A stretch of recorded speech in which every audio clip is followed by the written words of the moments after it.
There are many ways to describe the emotion behind the game. It's strategic, nail-biting, electric. Working as a team, tactically clearing your way through a map, or setting up an impenetrable defense is key. As a player, you experience those hair-raising moments every game. But the esport, well, that takes it to a new level. You must remain within the designated mission area. Let us take you on a journey. Even if you've just started your Siege esports adventure, you can get behind your local team, right? Across the world, there are hundreds duking it out for a slice of glory in the regional leagues from North America to Asia. A season is broken down into stages where teams fight every year for regional supremacy. Seemingly around the clock, there's action going on, and you can follow their climb all the way to the top. You can enjoy a game from Brazil here, South Korea there. This is where the true legends are born, at the bottom of the mountain. And you can say, I was there. This is where the cream of the crop ply their trade. The next level are the majors. Only a select few teams have the honor of testing their mettle here. If they can prove they are the best in the regional league, they make it to one of the majors across the year. Op 4 eliminated. Touring the world, one major after another. These events bring Siege esports directly to fans. And let me tell you, the energy is so electric, you'll feel it. The majors bring everyone together. In person or at home watching along, you ride the exhilarating highs and lows and storylines collide. It's a test of nerve, both for those playing on stage and the fans. The team who manages to reach the summit, though, they are truly on top of the world. They are the best. For now. Because nothing crowns a true world champion like the Six Invitational. Oh, the Six Invitational, this isn't just where Siege history is made, but esports. It is the pinnacle of competition. Siege's world championship and yearly celebration of our entire community. Heroes and villains are made here, logic defied and spectacle created. All legendary moments chasing after one dream, lifting that hammer. Siege's most coveted trophy. It's the most terrifying gauntlet of them all. The pressure is immense. There's a roaring crowd chanting for whoever their allegiance lays with. The bright lights on the stage are blinding. No matter whether you're in the arena or watching along at home, the energy is amplified through every kill, every call, and every clutch. So, do you want to be part of the next chapter of the story? Get behind your favorite team? There's no better time to get into Rainbow Six Siege esports. Join us by checking out our official website and social media for what's coming next.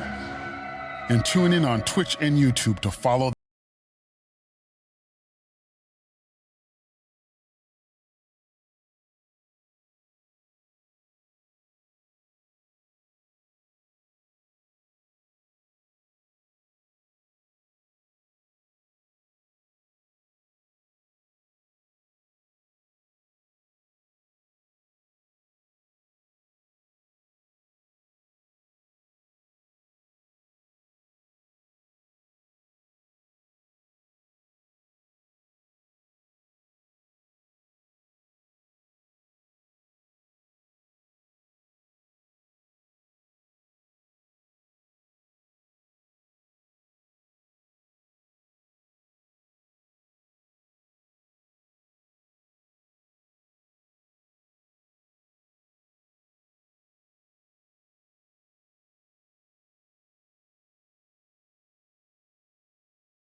que o próximo reload vai ser no Rio de Janeiro.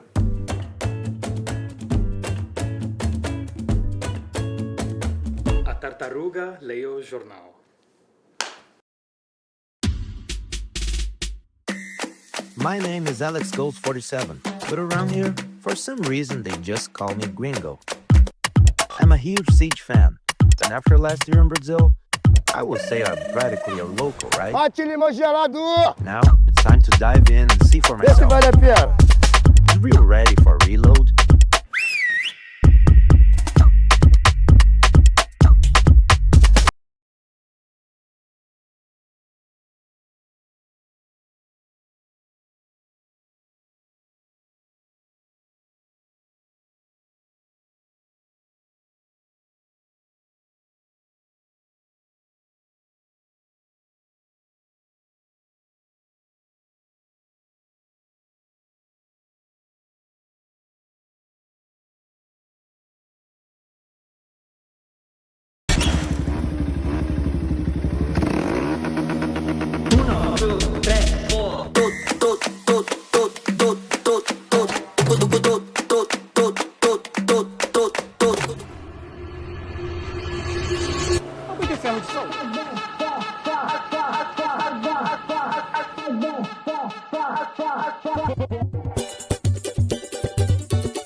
Welcome to Reload, a bold new R6 esports format where every match is a mind game and every decision is a measure of confidence.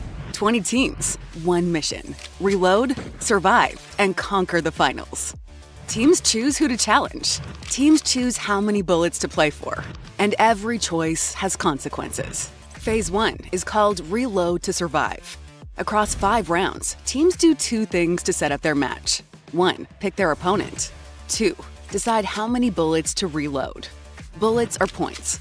Each team decides how many they're willing to win or lose in each match. Simple as that. Every team starts on equal footing, with 6 bullets. For rounds 1 and 2, a maximum of 2 bullets can be reloaded. From rounds 3 to 5, teams can reload as many bullets as their opponent currently holds, up to 8. So how does that work in action? Here's how a match plays out. G2 challenges Fnatic. G2 chooses to play for 4 bullets. Fnatic plays for 3. This is the reloading mechanic. G2 wins? Then 4 bullets go into their chamber. Lose? Then they lose those 4. Same goes for Fnatic. Win or lose, it's their 3 on the line. Every round is a chance to grow your bullet count, or watch it disappear. After round 4, the top 4 teams in the bullet leaderboard qualify for Phase 2. After round 5, 4 more join them. 8 move forward. The rest, eliminated. Each team holds 3 one-time use cards. Use them wisely. Chicken card. Not feeling up for the challenge? Play this card to back out of the match like a true chicken. Extended Meg. Add 6 extra bullets to your reload. A bold boost if you're certain you'll dunk on your opponent. Dual card. Available only in round 3. Lost the match and you're out of bullets? This card gives you the chance to 1v1 to stay alive for the next round. Big moments at Reload will earn bonus bullets. Win in a flawless 7-0 landslide, plus 2 bullets. Win with just 1 bullet in the chamber, plus 1. You're a survivor. Eliminate a team completely from the competition, plus 1 for being such a baddie. Then it's on to Phase 2, the Reload Finals. The classic single elimination format returns. No more bullets. Quarterfinals and semifinals are best of 3. The grand final? A best of 5 for all the glory, trophy, and a prize pool of $520,000.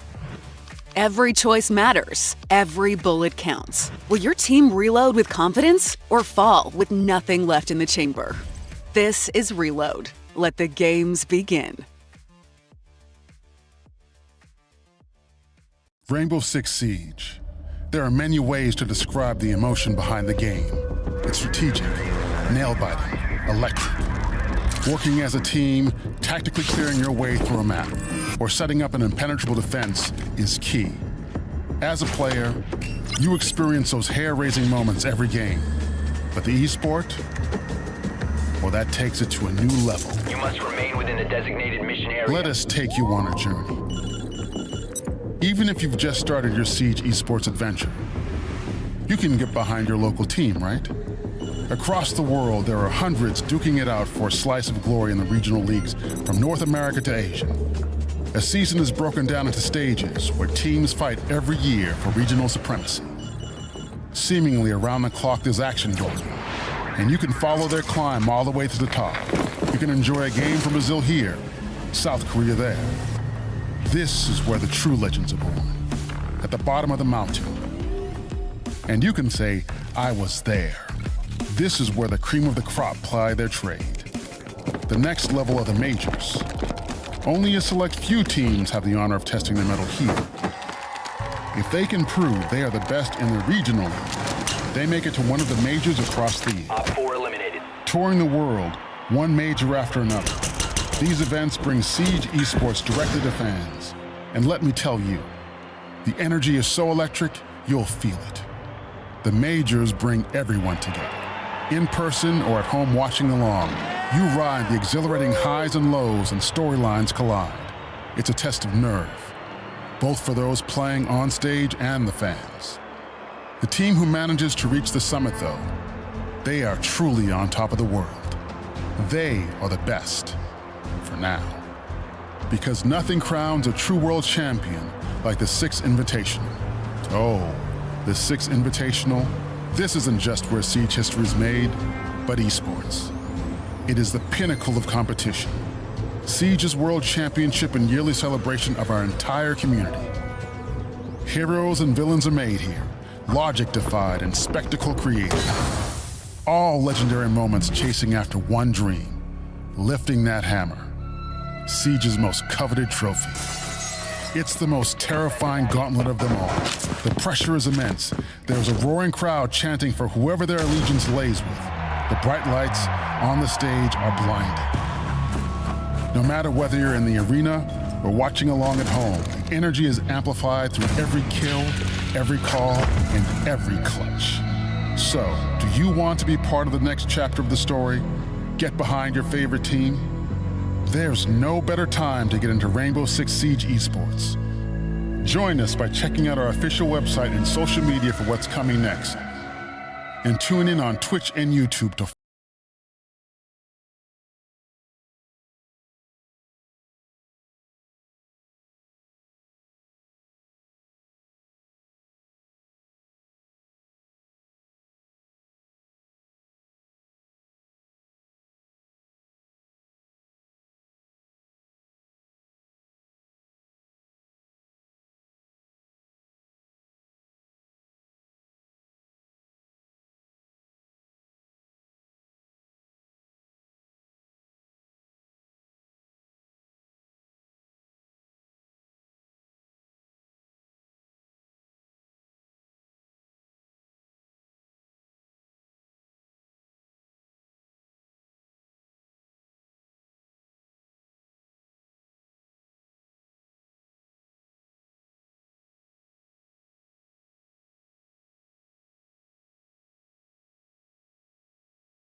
Que o próximo reload vai ser no Rio de Janeiro.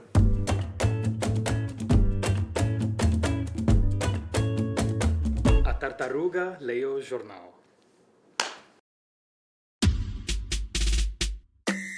My name is Alex Gold 47, but around here, for some reason, they just call me Gringo. I'm a huge Siege fan, and after last year in Brazil, I would say I'm practically a local, right? Bate limão gelado! Now, it's time to dive in and see for Vê se myself. vale a pena. Are you ready for reload?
Welcome to Reload, a bold new R6 esports format where every match is a mind game and every decision is a measure of confidence.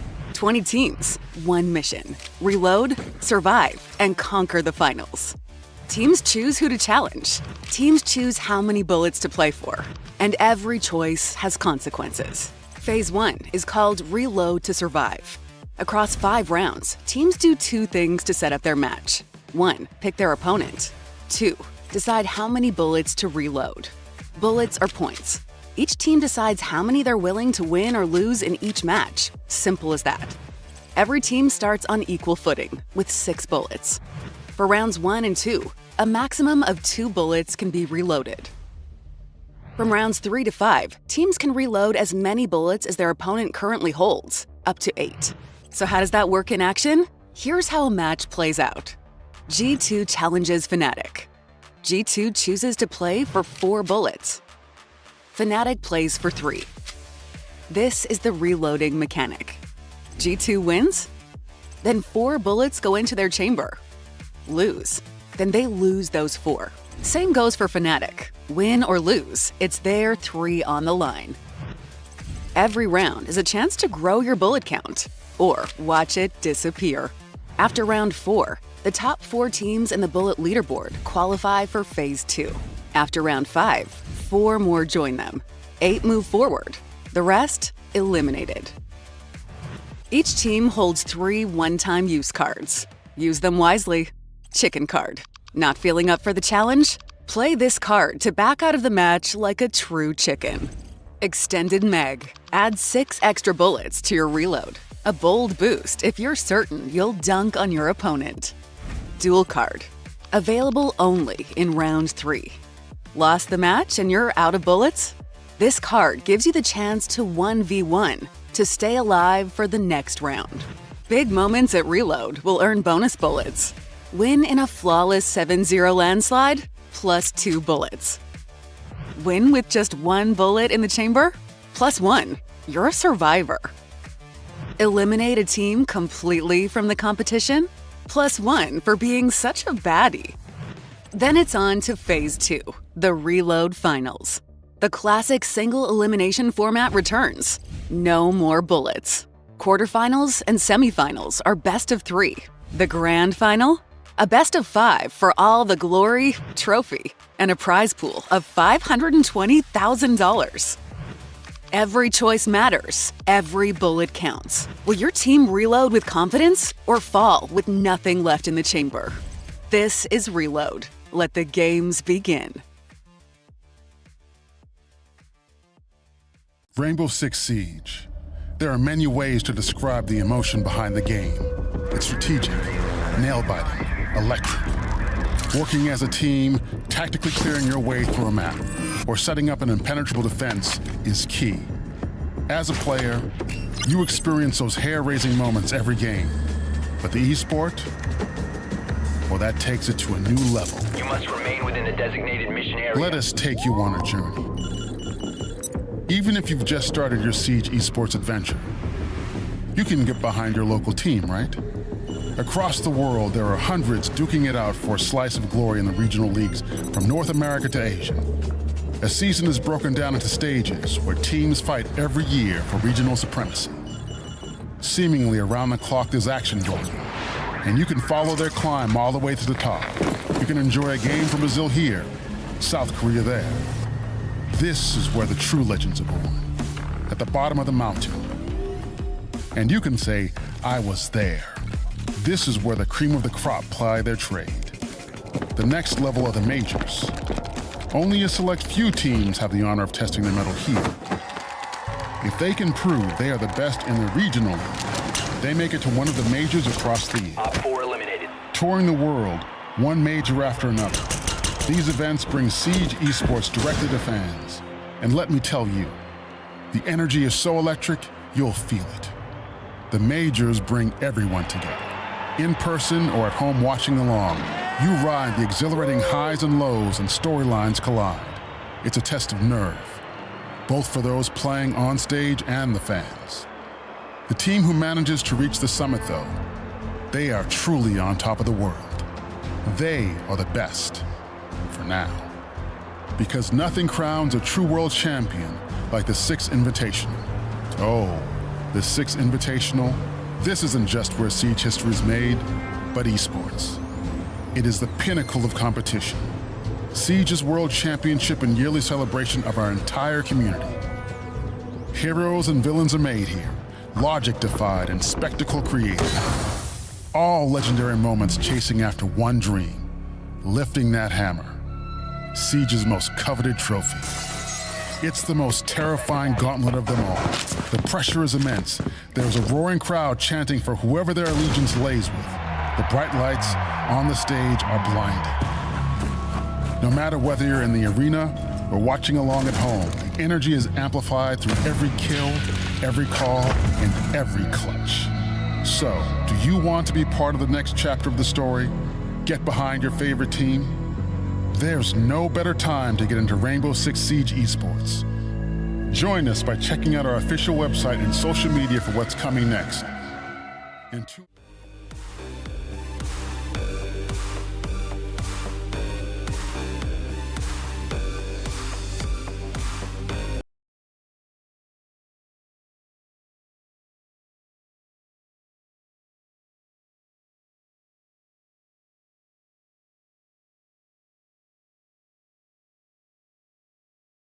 Καλησπέρα, καλησπέρα. Τι κάνουμε, πώς είμαστε?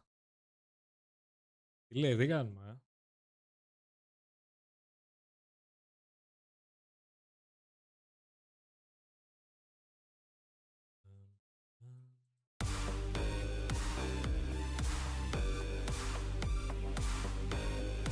Για πάμε λίγο 2 λεπτάκια. 2 λεπτάκια για να ξεκινήσει το show.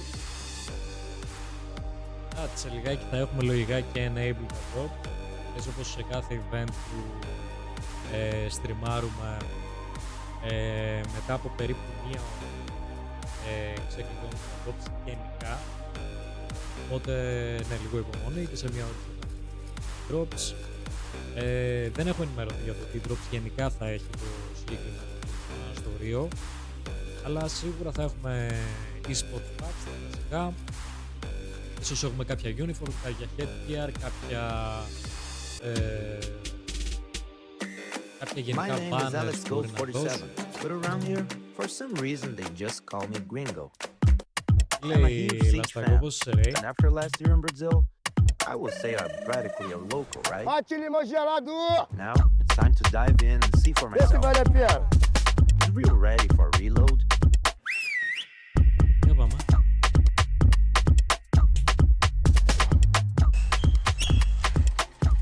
Δεν ξέρω τι ακούτε τώρα.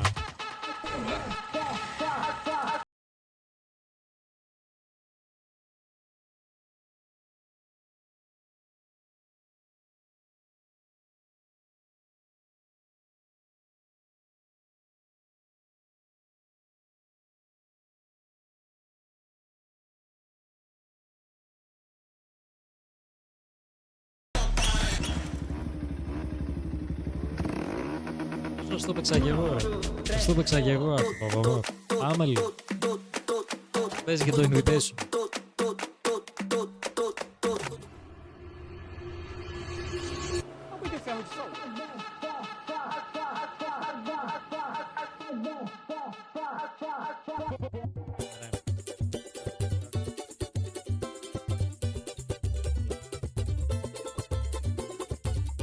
Θα σου πάμε πονάνε τα μάτια.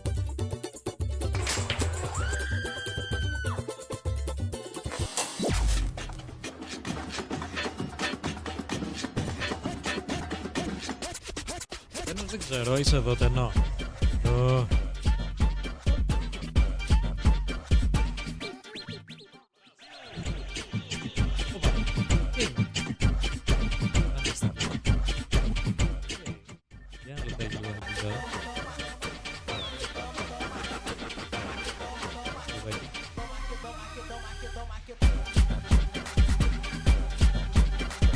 Τι?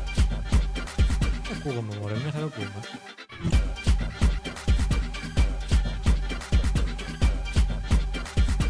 Απλά θα χαμηλώσω λίγο αυτό και είμαστε επιπύλα τώρα.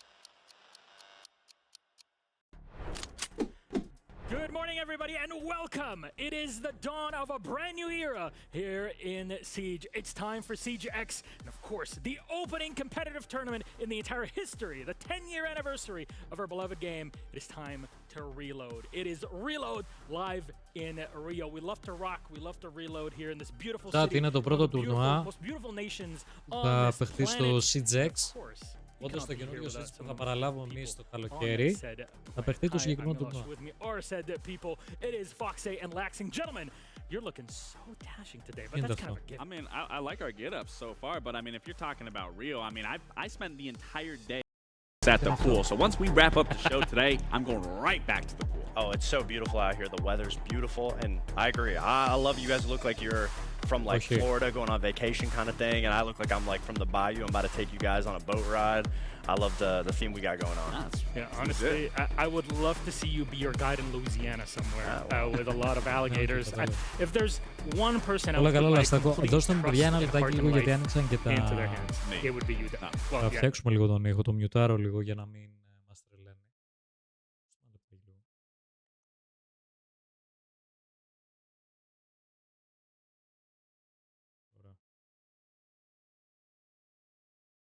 Ένα λεπτάκι λίγο chat. Ένα λεπτάκι.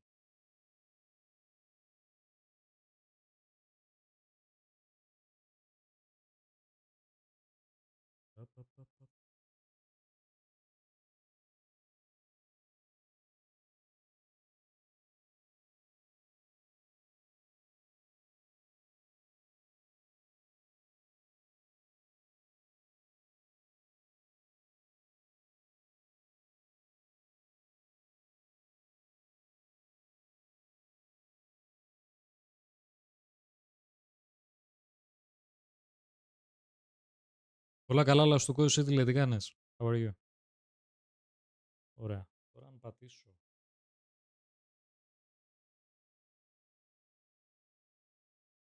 Αρχικά να το κλείσω αυτό. Και το δεύτερο να πάμε εδώ. Okay.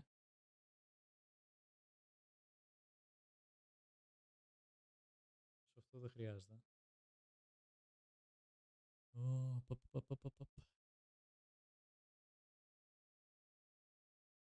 Αυτό εδώ το βγάζουμε. Το μιουτάρουμε βασικά. Okay. We got him.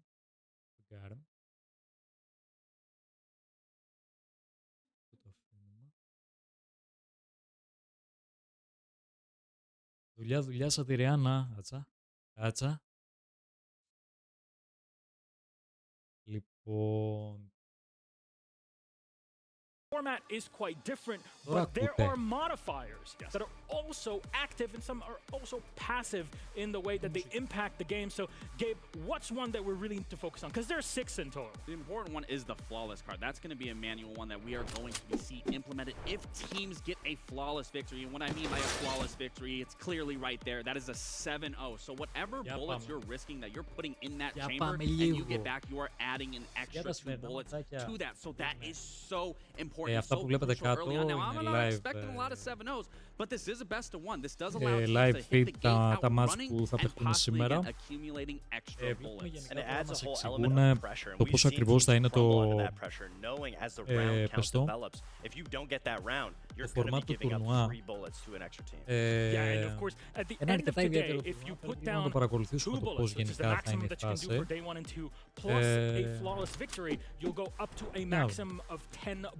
That you can charge up. Reminder, at least this is the way that I simplify it for myself as a layman in my own terms. You have a revolver, right? It's a cowboy shootout. You got one revolver, a 6-shooter with all 6 bullets that you're ready for.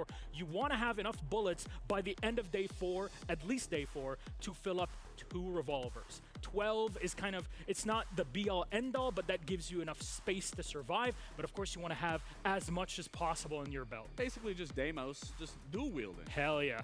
Hell yeah. That's a bit of a safety net. That's how Shaiko thinks when everything's working, right? Can you imagine a dual wield on Deimos and Shaiko's running? That's even scarier. It's a good thing we're not introducing balancing things, εικαστικά ακόμα δεν τα έχουμε, οπότε γι' αυτό είμαστε με τα εικαστικά του προηγούμενου τουρνουά του Invitational που είχαμε καστάρει. Οπότε, ναι. Πιστεύω σύντομα να έχουμε κιόλας και τα καινούργια εικαστικά για...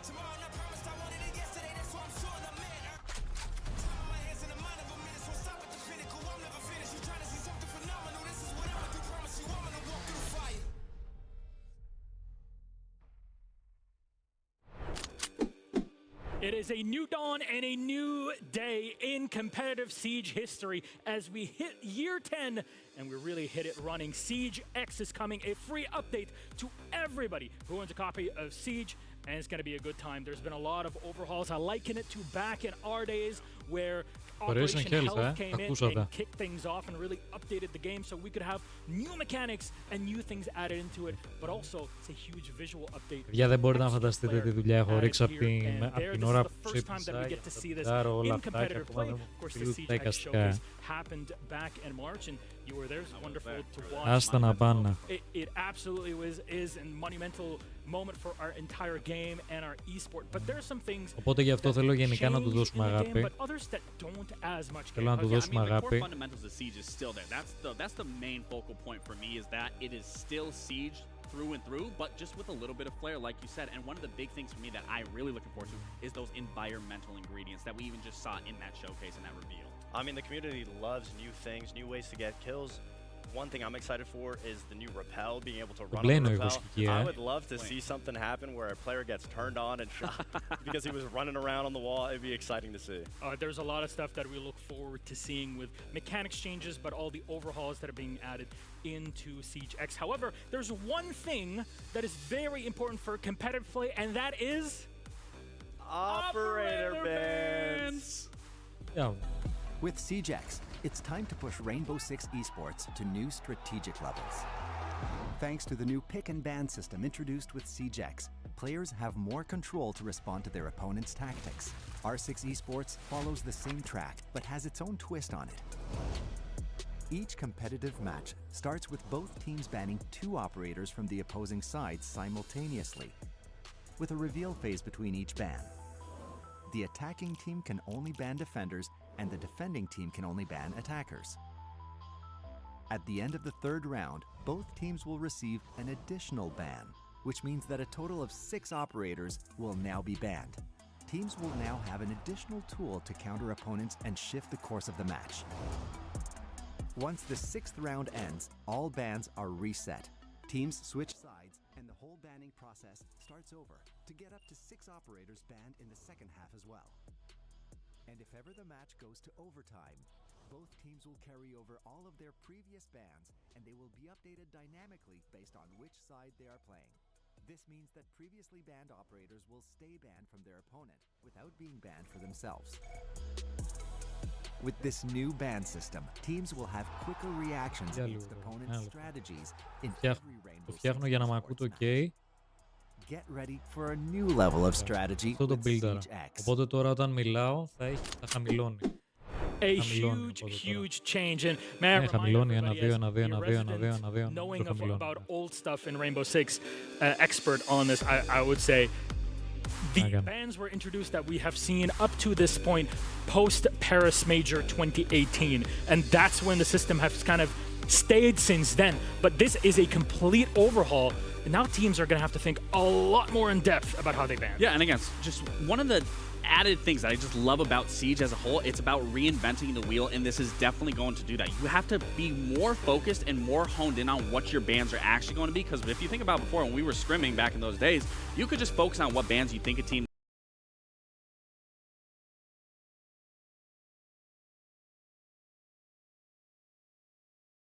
It's a lot to take. You have to be ready to adapt almost immediately once those bans go out. It'll succeed with adaptive heavy teams because every single situation is going to be different. Yes. It'll be interesting to see what teams bring, if they're banning based on the rounds, if they're banning based on prep, but obviously every environment is going to be different. So a team with a structured IGL is going to struggle a little bit. We're going to see the adaptive heavy teams thrive in this meta. You don't want to overthink it, you don't want to underthink it, and also you have to think one round ahead because it is for the upcoming round where defenders would have probably swapped sites. There's a lot to go through, and that's where the analysis really comes into a lot of theory crafting. However, there's nothing to theory craft about our schedule for today. With 20 teams, we are left with a total of 10 best-of-1 matches. Here's the first 4 that are happening on both A and B stream, as we've been used to at this point through all of our big tournaments, either majors or at the Invitational. We'll be focused on the A stream here, as our colleagues on the B stream will carry you through their own 5 matches. That'll be Dez and Ace on there. We got Guz and Xenox. We'll talk to them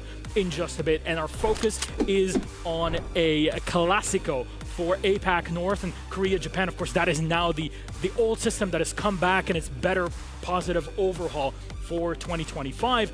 If anything, El Clasico between the 2 giants of Asia. This is FearX and CAG, Korea versus Japan. I mean, yeah, and it's interesting because when you look at all those matchups, these were hand-selected by these teams. So the fact that you have CAG picking into FearX, it just goes to show they want to come into this event comfortable. They want to know who their opponent is right out the gate, and especially when you're risking these bullets, putting them in your chamber, you are almost guaranteeing yourself comfortability in that to possibly accumulate those extra bullets. And there's no right or wrong way on which team you want to go up against, but obviously picking FearX is a great start because we know Cyclops is good at playing teams of their own nature, being able to start off slow, pick up their momentum. Same thing with FearX. I mean, but I think that's the situation with every single game. For sure. Every matchup looks so close. And speaking of momentum, we'll carry that into our rosters. FearX is up on the chopping block first, and this squad is a stark reminder of the heyday of APAC North and Korea, especially back when you guys were competing at the tippity top in 2021. Yeah, I mean, this is a roster that I'm personally excited for because when you look at the roster as a whole, phenomenal players, but 3 players that stick out to me the absolute most is Rin, Coded, and Woogieman. Coded and Woogieman just recently joined this roster, I believe shortly after SI wrapped up. So the fact that they're rekindling that synergy that they had back on that old Damwon Kia that we played back in 2021, where they were hitting their stride running. So the fact they're bringing familiarity back into this roster, back into the regional league that they're competing in, it is going to be exciting gameplay from this team, and I'm so excited to see those three reunite. Και ακόμα μια φορά ευχαριστώ πάρα πολύ τώρα που στα νιάραμε λίγο. Ευχαριστώ πάρα πολύ τον Ράκο για το raid που έκανα πιο νωρίς. Ευχαριστώ πάρα πολύ όσο παιδιά έκαναν follow πιο νωρίς. Και γενικά τώρα στο stream και supportάρουν τη φάση. Ξεκινάμε σιγά σιγά λίγο. Βλέπω στο B-stream. B-stream έχουμε ξεκινήσει πραγματάκια. A million and one times in international play. They always get so close to making it to that main stage, including at Boston most recently. And yet, for lack of a better term, and really to quote at this time, they cag it. It just falls apart last second. Yeah, but there's SI with CAG, and that's when pressure is not on their shoulders. They're able to excel. That's where they find themselves playing the best. Obviously, they've been together. Τώρα πρέπει να είμαστε εκεί. Πρέπει να είμαστε εκεί, πρέπει να είμαστε πιπίλα.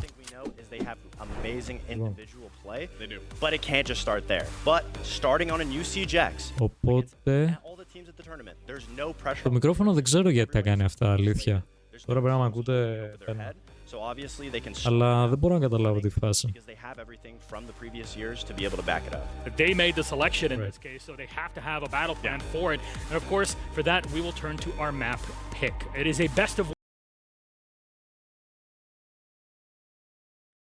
Πάμε στο άλλο, παιδιά, πάμε στο άλλο.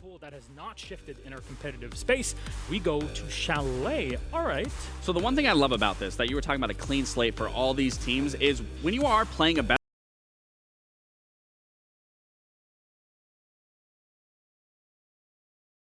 a third attacker, Furia will ban a third defender, and then that will round things out. So for those final 3 rounds, we will play with 6 operators banned out effectively. At the halfway mark, you scratch it off, you wipe the slate clean, go through the same process, because obviously you need to ban for the other side because we have the side switch.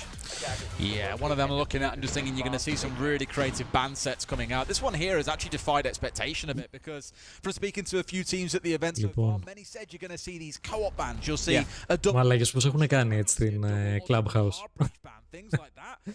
Oh my god, bro. And look to take away Capital, which I think is really smart for this map.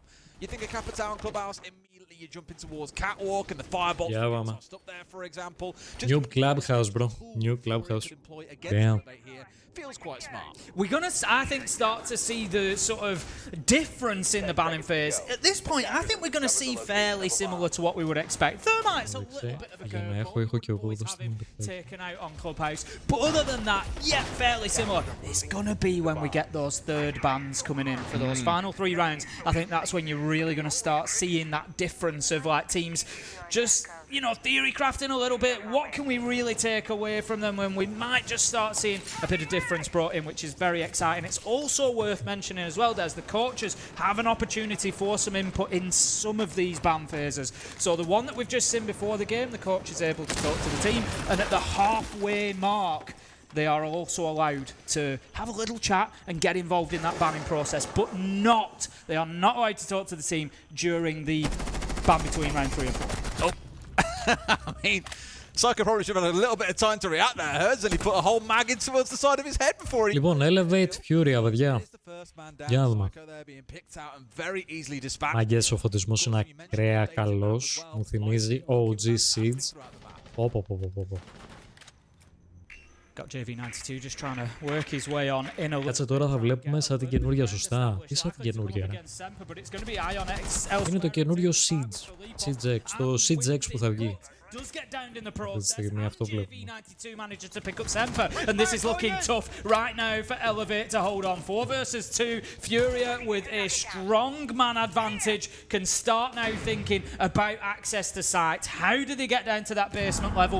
Where do they get down? Where do they choose to think about getting Herds a little bit of space to put this diffuser down? They've made it real easy for themselves, Tim, with the Dockerbee and the Jackal on side, those 2 Rover Hunter operators coming together. It's going to be a nightmare for Elevate to be able to play out around the map. That's exactly what you're seeing here in this first round. So now we're down to the 2 holding on with 75 seconds still to play. Furia really... Dragon Gas. We spoke about the accolades they've got, and they're Goliath in this matchup. They should not be losing. Hello, τι λέτε, κάνουμε, πώς είμαστε? But saying that, Purds has found himself picked off for free. Naka on the castle getting rid of one more. If he gets it down to one more, Tim, suddenly it's a 2 versus 2 and you start to sweat and worry for Furia a little bit. You really do, especially on this basement site. It is definitely defendable in that sort of situation, as we're now potentially going to see. Romeo manages to pick up KZ, 2 versus 2, 40 seconds left to go. It could be an idea for Furia to just hold on a little bit here. Καλά ράγμα εσύ, καλά κι εγώ ρε. Όλα good. JV manages to find Romeo. That's 3 in the round for JV. Ναι, όλο το τουρνουά είναι στο CGX. Ναι, όλο το τουρνουά. Bit of a flurry from Elevate in the mid-round, still managed to get the job done. It took a little bit of work there, but they managed to get away with it. And of course, with it being round 1, CGX, whole new tournament coming together. I think we've got a quick tech pause. Παιδιά, γενικά, πώς φαίνεται το stream? But at least to start things off, Tim, again, Furia... Technical timeout, ok, οπότε πάμε στο άλλο chat. Πάμε στο άλλο. Very smart lineup, despite having the 2 bans coming in. And I mean, it's only day 1. You can only risk up to 2 bullets. Every bullet still managed to deal with things, even when it but came down from a 4v2 to a 2 versus 2. So maybe not the cleanest end to the round, but all that matters is that the round gets on the scoreboard. And right now, it's 1-0. Μια χαρά, ok. Ωραία. Strong start. I think, largely what we would probably have expected, just given the fact that we don't know what we're going to see out of this Elevate roster, but it's also... Έχουμε και drops. Μας ξεκλείδωσαν τα drops. Οπότε όντως 1 ώρα, ακριβώς ό,τι σας είπα. Especially with that, I'm going to say a little bit of added pressure for the Brazilian. Thank you, UB. UB. There is that little bit of extra expectation for these teams there. So, as it is, Elevate maybe just needing to find their feet in this one. Give him a bit of time as well. It wasn't a bad round from them, don't get me wrong. No. Well, it was awful to start with, Tim. It wasn't an ideal start, but, they certainly got themselves into it. No, the fact they were willing to play it as well, because you see so many teams come into games against big opponents and they just play scared. They'll sit on site, they'll turtle up and go, okay, we'll just wait here and we'll rely on playing close to each other. We won't play the more risky sort of synergy-based roams that you've seen from bigger teams, for example. But no, Elevate were willing to get out there and try and cause a little bit of bother. Either way, once we've got ourselves back into it, we'll see if that carries on. I think we'll go to Cash and CT for our next site as well, Tim. So up to that top floor. Feels like a very classic site on this map and a very classic map in this game. Yeah, a fairly standard rotation, as we would expect. You say that. Gym Bedroom's really popular at the minute. It is.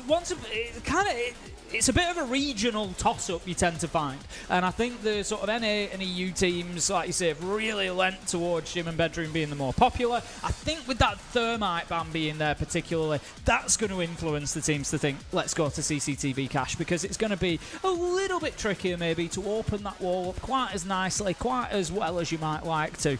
So that may be part of the thinking there for them. But Furia, I think, are going to be difficult to slow down on the attack here. I was saying, once upon a day we would have seen teams there maybe think, let's retry Church and Arsenal. Teams now seem to... They tend to go for their rotation. They tend to be stuck in their... Πάει το router. Τι λες, ρε? We move on and we do the next side. And I can see a bit of value in that. I think it stops you getting hung up on the fact that we keep losing that site. We've lost it twice in a row. We can't go back there again. I think it, mentally, win or lose, move on. We try something different. It's that built-in refresh button almost. I forget what map. I want to say it was a map in Brazil, or at least a Brazilian team was involved. It could have been Empire versus FaZe back in the day, where we were on Cafe and the same site got played and lost 5 times in a row, and only in the 6th round did we see a change away. And we were all stood there just like, surely after the 2nd time you give it up. Okay, after the 3rd, surely they give it up. After the 4th, oh, but guys, please stop. It's been the 5th time now. And sure enough, they changed in the 6th, and I think got a single round on the board, but I was just like, man, those are the crazy times. Like you say, these days, it tends to be more of a cycle, which is pretty good to see. Still working our way through these tech issues, though, as you can see. So just bear with us for a few moments, then we'll get things back underway. How have you been finding Rio so far, Des? Warm. Very warm. The thing is very warm at the minute. It's nice. It's been warm back in the UK as well. Like, we've had a heat wave over the last couple of weeks and it went very, very cold again. And I've come back out here and I feel like I've just stepped straight back into that heat wave, and it is... It's nice. It's a beautiful city. It is, but I'm also like, it's a UK thing. I'm just like, I don't want to be outside for more than 15 minutes. And then I'm just like, nah, I've been blown away by both of the Brazilian cities that we've been fortunate enough to visit so far.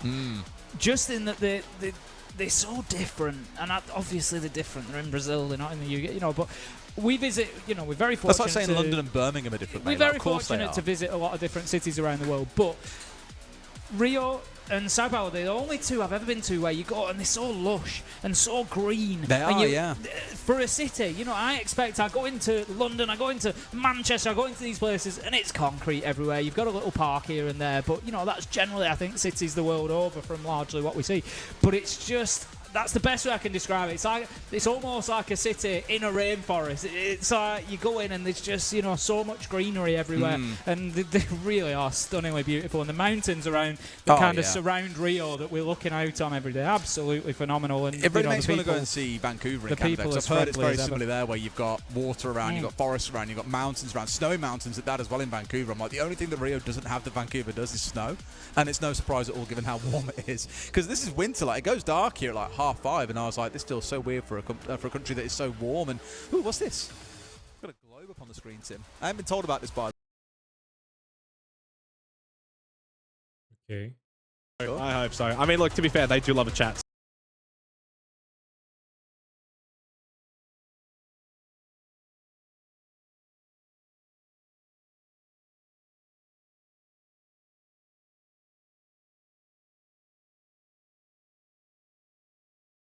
Ένα-δύο. If there's ever a chance for a to make that live portion, it is with a format such as this. Yeah, I think at least one team should sneak through. As to who that actually is, I think the front runner probably is Cyclops. Λοιπόν, παιδιά, έχουμε βάλει και... I think the addition of Coded and Woogieman and something that has been spoken about when it comes to the FearX roster over, I'd say almost like the last 12 to 16 months is Nova. And his Όσοι δεν έχετε κάνει predictions μπορείτε να μπείτε εδώ και να κάνετε predictions. Σας έχω βάλει απευθείας τα links. Και εννοείται όσοι θέλετε να τσεκάρετε γενικά το πρόγραμμα και αυτά. Έχω βάλει πάλι link. Πατάτε πάνω στο link και βλέπετε το πρόγραμμα γενικά όλων των ημερών που θα τρέχει το τουρνουά. Από σήμερα μέχρι και το τελικό. Βλέπετε live όλο το πρόγραμμα το οποίο το κάνει update συνέχεια η Ubi. Οπότε παιδιά αυτά τα δύο γενικά όσο στριμάρουμε το τουρνουά θα αξιοποιείτε τα links. Όσοι δεν έχετε κάνει predictions πηγαίνετε κάντε, νομίζω δεν έχουμε αρχίσει ακόμα. Και γενικά δίνει πάρα πολύ ωραία πραγματάκια, δίνει packs, δίνει skins, δίνει πάρα πολλά. Οπότε πηγαίνετε τσεκάρετε τώρα τι δίνει ακριβώς.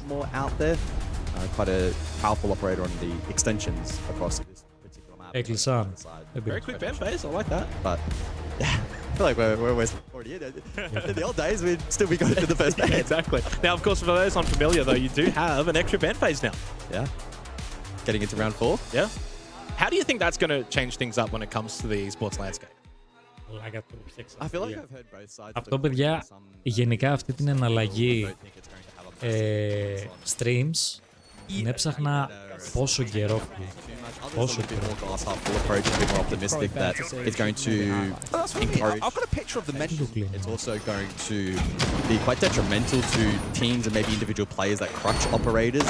If you highlight that in the first 3 rounds, X players running around on Y operator and dominating, you can just completely get rid of them off the board and make that change. And then the second portion of the half is going to be a lot more challenging. 5 seconds remaining. We'll see how it plays out. I'm, again, going in somewhat blind. I mean, we all are to some extent that these teams have had access to the build and have been streaming and practicing, etc. Yeah, exactly. We obviously don't have vision on that. No. And it's really good to see, of course, a lot of the new elements when it comes to CJX. Already straight away, you can notice the lighting difference. It feels very, very Who turned the lights off? Who turned the lights off? Someone didn't pay the power bill. But when the lights are on, it's Τον ήχο του game, να βλέπω πικάρει πολύ στα κόκκινα. Κάτσε να το χαμηλώσω λίγο τους. Εδώ νομίζω πρέπει να είμαστε πιπίλα.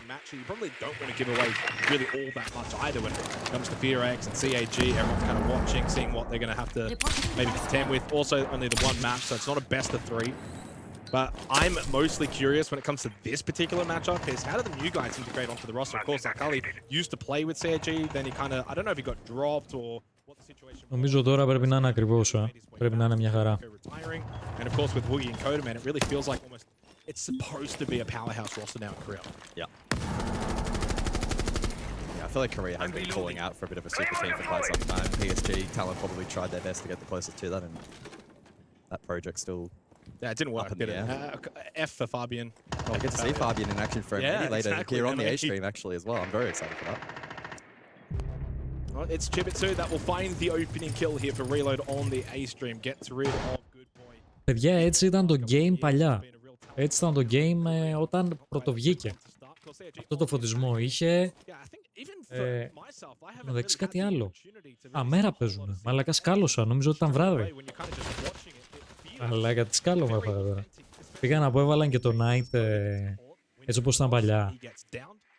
That he never got to make the use of either. Good drone work coming in from Arkali, and the rotate here from Rind, maybe go for a pickup, but it's not exactly safe, but makes his way in towards Closet and will get the revive on Decoded.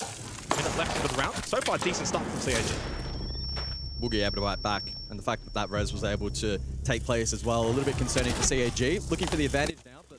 Καλά παλιά ήταν λες και έπαιζες horror games σε κάποια μάπρα. Τόσο σκοτεινό εννοώ τα σημεία. Ας πούμε και εδώ το σημείο που έδειξε πριν με τη σκάλα ήταν αρκετά σκοτεινό. Trophy stairs.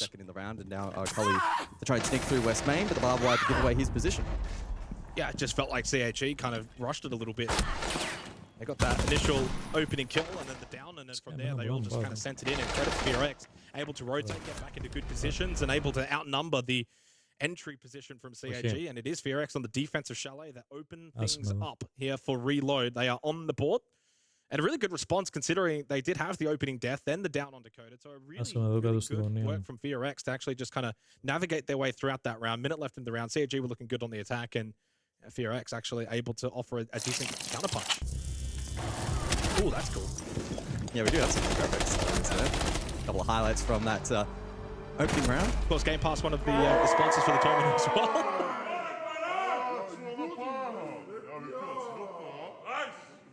Don't know about the slow motion. The slow-mo audio is always funny. Oh, nice. Likes the very thick Australian accent. Yeah, the start of the round there from COG was pretty good and pretty traditional in the sense that as you typically Λέει και στο replay ακόμα ο ήχος είναι διαφορετικός. Cutting those lines aside, preventing those rotations was rather good. And then I think they got caught in transition and then Rin able to get that revive. A couple of those players on the top floor able to get themselves in more comfortable position. Για το άλλο το match, γιατί έχουμε live ενημέρωση, τα βλέπω και τα δύο τα stream. Το άλλο το match έχει ακόμα technical pause, έχει φωτάκια. Έχουν τεχνικό πρόβλημα στο άλλο το match. Δεν έχει ξεκινήσει ακόμα. Υπενθυμίζω ότι έπαιξαν ένα round και μετά παίχτηκε το technical pause. She has fallen out of fashion quite a bit, but can still be useful in the right hands. In terms of the attacking meta, not seeing major changes here, at least in round of 2 from Cyclops. A lot of emphasis on information in combination with the Deimos and the Lion. So there should be no shortage of info in the round here for Cyclops, and Sharif taking an opportunity to just get basement control. Again, another good position for Chalet attacking, cutting off rotations.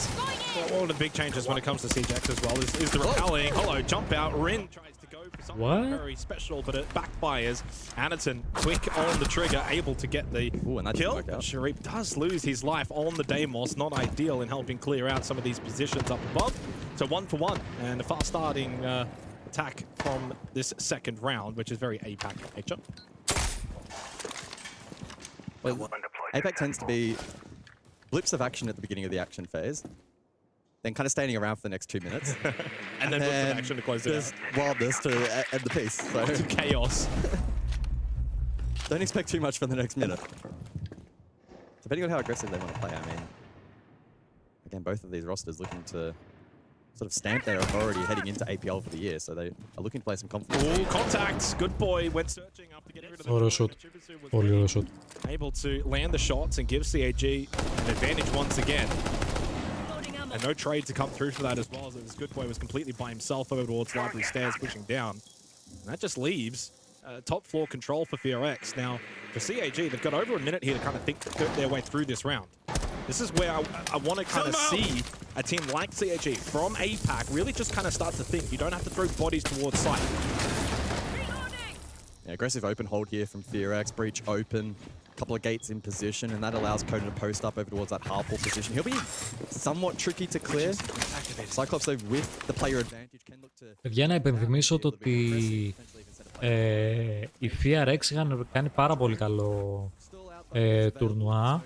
Το ίδιο και η Οσάκα που βλέπουμε.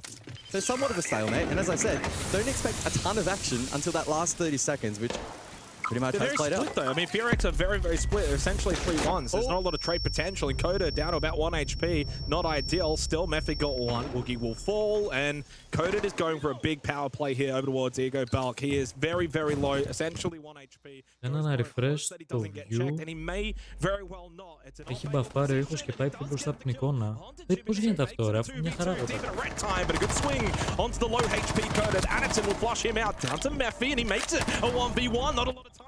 Αλλά εγώ σε μένα μια χαρά το ακούω. He just remembered and he's able to fall back, confirm the round, and FearX make it 2-0. I don't know how FearX are able to make that work. I think, again, in many rounds of Siege, we tried to attribute who won the round, who lost the round, etc. And I think it was an element of both there in that particular. Μα το ίδιο ακούω κι εγώ. Το ίδιο ακούω με εσάς. Quite landing as it needed to for Cyclops to clear it effectively. And we have access to the overhead here off to the side that isn't shown on stream, but Black Ray there, who we saw at the very end swing in double window, was completely having zero impact there for that final portion of the round. He was messing around on that lapel. These players then forced to filter through into Coded, who did a good job to make that final stand. Mephi had the sound read on the Black Ray, got a free kill.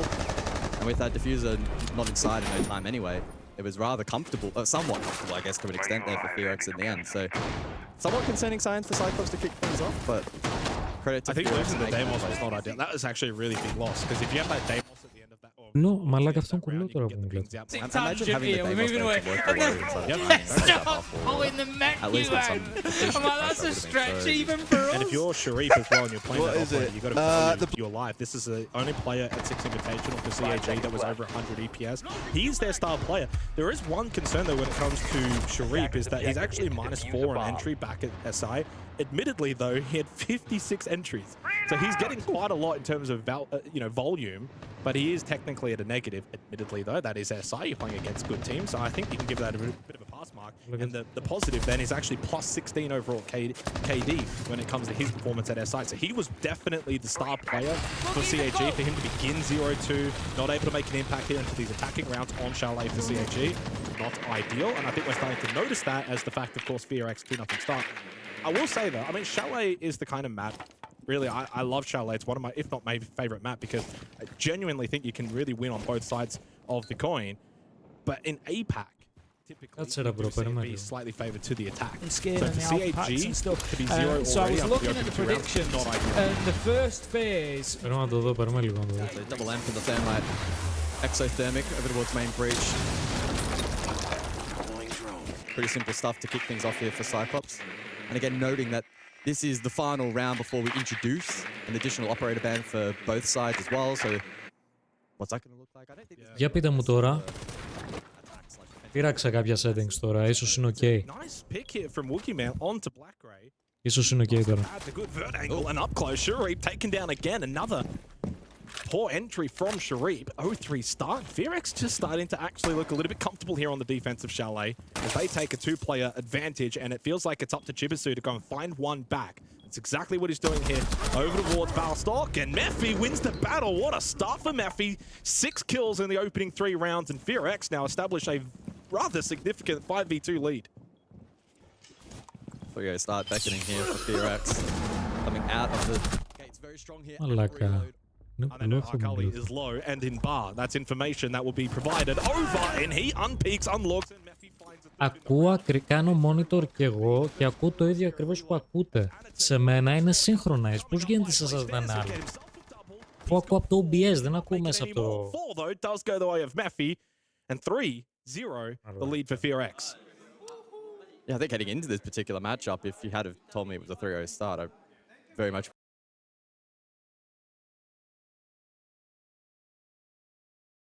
but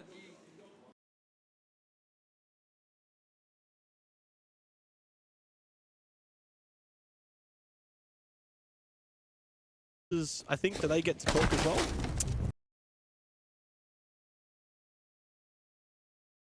Wasn't actually. Ναι, τι ναι.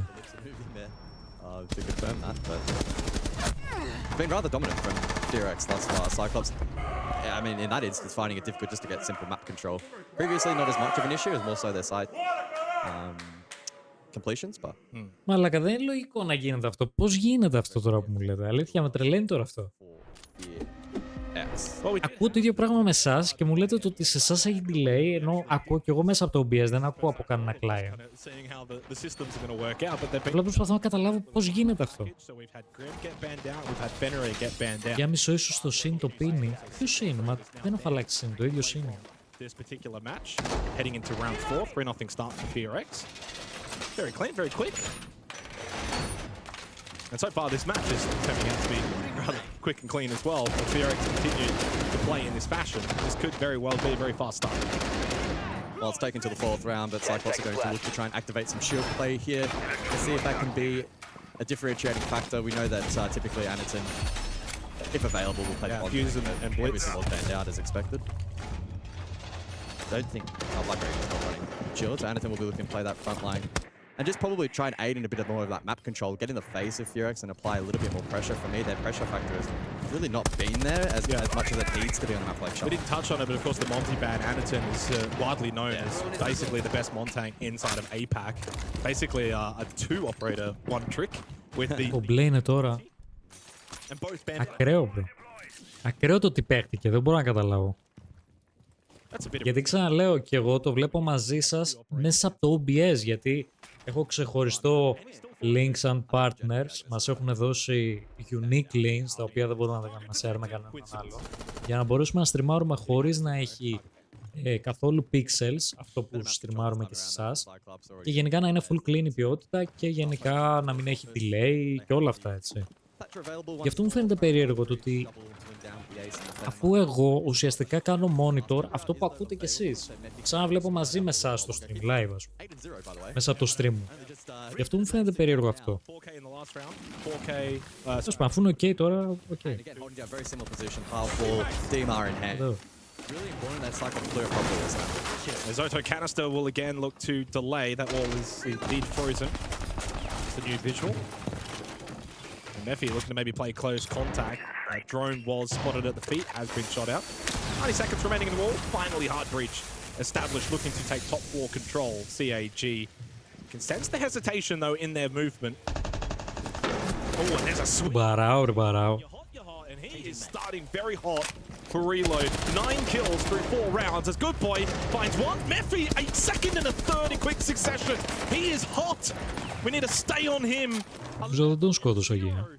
And unfortunately for Shuri, no entry to be found as he is the solo for CAG, and it is going to be a 4-0 start for FearX and the Koreans. Nice. A dream start here in Rio. I really like that read from Mephi, right? They deploy the smoke, which stalls out the push, and Cyclops just don't expect the reaggress. And for me, the most concerning thing is the Blitz was, I think, the 3rd, maybe 4th operator to die. They send it through Piano. Like, what's the play there? Surely you're anticipating the half-wall hold again, and that's where you try and get a bit more presence, like breach or from the outside. Well, if you have the Blitz at the hard breach, Mephi swung, if you remember. So that could have been an easy opportunity to actually maybe counter that. Yeah. What a start, though, for FearX. Again, it's a new-look roster. You can see Dark, of course, the coach in the background, very happy. Nova, the analyst, no longer the stand-in, and things look very, very good. I love their new logo, by the way. If you can just see it there encoded, and Woogie, but it looks very nice, very clean. I mean, they're playing clean siege. So. They are playing some very clean siege. Well, the highlight here, I mean, Good Boy cleans up over towards Piano. Mephi, really the highlight of the match.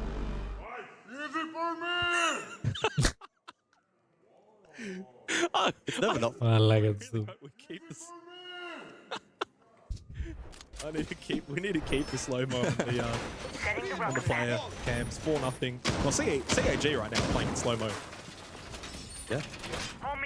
Also, the new reload bundle, little Good Boy doggy on the drone looks cute. Yeah.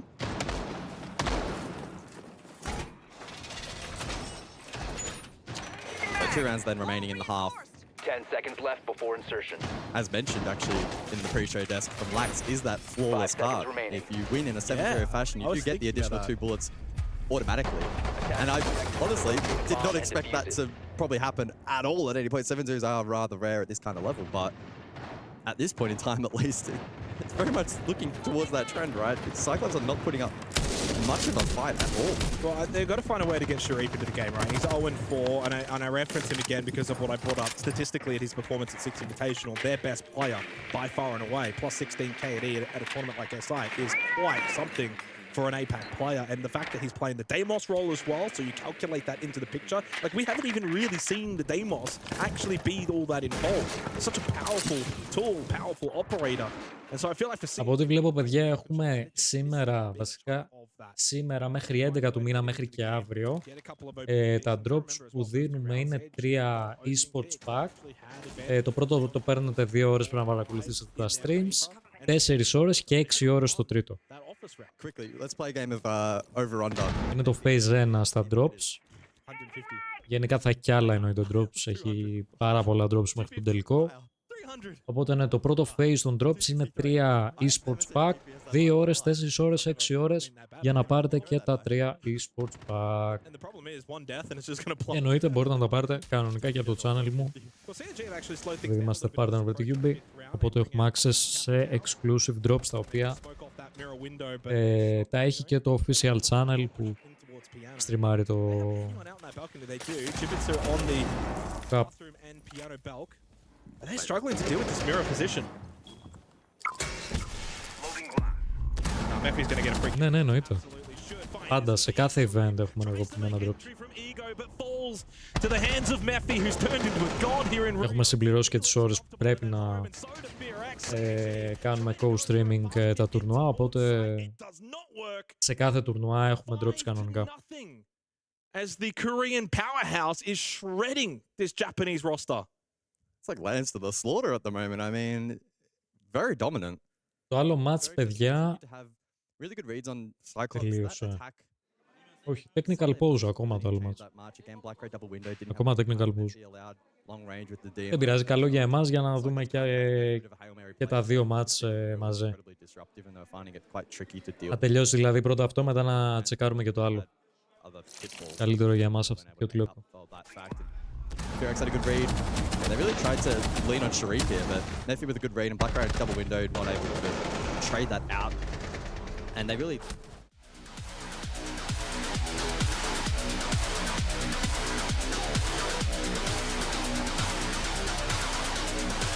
Starting getting crushed. Wait, do we get it? Nah, no slow-mo this time. Oh, don't tell me they've already taken it away. No. Να το χαμηλώσω. 10 seconds remaining. Το χαμηλώσω, το χαμηλώσω. Is there a... I'm assuming there is a 7-0 on the Fresh Bingo card. I can't remember. Has Fresh put out a bingo card? I believe there was. Okay. Or maybe it was on Road. I see predictions are falling apart, but at least the game... Bingo card. See, I mean, look, at the end of the day, CAG surely don't get 7-0 here. Like, this could be a case of, like, defense comfortability. Playing on CJX, you know, you've just traveled. Maybe you want to start defense, but I mean, even we're heading into the 6th round. It's so dominant that it's... And 4 players have got a 2 or less kill. Yeah. It really doesn't get much more. Well, to be fair, for FearX, they've got 4 players with 4 or less. Just 1 player with 13. Λογικά Δευτέρα θα πάω για ακουστικό. At the end of the day, it's the number at the top that Sorry, μάγκες. That is the most. I think they're just going to go and those bullets as well. So I think it's 2 each. 2 bullets have been... This is you. This is the part where you talk. Okay, yeah. Well. Indeed, that's what happens. Black Gray completely caught unaware, but a good trade from Anatton. Indeed, now 3 versus 2, but Anatton going for the plant. Sharif needs to keep that shield up, and he cannot. Tries to push forward, eventually loses his life. Anatton's got a couple of picks, but he needs at least 1 more, and Rin is the only one standing on that Allah. 1 versus 1, as close as CAG have been to winning a round that we've seen so far, and on the board, finally, Cyclops have done it. They've won a round. Woo! Woo! But hey, I mean, that was better, right? Like, I mean, it's very standard in terms of a breach for the best. It was sloppy. It came down to a 1v1, but it was still executed the way you want. Down playoff breach. I mean, we saw it so many times. If not the primary site for a lot of teams, and here rather than catching CC, well, we're going to go for round 2 originally. Now I'm going to see all 3 sites. We haven't even really finished a single one yet. No. A good spread. I believe, for anybody, it's a good point that about, you know, going to a different site, because on a rehost we would usually expect to be set. So I learned there's a difference between what a replay and a rehost. Yes. They are different situations, and a replay. Τι εννοείς εδώ, ρε? Δες από την Bangkok τι τέτοια πήρα, την μπλούζα πήρα. Εδώ δες. You know, those conditions of going to the same places. So, as you say, I don't know why we do this, by the way. To do what they want. I was saying, sit there going, oi, oi. No, like lean, like look over the top of the wall, like, you know, like when you lean left in the game, you lean left IRL as well. It's a bit like, what the hell? I can't believe I've just said IRL. Oh my god.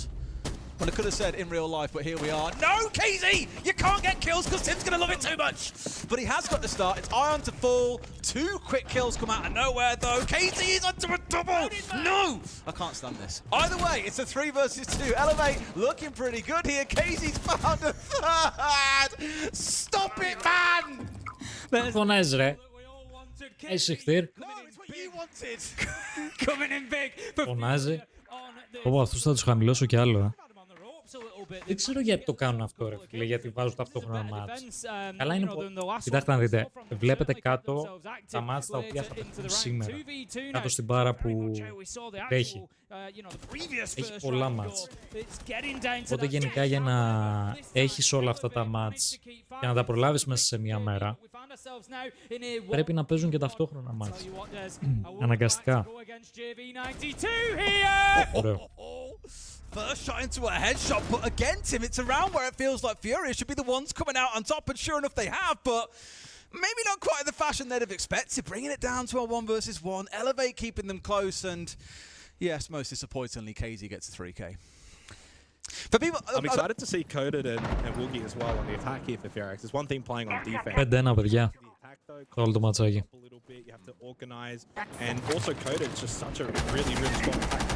Ναι, η βλακία είναι το ότι πέφτουν ταυτόχρονα το ένα μάτς πάνω στο άλλο και παίζει να είναι και ντέρμπι, κατάλαβες. Δηλαδή αυτά τα δύο που ανέφερες είναι πολύ καλά μάτς και τα δύο και πέφτουν ταυτόχρονα μαζί. Δηλαδή, ναι, αυτό είναι μαλακία όντως.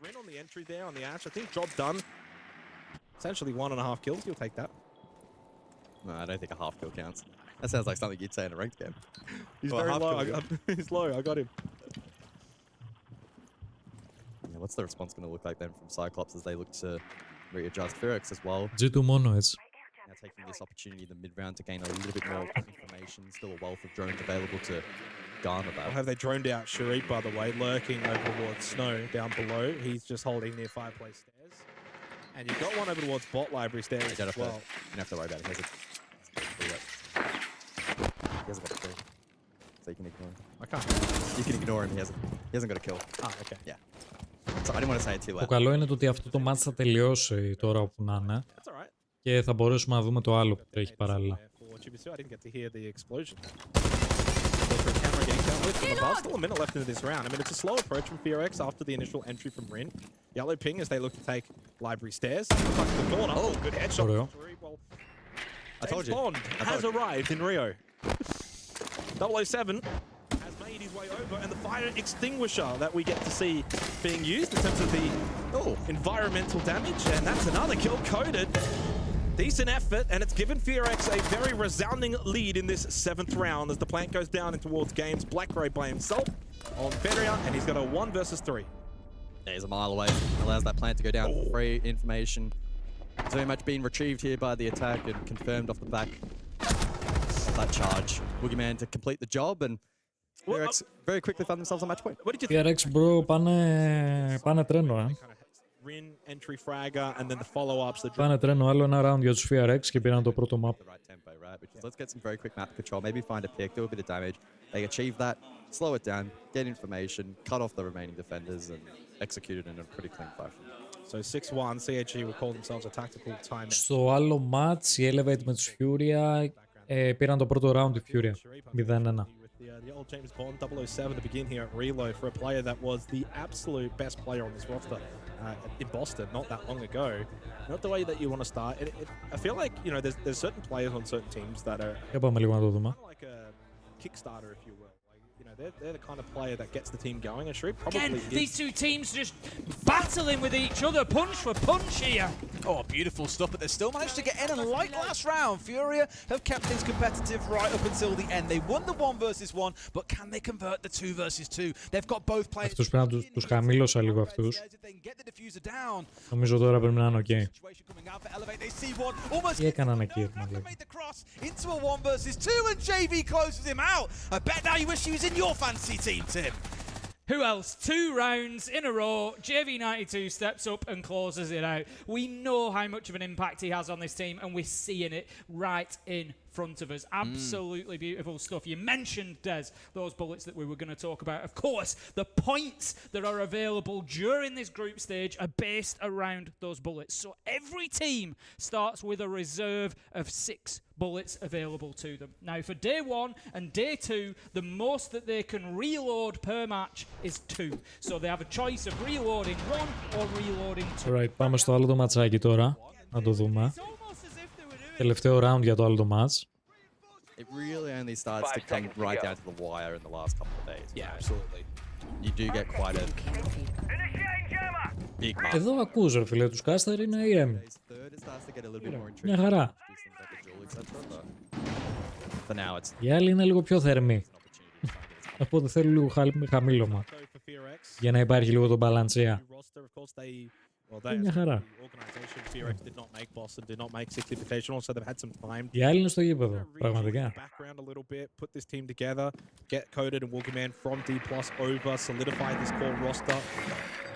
And so far, it's a really, really good sign. It's a really good start, but I add the caveat, guys, and the asterisk to it is they're playing against another APAC team, right? We've seen this before at a lot of tournaments. APAC can do well against APAC. Then you play the big boys from the other regions, and things don't quite go the same way in terms of the script. Rin, opening kill onto Blackberry, perfect start again. And Rin's also someone that has been performing really well over the last 12 months. Yeah, he's found. He cut his hair. Coincidence? New hair, new Rin. I mean, he was so good back in that sort of like 2021 Dam 1 era, right? And then we saw him drop off. And now we've just passed the first him. Absolutely, just thrown him under the bus there as Timothy throws the Nitro onto him, gets the kill.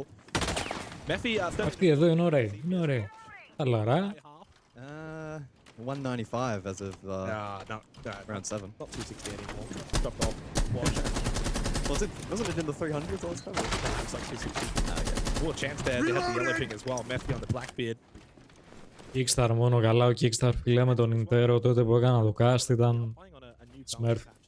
Ήταν full Smurf. We haven't really seen many of those changes that can be impactful in this match. We haven't really had the time to kind of dive into it either. There's been so much other things for the analysts to talk about regarding the reload format. There are some small changes.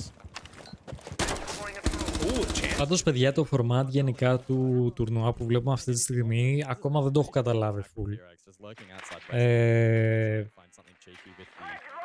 Πιστεύω σιγά σιγά λίγο να μας εξηγήσουν καλύτερα πώς είναι το format του τουρνουά, γιατί legit είναι full περίεργο.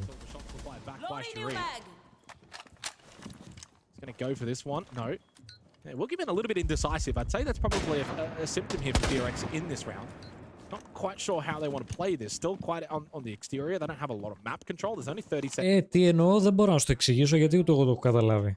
Double nitro available for defense as well. So all the cards on the table for Cyclops. Δεν μπορώ να σου το εξηγήσω. Ωραία φίλε, τι έλουσα εκεί. And Woogie then gets through to Sharif, who made the push up fireplace stairs, and that now, with 10 seconds left, does give FearX an opportunity to close this out. The yellow ping and Jujutsu will fall to Coded, leaves Aniton by himself. Free kill and no kill. It's a double, and how about that one? Oh, how did that round get close? Okay. Why did Aniton swing there at the end? Gave me a heart attack. Okay. Goodness gracious me, Cyclops just able to cling on to that round, but not making it look particularly easy. It didn't have the kit, unfortunately, at the end there for FearX, so that was always going to be a little bit tricky, but a 3-on-1, they don't check right side corner, and nicely done from Aniton, who, by the way, he's up to 11-5 now, getting close to matching Mephi, even though his team is down 2-6, as FearX will call a tactical timeout here with Dark leading the conversation. For example, later this year, is seeing how teams begin to counter-strat and ban away the other side, especially when you come to like round 4 and round 10, looking at what teams have done for the first 3 rounds and taking away the more problematic of those operators. Bomb located by attackers. And we can see, I like it, we can see how reactionary it is. You know, they're thinking we need to take away that wall denial because we're now going to have to work with Hibana if we want the hard breach, for example. As it is, they're going to move away from, you know, worrying too much about hard breach here. As we can see, they've got good soft breach option there. They've got the Flores coming along. They've got the hard breach gadgets.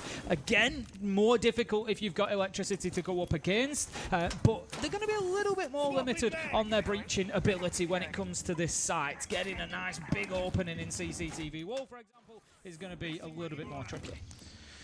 Sure. Well, let's see how things play out here once again. The Maestro coming along from Naka here. It feels like a throwback to an old school comp in a way, seeing a Maestro, a Jaeger and a Wamai coming out together. It's been a long time since we've seen that heavy combo coming out. Καλά δεν πήραν denial, ρε bro, εδώ. Τι έχει γίνει εδώ.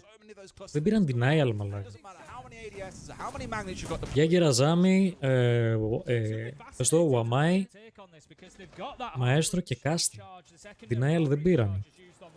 But like I said, it's just a lot more limited. You're having to work through a small square of an opening. Think about that combined to an exothermic charge going off on that wall that blows the whole thing open. So you like to get on the rappel. You like to hold that angle towards CCTV door to prevent defenders moving through. We might actually see more of a presence from defenders inside of CCTV here. There is the possibility. We just see Jaeger moving back through. It's allowing that movement and rotation because they haven't been able to get that big hole opened up. They didn't bring the Hibana along.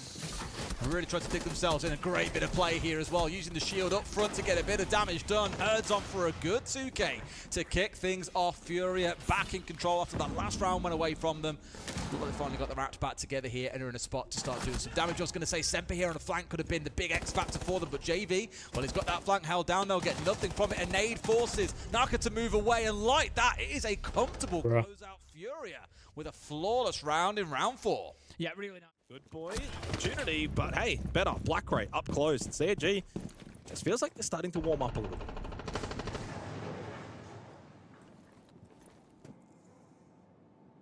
So minute passed in this round and 4 players in the grave. Coded and Rin, all that remains for FearX. But we have seen... Και αυτό το round θα το χάσουν οι FearX, κάτσε να δεις πλάκα. In many of these rounds, Κάτσε να δεις πλάκα. FearX out just yet, especially with a plentiful amount of time and the ability to gain information still very much available. Cam spotted out, been able to clear that and can now get to work with these Latero drones and look for additional pieces of utility in towards the site itself. BPC dealt with. So just chipping away at the information, gathering tools available here for the defense. And I don't mind this from FearX. I mean, obviously in a 2v4 like this, it's very natural, but I think their tempo, generally speaking, has been quite good in the mid-round. Πολύ BB και στο άλλο το ματσάκι γιατί όχι ban, true. From CAG in the first half. Ισχύει. Early start, then slowed down. Doda just wanted to get the plant down. The gas canister though is going to force him back. Τους παίζεις έτσι στο Flores, άπρα. Με τη side παίζεις στο Flores. For Anaton as well. Coda still trying to just make some contact and maybe get rid of one of the members of CAG. Black Ray low. Like still 40 seconds though. I think this could work potentially. Try and go for the deep plan and Rin sneaks forward.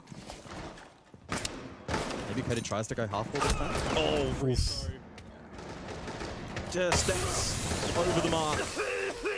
Unfortunately encoded. Well, he does get the plant down and gives... Πρόλαβα μαλάκα για το πλάνταρε, what the fuck. It's a very unlikely one at that. Here in a 1 versus 4, Lowenheld holds over towards Ego. Great swing from Shibitsu. He's starting to perform very well. CNG as a team. Finally, starting to get going. 6-3 scoreline. Set that mountain high to climb, and they are climbing it. They've got their hiking boots on, and they've started to... Hopefully, though, we can get that sorted for next time. There we go. Answers, questions asked, answers given. You can just you can look at the smiles when we end the round and we cut to the player camps, and that's when you can enjoy seeing what they're all up to. Going to have the Hibana straight away placing those charges onto the CCTV. Also, Auto canister will come out just to slow that down. Of course, those unfamiliar with Tuberite, it doesn't destroy the charges or anything, it just pause has done effectively until that icy coldness wears off the wall, and then they will reactivate with however much remaining time they had until detonation. So they don't start again or anything. You know, if got 2 seconds left till the detonation, it will then be 2 seconds till they detonate. So they can hold that wall for a little bit. What they're doing here is burning time. They're not going to prevent it being open, but by doing that, Semper is just allowing himself the time and space to be able to watch that outside balcony along those windows and just prevent Furia from getting onto those too soon. Once that wall opens, which it has now, Semper, he can't really play onto that window. He's going to keep himself in CCTV there. He can watch the breach for anybody coming in, but he can't really expose himself too far over onto the window. But what he might do is take the risk of, I'm going to hang around for 30 seconds. If nobody comes, I'm going to presume that they've actually just opened the breach for phantom pressure and moved away. So he might then start taking that risk onto CCTV window once he's got that little bit of intel. For sure, and there's no need to rush it as well. I know we're halfway the round in, but you can see this is going to be an explosive execute at some point with the Ying and the Blackbeard on side. That just screams, you get your prep work done and then you go absolutely bananas. And sure enough, JB's be the first one in here, and even though Psycho was expecting him, he had a ping, he had a ping, he wasn't ready. Semper was just a bit too ready for him in response. 2 quick kills for Elevate as well. Now things are looking balanced on their side. Still with this Blackbeard that can do a bit of work, but he's got himself a bit of a crossfire here, Tim. One player to the right and one to the left. This is not a pretty situation to be in. No, he needs a little bit of support, and there it comes. KZ underneath, working on the book, and the pressure is mounting on Naka. He's trying to move himself inside of logistics, and that is the support he needed. Ion manages to pick up nades, so all of a sudden everybody else on the side of Elevate can now focus towards main stairs because they know that KZ's downstairs. So right now, Herds, he's had to back off, Des. And what I love is all the players have drawn back in together here in Elevate. They know they can play for these trades and play for these crossfires, and against the shield, it's one of the best things that you can look to do. Semper getting a little bit low here, but now Herds has gone and KZ... Άλλο ένα round από ό,τι φαίνεται θα το πάρουν οι Elevate. Kills from this closed in for your fantasy, and that is one hell of a shot. Gets away with one. Will he find a second? Not quite just now, but very close to it. As that clock runs down to the last 10 seconds though, Tim, it feels like we're a little bit cooked. He's playing... he was quite literally playing with fire there. We could see one of those new environments. Πραγματικά εκεί με τη φωτιά, λέω θα πεθάνει από τη φωτιά που άνοιξε. He had to move in anyway, but he was, you know, taking a little bit of a... Πρέπει να νικήσει Furia να πάρω τον πόντο. From Elevate, Welcome to Stage X. Για πάμε στο άλλο το ματσάκι για να δούμε αν θα το τελειώσουν οι FRX. Anything could probably hold this. I don't think he's really under immediate pressure to fall at this point in time. He can just hold it for as long as he wants, and in fact, FRX may be completely forced to rotate off this. And there's only 90 seconds left now. You've wasted a lot of time trying to clear out the Jaeger. Admittedly, though, and we didn't capture it, but Shreep is now 0-10. They did find that elimination onto him, so still got the player advantage. I don't think they're stressing too much as Woogieman rotates over towards Mud. There is one close by here at bottom library stairs.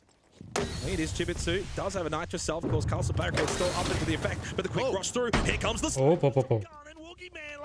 The Boogeyman coming out of the closet, able to find that pick, clears out library, 60 seconds left. Anderton, though, now up to 12 kills. Gets rid of Mephi, takes down his competitor on the other side.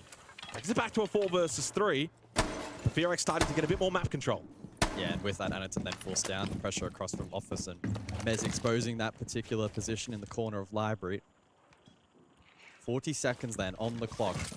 Still time for FRX to very much cook up and attack here and close out the map, especially with that advantage now in play. Control from Woogieman over towards library stairs.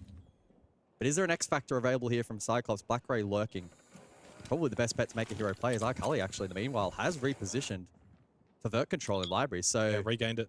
And 3 on the exterior for FRX. I mean, the jump in default plant's not really applicable now. I don't think they're going to be prepared for Arkali up above and coded full full. Good Boy does have the diffuser, and as he finds the entry kill onto Black Ray, 10 seconds in a 1v2. Clouded by the vision of the Fenrir. 9, and Arkali and Code to the job for CAG on the defense. What a round for Cyclops. Again, they lost the opening death battle as Sharik falls again. They were down a couple of players. Woogieman with an amazing entry through Mud to clear out library stairs. The only caveat was they did fail that initial clear at library, the earlier portion of the round, but I felt like Για πάμε στο άλλο. Just need to hold on to this in the post plan. JB92, he's doing it all, Des. He's getting a diffuser. He's getting a double. Make it a triple. JB92, unstoppable. He's a bit on one today, isn't he, Tim? I know it doesn't count because it was in that first replay round, but he had a 3K back then as well, and he just will not be stopped. I think he's now up to 8-1 on kill, even higher than that. Thinking about it, it'll be even crazier, but we'll see, of course, when the stats catch up. Now, I did mention that we have this whole reset now on the bans because the sides are swapped. They're done simultaneously, so you aren't taking forever to get through a ban. Περσάρουν οι Elevate. Βλέπω εδώ. Important thing as well, you couldn't maybe quite see it clearly because you weren't probably looking for it there, but you could see the coach in behind the players talking to them, and that's because through this second banning phase the coach is allowed to speak to them. It's not taken as a tactical timeout or anything. They still have that to take if they wish to. Elevate have already used theirs.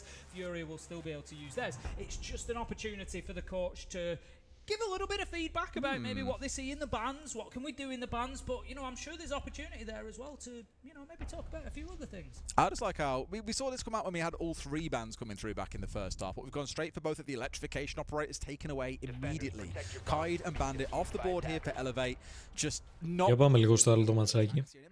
54 and it's up to 143. Getting a little bit close. Oh, Jibitsu did land. Σε καλό σημείο το αλλάξαμε. Θα πετυχαίναμε το killer μαλάκα στο τσακ. CAG, they've definitely got the momentum now. Like, they are the team that is looking more likely to win off the back of what we're seeing here defensively. And so far, this has just turned out to be an incredibly defender-sided chalet. Neither team is just capable of pulling together these attacking rounds. Jibitsu under a little bit of fire towards Solar. See you on the other side. I've got the Blaz and Sens combo. Curious to see if they can actually get that into effect. No catch this time around, right? So no Jaeger or Lamai. Ying should be very effective here. Keep in mind, Ying was banned out in that first half, so Lights on. quite a significant change here for round number 11. Through the drone hole, looking to get a little bit of control over towards Trophy, but this is the absolute biggest counter that you can bring to the table to stop this kind of attack. With the Warden. Coda trying his best here to make advantage of the smokes in front of him on the glass as Arkali gets on the move, one on the rappel. Big kill from Mephi. Coda landing a couple of shots. The down eventually does come through onto Arkali, swinging around over towards the mezzanine, and a drop down now from Sharif. Needs to find a kill. Absolutely now the time is vital for him to get off that donut and try and salvage things for CAG. Well, he's on 0 and he needs to find 3 if Τελειώστε τώρα, here in the opening match of Reload. Coded, Woogie, and Mephi. The 3 up for FearX with 1 minute to just make sure they do not falter in this round. It is a huge advantage. Sharif trying to find at least 1 kill. Blocked though, the line of sight. And unfortunately the one player he could shoot at has a shield in his face, and his position at West Main is now known. Will he be 0-11? He will not. Μπράβο. Ζεις. Ωραίο ματσάκι. Πολύ ωραίο ματσάκι. 7-4 over CAG, the APAC rivals, a little bit hot and bothered towards the end like the weather. Siege timing moment as well. Oh, it's horrible. Because Iron had got to this point on main stairs, was ready to get the track onto the Valkyrie, but just as he hits the track, while he's crossing towards Bathroom, managed to get a kill onto the Havana on the other side. It's unfortunate for Elevate, but super well played here by KZ especially. A 5 versus 1, and Furia, as you'd expect on the defense, are looking impenetrable. Romeo's got it all to do in a 1 versus 5, Tim, but it feels to me like this is going to be a 5-2 scoreline coming up for Furia. Yeah, it certainly does. Romeo, low health as well. It's going to be a big ask for the book here. Got a little bit of utility that he can use should he need in the form of that skeleton key. Maybe get himself a little extra line of sight. He's got a good idea that one's inside a kitchen, I think, here. He's probably heard the gunfight, but it doesn't matter. KZ steps around the corner and slams his man. Picks up the final kill, and that's going to be, indeed, another round going to Furia. They're looking good. I mean, Casey barely looked bothered there. He was literally, he probably moved, what, 5 meters around a pinpoint at the top of those main stairs, or at the midpoint of them, dashing towards kitchen a bit, in towards bathroom to take a challenge onto the Habana, picking up kills left, right, and center. Elevate got to get their ideas together here if they're going to shut down Fury and be a little bit quicker on the push in, and maybe with what they've currently, it's got Hobbit, of course, they can change away from this, but we're seeing things like the Sens, the Capital, the Lion, you've got Psycho back on the old faithful Monty. This could be a real blast from the past, Tim. Fury might not even get another ban here, Des. No, they could do it all in that 7-2. If they get the next 2 rounds and it's over in round 9, they won't, of course, get that opportunity for the 3rd ban that comes at the start of round 10. So we'll see whether they can get this done without needing it or not. Like I say, it's been a very good start from the former. Fury έχουμε βάλει chat στα prediction εμείς. Furia just looking pretty solid. I don't feel like Elevate have ever really pushed them. There's been a couple. Έχω βάλει BDS, Dark Zero, FaZe, Furia, G2, Space Station, Falcons και W7M. Advantage. There's no rounds where I've looked and thought, wow, Elevate really won that. They really were, and this is where we're going to see it more on the attacking side, but I'm waiting for that sort of wow moment of that was a great strategy, that was really well executed, they've gone in and won that, they've taken that round away from Furia. I'm kind of waiting for that. I've gone to the game again, so I wish I hadn't. Θα πάω να φτιάξω ένα καφεδάκι. Έτσι, έτσι θα γρήγορα, έτσι λίγο. I never want to see players struggling like that inside of the game. Man, I mean, otherwise, I think JB has had a bit too much fun. He's up to 12-2 in this game, Tim. And now he's got himself across the plane on the dot. KZ going a bit aggressive here, wanting to get his KD padded out, but not able to succeed. Romeo instead being the collector of his scalp in this round. That's the difficulty that Elevator will face now, of course. Furia 5-2 up, they start feeling like they can take a few risks here. They can go in there and get involved and have a little run out, see if they can get an early pick. They're going to feel emboldened, they're going to feel confident that they can do so. As it is, they've been punished. SSG G2, Secret, Furia, Liquid, BDS, W7M, Cloud9. Okay, και τους Cloud9 επίσης, μάλιστα. Garage, then you got to take it, you got to eat it up, and that's exactly what they've done. KZ lost, Castle not the end of the world, those barricades will already be in position, so it's not really utility loss. We can see the Monty is pushing up here, Psycho is just choosing to take damage from the barbed wire rather than having it cleared out. At this point though, he's in a real dangerous position, Tim. The thing is, as the dock here, you know that there's someone going to be challenging along with this Monty, or at least trying to benefit off the fact that it's creating pressure. He can drop that shield and knock the dock down at any time, which is where the respect has got to be given. So it's a lot of pressure to be put under, and sure enough, here's that player. It's Romeo below, looking for his man, and now the dock knows where he is. In fact, it's Romeo taking a lot of shots. Tim, there are 3 players here trying to get rid of one guy. Steps up and gets rid of one. They get the trade, so it's something. Romeo on for a 3k, and maybe here with the shield still in hand, Elevate can get something done. There has been quite a heavy cost for them there just in clearing out that dock. It's not just about the manpower, the loss of Ion and Semper along the way, it's also the loss of time. They're down to 45 seconds, but they should have what they need now. Romeo is the big question mark because he's got the diffuser in hand, and they want to get him in here with Psycho so they can plant him behind that server rack realistically. They've got the cover on there. You can see now he's moving up, he's getting himself into his spot that he needs to be. They've got the cover from the breach, but Philippox gets a big kill and drops the diffuser on the ground, Des. This is the hard one now. They've got to make this work, Tim. They had a spot to cook something special. They might have drawn out the C4, but they're in this 2 versus 2. He's in for a planet with no C4 on side. Yes, this can go down. Doesn't matter what the cam shows them. Without the control they need, this is going to get stuck. Real sticky. It just shows how easy this site can be to plant on. You really don't need very much. You just need that cover from the wall. Elevate have understood that, and they've played it beautifully. Naka just holding that angle to prevent the push through. As you say, the nitro already used has been a critical moment against Furia here, despite that fight back. And you would expect now that Elevate are able to hold on for this final 10 or so seconds that they need. Naka manages to cut down Nade. It's all going to be up to Philippox. 13 seconds with a Monty in his face. Not a chance, Des. Absolutely not. Psycho is going to bait him out here to make sure he can't get on it. And now there is no time left. The most he can play for is kills, but Elevate have pulled it out to a close. I think as soon as they knew that C4 came out from Philippox, they were like, that's our time. This is it. We can get this plant down. That's exactly what they did. And sure enough, Tim, they'll get another round on the board here. Not quite caught up to Furia yet, but at least being competitive. No, I was saying I was waiting to... Ξεκίνησαν εδώ τις βλακίες Furia, ρε φίλε. Ξεκίνησαν τώρα τα δικά τους τα τσαλιμάκια. It was maybe a little bit slow from Elevate, even once they'd taken that catwalk. They still didn't kind of rush their way in, but that was fine. They used the time that they had, and even with 2 of them, they just showed such a great understanding. I know it's a pretty basic concept for anybody who's played Siege for a long time. you're aware of holding that angle across and how it prevents anybody pushing into CCTV and the safety that it creates for Psycho to get that diffuser down. But Elevate had to take account of certain factors, and the Nitro particularly was one, because if you haven't cleared that out with only 2 players, it's then very difficult to plant in that spot, because Philippox just runs downstairs, Nitro on the ceiling above him and clears it out, but they knew that wasn't possible. So really well played, and I will say, Elevate, that's a round that they definitely came in and won. All right, let's see if they can get any more on the board, Tim. Keep this one competitive as we go through. I think our game over on the A stream is also coming to a close, or probably a little bit further ahead than schedule than this one is right now. Last I checked, it was 6-3 to FearX against Cyclops. Pretty dominant in terms of performance. I think it's 6-4 it currently stands. So things are staying close over there, Tim, here. It's, again, competitive, but it does feel like Fury are the ones pushing themselves towards a win. Let's see how things shape up though in this round. Flores coming along for Ion, no doubt identifying there's a few things to chew through in this round. The barbed wires, you've got the Maestro cameras to go through, of course you've got the Kiva barriers to be concerned about too.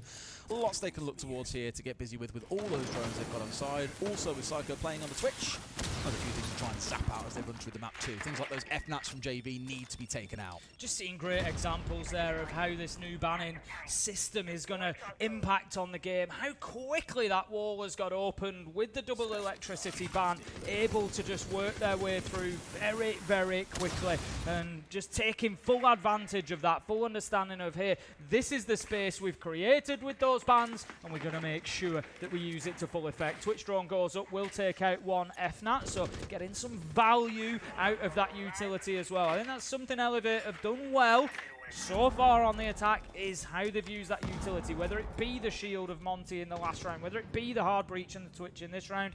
They're definitely focusing on it.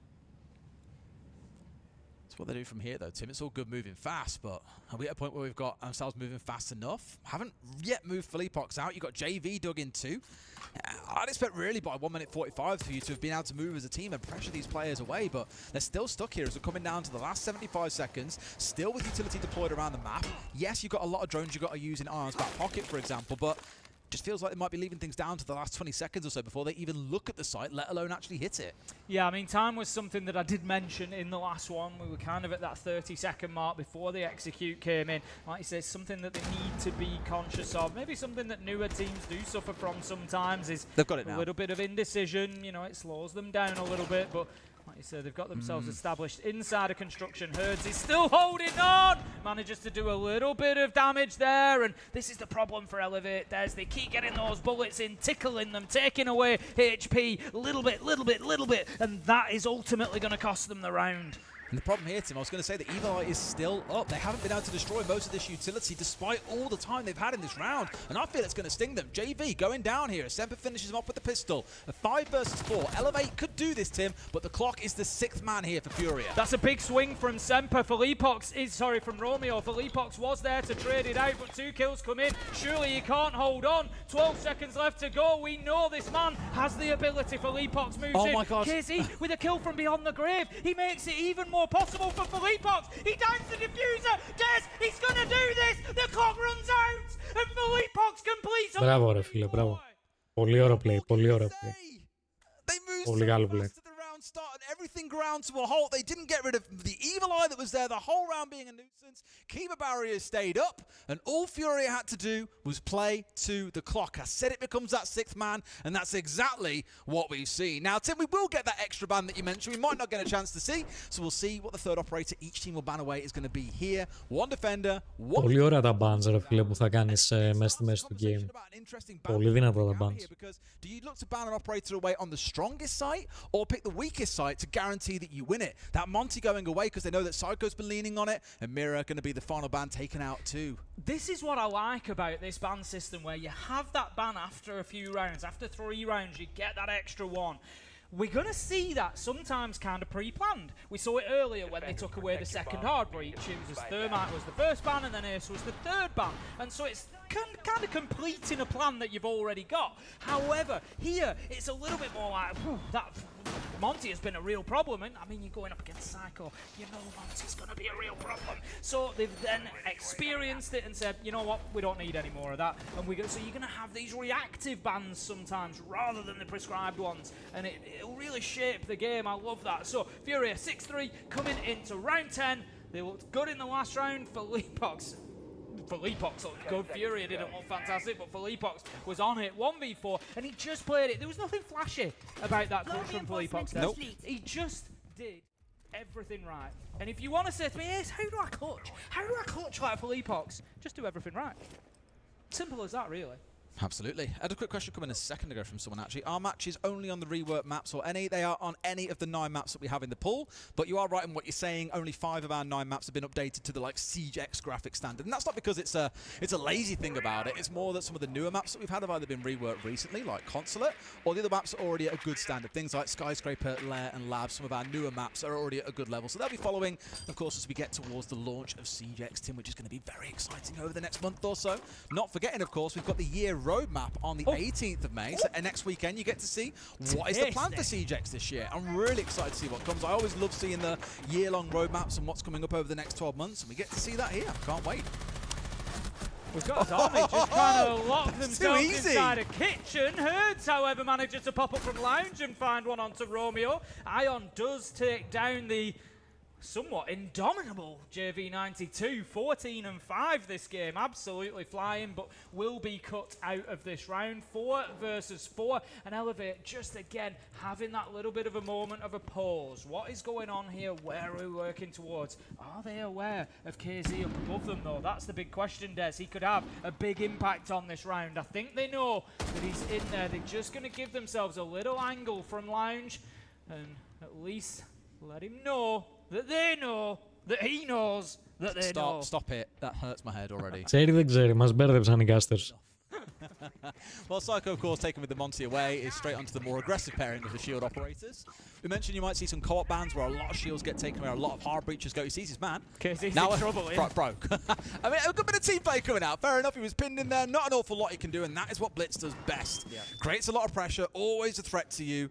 When you've got a teammate nearby to support that shield operator, well, it's hell on earth for the defender. Just forcing that movement as well. KZ would never have moved his position there unless he's got the blitz in his face, so he didn't really have a choice. 3 versus 4, Furia might not be able to get it done inside of this round. It is Church and Arsenal, so time is less of a factor. We often see those final 20-second executes for Elevate to come in here. They've done... Και θέλω να παίξω το Siege X, αλήθεια, τώρα αυτή τη στιγμή.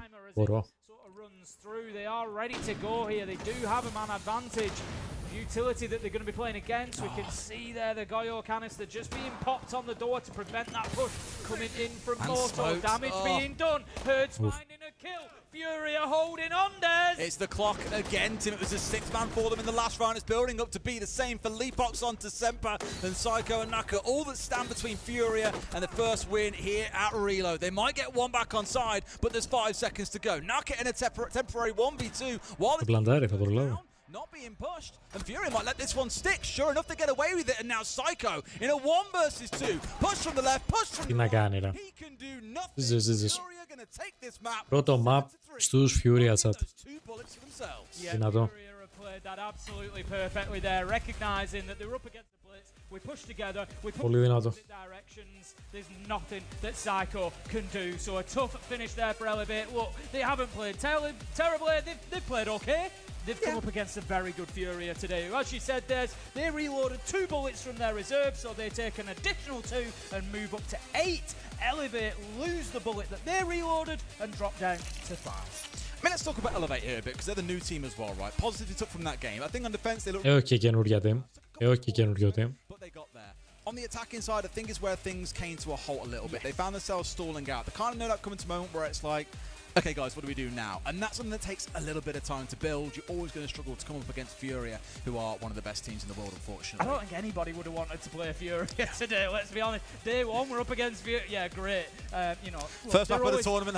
Let's get the hard one out of the way, shall we? Clubhouse as well. You know, Furia are always going to come in and look good. As we progress through, it will be the lower ranked teams in terms of the points that will choose their opponents for the following days. So that will offer, you know, Elevate have lost some points there. They've lost one of the bullets, but it is going to mean potentially, we'll see how the rest of the day shapes up, they may be getting an earlier choice as to who they go against. And of course, we get to see at the end of today's show over on the A stream who they pick to play against tomorrow. So make sure you check out that a bit later. But we've still got 4 more games to go here on the B stream. We'll go to a break, and when we come back, it's Cloud9 coming up against PSG Talon. See you in a bit.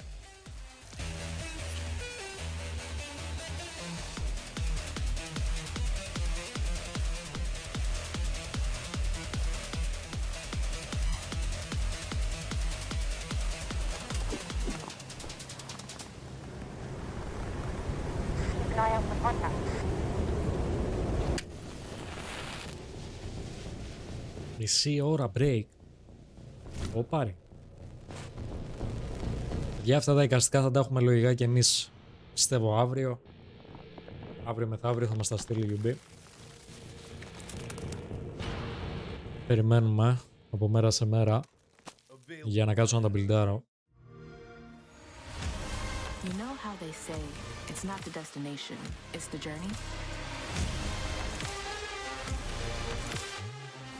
And the journey of 1,000 miles begins with a single step.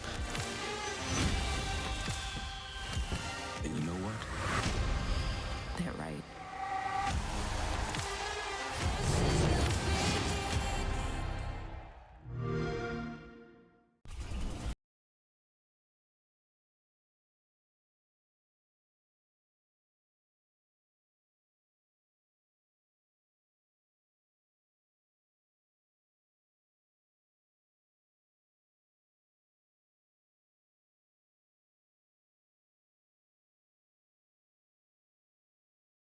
Που ετοίμασα 6 λεπτάκια για να κάνουμε και εμείς ένα break. 6 λεπτάκια, BRB λίγο να πάω να βάλω και καφεδάκι. Απολαύστε τα βιντεάκια που έχω ετοιμάσει, το playlist.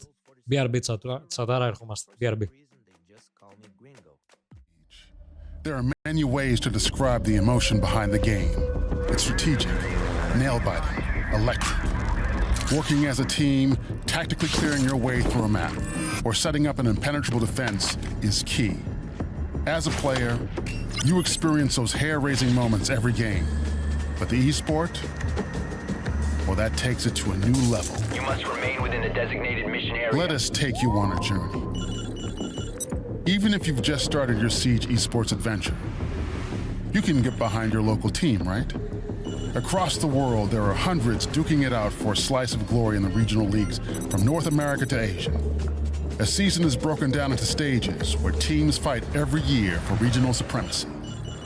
Seemingly around the clock, there's action going on, and you can follow their climb all the way to the top. You can enjoy a game from Brazil here, South Korea there. This is where the true legends are born, at the bottom of the mountain. And you can say, I was there. This is where the cream of the crop ply their trade. The next level are the majors. Only a select few teams have the honor of testing their mettle here. If they can prove they are the best in the regional league, they make it to one of the majors across the year. Op 4 eliminated. Touring the world, one major after another, these events bring Siege esports directly to fans. And let me tell you, the energy is so electric, you'll feel it. The majors bring everyone together. In person or at home watching along, you ride the exhilarating highs and lows and storylines collide. It's a test of nerve, both for those playing on stage and the fans. The team who manages to reach the summit, though, they are truly on top of the world. They are the best, for now. Because nothing crowns a true world champion like the Six Invitational. Oh, the Six Invitational. This isn't just where Siege history is made, but esports. It is the pinnacle of competition. Siege's world championship and yearly celebration of our entire community. Heroes and villains are made here, logic defied and spectacle created. All legendary moments chasing after one dream, lifting that hammer. Siege's most coveted trophy. It's the most terrifying gauntlet of them all. The pressure is immense.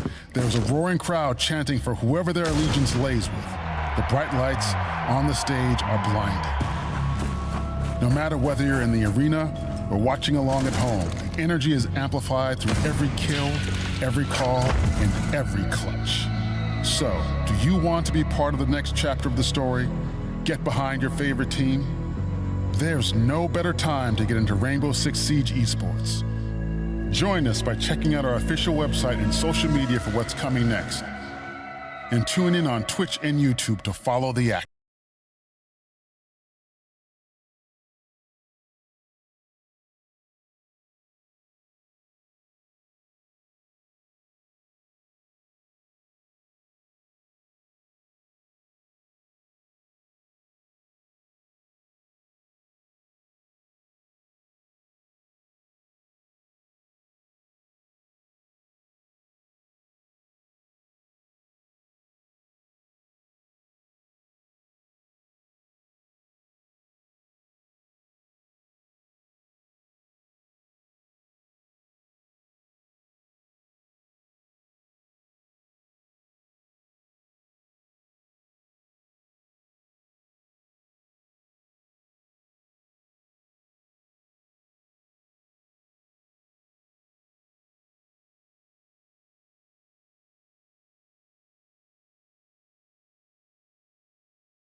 próximo reload vai ser no Rio de Janeiro.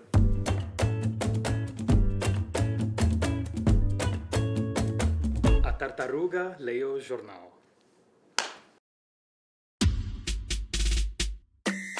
My name is Alex Gold 47, but around here, for some reason, they just call me Gringo. I'm a huge Siege fan, and after last year in Brazil, I would say I'm practically a local, right? Now, it's time to dive in and see for myself. Is Rio ready for a reload?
Λοιπόν, we are back, we are back. A total of 6 cards. 4 of them I'm calling passive cards that are always in play, and 2 that can be activated when the players actually want to use them. We'll tell you how that happens. So first of all is one of our passive cards, which is the Flawless card. What happens, or what does flawless mean in this context? Yeah, I mean, flawless means exactly what you would think it'd be in terms of this competition. You are flawlessly beating the other team, winning in 7-0 fashion. Μας εξηγούν λίγο γενικά πώς είναι το τουρνουά μπιλνταρισμένο. Οπότε ακούστε λίγο αυτά που λένε. You put up another 2 bullets, or even today, for example, we almost saw it in the first matchup. Had they won that match 7-0, had Fear won that, they would have accumulated 4 bullets back to themselves, putting them in a much better position. Because at the end of this, you want the most amount of bullets you possibly can get, and a flawless victory gets you that much closer to having more in the arsenal. Well, that's the Flawless card, one of what I'm calling, it's not official nomenclature, but this is the kind of, I guess, MMO brain that's coming in here. It is a passive card. It is always active in play. But at the end of every single play day, we have a draft show where all 20 teams have a representative each, and we're going to be chatting to them as they pick who they get to play against tomorrow, because we don't know what the games are going to look like until the end of the day. How does that work out there? Well, in the draft show, usually based off of the previous day, so for example today, the teams that perform the worst. Λοιπόν, παιδιά, Υπενθυμίζω, ο Σάκα με τους FRX 4-7 πήραν το μάτι σε FRX. Το άλλο ματσάκι που έπαιζε ταυτόχρονα ήταν η Elevate με τους Furia, κέρδισαν οι Furia. Και τα μάτς τα οποία θα τρέξουν αυτή τη στιγμή, τα δύο μάτς που θα τρέξουν ταυτόχρονα, είναι η PSG Talon και η Cloud9, το πρώτο map. Και στο άλλο ματσάκι θα δούμε τους Scar Z με τους Wildcard Gaming. Αυτά τα δύο μάτς θα παρακολουθήσουμε σε λιγάκι. Ταυτόχρονα είναι πάλι τα μάτς, οπότε θα κάνουμε εναλλαγές έτσι όπως κάναμε και στα δύο μάτς, για να έχουμε full δράση και από τα δύο μάτς, να τα βλέπουμε ταυτόχρονα.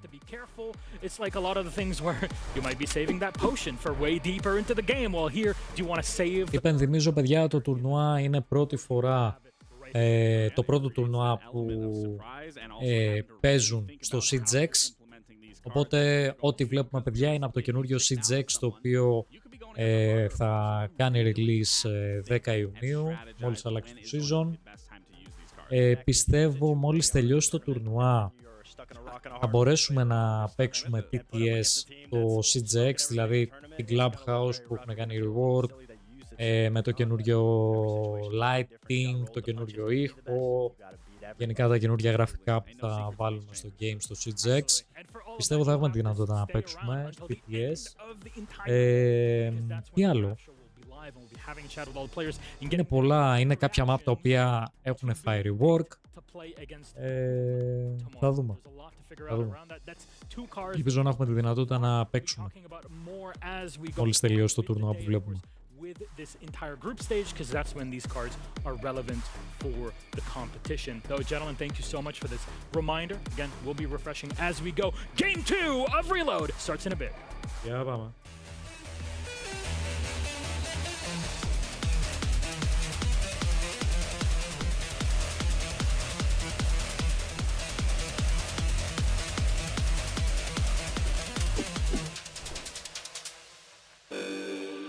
Τρία λεπτά για chat.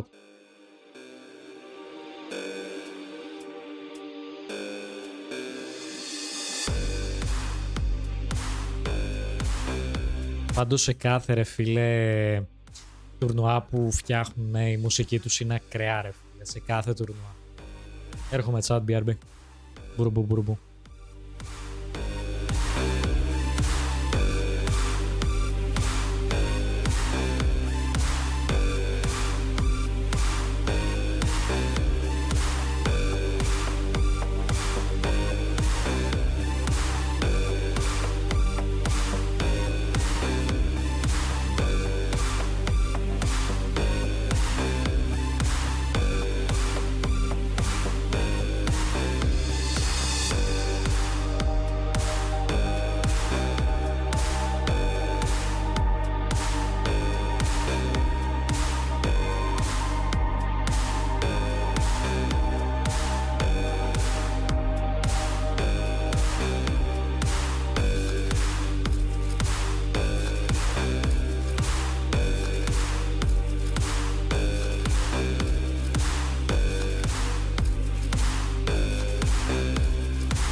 Παιδιά, επενθυμίζω το ότι κάτω βλέπετε και τα μάτς που θα παιχτούν σήμερα. Από ό,τι βλέπετε γενικά είναι αρκετά ματσάκια. Τα τελευταία δύο μάτς που θα παιχτούν ταυτόχρονα είναι 12 η ώρα, δικιά μας ώρα. Οπότε δεν μας πάει και πάρα πολύ αργά. Δηλαδή σε σχέση αν το συγκρίνεις με το Invitational που είχαμε στριμάρει τον Φεβρουάριο. Νομίζω αυτό το Cup δεν θα μας πάει πάρα πολύ αργά, δηλαδή τα μάτς δεν θα είναι περίεργες ώρες.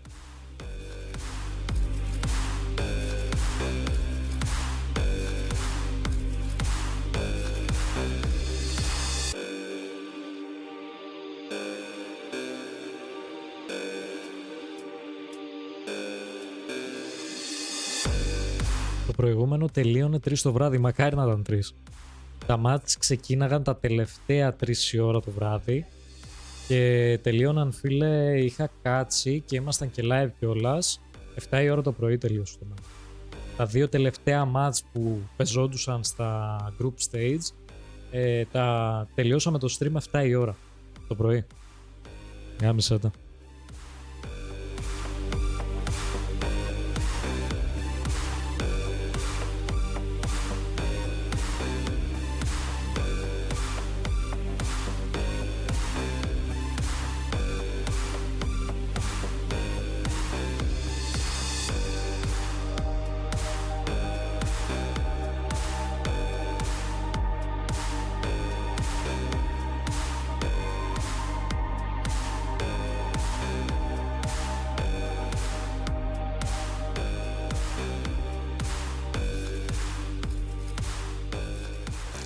Για πάμε.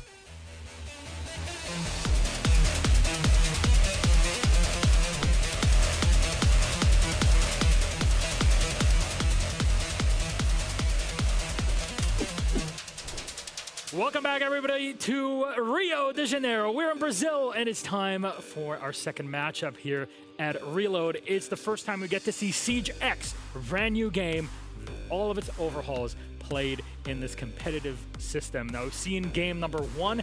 That's bygone. That's done and dusted. We have to talk about our second, and it's Wildcard versus Scars. This is a matchup that, in many ways, you would not be seeing in a lot of tournaments, but this is really shaking things up. Yeah, I mean, it's interesting. Again, back to, you choose your opponent. Wildcard picks Scars, and when I look at this tournament and how this format is and how you play it, I wouldn't pick a stronger team out the gate, and for Wildcard... Είδα μέχρι το SSG vs FaZe που έχασαν οι SSG και τον τελικό στο τέλος. Εμείς παρακολουθήσαμε, φίλε, όλα τα match Invitational και καλύψαμε όλες τις μέρες εκτός μία-δύο από όλο το τουρνουά. Μία-δύο μέρες νομίζω ήμασταν off, δεν τις στριμάραμε. Φίλε, ήταν από τα πολύ καλά Invitational που έχουν γίνει όλα αυτά τα χρόνια. Ήταν πολύ δυνατό Invitational. Could be a good startup for Wildcard and what they have to show in the rest of the tournament. You never know what you get at the end of it. It's best of one, and that is very dangerous territory. But let's talk about Scars. And this squad you've seen over many iterations in international play over the past 2 years, ever since Copenhagen up until now. They've had a lot of success online as well in their own region in Japan.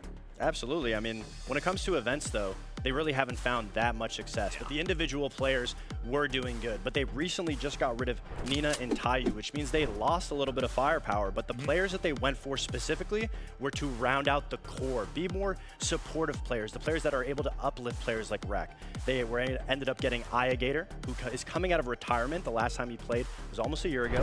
And Choppy, who the last time he played was in Atlanta. Wow. So both of these players have had a little bit of a stretch since a international tournament. It's going to take them a little bit of a warm-up, and Wildcard is a perfect first opponent for them to go up against. At the bottom of the screen there, you saw a little teaser show up with the Scars logo and a piece of a weapon. That is a teaser of their in-game skin that will be coming out very, very soon as part of the R6 Share program. Of course, all of our 20 teams here at Reload in Rio are part of the Share program, so you will eventually see their skins in the game. And I know that the money that we all put forward as a community to support the organizations and the esport also support the players individually, and I have 2 great examples of people that it helps. It really does help. It adds on top of everything. Your usual salary, you get more secure and you get to focus on your game more.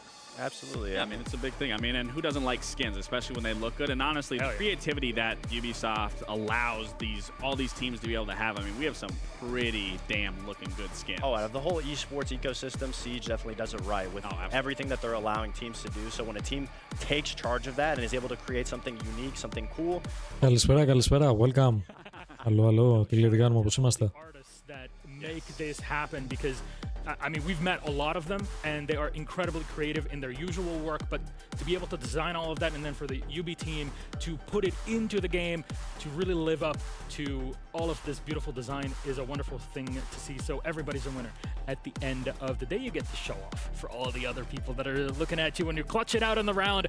It's beautiful to witness. Though, with all the promo aside, because there's a lot to talk about, let's put up Wildcard on the other side, because this squad is, in many ways, a mishmash that's looking to find success in this international. You know, it's crazy as an NA analyst seeing this roster now. I mean, you have Dash, a very good player coming from Brazil, coming from that WCHEME roster that won all the way back then. Now he finds himself in North America. But then you also look at Baby Shark. He's coming all the way from Europe. So, I mean, this roster really is a wild card now. They're really pulling out every little bit, every little showcasing of their cards and trying to facilitate this roster, make them as competitive as they possibly can be. And on top of it, this is their first international event as a team and for some of those players. I think a standout player that everyone should know is Kansan. I mean, he's been performing so well, and to finally have a team where it's his own, he's arguably the leader of the team. Yeah. And now orchestrating it by picking up 2 players from 2 different regions to be able to have a little bit more experience and depth. It's a very young roster. They have a lot of potential. First tournament. There's a lot for them to show. There's not too much pressure on their shoulders because a lot of the NA teams are kind of washing them out going into this tournament. Well, and what's good, especially for Spiker and Mr. Bay, is that you have a player like Kansan that you can piggyback off of. But now you're adding Dash into that element as well that also has that experience, that has won something. So they really have a good support system and a really good IGL to look at and be like, okay, this is what we got to do. This is how we're going to facilitate a round. And I'm expecting big things from this team. I don't want to see disappointment. Honestly, there's quite a few teams, not just, I guess, 2 NA teams that are part of this tournament that we're looking at as, my God, is this going to be a repetition of Manchester? But there's actually more than that. The Brazil is bringing their own. Talk about Loud. There's other squads that are in here, and we're going to mention them and go in depth as their matches kind of happen here on the broadcast. But there's just so much to look forward to because it is a blank slate for all of these. Yes, your experience, as you mentioned with Kansan or any other player, it's really important. But it's different when you're playing internationally. It's different when you have this format, especially, and when you're on a brand new game with a lot of changes, though not the core, as you mentioned earlier in the day. When you're watching 2 main stage level teams go at it, it's amazing for its own reasons. When you're watching 2 teams that have a lot to prove for themselves, it's a whole different battle. You're going to see a lot of creativity, maybe a lot of rookie mistakes, but that's the beauty and the magic, especially on CGX. Everything's going to be brand new. Exactly. Now let's take a look at our map. Again, all best of ones throughout our first 5 rounds, our first 5 days of competition here at Reload. Before we go to our main stage, we're going to get Chalet again as our decider. I wonder why that's been happening. I think it's just a great map for everyone to go to. Arguably, it's Chalet, Clubhouse, maps that are a little bit more aggressor-sided, allow teams to be able to go for aggressive plays, to show a style of play that you're not going to see later in the tournament unless it's from a Brazilian team for the most part.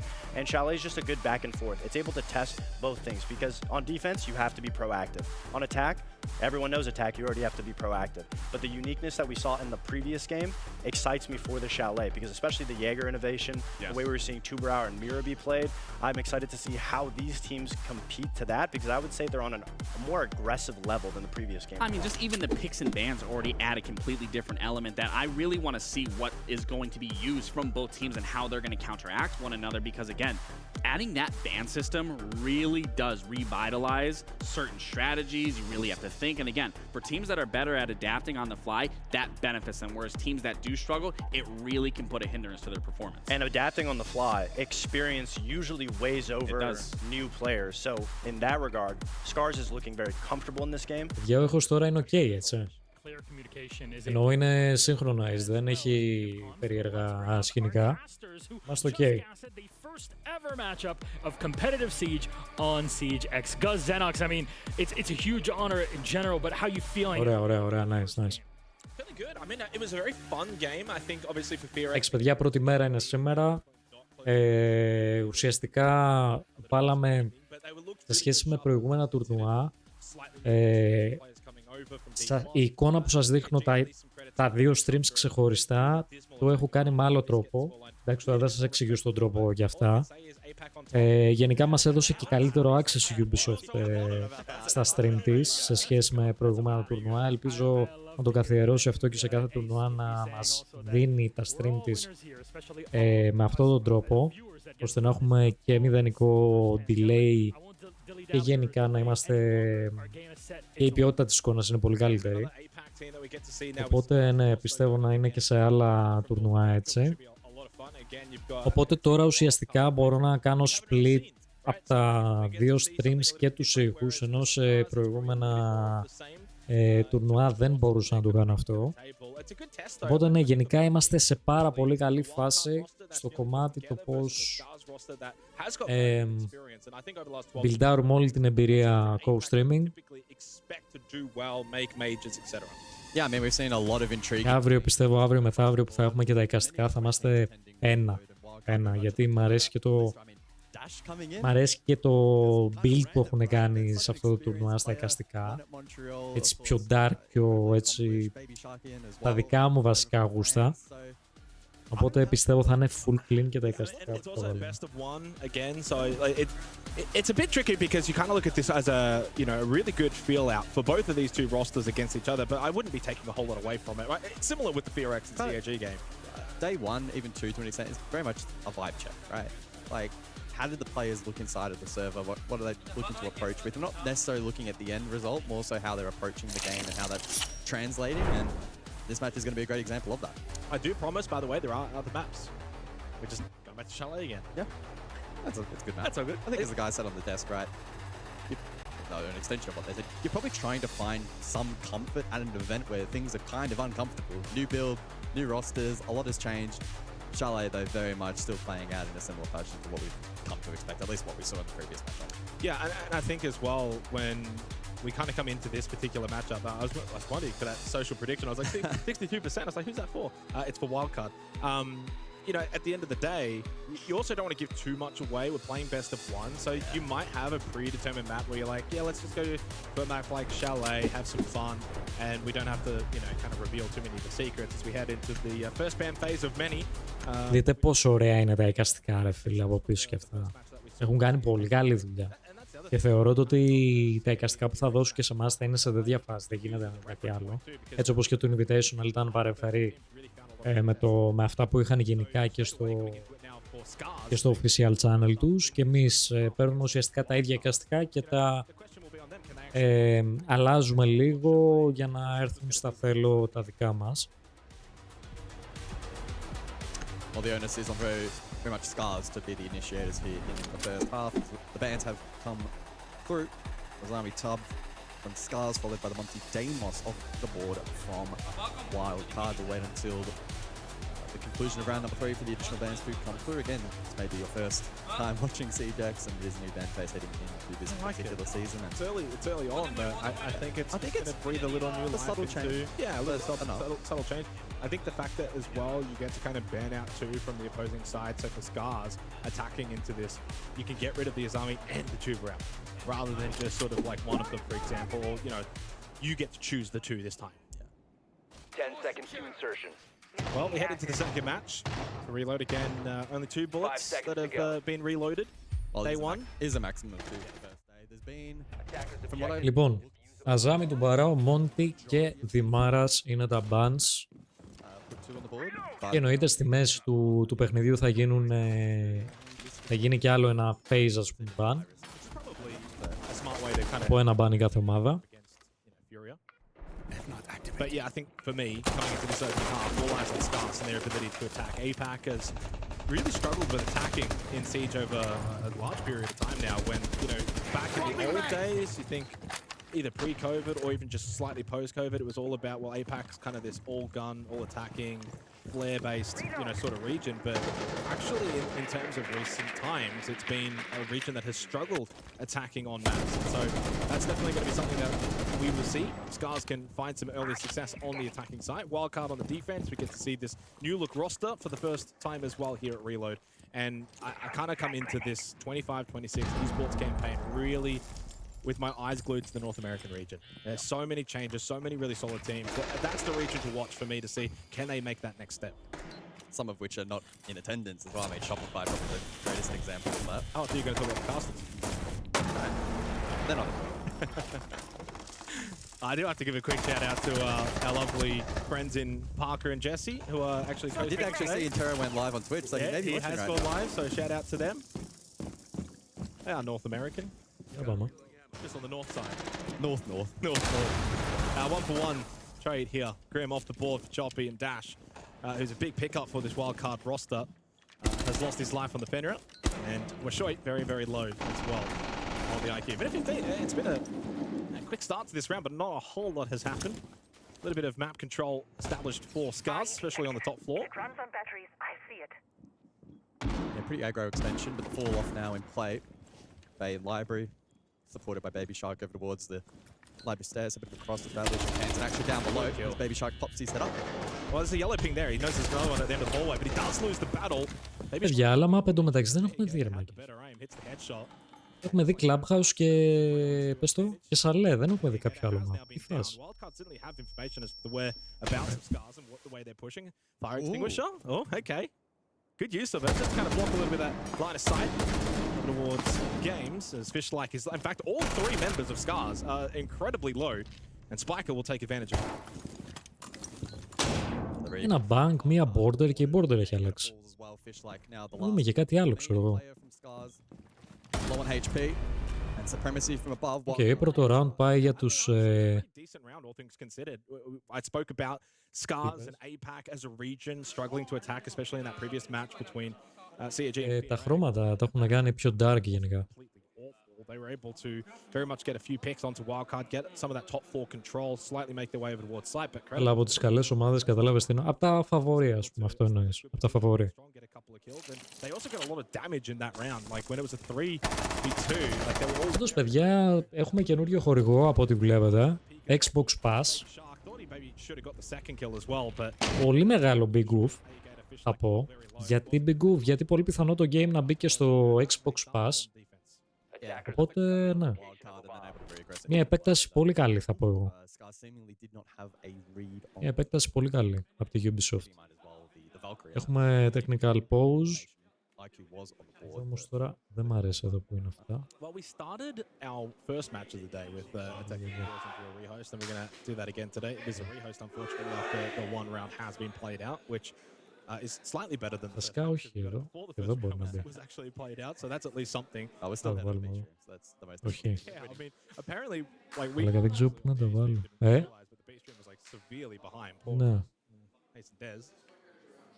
Δεν είναι κακό. But yeah, I mean, I think for this match, again,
Λοιπόν, υπενθυμίζω για άλλη μια φορά, παιδιά, τα μάτς τα οποία έχουν παιχτεί.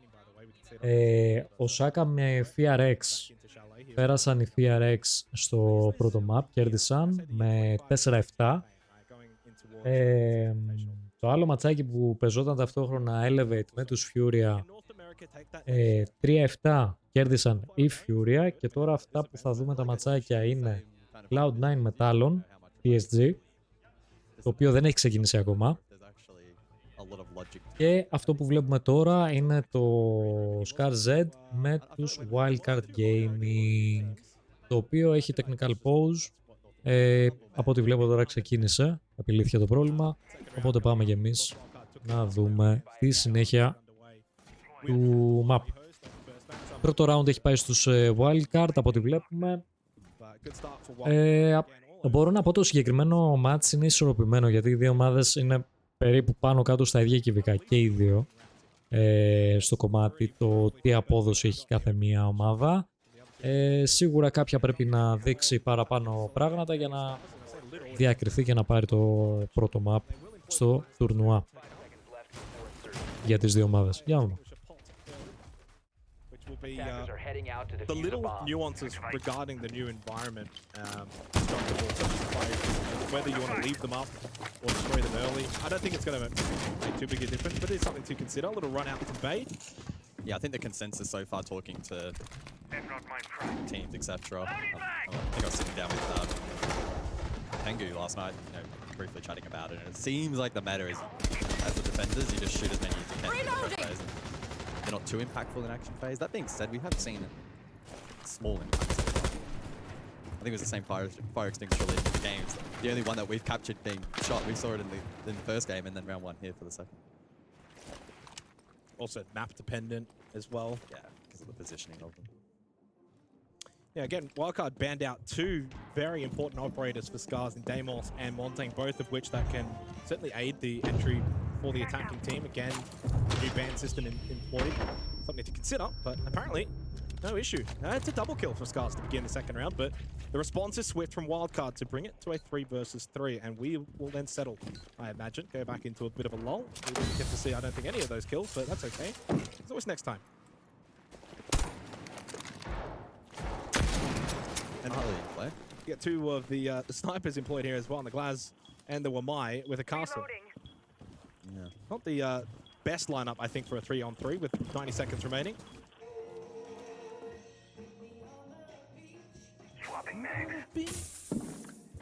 I was vibing out.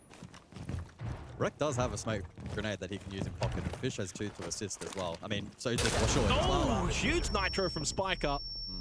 Well, they're not short of utility on the attack still, but they're short of hard breach. They need to get Rek activated, and no hard breach now means that they're pretty much forced to filter through. So smoke deployed, 2 still remaining on the Wamai. You got to find this kill, Rek, but he doesn't want to overstep the mark. Grabs the kit. Minute left. Smoke though, unfortunately now has extinguished. There's a bulletproof camera as well watching that doorway. Fishlike from above, actually able to use the vert, finds the kill onto Kansan. And so first floor control only now for Wildcard, but there's only 40 seconds remaining in the round. Yellow ping information. Can Fishlike find the kill? Indeed he can. From above onto Spiker and clears out that dining room position.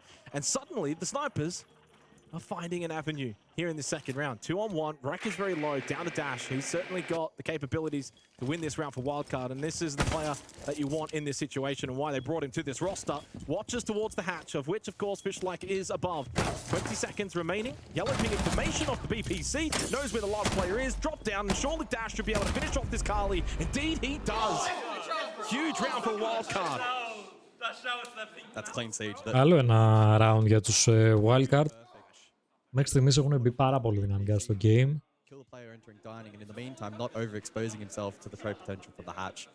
Και αν κρατήσουν αυτή την απόδοση έτσι όπως είναι αυτή τη στιγμή και το momentum, πολύ πιθανό να πάρουν και το map. Πολύ πιθανό. Wildcard management, like, how did they scout this team? Because it's such a crazy lineup when you think about it, really. It's so crazy, it just might work. Who knows? Maybe. Yeah, I mean, just a really good showcase in terms of an individual ability moment there from Dash. His positioning was absolutely perfect. He read the game situation amazingly well. one above, one pushing in towards dining. You still have the bulletproof camera, so you use that for your information. You get the yellow ping, you swing. It also helps, of course, he was going up against a glance and a wall. But to be fair, I mean, I felt like Fishlike and Rek actually were handling the situation quite well. After the spike of Nitrocell onto the castle, I thought that's it, round's done, but they started to bring it back. So he can take some small caveats there for Scars. If you want to find the positives, they are there. Fortunately, the reality is, though, the round goes the way of wildcard, 2-0 start on the defense, and looking good for the North Americans. Attackers are moving out to locate a bomb and defuse it. And French. And French. Everyone's everywhere these days. At least it's a majority NA team. I'll give them that much. We'll give them that much. Same can't be said for Elevate. We did lose to Fury over on the base. Actually, yeah, as we were getting back in, I actually watched them leaving. Shoy on the block with a swift entry in towards game 3. Captures his drone and now start to make his way around the map. This is intriguing. Barricaded off inside of mud. Obviously, a teammate has barricaded him off, hence the orientation of that barricade, just to maybe throw Scars off. Potential for a missed drone as well, especially onto a Vigil. This could be very intriguing. In fact, Baby Shark's play might be to be as passive for as long as possible, then go for the late sweep flank. Just a lurk of Roma on the Vigil. If anyone comes into mud, you'll probably get the free kill. If not, you can push out later in the round. Flash towards library, which you didn't even need to wait for it. Oh, he got shot down. So Fishlike over bottom stairs was actually watching it and ready for it. Nicely done by Scars to read the play. They do lose with Shoy, but they gain 2 kills off the back of it. And he most importantly dealt with the smoke as well. He's under the bingo card. I think he was calling around in the barbed wire at the game before it done. Just while that was happening, Hansen found the kill on the Choppy. Το άλλο μάτσα από ό,τι βλέπω, παιδιά, ξεκίνησε με τους Cloud9 και τους PSG Talon 0-0. Παίζουν Night Heaven. That's going to be quite useful for the Echo on the board. This guy's able to employ that information effectively. Plenty of time remaining, minute 10 on the clock. Main breach still to be, I was going to say dealt with, but no hard breach available. Yeah, I wonder, I'm assuming the Grim must have had some tin can openers. Stand by to it. On the left. Again, that slow approach now from Scars, very akin to what we saw in the opening match from the APAC teams, where they kind of try to go a little bit fast and then slow it down. Wildcard were able to stand strong on the site in the previous 2 rounds. Can they do so once again? Inside of Piano is Dash. He's going to be a key figure. Attackers recovered the bomb. This is going to be a meat grinder moment for Scars. I mean, the lack of hard breach here is... Look at flashes, though. Surely they just flash dump in towards Piano and try and clear Dash. They should at least get the wall open off the back of the Tero. Half-wall plant now an option. Oh, yeah, but not going to be able to make it in. Canton with a swift headshot onto Gator. See you later. 20 seconds left. Wildcard certainly with an advantage once again. Ping goes out, the call goes out, and Canton by himself now on the Echo, which is not going to be something of too much use, although yes, indeed it still will be. Even though it has been hacked, still operational. Πολύ ωραίο echo εκεί. Πάρα πολύ ωραίο echo. Το πήρα. Plant does go down securely, but this is not a very strong position to push. Πολύ καλό, πολύ καλό. Πολύ καλό play από τον echo. 3-0 start for Wildcard. How difficult it may be from his position to have a big impact in the round, and that Nitro needed to find its spot if he was going to do so, and they manage exactly that. Gotti gets one with the Nitro, and then we've got the line of sight there to deal with Packer from Misa. Just fantastic stuff from PSG Talon, really getting some value out of what can be a very difficult position to find it in. The thing is, if they get the plant down there, it's a very different conversation we're having. And there were 2 chances where they had to get it stuck. If it does, then it's really hard for PSG Talon to retake. I suppose. Πρώτο round, παιδιά, πήγε στους Talon. It's hard to break down the walls. They're about to abandon that position and come and chase you into the field. It was a similar game plan here coming out from C9. So yes, it looks like an absolute mess given that it's failed. Να υπενθυμίσουμε, παιδιά, το ότι οι PSG Talon έκαναν ένα πάρα πολύ κακό ξεκίνημα στο Invitational που μας πέρασε. Γενικά στα πρώτα map που έπαιζαν, στα πρώτα games που έπαιξαν στο τουρνουά, στο Invitational, δεν είχαν πάει καθόλου καλά, ήταν πάρα πολύ χάλια. Προς το τέλος το group stage, παιδιά έκαναν πάρα πολύ σημαντικές νίκες εναντία σε φαβορί και έκαναν την έκπληξη. Και στο τσακ δεν πέρασαν στα knockout phase, αλλά γενικά έδειξαν οι Talon το τι μπορούν να κάνουν. Και πιστεύω ότι σε αυτό το τουρνουά να δείξουν όντως το τι είναι ικανοί να κάνουν και να μην λούσουν πάλι στα πρώτα games έτσι όπως έκαναν στο Invitational. Γιατί ήταν πολύ κρίμα, διότι γενικά οι PSG Talon έχουν μονάδες καλές σαν παίχτες, οπότε όντως κάνουν πάρα πολύ καλή δουλειά σαν ομάδα γενικά. It just screams utility dump and playing around that shield to make something happen. With, of course, a lot of vertical control to come in, which is something they missed out on in the last round. Yes, it was more about the threat from below. This time it's the threat from above they're worried about. Same thing sounds true though, Tim. There's a lot of positions to break through here first on the PSG Talon side. So for C9, a new team that have come together. We spoke about this on our last map when we had Furia against Elevate. Furia taking that win away, as you'd expect on Clubhouse. Our concern for Elevate was that we aren't yet seeing the team move with particular pace or purpose as an attacking side. In defense, they were okay, but just couldn't quite make it work against a former world champion team on the other side of things, and I think you might see both of these teams struggling with that to some degree here. So, for C9, they've got to figure their way through. They'll start things out with the entry onto the Azami. A good pick to find at this stage in the round. 5v4. Yeah, that's a great start for them. Just gives them that foundation, but also that bit of space as well. Dealing with that top floor, as I said, that is somewhere that PSG Talon will have thought is key to hold on to try and prevent that plant going down. C9 don't necessarily need to kill everybody here. All they need to do is create enough space, enough safety to be able to get in behind that pillar and put the plant down. So it's about gaining storage control. Still fighting with Gotti up on the top floor. He misses his opportunity, but Kobe does not.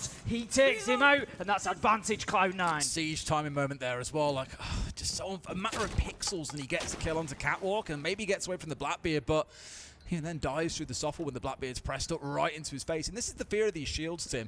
It's less that the shields themselves are lethal, don't get me wrong, they are, but it's more what happens when a teammate supports the shield and gets kills off the back of it. At least one in, one back here. Yas getting one, Soldier another. PSG have kept things neck and neck, though. I say that as Yas is finally put on his backside. Soldier in a 1v2 to hold things out here. 30 seconds to play, Tim. That clock is going to become his friend. He could do this. Potentially, but he's going to find himself in a fight very, very quickly here as the man comes around the corner, manages to pick him up. Να επενθυμίσω, παιδιά, αυτό που έλεγα πριν, το ότι οι Talon στο Invitational είχαν ουσιαστικά το πρώτο τους match στο Invitational το είχαν χάσει 0-2 από τους Falcons. Το πρώτο τους match που έπαιξαν στο Invitational, δηλαδή 0-2 στα maps. Το δεύτερο τους maps ήταν πάλι 0-2 από τους Razak Company. Και μετά αυτό που σας έλεγα, η έκπληξη, κέρδισαν στα maps 1-2 τους Dark Zero, που τους Dark Zero τους ζόρισαν πάρα πολύ. Dark Zero είχαν πάρει το προβάδισμα, παρόλα αυτά οι Talon μπόρεσαν και γύρισαν όλο το game. Οπότε ουσιαστικά πήραν το match οι PSG Talon 1-2. Και το άλλο match το οποίο έπαιξαν με τους BDS, οι οποίοι BDS πήγαν τελικό Invitational μετά. Αλλά αυτά τα match ήταν στα group stage που σας λέω τώρα. Ήρθανε 1-2. Πάλι BDS είχαν προβάδισμα στα maps. Ήταν 1-0 στο πρώτο map. Είχαν κερδίσει το πρώτο map οι BDS. Και μετά έκαναν την ολική ανατροπή οι Talon και κέρδισαν τους BDS. Τελικό σκορ 1-2 στα maps. Γι' αυτό λέω ότι η Talon είναι μια ομάδα η οποία μπορεί να κάνει πράγματα. Μας έχει δείξει ότι μπορεί να κάνει πολύ καλά πράγματα. Αρκεί να μπει καλά στο τουρνουά και να μην μπει έτσι όπως μπήκε στο Invitational. Και της τύχησε που δεν είχε αρκετούς πόντους για να μπει στα knockout, στα play-off. Every team starts out with 6 bullets in their reserve, so that's what the 6 in white represents. How many did they have at the start of this game? And then the red 2 is είναι απρόβλεπτη, μπράβο. chosen to reload for this game. So basically that signifies how much they can win. So if they win this or lose, δεν είναι σταθερή ομάδα. then they gain an additional 2 bullets, so we'll move up to 8. If they lose, then they will lose 2 and go down to 4. Talking about losing 2, how has Cloud9 got away are with going to that? lose 2 early. Packer manages to find the kill, which was essential after the damage that Misa had done there. But I tell you what, he will take that trade. Το άλλο match, παιδιά, που βλέπαμε και πιο πριν είναι 0-4, κερδίζουν οι Wildcard. Είναι στο 5ο round τώρα. back into it, doing his best, but it's a team kill. Silent going through his teammate to get rid of Soldier on the other side. It's actually not a bad recovery for a C19. They've got things back to a 2 versus 2, but there's basically a whole round to play. They can't do vertical destruction with Kobilats because he's gone, and this is why as defenders, it's so worth going for these early trades, because the attackers have now basically got no utility to work with outside of Dream's back pocket Selmas. And even they've gone as well, so it's guns up now, and that favours the defenders massively. Yeah, they've literally got to work with what they've got, you know, bar a couple of nades and soft breaches that are not going to necessarily change the course of the round completely. They're just doing their due diligence here, using the time available to them, and that's the sort of experience coming in from a player like Dream there. We know he's going to be, you know, having a big part in how the shots are called, what are we doing here, how do we use that time, let's get on the drones, let's see what's going on. Siege timing at its finest again there. Just a slight missed opportunity for Cloud9 just based on the timing, but they'll start trying to open up some verticals, clear out utility. They know that they've got plenty of time left to use. 50 seconds, they can soften sight up a bit, but ultimately there is going to come a point where they have to push and they have to try and find those kills. At this point, stack up as a 2 and push in the same angle together and hope that you can at least guarantee a trade and force out the 1 versus 1, but Gotti's here, shotgun in hand and ready with the sight on top, waiting for them to come around the corner, and sure enough, round he steps. Dream is in all by himself. One more to round the corner. He knows that his man's here, but he's got to win this fight. Not going to be able to do it. Gotti and Yas with the close out. Now, Remorse did ask in chat a second ago about how bans work. Do you ban on rounds 1, 2, and 3? Not quite. You ban 2 in round 1, and then a third operator gets banned in round 4, which is what's about to happen now. So, producer Sam, let's get it up on the screen so you guys can see what this extra ban's going to be. Both sides taking away 3 operators each. That's what you'll see coming up here. There we go, we can see, so Cloud9 as the attackers get to take away a third defender, having already banned out Kaid and Bandit at the beginning of the game, and PSG Talon, they can take out a third attacker to sit alongside Maverick and Monty. Simultaneously done, to save us a little bit of time, a few seconds, we have Valkyrie and Blitz both being taken away. So the use of Blitz from Packer, you know, which is no major surprise really, to see him using that operator. So PSG Talon, no, that's enough now. We're going to take him away, so that's the double shield ban taken out, and guess what? Packer's going to move on to Blackbeard. And also seeing the Valkyrie taken away, because in rounds 1 and 2 we saw PSG Talon play that operator. In round 3 Cloud9 had enough and decided to bring along the IQ, but that was the round where PSG Talon didn't play Valkyrie. So rather than playing cat and mouse with the Valkyrie, they've chosen to ban it away here. This is the beauty of this ban system, where you can see across the first 3 rounds, the first 3 sites typically, because teams tend to play a 3-site rotation in the first quarter, then a 3-site rotation in the second, in the same order. You're just saying, we know what causes issues in that half, we want it gone, and that's why the Valkyrie's been incredible so far on Chalet. Happy to take some more aggressive angles and fights. Saw that dash. Round. Oh, you ran past him. Did lose out. But he's running 4-3. Kill on to Wreck. And Again, it's a fall as well. It's all falling apart for Scars. Shot be able to get one back, but then losing out to a nice peek from Bay.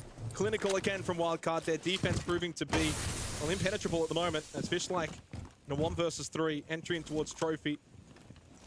Hoping and praying that someone maybe just over peaks, gets over aggressive, but for Wildcard, I don't think that will be the case. They've got top floor control, so much utility to still play off. Yellow ping information at least onto Bay over towards Bedroom, hoping that he would swing. He does swing, but Bay's just better. Hits the headshot. 6-0 for Wildcard at the close of the opening half. You have permission now. The F word terms of Παιδιά, κάτι κάνουν πάρα πολύ καλά οι Wildcard. Άλλο ένα round, παιδιά, και παίρνουν το map. I think. Well played, well played. Yeah, I mean, well played. I don't know if I'm up after that third round as we move into the fourth round. For me, it's what you target ban. Do you see the thing that you see most across the rounds? Do you target ban an operator that's been a nuisance on the strongest side for the defenders? Do you target ban one that's been the weakest so you can make sure you win it again, for example? I imagine you'll want to capitalize on weaknesses and try and play for the sites that you know you can win. Anyway, in this round, Misa starting out strong again. I almost put him in my fantasy team, so I'm gutted that he's doing so well. He's up to 6-2 at this point. Tim really starting to cook in this half. Almost more kills than the rest of his team combined, and is keeping PSG Talon in the lead right now of 5 versus 4. Just looking to make himself a little line of sight to work. Βαν, πού είσαι να δεις το μοίρα, ρε μαλάκα, το σωστό? Πάντα μου κάνεις το ανάποδο μοίρα εδώ. protecting him. Yas, I think he's hidden away here. I'm not sure that Cloud9 are aware of his position, and he's just going to keep himself sat in there. And whilst he does, he could be a real threat, because as we can see, Cloud9 are moving into IT. If they move into Warehouse and onto that catwalk as well, and Yas suddenly appears, that could be 2, 3, it could be round ending. Not forgetting as well, the defenders have basically brought out an entirely different lineup here. Before we had the Mirror, which was on side fine, but things like the Azami have gone away. We've got the Mozzie on side, we've got Smoke now, we've got Goyo here. So even through that ban coming in, it's forced a totally different lineup coming out from the defenders. And again, it's just that strength of the system that you're going to see. Different ideas having to be brought along by teams. Not that they didn't have multiple strategies before, but you're going to see more experimentation, I imagine, given that you might see one of your power operators banned away. Packering from the backside, Soldier's fallen down. It looked for a second like C9 might have something going. In fact, it still is, because Dream is keeping things even. Well, even ahead for them. A 3 versus 2. Just got to hold on along with Ride. Finding one, can't get the second. It's a 1 versus 2 for Gotti. He's been going well so far. Almost manages to get Giddy, but can't finish him off. It's him and Dream here to get C9 over the line. Cloud9 have played this really well, created space where they needed it, and they're now using that space. Gitty manages to find the final kill, but you saw the way that Dream was able to work into Warehouse, was able to do that because Cloud9 had found Yas. They'd gone in and got the kill, they dealt with him, and then created that bit of safety for the late round, so Dream has the room to work to start hunting down that last man. That's going to be round 4, going to Cloud9. Levels things up at 2-2, and we are very close between these two. Both having good rounds, both coming in and winning respective rounds, rather, I think, than the other team losing them necessarily. And they are certainly both here to play. That's the way it should be. I mean, again, both teams came in putting 2 bullets into the chamber. They thought, you know what, we feel pretty confident we can win this one. That reminder, if either team win, they'll go to 8. The loser will go down to 4, because they both put 2 bullets up for this game. Like in the last game, we had Elevate putting up 1 and Furia putting up 2. Well, Elevate, because they lost, only dropped 1 bullet, whereas Furia gained 2. Τα δύο, βασικά τα 3 top match σήμερα, παιδιά, είναι Dark Zero Fnatic, Falcons, βασικά όχι, εντάξει, αυτό όχι, G2 Space Station και FaZe Team BDS. Και επίσης και άλλο ένα match που θα βάλω εγώ, βασικά άλλα 2 match που θα βάλω στα καλά match της ημέρας, W7M M80, πολύ καλό match και αυτό, θα δούμε πολύ καλό match πιστεύω, και Team Secret, Team Liquid, 2 ομάδες οι οποίες προσπαθούν να βρουν τα πατήματά τους. Θεωρώ ότι θα δούμε καλό match και εκεί. Οπότε γενικά σήμερα Day 1 είναι μια πολύ καλή μέρα στο κομμάτι το τι match θα δούμε.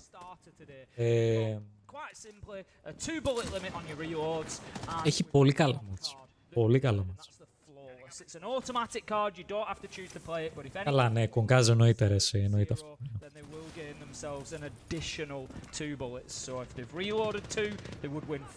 Αλλά όπως και να έχει, φίλε, Day 1 έχει ματσάρες.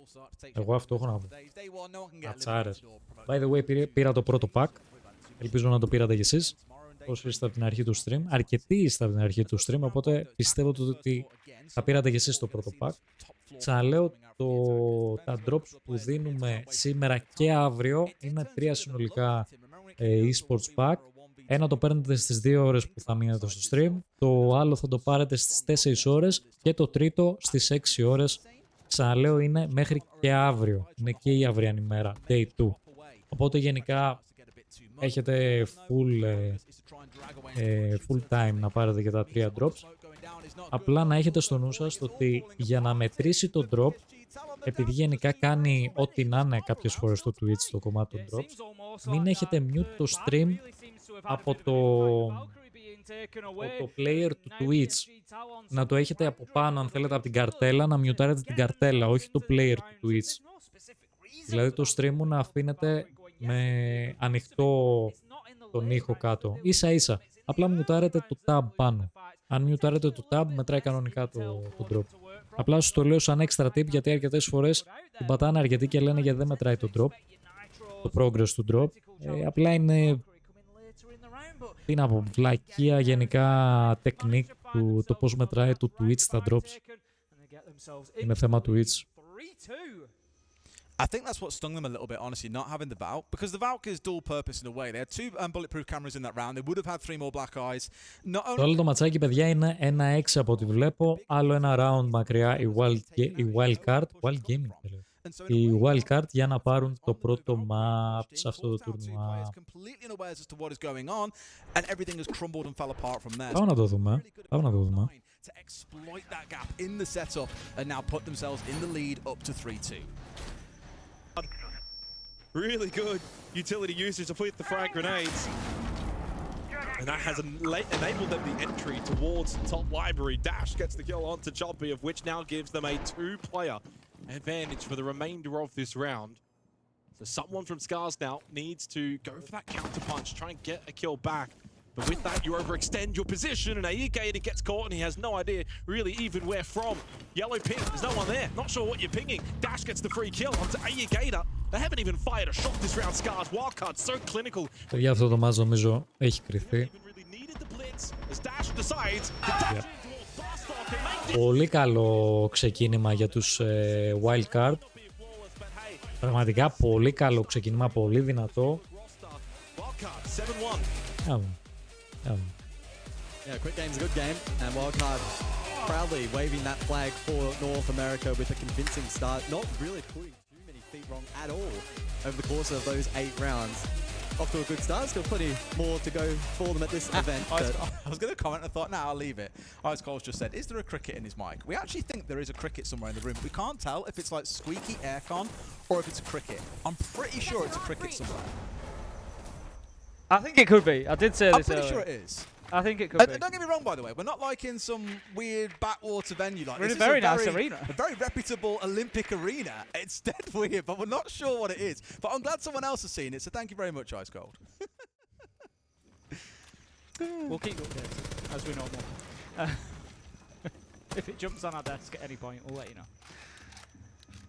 Δείτε πόσο ξεθοριασμένα γενικά φαίνονται τα χρώματα στη Night Heaven, που δεν το έχουν μπιλντάρει ακόμα σε Siege X γραφικά το map. Δείτε πόσο ξεθοριασμένο φαίνεται, έτσι πιο καμία σχέση. Got at least one player up on that top floor. I'm not sure that they've been found. They certainly haven't been dealt with.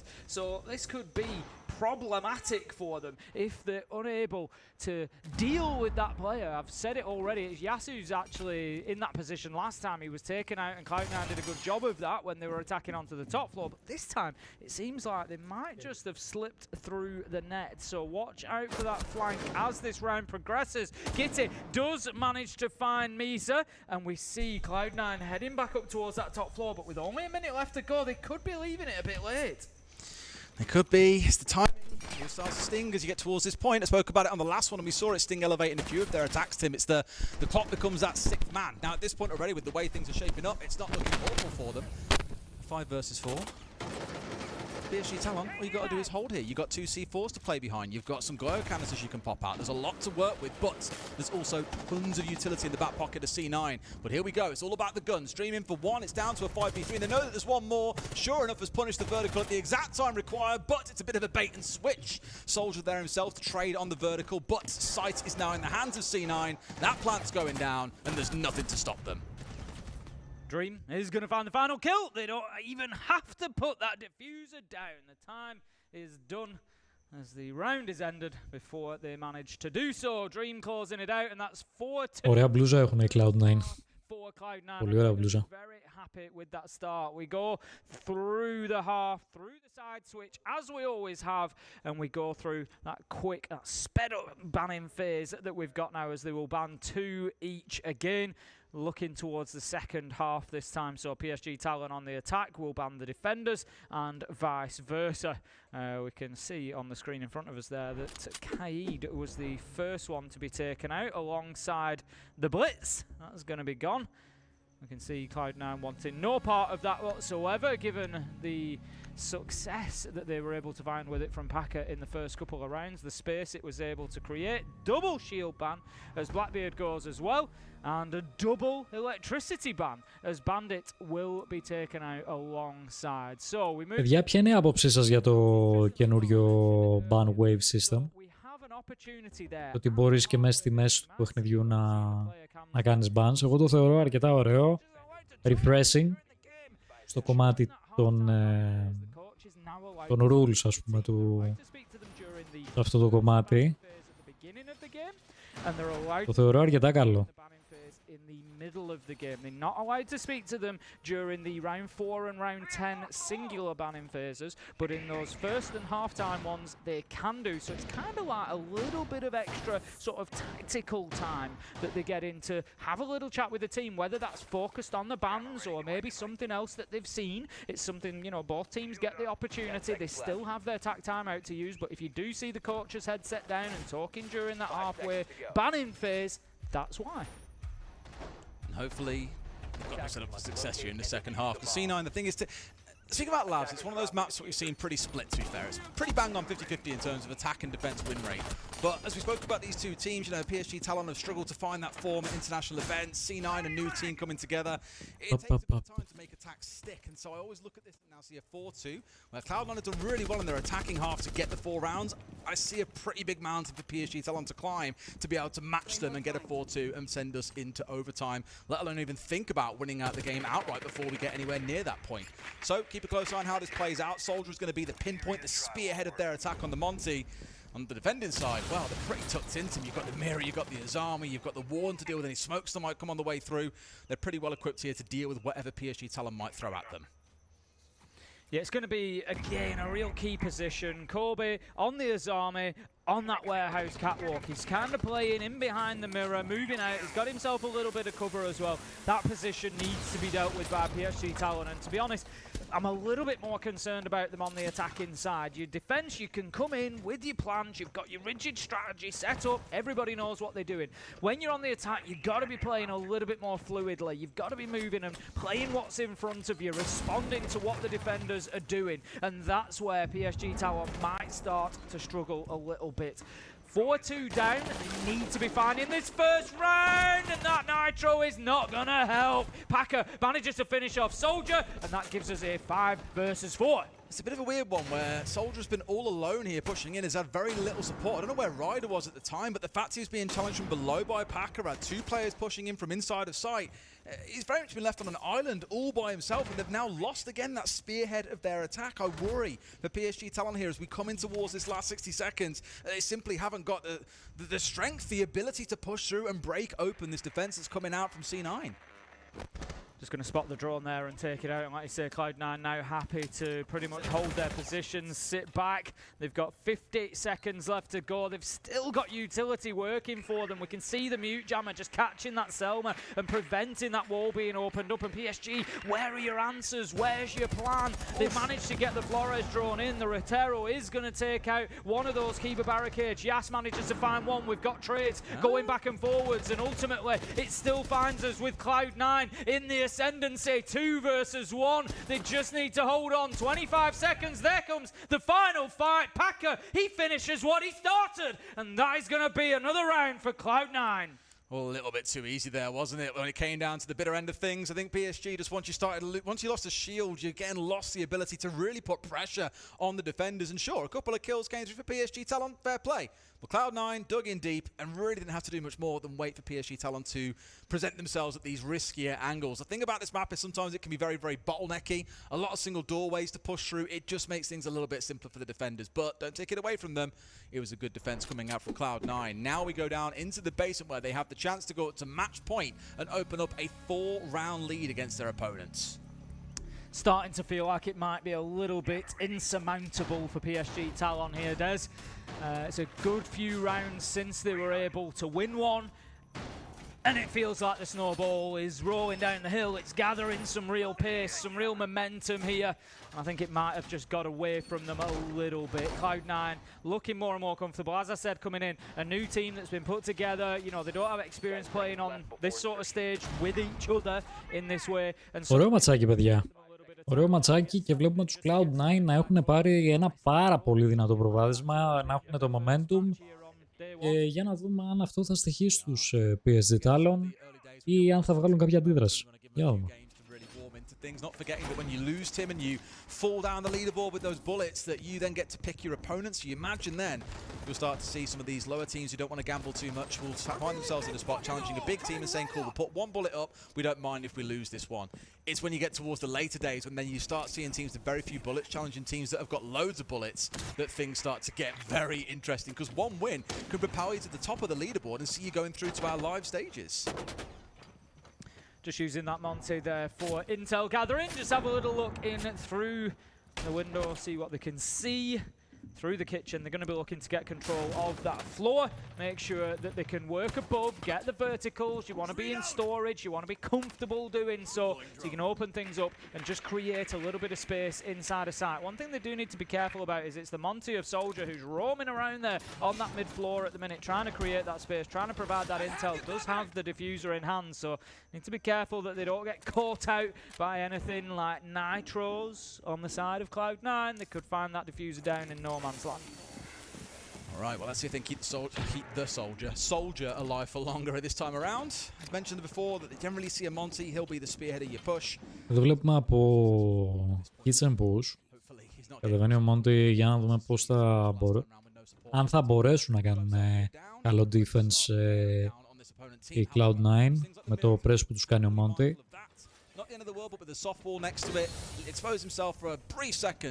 Πολύ καλό smoke εκεί στο μοίρα. Πάρα πολύ καλό. What? Nice. Πολύ ωραίο kill.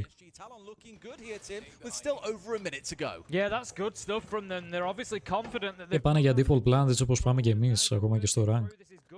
Γενικά παιδιά αυτό το spot εδώ με αυτό το setup είναι απίστευτα δυνατό παιδιά.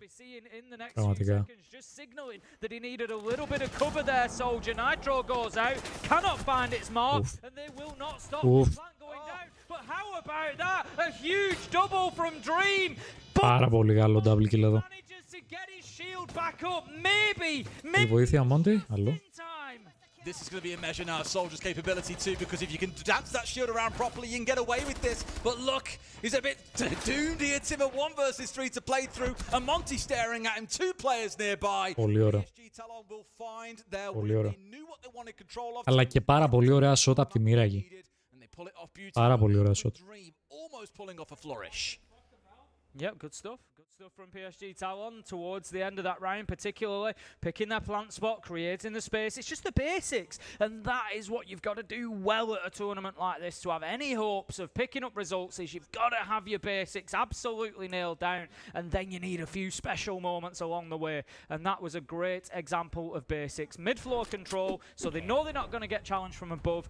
Just control that space inside of that breached wall, and then use it to get the diffuser down. Had the cover for the nitro, it wasn't close enough anyway, but there was, you know, the possibility there for them to shoot it out had it been a little bit closer to the planter. Great stuff from PSG. They managed to get themselves one back.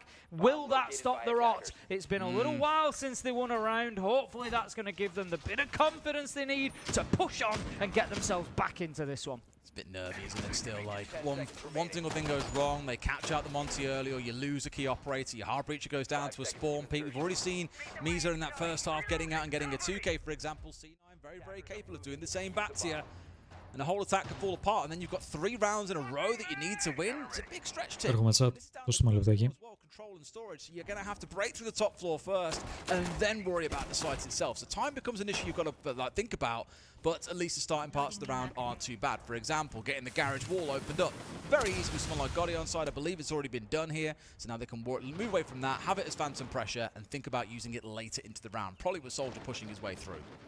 IT wall is going to be opened up very quickly to just, again, prevent access to that catwalk, prevent access into IT itself. The attackers can start moving through and putting a little bit of pressure onto those top floor players. There's consideration towards meeting and electrical as well, really wanting to make it difficult for Cloud9 to commit to this top floor, to really hold on. But we can see Cloud9 at the minute, they're happy to just drop a little bit deeper, but to keep their presence up there on the top floor. They are not backing down just yet.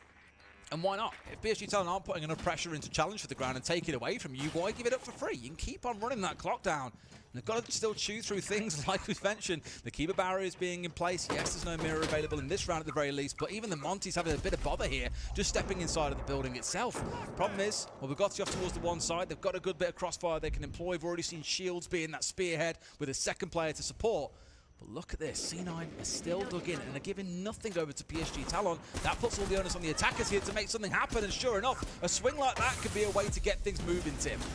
Gonna see the flashers going in. Will the attackers follow them is the question. You got to get some value out of that utility. Good shotgun play here, just taking the quick peeks. Flips onto the secondary and gets his man. Packer with a beautiful double, and that might just swing the tide as kill after kill comes in for Cloud9, and they've just decimated PSG in a matter of seconds, Des. I love how in chat people were bigging up Packer, saying he's going off today, he's going off today. Γιατί φωνάζουν αυτοί, ρε? That's the round where he steps up and will very much guarantee put his team up to 6-3. Soldier may have managed to keep himself alive until the end of the Monty. This Monty ένα βεβαιό. but there's no one left to support him. Ένα βεβαιό και ζει και ο τέτοιος. Ένα β3 βασικά. Smoke, Mute, Legion. Something miraculous here against Δύσκολο. On the Monty, only pistol to use. Very unlikely. We know the shields are powerful. Δύσκολο, δύσκολο. Right now in the siege meta. Αλλά δεν είναι και ακατόρθωτο. I think they are this powerful at half health to go up against 3 on the side of Cloud9 and come away with a win. 20 seconds left to go. Pressure from above. More damage done to Soldier. Matter of Nice try. time. And who else? Packer, a big round, closes it out, finds himself now on 6-5, goes positive overall, and gives Cloud9 multiple match point opportunities.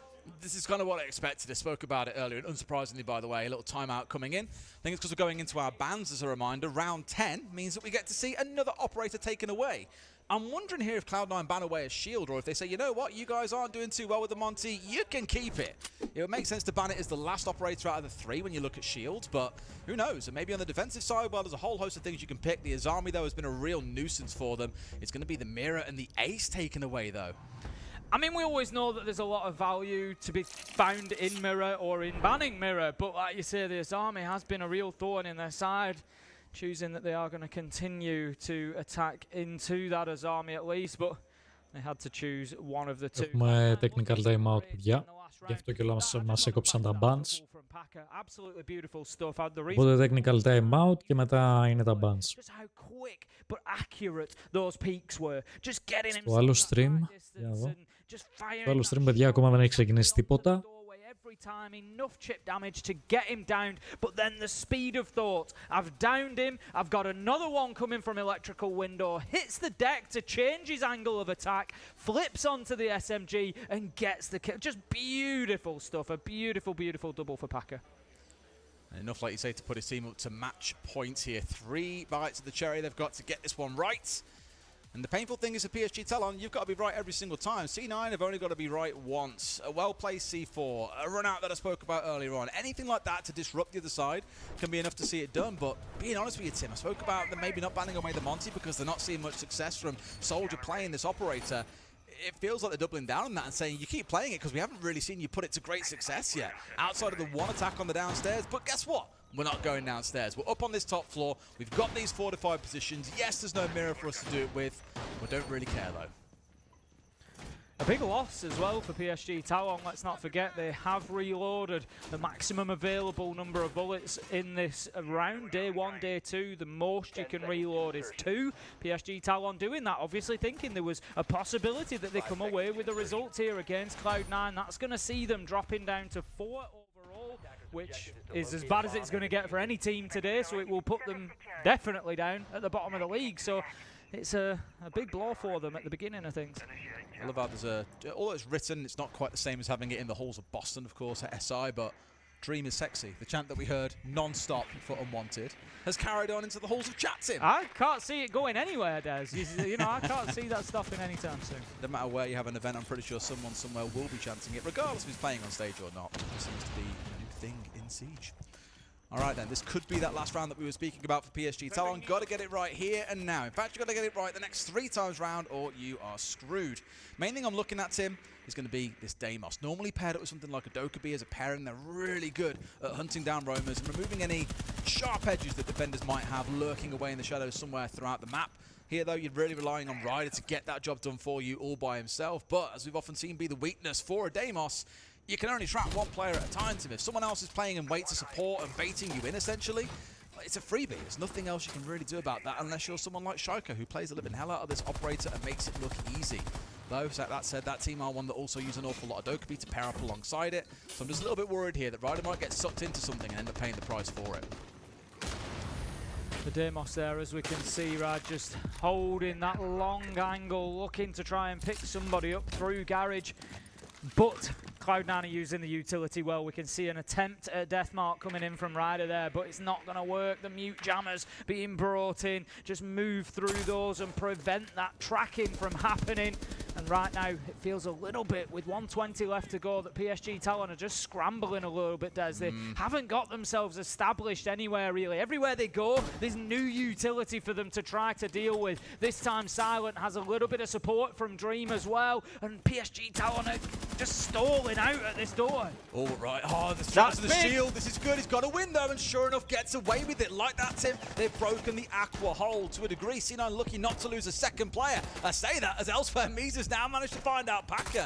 So, by coming together with 3 on Aqua, making use of that distraction to get in on the other side and get a second player down, PSG Talon are into a 5 versus 3. Yeah, Cloud9 backs to the wall now. They do have those Kiba barricades. We commented on the fact that PSG Talon hadn't banned it away. Is that going to come back to bite them? 2 versus 4. But they managed to cut down Dream. He was in a key position. Ryder finds him. 1v3. Gitty keeps battling but cannot do enough. Τι άλλο να κάνει εκεί, ρε, δεν μπορούσε να κάνει κάτι άλλο εκεί. And keep themselves alive in this one for at least one more. It's another effective use of Πολύ δυνατός Κονγκάζ, πολύ δυνατός. We've seen it fail and it worked out for one. Just down into the basement was where we saw the most success. That was a really effective round, I think. Didn't try and go too aggressive, didn't overplay it, even with the lesion up in his face, didn't try to get like panic or anything, and even the player playing behind him was really there just to force a distraction, and that was when Ryder made himself known coming up from the bottom of Aqua. Somewhat surprised the Warden didn't hear him coming up there and go for the challenge, but I think he was too worried about the player coming in behind the shield at the same time. Really good team play from PSG Talon, kept it simple, even with C9 sticking 2 players in Aqua and trying to contest. Now we go down to the basement. It's going to be on C9 to try and trip PSG Talon up, I think, on this first floor, on the second floor, to stop them being able to execute like they did last time on this site.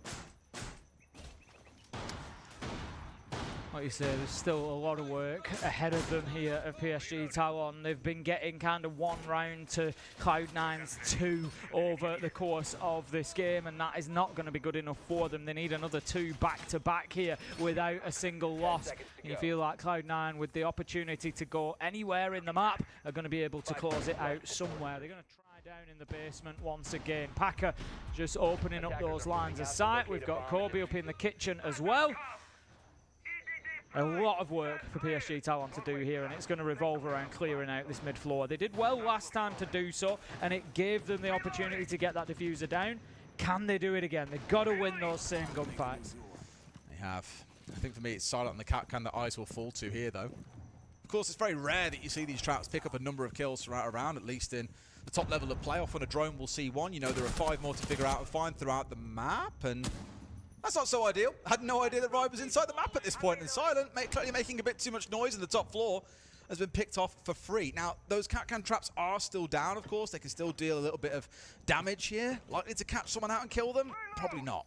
As soon as they know they've killed the Cap-Can, they're going to be very, very aware of any potential traps in and around that area. The droning will be going on. They'll be making sure that they check every doorway. I don't think they'll get caught out with that now. It'd be almost unforgivable if they do. A great start for PSG Talon. As I said, they needed to be coming in and winning every single one of those gunfights on that mid-floor, just like they did last time, so that they can apply that pressure. They've got the intel on Gitty as well. They know where the guy is. He's been forced away, and he's going to have to consider getting himself back towards Satia. PSG Talon, they are taking what's given to them, and they're taking quite a bit of what isn't. They are going in there and forcing these players to move, using the verticality of the Deimos as well. Here comes the next challenge. It takes a few seconds, but Misa gets the job done. The trade is there from Gitty, but still advantage PSG Talon. And what I like is in this round, I know he's gone down now, but Misa brought along the Dokkaebi that I mentioned, and pairing that up with the Monty and with the Deimos makes for one hell of a threat going around the map, trying to clear out. Yeah, από ό,τι φαίνεται άλλο ένα round θα πάει στους Talon. Και θα γίνει το 6-5. Ωραίο ματσάκι. Talon have got to start being respectful of how much time they've actually got left to make this one work. Droning out the drop, you can see what the game plan is going to be. There's also a Goyo canister to go through, though. This could get a bit messy, Tim.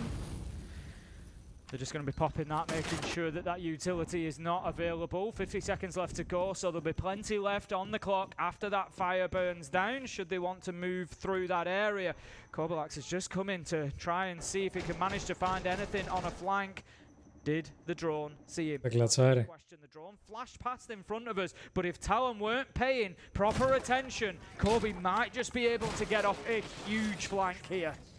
Sure enough, they've managed to get their way through. He's got to move, though. He's got to move. It's the two smokes in the back pocket of Dream I'm worried about, Tim. They'll start getting the plant down. Out comes the smoke, but he's down. He got a chance to pop it, I think. No, it's not even tagging onto Soldier. This is great for them. They've dealt with Dream really well. Yes, Kobalax is upstairs, Tim, but he's got it all to do against 4.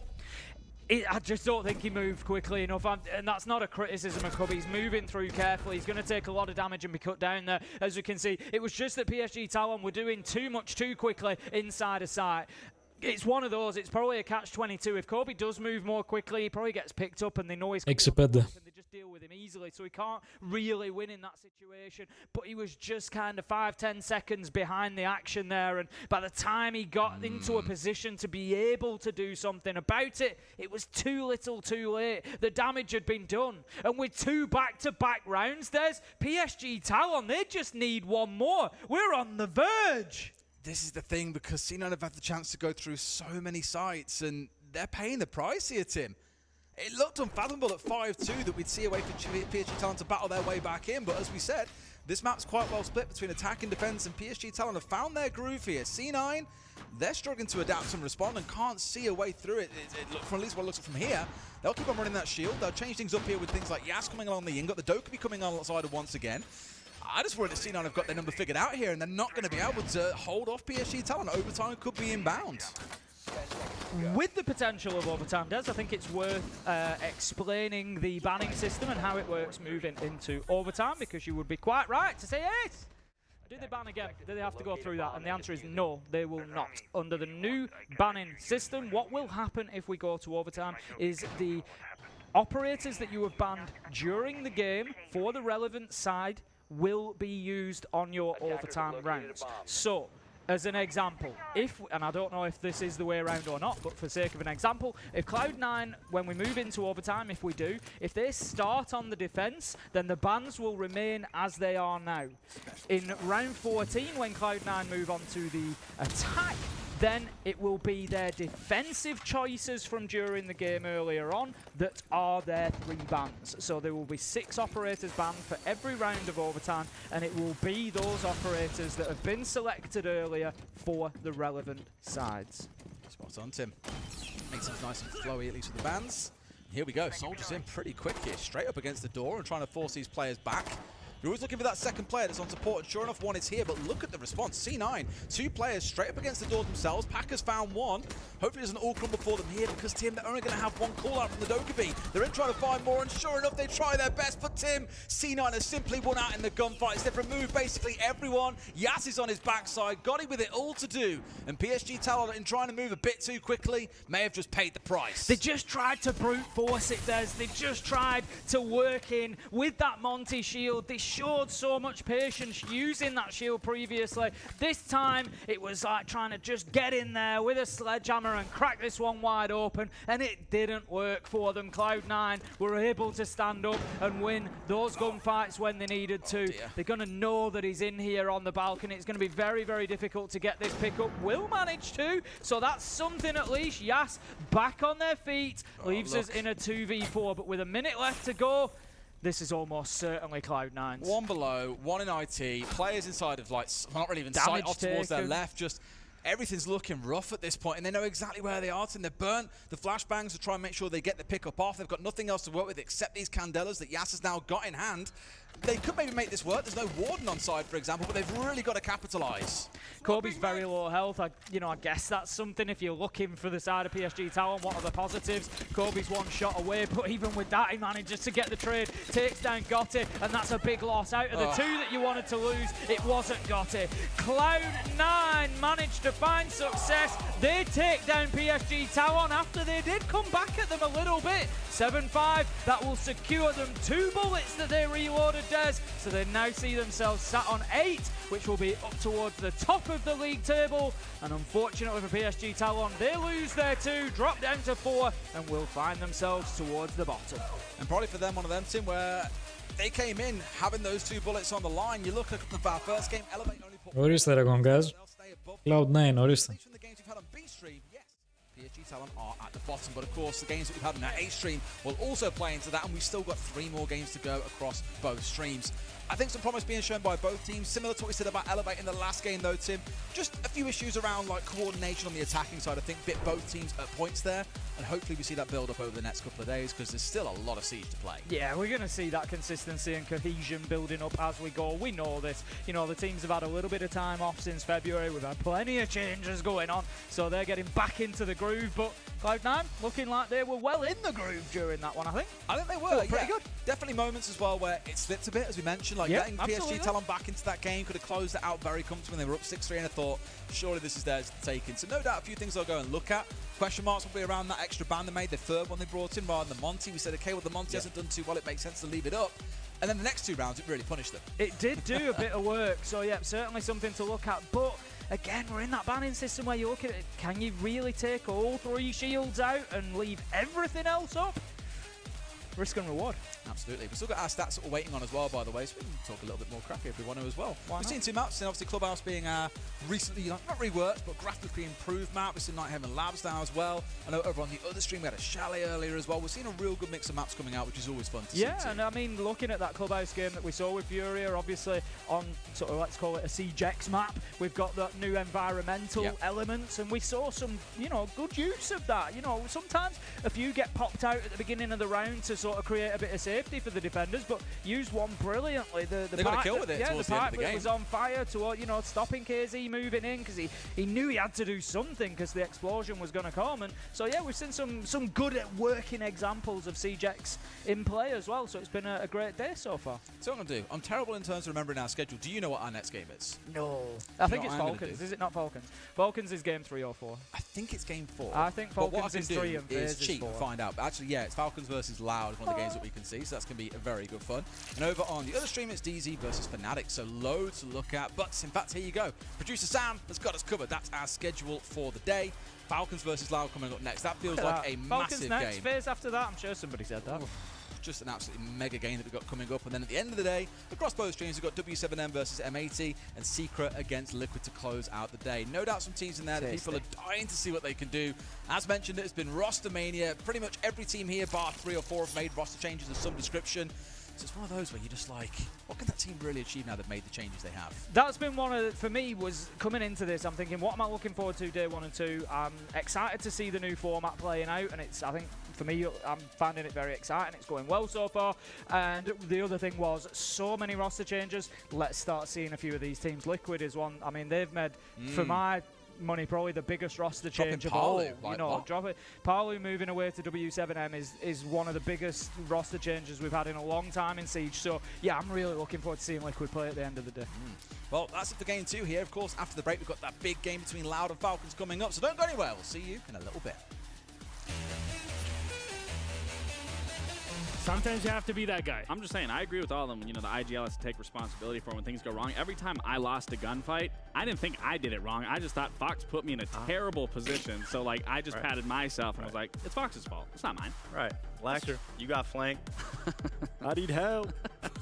No, but for everything that they're saying player is true. usually. Especially the pressure that you feel, because every single loss, even if you're difficult on your teammates, every single loss at the end of the day feels like it weighs on you. If you did something wrong, if you called something wrong, you think of things forward, you stay up at night just thinking about it.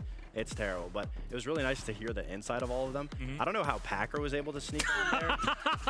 I thought it was, I thought when we talked about it, it was the IGLs, like the best IGLs. You know, I'll it's some of the listen, best. I will say this. I will say this. I think Packer is in a far better position IGLing Cloud9 than what he was doing on M80, especially with the familiar faces on that roster. Because of the respect thing, when you join a team like M80 as a rookie IGL, it's very difficult for you to respect Packer. But on C9, all of those players are mostly rookies besides really Dream. So it's a way better position to be in. Well, maybe we'll get to see C9 later on today and see what they can offer. Now, I have never been an IGL in Siege, but I IGL'd a bit in all other titles. either in raid nights or that's for the Destiny lingo, but also in Battlefield back in the day. So there's a lot of pressure that rides on you to make the right call, and I would only assume that in Siege it could be worse, because I've heard people being burned constantly for making the wrong calls at IGL. It's very difficult to talk to people in a respectful way. You have to always be thinking of how to speak to people properly, but at the same time, like Savage said, giving them encouragement, which you did. I didn't give any encouragement. Fox gave no encouragement. It was like cutthroat. It was like, you messed up, it's your fault, fix it. And he slept great. I don't know why he said, you know, you think you stay up at night. Fox was sleeping, I guarantee you. He changed, though. I will say he changed a lot, and for that, we're going to have to change our topic, unfortunately, to our next matchup. Halfway through our day, we've passed it. Dark Zero versus Fnatic is up on the chopping block, and we get to see how these two squads come in. Fnatic with a lot of changes over time. They've been up and down over the past 2 years, and even 3 really, for looking back at older forms of this squad. And Dark Zero on the other side, well, we want to see a resurgence back into the top. Last time they were here in Brazil, it was a very different roster, and they made it all the way to the biggest stage that there's ever been in Siege. Yeah, I mean, this is going to be, in my opinion, you know, Dark Zero picked Fnatic, right? So for me, they have Nafe on that team, they have Citizen. They already have EU talent to understand what they're kind of going up against. And I really think they think Fnatic is going to be an easy opponent, which is why they're going to pick them, which is why they're going to reload 2 bullets in the chamber. So I feel Dark Zero is extremely comfortable going into this matchup. Let's talk about them then in detail. We'll pull up their roster there on the screen for everybody to see. And you know, of course, we talked about Nafe. We saw Nafe also in the IGL roundtable. What does the squad look like when it's fully around him in-game? Well, I mean, the DZ story has really just been trial and error. They were trying to find a new legacy when it comes to CGX, and that starts with picking up 2 players that specifically round out the team and fit. Πού είσαι ρε Block? Όλα καλά ρε. Με ποιους είμαστε? Δεν μπορώ να πω ότι είμαι με κάποια ομάδα, να σου πω την αλήθεια. Δεν... Μ' αρέσει το ότι βλέπουμε καλά μάτς. Δηλαδή και από outsider ομάδες βλέπουμε πολύ καλά μάτς. Αυτό μ' αρέσει, έτσι όπως είχαμε δει και στο Invitational και ήταν ένα τρομερό τουρνουά. Γουστάρω full. Να βλέπω outsider ομάδες, φίλε, να παίζουν πολύ καλά. Μόνο FaZe. Και η FaZe είναι πολύ δυνατή, bro. Πολύ δυνατή. To the new map bans or the new operator bans, that's where Spirits is also such a strength, because you have to target ban him or else he's playing shields, and if you don't target ban him, then he's still playing shields, and he can play everything else, so it just makes it's such a versatile team now. And you add to it Kanger Kenny in the background, who is maybe not one of the most accomplished coaches, because it's not been a long time where we've seen him in competition. However, this is someone that has impressed immensely in Europe and now internationally. Ακραία είναι. I truthfully don't believe coaches get not enough appreciation than what actually they do for a team. I mean, for us, then we know the coaches that we've had, we've been thankful that... Δεν ήταν unlike στο προηγούμενο, φίλε, η G2. Θα σου πω λίγο κάτι. Η G2 τα τελευταία χρόνια έχει κάνει αρκετές αλλαγές στο roster της. Okay. Στο τελευταίο Invitational, η G2 ήταν στα group stage, δηλαδή στους πρώτους αγώνες του τουρνουά. Ήταν, παιδιά, το φαβορί. Ξεκάθαρα το φαβορί του τουρνουά να πάρει το Invitational. Επειδή ήταν η μοναδική ομάδα με τους περισσότερους πόντους που είχε μαζέψει στο group phase από όλες τις ομάδες του τουρνουά. Okay. Γενικά η εικόνα της είχε δείξει ότι είναι beast, η G2 δεν θα πάνε απλά πολύ easy στον τελικό. Και με το που μπήκαν στα knockout phase, απλά ήταν σαν να μην έπαιξαν καν. Δεν μπορώ να καταλάβω τη φάση, αλλά αν βρεθεί μια ομάδα απέναντι από τους G2 που θα τους πάρει τον αέρα, θα τους πάρει το momentum, οι G2 τελείωσαν. Και θεωρώ ότι είναι ξεκάθαρα θέμα ψυχολογίας όλο αυτό το πρόβλημα που έχει η G2, γι' αυτό κιόλας δεν πάει καλά η G2 τα τελευταία χρόνια. Και δεν έχει κατακτήσει κάποιο cap, αυτό εννοώ. Οπότε ουσιαστικά αν βελτιώσει αυτό το κομμάτι, δηλαδή το κομμάτι της ψυχολογίας, το πώς θα διαχειριστεί αυτό το plot psychology, ας πούμε, που παθαίνουν για κάποιο λόγο όταν βρουν ένα αντίπαλο που μπορεί να τους πατήσει κάτω την ψυχολογία, αν μπορέσουν να το διαχειριστούν αυτό, θα πάνε πάρα πολύ καλά έτσι. αν δεν μπορέσουν θα είμαστε στο ίδιο έργο θεατές, έτσι όπως στα προηγούμενα Cup, που απλά θα βλέπουμε του G2 να είναι top και μετά απλά ελεύθερη πτώση κάτω και θα αποκλειστούν από το τουρνουά και δεν θα πάνε παρακάτω. Σε κάθε τουρνουά πλέον τα τελευταία χρόνια αυτό βλέπουμε από το G2. Μακάρι να αλλάξει αυτό. Πρέπει να αλλάξει αν θέλουν να πάρουν κάποιο τίτλο. Έτσι. Δυστυχώς. Γουστάρω G2. G2 ήμουνα από τότε που ήταν βασιλιάδες η G2. Με Πέγκου, Φάμπιαν, Καντορακέτη, Σατέ, αυτή την ομάδα. Και παλιά Πέντα που ήταν. Αλλά δυστυχώς αν δεν αλλάξουν όλα αυτά που είπα, είναι δύσκολα. Καλός ή κακός. Θέλω να τους δω, αλλά δεν θα κρίνω.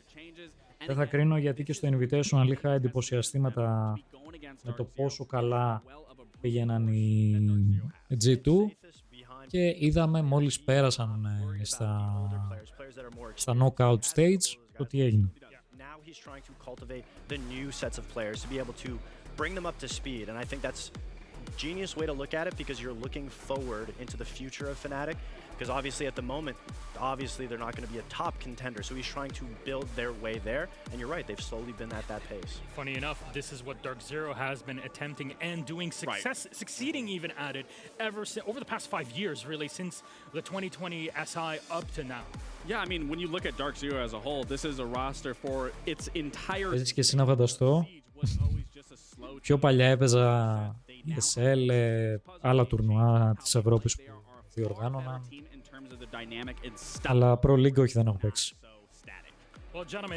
Αλλά έχω παίξει πολλά τουρνουά Rainbow Six Siege. Are best of ones until we hit the main stage next Friday.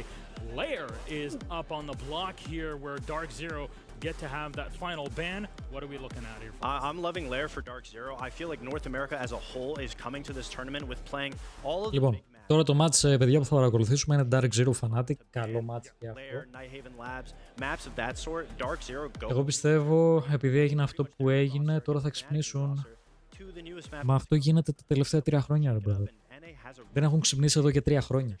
Το ίδιο πράγμα παθαίνουν. Λες και λαγκάρουν, παθαίνουν blue screen και οι 5 μες στην ομάδα και απλά δεν μπορούν να παίξουν. Παίρνει από κάτω και χάνουν το match. Τι εννοείς? 3 χρόνια, 3. Και νευριάζω γιατί υποστηρίζω G2. Γι' αυτό νευριάζω. Ξέρε Storm. Καλά, ναι, αλλά το ένστικτ. Μακάρι να δούμε κάτι άλλο. Μακάρι να πάνε τελικό. Και εγώ θα το γούσταρα. How do you play now that you have operator bans on the first 3 rounds that can adapt and prepare counter for their upcoming round? Άντε βρε, ανανεώστε το. And he said that teams would either direct ban him and then he would have the ability to play crazy operators, the way he said, you know, I don't want to leak anything from what they said, but the operators that he would play would really allow him to be fully aggressive, and if he's not on those... Ασχετούς αν το λέω σε κάθε τουρνουά αυτό, καλά που θα πέφτει. Καλά θα πέφτει. Specifically target ban one player, you still got 4 other formidable opponents that you have to worry about. So putting that much emphasis on one player, sure, it's daunting, but I don't think it's the best strategy, especially for a brand new team like Fnatic. You're going to need to be able to adapt, and if your only adaptation is just canceling out one player, you're already starting out wrong and wasting your bans, in my opinion. Yeah, you got Citizen and Nafe also that are very, very familiar with EU playstyle, plus Kenny in the background. Panda party time. You got people that have years of experience now, competitive play. Πάμε Citizen. Εκταράς, φίλο Citizen. Εκταράς. Γιατί τον έδιωξε η G2. Βασικά πιστεύω αυτός θα φύγε. And to just say, yeah, with the best one, this does put Fnatic still in a good spot because the best thing about best of ones is both maps are kind of equal in some aspect and you only get one chance, so it's really Για πάμε. Πάμε λίγο. Faster at calling out our casters. Let's bring them up. There they are. Gus and Xenox, Gents, again, game 3. We almost have a 7-0 in the game prior. Are we going to finally get one here to pull out? Oh, I don't want a 7-0. I want a good game. I want a nice close one. You know, I agree. Πραγματικά, όχι 7-0. Να δούμε ένα underback. Ένα καλό game. Εν τω μεταξύ δεν είδα ρε μαλάκες. Παίζει ο Μπόλο. Νομίζω είναι εκτός ο Μπόλο. Τέλος, σταμάτησε. Είχα διαβάσει μια δήλωση που είχε κάνει το ότι σταματάει το Pro League και τέτοια. Δεν το πρόσεξα. DZ, as you guys are kind of alluding to, looking to reinvent themselves a little bit heading into this particular season, and for Fnatic, a complete overhaul to see if they can find some success. They've been waiting as an organization, I think, now for quite some time to try and reclaim some glory. Very quickly, Fox, have you got any dance moves? Because we've had some really good techno music in the background. You got anything? Dance moves? Yeah. Whoa, why are we putting me on the spot? Like, why are we talking about this on the spot? That's for the after party. That's all we get. He's just a chill guy. He's never animated. He's just a chill guy. What time are you going fishing tonight? Oh, 8 o'clock. When the pool closes. Νομίζω ναι, και εγώ αυτή την εντύπωση έχω. Είχε πει μετά το Invitational που αποκλείστηκαν οι Dark Zero ότι σταματάει το Pro League και θα αφοσιωθεί μόνο στο content creation. Εγώ αυτή την εντύπωση έχω. Two teams with, I guess, some, again, intriguing roster changes that we've got coming in for both of Dark Zero and Fnatic over to Lair. Different map. It's not Chalet, thankfully. Something different here. Match 3 on the A stream for Reload Day 1. Yeah, I'm really eager. I think Dark Zero are very much going to look to come out of the gate strong, right? We know that North America heading into this season could be largely quite competitive. Μάμα παλιά που έλεγε δεν θα πάω e-sports επειδή θα ήταν πολύ εύκολο. Social prediction, though. Very one-sided social prediction. What time is the 80% να κερδίσουν Dark Zero, 20% οι Fnatic, παιδιά. Φαβορεί Dark Zero από το κοινό. I think their core three that they've retained as well, and then of course with the additions that they've made. Για πάμε. For me, puts them as one of the teams again that I've really got that eye on. You know, you look at Nave, Pambazu, and JR. I think as a core three are really solid on a roster that has been performing quite well over a little bit of time. You add in Citizen and Spirits now, who have both shown that they've got really what it takes at the high level. The question mark will now be if they gel with the other three in this formation for the new DZ and for Fnatic. Well, an intriguing off-season. Speaking. Και το UI μου αρέσει πάρα πολύ, παιδιά, έτσι όπως έχει γίνει. Πολύ ωραίο και το UI. Especially over in the European region, there were certainly some big names that you could have maybe got if we were Fnatic. Not quite sure. Jaxu, Groovy come in. Are they the names that were needed to propel this Fnatic roster into international events? Of course, they Πέρυσι ποιος το πήρε? think about going into stage 1, stage 2. Can they make a major? Can they make SI with this roster? Remains. Έχουν γίνει άλλα δύο τουρνουά πριν από αυτό. Το Major, αυτό που βλέπουμε τώρα, και το Invitational. Το Invitational το πήραν οι FaZe. Το Invitational ουσιαστικά είναι το μεγαλύτερο τουρνουά όλο το χρόνο που γίνεται στο game. Το Major είναι το δεύτερο μεγαλύτερο. Και τα υπόλοιπα είναι τα πιο κάτω. Probably, especially in comparison to some of the other EU talent at this particular event. So, Fnatic really just have to prove to themselves, I think, that they can find some confidence at this event and sort of lay the foundation. Οπότε ουσιαστικά το προηγούμενο μεγάλο τουρνουά το πήραν οι FaZe. Το Invitational.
Το έχουμε και εμείς, αφού είμαστε και partner με την Ubi, μας έχει δώσει access στα exclusive drops.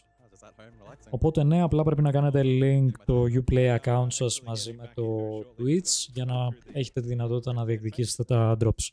Το πρώτο drop το παίρνετε στις 2 ώρες, το δεύτερο στις 4 και το τρίτο στις 6 ώρες. Είναι το πρώτο phase των drops, αυτό που ανέφερα τώρα, 3 συνολικά drops. Το οποίο το πρώτο phase λήγει αύριο. Είναι και η αυριανή μέρα δηλαδή, και αύριο έχει match. Έτσι όπως και σήμερα. Γενικά, παιδιά, θα είναι μέχρι τα μέσα αυτού του μήνα. Θα έχουμε αρκετά streams μέχρι τον τελικό. Με πάρα πολλά drops. Χαμός, χαμός. Ανακοινώσεις. First day win. Elevate put up one. Yeah, right. In a more one-sided matchup, not taking that Vamos. risk, putting 2 bullets on the board. So can only today be able to put up 1 or 2 bullets. What was your question? Sorry, I didn't have a question. that was a statement. That was a statement. My apologies. I couldn't hear you over the reinforcement. No, I was just very profound in my statement there. Thanks, guys. Very wise. 10 seconds left before insertion. So Fnatic defending. Εννοείται πρέπει να τα κρατήσει τα packs για το καινούριο season. Για να σου δώσει Battle Pass XP. Εννοείται, δεν τα χαλάς.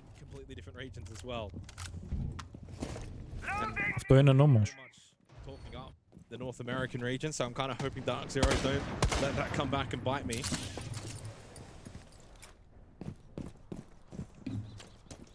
I mean, what is the realistic, right? Like, keeping the expectations grounded a little bit, what is the realistic expectation for Fnatic in this event? Reloading!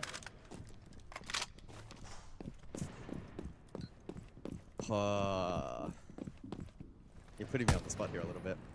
I don't think top 8. We are live. I don't think top 8 is realistic.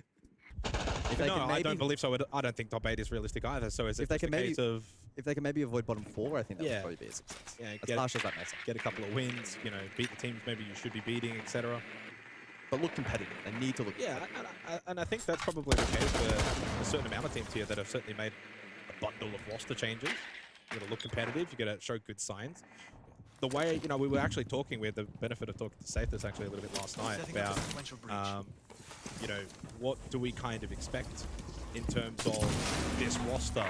And it's really kind of like that slow burn build, right? You're using this as a platform, grow, build throughout then going into stage 1, etc. It's not the be and all of the fact that we have to perform at this particular event, but you've got to show those signs. You've got to show, okay, the addition of Jackson and Ruby are going to flow nicely with Deepak and Sarts and Jegs. Slow start here on Lane to begin. The attack for Dark Zero.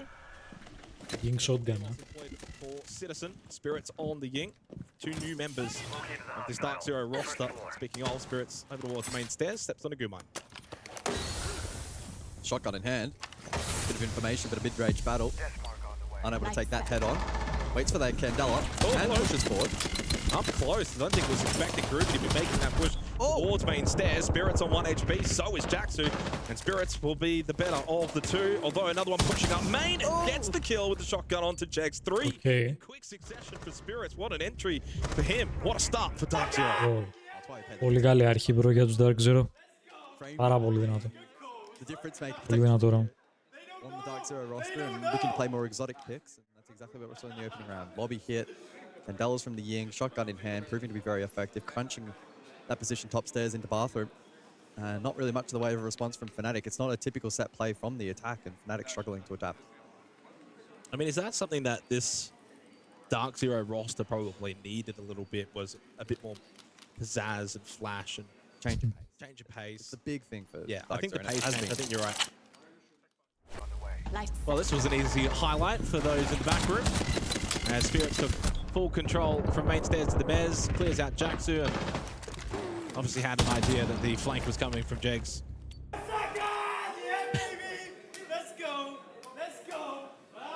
Let's go. Oh, it's good to see Kangaroo Kenny back. He was a big part of Boston in terms of the hype from the coaches, and he was definitely one that was making a wave of noise, and he's brought that immediately round 1 here at Reload. Oh, promoted now into a full-time coaching position for this team, right? So clearly the organization and roster were very happy with his performance, and I think rightly so. Wealth of knowledge and experience from a technical side, but also I think his energy inside of the server for match day is very much appreciated by players. Ωραία. Now, this particular event with the new ban phase, we are led to believe that the coach is now having a little bit more input in terms of their ability to speak to the roster as well, so that will be invaluable. Of course, with the new ban system as well, so no Blackbeard, no Blitz available for Dark Zero, no issues. Clearly to try and shut down Spirits, right? And they may follow that up with a target ban onto him depending on what he likes to play. It was the Ying in the first round, sometimes the follow-up. Aggressive from Jags. I'll just play a little bit of contact here onto the entry of Citizen, who is playing Riora. First time that we've got to actually see vision of this operator, which was, of course, revealed at 6 Invitational. So a rounding applause. Were you there? The crowd? No, I was cheering on at home at 4 a.m. Cheering on at home at 4 a.m. You had to be a bit quiet. Yeah. What do you think of Riora, though? From what I've heard, a lot of the players here are expecting to see a little bit of action from the newest operator, as Zarx goes and finds a double on the roam on the bot side for Fnatic. That's a great start to the second round. So obviously from the beginning of this round, Jags also tried to make a little bit of early contact. So Fnatic trying to get aggressive here on layer defense. Very much see her as an enabler for making plays and creating space, but you need those other teammates up to get full value. Reload. So we'll wait and see. I don't think this is going to be the best round to showcase her ability to garner that control. I give them a call. Dark Zero now just really in salvage mode, seeing if they can pull something special off, but it's unlikely. Logic Bomb does ring out from NJR. I think Dark Zero have just elected to just sit back, see if Fnatic are going to continue to play aggressive, maybe catch one of them. But Fnatic, after finding those initial 2 kills and being aggressive early, have just kind of cooled things down a little bit and elected to fall back, play site, 40 seconds left, 5v3, and it's certainly a well-drilled outfit. Although, I say that, Zarx goes for one more and does find the head of Spirits, and Fnatic with a really good response. Dark Zero we're super aggressive in the opening round. It's a swift response, it's a clean one. Expecting the swing from Jags. Citizen, really good game sense, does find the kill. Running out of time though for Dark Zero, running out of players.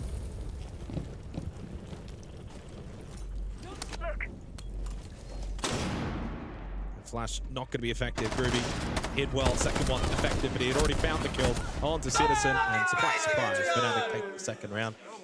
The majority of the work done early. Yeah, over towards Warehouse, that cheeky double to open things up. It can be quite a difficult part of the map to attack. There's so many different angles and positions that defenders can situate themselves in, and so clearing that in an effective manner, in a methodical manner at that, can be a challenge for the attack Dark Zero on that occasion.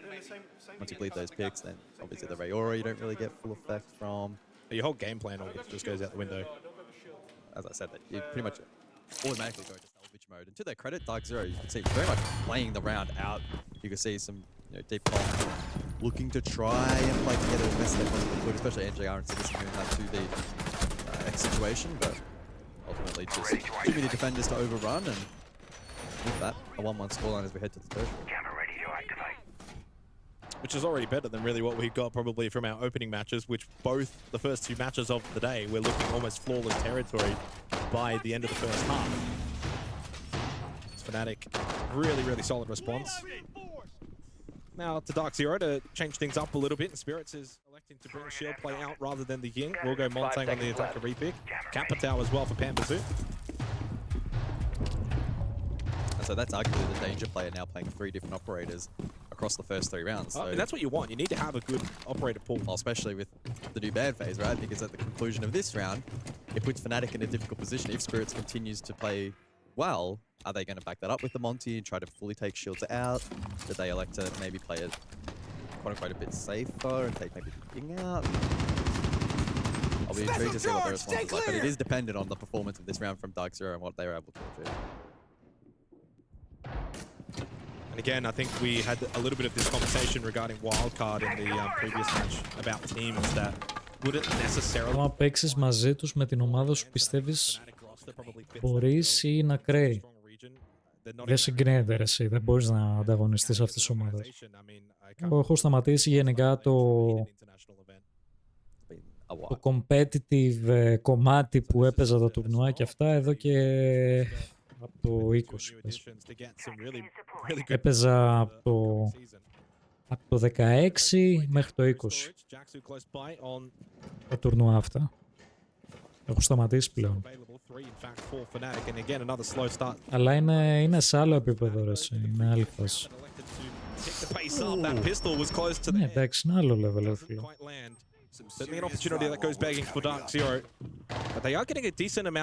Εγώ, εσύ, Λαγκράσα, Last, Βανίκας, νομίζω τους έχουμε. Είναι εύκολα. Με σβηστά. Με κλειστά μάτια σου, το είναι αλήθεια. Effective thus far. Only one exothermic actually available, by the way, so this is it. You got to get this heart breach opened up. Just over a minute remaining, certainly not a rush just yet. A lot of denial available for Fnatic, of which one of those is through the Nitrocell of Jegs. Gets rid of Citizen. Exothermic will be delayed by the Zoto canister. Only 60 seconds left, and so far you've got to save. Εγώ, μπράβο, γεγική coach. Dark Zero at bay, they've got the opening kill. Για ωραίο ματσάκι θα δούμε, να ξέρετε. They look for the path of least resistance directed. Nave makes the call over towards main breach. Impact from below. Util game strong from Fnatic in this round. Yeah, Sarks actually is going to be a thorn in the side as well, over towards briefing. In towards Bunks though, Nave going for the plant, trying to find it. You can indeed see him, but he was zoomed in. Able to un-ADS and catches him. Just on the edge of the smoke. Yellow ping. Knew that Pampazoo was coming to recollect that kit. And Fnatic showing some really good signs of life here through the opening few rounds. They take a 2-1 lead over Dark Zero. And dare I say, you know, you come into this event, you talk about the expectations, and you talk about, you know, for which teams, what are those expectations? With this Dark Zero roster, certainly more of an expectation for them to perform, do well, potentially make top 8. That same can't be said for Fnatic. And well, it's early, very early days as we head into the round 4 ban phase, but it's a... Ναι, και εσένα έτσι έβαινε. Πού σε ρε flag. Καλησπέρα ρε. Ρε άξες θα πάρω, κάνε τα κουμάντα σου ρε bro. Θέλω να παίξω το game ρε flag. Θέλω να παίξω το tune ρε φίλε. I mean, Fnatic gave nothing away, no mistakes, no errors, nothing for Dark Zero to punish on and capitalize. I mean, you say that, but there was that very small window of opportunity. The Spirits probably, if he hits the first shot, completely unravels that defense, right? It was the perfect peel. You get the reinforcement up the two around the back line, stalled out so much. I promise that's apple juice, by the way. What he was drinking? Yeah. How do you know? Well, what else could it be? I hope it's apple juice. Look, yeah, obviously that's a really good point that you kind of make up. Getting the reinforced wall a little bit late. There was a very small window, but it was very marginal. 2-1 start though for Fnatic. Two-brow Ying ban. I suppose not too unexpected, right? The two-brow very two-brow makes sense. Obviously, we've been seeing that employed here by Fnatic on the defense. 10 seconds left before insertion. We're into our third match now, so we've had a little bit of a glimpse at this new ban system. What are your initial thoughts? Για κάποιο λόγο δεν έδωσαν πολλά keys μέσω Steam. Kind of challenging. Και εγώ εννοείται ήμουν αρσάτιχους που δεν πήρα. Εννοείται. I'm quite intrigued to see how this plays out. I mean, Fnatic will put in a bit of a challenging position. They leave the Monty up by taking off the board, and Spirits will lean into that immediately. So we'll see if that continues to have impact. Monty has only appeared the one round thus far. Yeah. But understandably, considering how strong the Ying crunch was around one, they're just like, no, we don't want to do that. Nave just gets himself into a position where maybe someone from Fnatic might go for a little peek through the hatch. So far, though, it's been very controlled from Fnatic on the defense. Again, not really giving too much of an opportunity for DZ. You actually think about the one round that Dark Zero has won was really off the back of Dark Zero getting aggressive, pushing forward, which that's kind of what we wanted to see from this new lineup with Citizen and Spirits coming in. It's also somewhat of a concern if, you know, Spirits is the one that, you know, in the opening round, pushes up main stairs, gets a 3k, but now he's playing a little bit slower on the Montang and trying to facilitate for others. If the others don't actually then play off the Montang, you might just be wasting some of that more aggressive potential. Again, it's rather slow-paced here from Dark Zero. Nave trying to just make a little bit of noise to see if anyone wants to come check him out down below in briefing, and one has been spotted up above, but no shots to land. Deepak towards R6. Again, only 90 seconds left. Dark Zero is slow and methodical. Got to pick up this pace though. Try and put some pressure on Fnatic earlier in these rounds, force out mistakes, trying to force them out of key positions. Πώς σου φάνηκε το game, Flag? Πού έπαιξες? Opportunity there for the Montang speed. Πώς σου φάνηκε? Forced away by the gas canister. Well played so far from DPEC. Shiba deployed.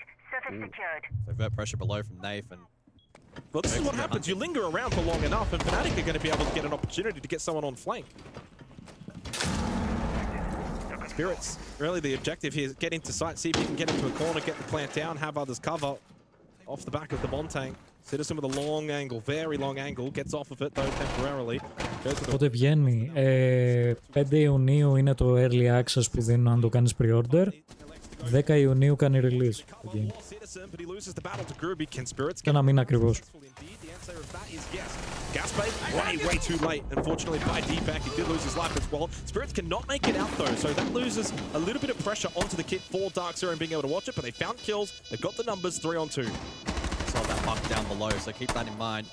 Cross needs to be broken. Jackson to lead the line, but he falls to NJR, who lines them both up, and DZ responds. Yeah, it might not be the most flashy siege from Dark Zero, but certainly a very calculated round, really good play. Spirits getting into that position and getting that plant down, not easy. There's a lot of eyes on that position from Fnatic, so for him to be able to get in, get that plant down, yes, he loses his life as he's making his way from the plant. Doesn't matter. He did his job, and he did it really, really nicely. And for Fnatic, I think they actually put a lot of eggs into the Jegs basket on that flank, and he just got nothing off it. Had he been able to get a little bit more from that flank, maybe there was an opportunity for Fnatic, but he lost out, and now it's 2-2. And so far, hard to really kind of break these two teams apart through the opening 4 rounds. Δεν έχω τελειώσει την beta ακόμα. Φαίνεται να έχει τρομερά γραφικά. Δεν έχει teleport πίσω στη βάση για κάποιο λόγο. Cast our minds back for one last place. It was really decided in a very early fight over towards Wet House. Okay. Fnatic able to sneak double, and that pretty much completely broke Dark Zero out of that particular round. So hopefully this time around for the North Americans, they're able to formulate a bit more of a response here on the attack. Maybe fight for a little bit more map control, potentially try to play the Ram as well as repick onto. So we'll see. Citizen as well on Deimos. Your very existence annoys me. Will be useful on the map clear. Fnatic have shown certainly a ability and a willingness to flank, especially late round, contesting those vert players. Citizen himself yet to really have too much of an impact on the scoreboard, just the one. Δηλαδή καλό σαν game. Για beta δηλαδή είναι δυνατό. Αυτό θέλω να μου πεις. Well, he kind of did his job in that last round, though, right? You're just providing distraction from the plant going down. He took the battle, long angle. Okay, he lost it, but the plant went down, so he's kind of done his job there. That's why sometimes you look at the numbers and look at the stats, and it's not always telling the full story. NJR, though, 7-2 start. On the dock of it, calls out very early Logic Bomb. Oh, no, he's about to, sorry. But for Fnatic, yeah, I mean, decent signs so far, but will it be a case similar to the APAC teams where you can have good signs, things can be looking well, but you don't end up getting the result? There is that Logic Bomb now by NJR. Oh, Spirits. Well, so far, Spirits making a very solid debut here for Dark Zero. NJR had already gotten that one onto Jaxu, and that's a quick little start. Dark Zero switch up the pace. So slow, methodical, playing off the Montang in the previous round into round 5 now. Block άστο, άλλη υπόθεση. Αυτό με τα κλειδιά. And I gotta say, through 5 rounds now, we've seen from Dark. Μαλακίες. Μαλακίες κλειδιά έδιναν. Τρόλαραν τον κόσμο. Be said about that roster in years gone by. Yeah, they're not looking one-dimensional at all, and that's. Για εμένα φάουλ. Φάουλ το ότι δεν έδωσαν στον κόσμο τη δυνατότητα να παίξει το game. Huge foul. I think it's a case of like you don't want to be that one-dimensional. You don't want to be that kind of team that's always rushing in, always fast and aggressive, and you certainly don't want to be that team that's always slow. Περίμενε τόσο κόσμος μαλάκι για να δοκιμάσει το game και δεν έδωσαν καν access. Σε πόσο άτομο. Τραγικό. Δεν ξέρω, για εμένα αυτό με... Από τη δικιά μου μεριά το συγκεκριμένο κομμάτι είναι huge foul.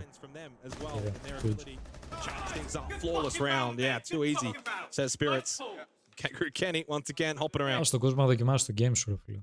Τι φοβάσαι. Διαφήμισε. Smiles in the DZ camp. Looking pretty chill at the moment. It is only day 1 here at RIO, and I think for the most part, teams are going to want to take a more relaxed approach in the early phase of this particular. Βλάχα, λέρα. Going to heat up in the last day or two, or at least that's our expectation. Spirits are looking very locked in. A couple of key moments with him thus far in the half, especially in cracking open rounds and creating opportunities for the rest of the team to claim quick control, be aggressive. It was a good round. It was a good round, Kenny. I agree. I gotta say, so far it's been a very fun opening half. I think you could definitely make a good case that Fnatic's had some good rounds, and DZ's obviously had some good rounds as well. We probably haven't had a round, guys, where it's like both having a good round together and it comes down to like a 2v2 or a 1v1. So far, the 5 rounds that have been played out have been pretty one-sided. The scoreboard itself is well, as even as it probably can be at this point. 3-2 lead for Dark Zero, but for Fnatic, I think they've got to get this third round on the board here to close the half out. They've got to get 3-3. It feels like the one strength for Fnatic so far has probably been on site, and then where they're not winning early contact fights, and probably the roam game as well hasn't worked. So that's concerning, especially on a map like Lair. Time to ring some ears! So the mute in play then to complicate things a little bit here for the attack. Γενικά φάνηκε ok για beta, απλώς έχει performance issues που πιστεύω στο PvP θα δημιουργήσει τρελό lag, αλλά για το PvE φαίνεται ok. Okay, μάλιστα. I agree. The early portion of this round Yeah. is going to be really intriguing. Spirit's already looking to apply pressure. Actually almost caught on the rappel, so a good set play there from Dark Zero, but he's only unpunished. Able to retreat in that utility can continue. Ποιος γελάει ρε και ακούγεται έτσι. Just looking a little bit nervous throughout that hallway, expecting battles from a few different angles. Oh, well, that's not good. Oh, that's good though. Unfortunately, did lose Pambazoo. By the way, actually hasn't had a kill so far, so probably not all too much loss for Dark Zero. 4 versus 4 anyway with the quick trade on to Groovy, and Citizen goes for another one. Gets through to Sarks, who started very, very well in this half for Fnatic. And only one gas pay remaining as well for Deepak, 90 seconds left in the round. Spirits is so, fortunately, taking a large amount of damage from that, just too slow to get out. Losing Pamba hurts though with the impact, and it means that direct route's kind of taken out a little bit here, and so Dark Zero may be forced to the 5th or above. Certainly wait and see. Nate has already navigated down below though, so looking for an alternate route. Actually managed to catch the timing. Up above, Spirits with can opener, able to apply pressure, and Jakes looks to hold his ground. He wants to go for a peek though off the back of the opening made by Spirits. Still 50 seconds in the round though, plenty of time for Dark Zero. They've got the player advantage, just got to think their way through this situation. Got to be careful of Jaxu as well, still towards Medical. Nave, well, he wasn't careful enough. Caught out. Good trade though by Citizen, and 3 in the round found for him as Spirits gets another plant down. Okay. And Citizen makes it the quad and could be on for the ace. Over towards Storage as the remaining player in Jegs. Citizen may as well just go hunting at this point. It's a 3v1 in the post plant. Maybe you don't have to hunt too much. He has to make his way over. Now caught in briefing. Spirits can call out. Citizen comes hunting. It's an ace for Citizen. Okay, Citizen. Okay. 4 attacking rounds in the board, and they did it as 4. Pambazoo had no impact in that round, as he, of course, did drop out of it. And it's a really good sign, mentally for Dark Zero. Sometimes, you're playing a game, someone DCs, and you just immediately go, oh, here we go. But straight away, instant kill. Citizen goes nuts. Obviously, we're going to pause to get Pambazoo back in, etc. 4-2 lead for Dark Zero at the half, which means we will also redo the ban phase now coming into the second half. Fnatic, some good signs, and after 3 rounds, they had a 2-1 lead, and then Dark Zero respond as they probably were expected to do so. So officially in that technical pause now, and yeah, I think that last round was a really good display of Dark Zero's resilience, but also ability to adapt. We saw good pressure up above, but then immediately once Nafe had maneuvered bot green and kind of saw that opening, the team just converged, rotated. We saw the smoke plant on the door. It was very difficult to deny from above. The horizontal pressure was dismissed as well. Dark Zero very much playing like a solid unit, and again goes back to kind of the storyline that we established a couple of rounds prior. They showed really good adaptability position-wise, but in terms of pacing as well. They were not playing that old brand of DZ where every single round came down to a 15-second execute. They were a lot more adaptable, and I mean, the man on the screen now probably spearheading a lot of that. He's been, good job. Well, I mean, I know Citizen got an ace in that round, but you kind of think about the half overall. So if you would look at the bigger picture in terms of the 6 rounds played, I think Spirit certainly comes out and immediately makes an impact here for Dark Zero. And not just on the Monty, to be able to do it, like he said, on sort of different roles as well, opening round 3K and an aggressive kind of entry through main stairs up towards the mezzanine. Easy 3K, clear out a lot of Fnatic. And then to go and switch up, play that slower role, play that Monty, and to also get 2 plants off of the Montang play as well. Yep. So he's keeping himself alive, he's getting himself into the site, he's getting the plant down. Citizen, he is not just hot in the server, he's apparently... Τις τακτικές έχουν δουλέψει ήδη, δηλαδή αυτά που κρατάνε είναι το πώς θα παίξουμε στο game. Έχουν δουλέψει ήδη τα strats. Απλά ο προπονητής τους λέει κάποια πράγματα που ίσως πρέπει να αλλάξουν για το συγκεκριμένο... στη συγκεκριμένη φάση που είναι ακριβώς στο game, να αλλάξουν ίσως κάποια πράγματα, να κάνουν counter κάποιοι παίχτες συγκεκριμένα, να γίνουν κάποια συγκεκριμένα bans, ας πούμε τώρα. Change up into the second half, Dockerby and Mute will also be getting out for the second half. Loading new This is basically just the Citizen highlight package. The ace in the round.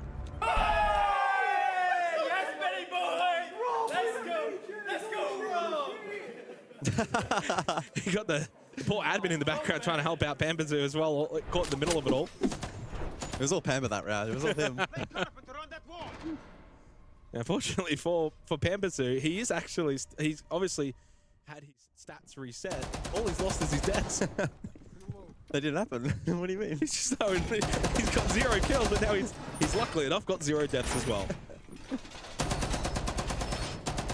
Yeah, big start. I mean, some power players. I mean, it's, I think, a really good sign for this Dark Zero roster that Nath so far hasn't had to be the big man either. NJR with 8 kills, Spirits has been immense, 6 kills, but also with the Montang play, Citizen with an ace in the previous round. Pambazu hasn't got going at all. He hasn't found a single kill.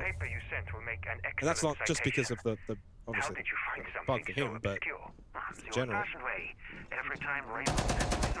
Is there an operator that Spirits is not afraid to play, bringing out the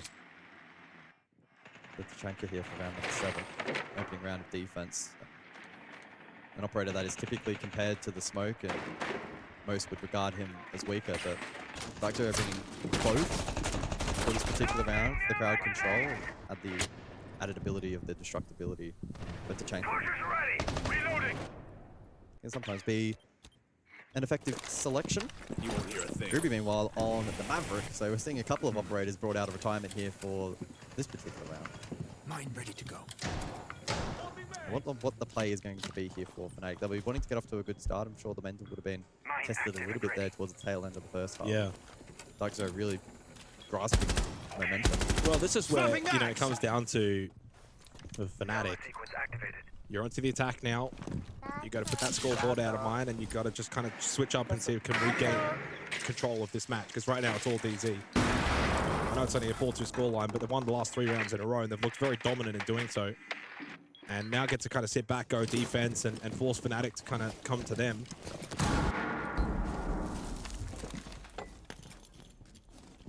Dark Zero pretty forgiving in terms of contesting this map control at the moment that Fnatic have been able to gain again. Probably leaning into the late round with that Tachanka and Smoke combination. Happy to play a little bit deeper. There's only just over a minute remaining for Fnatic. So far, the opening attacking round of the second half has not been set the blaze in glory. They've only got 2 players inside of the building. Dark Zero should be able to deny default for a minute. So, at the moment, they are in the lead.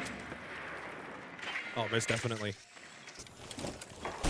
This is far too slow right now from Fnatic. To be fair, though, R6 Master, you can go that slower pace as long as you can win the hard breach battle. Passive Dark Zero are playing. They're not contesting anything. Don't need to right now. Although the flashes might push them out. NJR, good shot onto Groovy, who went for the wide swing. Didn't have the full information. NJR's watching the doorway. It's all too easy right now. Entry in from Jacksu. Deals with the barbed wire. Bees have gone out, landed onto Spirit. Position now no, but they can't really deal with him. NJR got taken low. And unfortunately for Fnatic now, heading into the final 20 seconds. Where are they going to plant? They have to rush. And yeah, where are they going to get this plant down? You know, Deepak has to kind of just send in. Jaxu finds a kill, but he almost got traded almost immediately. One prone deep in the middle of the site, but all of these entry doorway positions still being watched. Although, Fnatic are starting to land a couple of shots. And Deepak gets one down. That's only Citizen. That is up. Χαμός γίνεται. Nice. Citizen able to get at least one, and the time ran out before either he could get the last kill or the last kill onto him was to be made. And in the end for Fnatic, I think the time running out is the best way in which they got a little lesson there, because they were just far too slow throughout that round. And the time eventually came back to bite them. Yeah. Big credit, though, to Dark Zero in that round. I think that the smoke to Chanka combo made things so difficult on entry, as I kind of noted. Πολύ ωραίο μάτς, παιδιά. Πάρα πολύ καλό μάτς. Expected for Chanka continue to flood utility there. Get that shit open, bang, easy. Think about the bans first of all. Second of all, guys, if we have a Deimos and there's a guy hiding behind a table, it should be really easy for us, yeah? Don't just destroy the ADSs. When we're on the drones and shit, fucking ping everything, guys, yeah? As long as we have Deimos open, we need to make sure we're doing that, okay? Τώρα μιλάει ο coach. Do the simple things, guys. Simple things. Use each other more, okay? Look at the operators that everybody's on and fucking use each other more, okay? Simple. You had everything you needed there, but we didn't use each other, guys, okay? We could have killed the Jaeger a minute ago, yeah? So let's make up a little bit, guys. You fucking got this shit. It's simple. You see that setup? Easy. Let's go. Just did my job for me. Fucking what do we pick? No. I mean, let's see. Let's see if they have a... let's see if they have a good setup top, or if they're holding heavily or not over if they're giving us for free. I mean, I absolutely love whenever we get access to the coaches. Sathis, I think, absolutely on the money there when you said we probably could have killed them about a minute ago. Yeah, like, default was on the play. They had to find other win conditions. They had the Deimos down below, not having great impact, and Spirits allowed to play behind death was crazy. We saw two players stacked outside the mezzanine door for the longest period of time as well. The eventual switch up right at the very end was probably the correct call, but ultimately time was the downfall of Fnatic in that round. Perhaps would have won that fight, we'll never know, but 10 seconds to insertion. Not the best of starts. Dark Zero now with a 3-round Just the pacing thing, though. I mean, I think Sathis said it right. You know, you had everything kind of set up. You got to play off of each other and what you've got. And if we did it a bit quicker, essentially is what he was saying, that they really should have got the job done. And then you're looking at a 4-3 scoreline. You get an early attacking round on the board. Things look a little bit brighter, but now it's 5-2. You've got to claw your way back, and you've already called your tactical timeout as well now. Will Fnatic play with a little bit more flair here in this 8th round, pick the pace up a little bit? Dark Zero, I would imagine, would be probably ready for it. Like, this is where, you know, from their side of things, it'll be how they'll try and pick up the pace now. Time ran out for them, you know, they got timed out, so like they're going to probably try and play a little bit quicker. Let's be ready for that.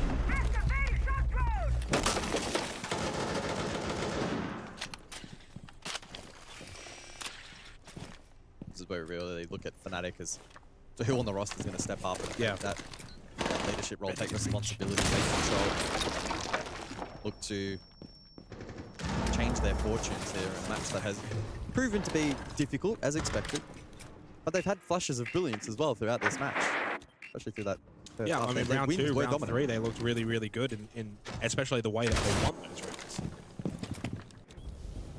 Shotco getting to work, dealing with the Vulcan canisters. Temperature is on the board as well. And they are up to double digits. A plethora of options as well for the Deimos, which we haven't really been able to see a whole lot of Deimos actually so far today, either banned out or just not really been all that successful. They know exactly where he is though, inside a stock, and Sarks is going to have to force his way either out or he wants to continue to take this fight. Super aggressive by Pambazu. Kind of retaking this position back in towards Lab. Again, Fnatic are just kind of stalled out of sight. They're just kind of sitting around trying to find these long angles, and Sarks gets caught. Takes a bullet to the body. There's a headshot opportunity. In the end, does find the kill onto NJR. There's an opening. And now goes prone, expecting the doorway swing. Unfortunately, didn't quite work out. First time, second time is good, though. And the plant going down as well by Deepak. There is that pace switch up by Fnatic here into the 8th round, and it is working so far. Plant will be successful. Citizen might just need another ace at this point if they're going to be able to salvage this one for Dark Zero. 2 versus 4. Much better from Fnatic to be able to get into sight, get some really good kills. A lot of that off the back of that opening pick as well by Sarks. And that's a much, much better round from Fnatic responding to their coach. Yeah, they showed some good patience in that round, but in contrast to the prior round, they were in a much better position, especially against that lineup and with the positions that they had to actually execute that kind of play style.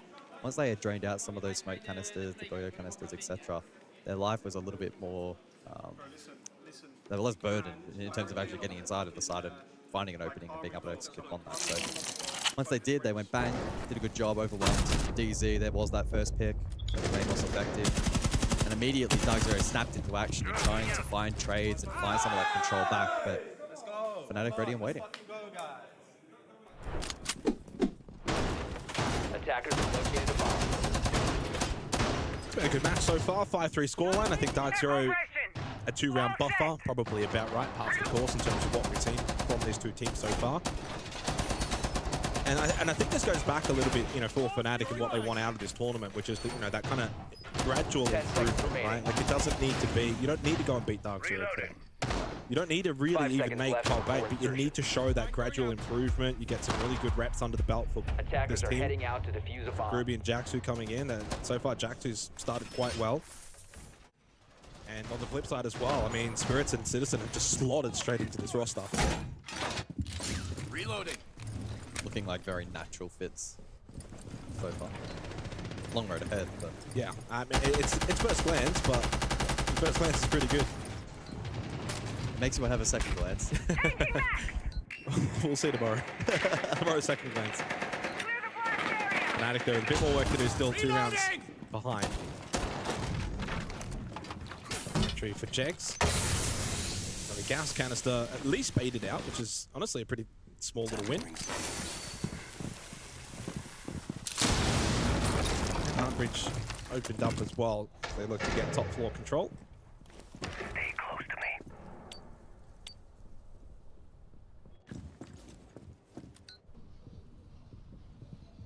The Nook Lurk lobby. So in combination with the sound distraction from the Candela, Sykes is being given a big responsibility in this round to find something. Yeah, well, is his position at the mezzanine known here whatsoever? Default not being watched doesn't matter. And the Nook does shoot it out anyway. Sort of a little bit of informational tools there for Dark0.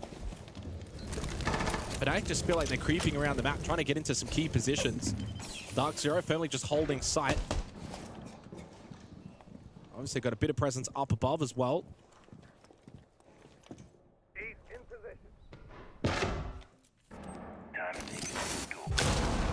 NJR though, that finds the opening pick onto Deepak off the back of some hard breach being opened up. Citizen though falls.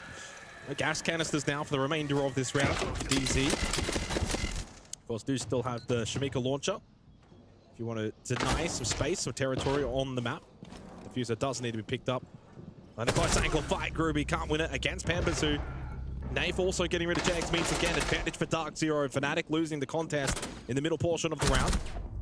Almost. And did indeed get the kill onto Sarks after he did get the down onto Pambazu. And with that now, Fnatic firmly on the ropes. It's going to be 6-3 in favor of Dark0 unless Jaxu holds off a very heroic performance here with 40 seconds remaining. Needs to find the 1v4 as Pambazu gets brought back up.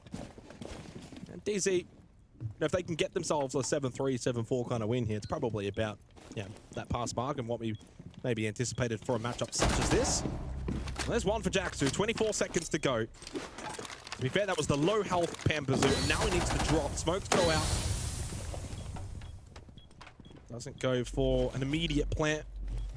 Bulletproof camera, by the way, is watching his very position. They know exactly where he is. They've got Vert up above. Not much more he can do from here. And NJR will put an end to his misery and give themselves match point.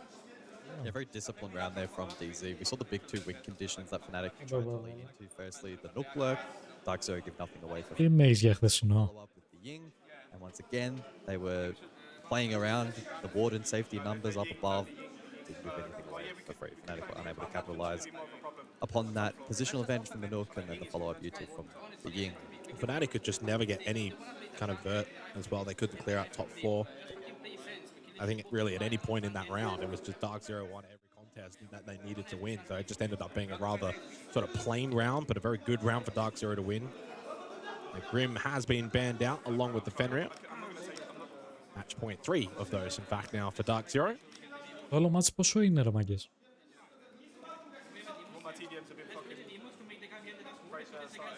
Οι Falcons είναι 1-1 το άλλο το μάτς. An opportunity for them to try and push this match to overtime, but unfortunately it does feel like Dark0 the superior roster of the two, but that kind of again of the expectation heading into this particular matchup. I think something for North American fans to get quietly excited. And I think for me, I'm actually really intrigued to sort of now that αυτό που ακούστηκε ήταν από τους άλλους απέναντι που παίζουν. How is that going to compare against the SSGs? Right? Because SSG, arguably, I think many would say Wildcard just is the best. set a nice little benchmark in the previous match. Yeah, but I don't think Wildcard are in discussion for the best team. Αλλά πώς σου λέξαν έτσι. Το άλλο το μάτι ήταν αυτό που ακούστηκε. I think we meant sort of referencing to this today. You could add them into the benchmark, I'm sure. This one's not done for Fnatic. It is only 3 rounds to force OT. I would say an up and down kind of performance if you really wanted to be subjective for Fnatic. They've had some really good moments, and then ultimately, anytime there's been an arm wrestle round, Darkseid are destroyed. Yeah. So Fnatic, the way that they've won any of their rounds is either... Τρώμαξα φίλε, με πήρε λίγο ύπνο στην καρέκλα και λέω τη φάση. Ήταν ξυπνητήρια αυτό το μπλοκ, να ξέρεις. Και η Γική λέει και αυτή τρώμαξε.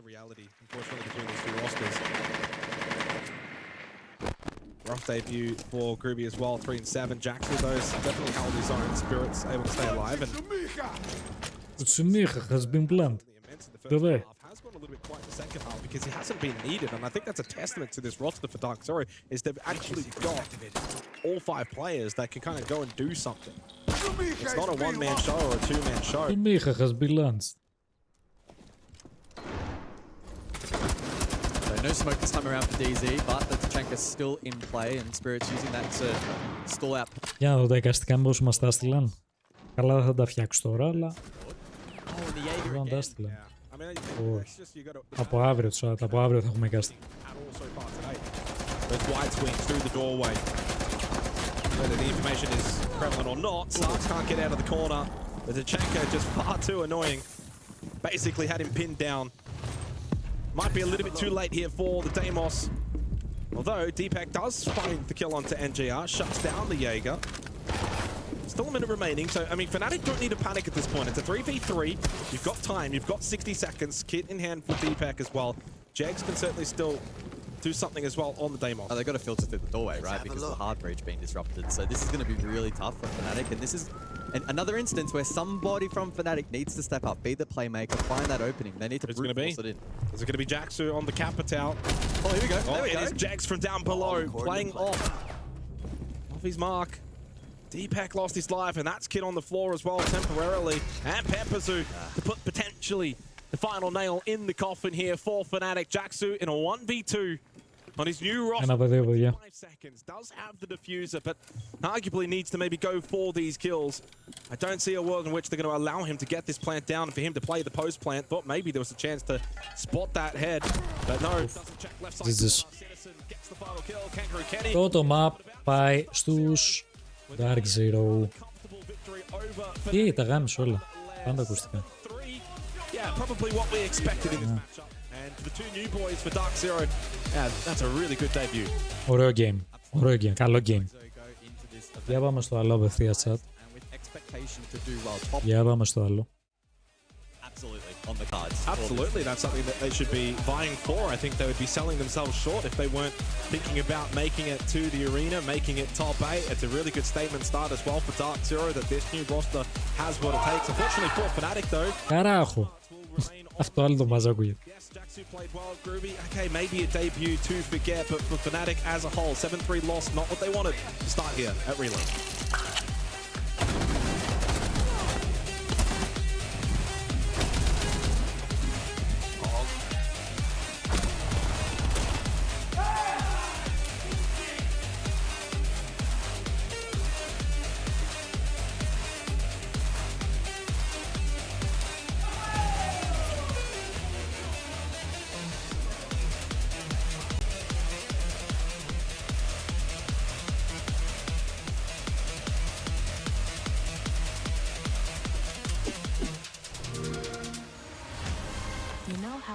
Φαντάζομαι τη φασαρία έχει εκεί μέσα.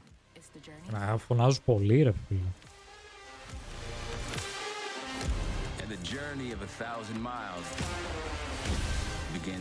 Παιδιά μπήκε και επίσημα το Rainbow στο Xbox Pass by the way. Καινούργια συνεργασία της Ubisoft με τη Microsoft. Έβαλε το game της στο Xbox Pass, οπότε για όσους δεν το ξέρουν, το έμαθαν. Για πάμε στο άλλο match. Got to come up with something different here, the Falcons at the minute. They can't rely on just winning gunfights. I'm enjoying the aggression coming out from Loud. Θα δούμε λίγο Falcons. A couple of rounds now where he's really gone bananas. Like the previous one there, stepping up to try and tag onto the Salma to get rid of it. The one before that, when it wasn't actually the round before, it was a couple of rounds prior, where he ran out onto the Dokkaebi making the phone call. Like he's just willing to take those risky plays and make something happen. And sure, he's died a few times for it, but it's the willingness to keep Falcons on their toes and being constantly worried about these threats that is giving his team at least a bit of an edge in a couple of these rounds.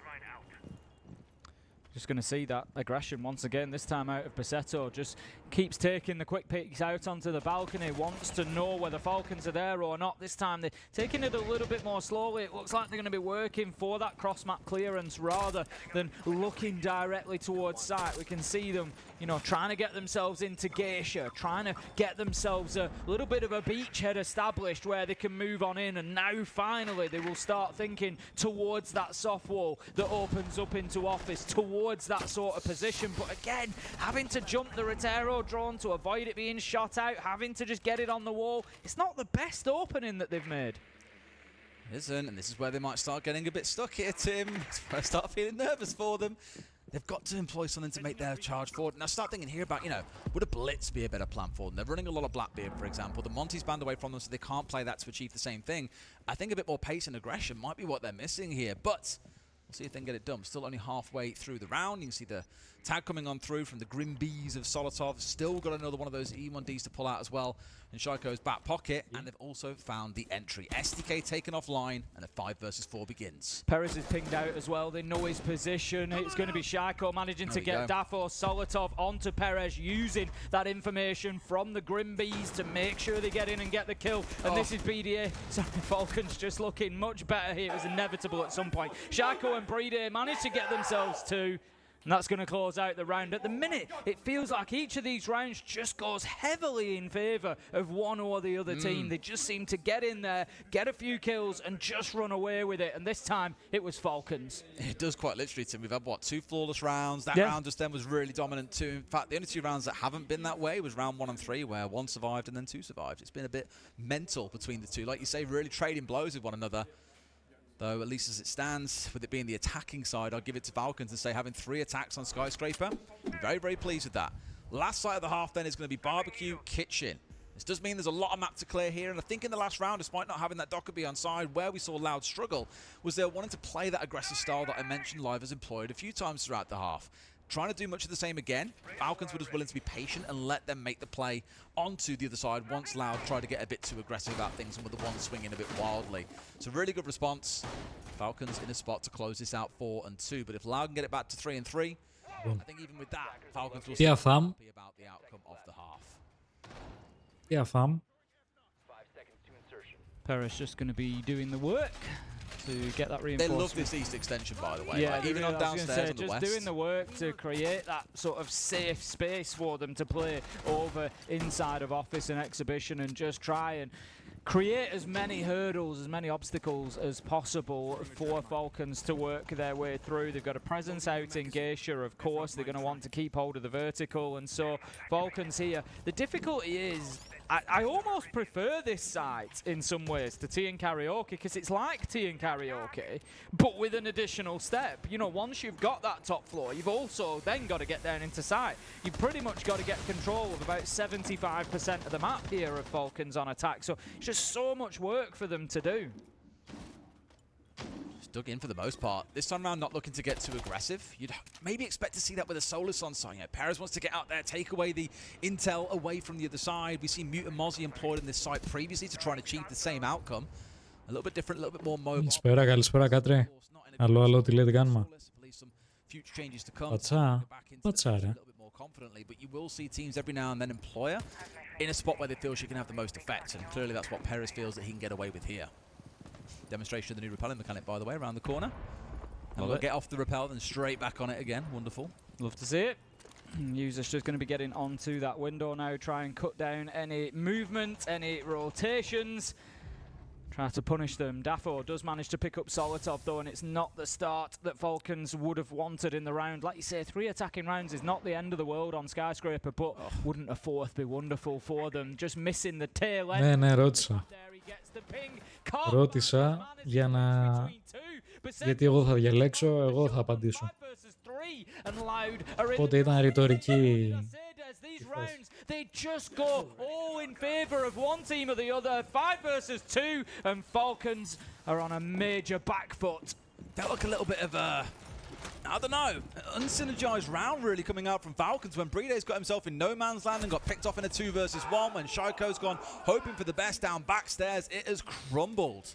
And to be fair to Loud Team, I said it previously, they didn't go aggressive and try swinging everything they possibly could. They were waiting to see what the other side were doing. So the patience game has rewarded them, but I feel like Falcons will be happy that they've walked away with 3 attacks here on Skyscraper.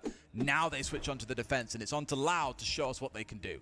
So as we are at that halfway point where the sides switch, we will go through the banning phase again. So each team will ban out 2 operators simultaneously. Loud banning the defenders, Falcons banning the attackers. The coach, of course, is allowed to speak to them at this point as well, just through that short banning phase.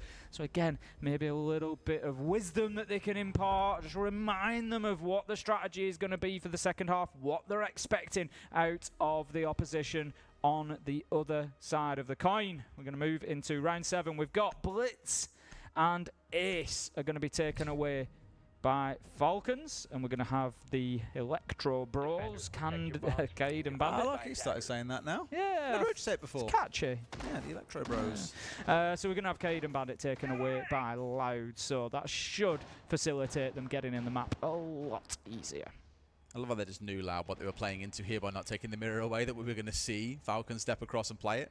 And sure enough, that's what we've got. No Castle on side to make it a triple Architect lineup, but you do have the Kiba barriers coming out of the Azami alongside the mirror to be a bit of a nuisance. And an operator we don't see tons these days, Tim, but when you do, you're always expecting a bit of magic and fireworks. Bride going across onto the Echo. Okay, we'll keep a close eye on those yokai drones and the usage of them. We know the value of the operator. It can be absolutely decisive in any round that Echo is brought along. It's going to be really important that Bride makes sure that he stays alive and that he's in position to be able to do something about it. Doesn't want to be getting wrapped up in gunfights and holding angles where he can't use those drones to best effect. We see them used in 2 different ways, the yokai drones. Sometimes we will see them used purely for intel and plant denial, just kept safe and brought out in the last 20-30 seconds to prevent those plants going down. Sometimes we will see them used much the same as an attacker drone, going ahead of roamers, clearing areas for them, feeding intel into them, getting them primed and ready for fights.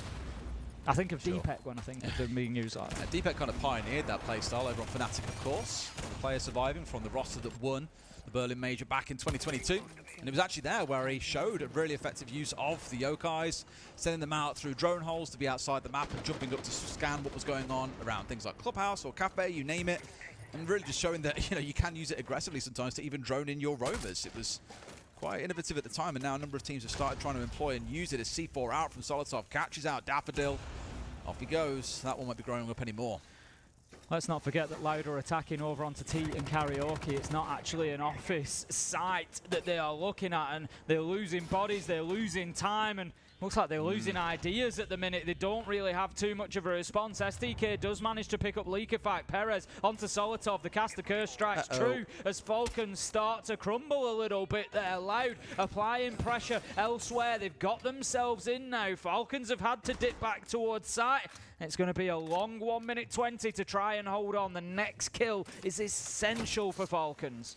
So it takes sometimes. There's a couple of kills that had to come in, and the momentum of the round completely flips. Because again, we've got that Dockerby on side, we've got a cool in-back pocket, we've got a Monty to bear down on any of these players that would dare not be playing near a teammate. Loud have really got all the tools to make this round work for them, but we're into that last 60 seconds or so, still got to work their way through the middle of the map, you know, pushing in through Terrace, in through Shrine, and of course these yokais still loom large. Drone heads into drum. I don't know if it quite caught the feet of Shaiko on the Azami or not. I would imagine they've got a good idea that's position that he's in, given that They're going to be playing into Kiba barricades there. They've just seen him move back across as Basetto looks to get on in towards site. Damage taken here. Need to be careful. The Yokai drones could well come into their own. Users picks up a beautiful headshot. Shaiko set with a 1v2. Cannot do it. As Loud managed to get another round over the line. And Falcons could be having a wobbly start here at RIO. It's not too unusual for this roster. We do see them sometimes, you know, pick up those tough results at the beginning of tournaments and kind of grow into them. But right now, Loud are looking good. Yeah. I don't want to get too excited by it because it's the first round of the attack. And I said earlier on, for Falcons, I think you'll be pleased coming away with 3 attacks from your first half. Where I start to get nervous now is if Loud win this next round and start to put a bit of a gap between them and between Falcons. That's when you start to feel a bit nervy for them. What I will give to Loud, though, is their attack at the end of that last round was brilliant. They knew they had the man advantage, didn't rush things, gave themselves about 30 seconds still to work with, and all executed as a team. So even when they lost a player or two, when there were Yokais disrupting the Monty, for example, there was still someone ready to capitalize and get a kill elsewhere. Really good stuff and showing that composure that we've been wanting to see from them. I think Daffodil so far, yeah, sure, his numbers aren't spectacular, but he's fitted into this team really well, not forgetting that he's come from Keyed Stars. You know, a lot of work to do to get into the way that this team works and the habits of players and synergize with them better. It was the thing we've said that we want to see from a lot of teams at this event, is how they're going to gel together when they've only had a few months to work things out. So far, at least from what I'm seeing, they're not looking too bad here. Not at all. We're going to see Falcons now defending the opposite side of the map. Going to be Office and Exhibition that they try to hold on to. Going to need to do a better job than they did in the last round. Loud. Although it looked like a good start from Falcons. Ωραία chat, παραγγείλαμε, είμαστε back. Πώς πάει το match. Κάνουν οι Falcons. Τι έγινε να με λέγα. Moving back across to the Office breach. Just couldn't really seem to settle, but then all of a sudden Κάναμε reconnect. managed to get himself one-on-one with STK, and it just opened things wide up for Loud, created all the space they needed. It was still a little bit of a close finish maybe, but What is going on that wall? Falcons know that there is more work for them to do in this one. But then they get the middle bit because of the angle off towards the side there. Is it's easy to shoot those X-Kairos off the wall. So they're in a bit of a difficult spot here, Loud, where I don't think they'll have full access into VIP without first moving that player away. But they're at least partially opened up. Λοιπόν, πώς το βλέπεις το match, κατά Πούγερ, κοίταξε να δεις. Falcons δεν πατάνε πολύ stable. Still lots of movement to do. In fact, you can see the legion of users out towards Shrine or around Toaster, whatever you want to call it. Ο Σάικο πρέπει κάποια στιγμή να πάρει το Hammer. Αν το αξίζει θα το πάρει, ρε μπρο. Ας πούμε έφτασε και στο Invitational το Φεβρουάριο, στον τελικό. Δεν έπαιξα ρε μπρο. Δεν έπαιξα. Ήταν πολύ χάλια. Ήταν πολύ χάλια. Πιστεύω, παιδιά, οι BDS έχουν ανέκαθεν πρόβλημα με την ψυχολογία. Δεν μπορούν να διαχειριστούν την πίεση. Εγώ αυτό καταλαβαίνω από τους BDS. Αλλά δεν σε δω. Δεν σε δω τι κάνουν Μπράζεο. Δεν σε δω τι κάνει ο Παπίδιος. Αυτός που είναι ίδιος με τον Παπ. Βγήκε ο Παπ. Two possible round wins have gone to Loud so far. Falcons are crumbling. Αλλά είναι ίδιος. And this is where they struggle. That is, there's a Falcons. Με τα γελιά, παιδιά, είναι moderator μου. They need to get this fixed and fixed quick. They looked, I commented on it after the first couple of rounds. Stuflex was happy, he was smiling, the whole team looked, and we've talked about how they are a team of energy and emotion. And when the going's good, they are great. But when the going's tough, sometimes they struggle. I think in longer series, that is Φαίνεται και τώρα. more time to kind of reset and to come back at it. Αυτό είναι το πρόβλημα, ρε φίλε, με τους BDS και τώρα που είναι Falcons, έτσι, ουσιαστικά το ίδιο roster, απλά έγιναν Falcons. Το ότι δεν μπορούν να διαχειριστούν. Δεν υπάρχει διαχείριση, μηδέν. Μιλάμε, πέφτουν ψυχολογικά, ελεύθερη πτώση, όχι απλά. Δεν την παλεύω και τόσο. Δεν μπορούν να διαχειριστούν την πίεση. Εγώ αυτό καταλαβαίνω. So we're going to cut to stream B and see what's been going on over there. Now imagine already Falcons are thinking, God, we've got to ban away one of these operators because we are getting suppressed across the board here. There's not an awful lot they can do. I don't want to rag on him for this either, but Shaiko had a golden chance to get 2 kills from that terrace spot where he saw 2 players out on Balk.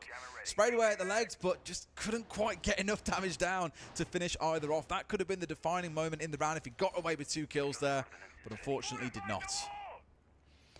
Heading on into round 9 then, it will be the final round that we play before those next bans come in. So at the end of this one, Loud and Falcons will get another ban each. Loud will take another defender and Falcons another attacker. Looking at the minute, I would expect to potentially see another one of those. Τι καλό πήραμε. Πίτσα παραγγείλαμε. Έχω να φάω πίτσα πάρα πολλές μέρες. Ένα μήνα σίγουρα βασικά.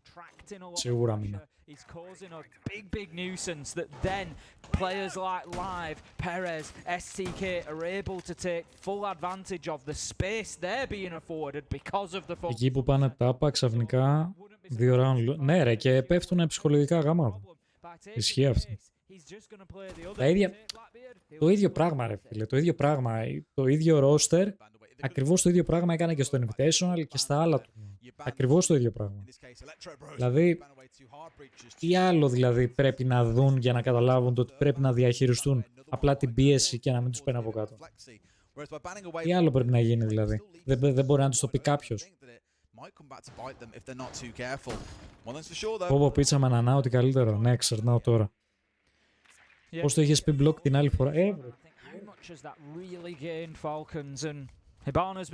Πώς το είχες πει την άλλη φορά ρε, στο προηγούμενο stream, πίτσα με ανανά και κάτι άλλο είχες πει μέσα. Είχες πει. Που ήταν και ο Greek μέσα στο stream εκείνη την ώρα που έπαιζα Shadows. Κάτι είχες πει, πίτσα με ανανά και κάτι άλλο. Και πήγαμε να ξεράσουμε όλοι.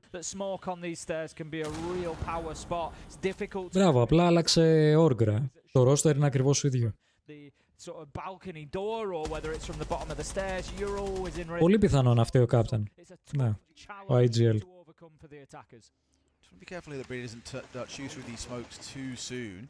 Bearing in mind there's still 70 seconds of the round to play here. Ideally, you want to save that more force for the execute, but he's using it in response to utility coming out, whether it's the Grim Beam. Δεν θυμάμαι. Είχες πει κάτι καλό και είχαμε γελάσει πολύ.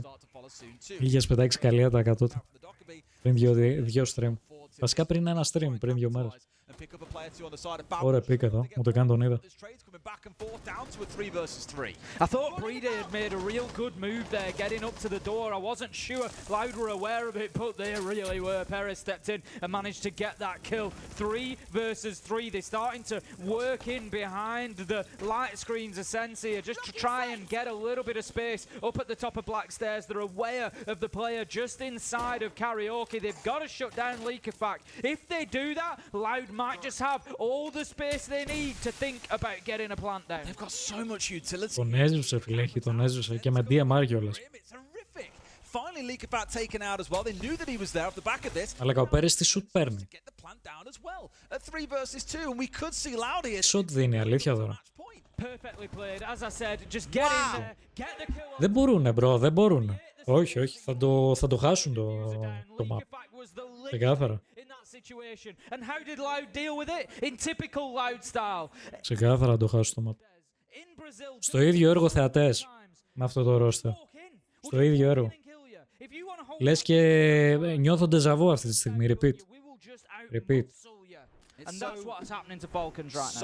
Ό,τι να είναι. Βαρετό.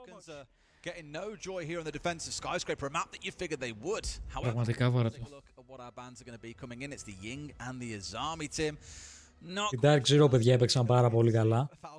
Πάρα πολύ καλά με τους Fnatic. Κέρδισαν 7-3 το map. Πολύ καλά έπαιξαν. Επίσης οι Wild Card Gaming έπαιξαν πάρα πολύ καλό match. Καθαρό game. Οι Cloud9 έκαναν ένα πολύ καλό match. Κέρδισαν 7-5 τους Talon. Η Furia, καλό match και αυτό με τους Elevate. Κέρδισαν 7-3. Και οι FRX και αυτοί που έκαναν το ξεκίνημα στο συγκεκριμένο tournament, άνοιξαν το stage, κέρδισαν 7-4 τους Osaka. Πολύ καλό game και για τους FRX. Οπότε ουσιαστικά μέχρι τώρα οι νικητές είναι σε όσα μάτς έχουμε δει μέχρι τώρα. PRX Furia, η Cloud9, η Wildcard, η Dark Zero και τώρα λογικά οι Loud θα κερδίσουν. Μέχρι στιγμής αυτοί είναι οι νικητές Day One. That's the problem at the minute. I don't think the question at the minute for Falcons is where, it's how. Το επόμενο match που θα δούμε είναι G2 με Space Station και αυτό θα είναι καλό match. Θέλω να το δω με αναπομονωσία αυτό. Ταυτόχρονα παίζουν οι FaZe Clan με τους BDS. Μετά έχουμε W7M με M80. Team Secret, Team Liquid. Ανανά με Gasterat.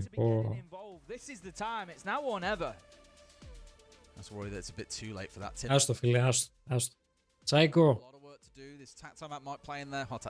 Psycho. Άστο ρε mate.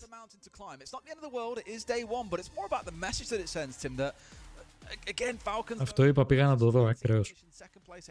Ακραίος. But when it matters, or in this case when it doesn't, it just shows that there's still these weaknesses that resurface from time to time, and I'm going to keep an eye on them because I'm really interested to see how much the change to the operator ban system comes to punish them, because they have relied on this small group of operators that now you can ban away 3 of them. It's going to be punishing them. We saw it for the Παπατρέχας.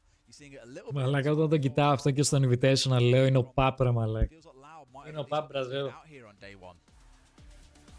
We're going to be heading back on into things just as soon as we can. Just a little technical pause going on at the minute, so as you can see, G2 έχει το ίδιο roster, κάτσε να δω. coaches will not be interacting with the teams, will not be talking to the players at the minute. They are not allowed to during the technical pause. The only times they're allowed to talk to the players is during the ban phase before the game starts, during the ban phase at half-time, and during any tactical timeout, whether it's called by them or called by the opposition team. Λοιπόν, Uno, Blaz, Alemao, Doki και Loira. Το roster τους. Το cameraman είναι analyst των G2. Δεν το ξέρω αυτό. Α, τώρα έκανε join. Το Γενάρη, 10 Γενάρη. Έκανε join ο cameraman σαν analyst. Μάλιστα. Οπότε ουσιαστικά, παιδιά, το ίδιο roster, η G2 με το Invitational. Ακριβώς το ίδιο roster. Θέλω να δω λίγο το roster των BDS.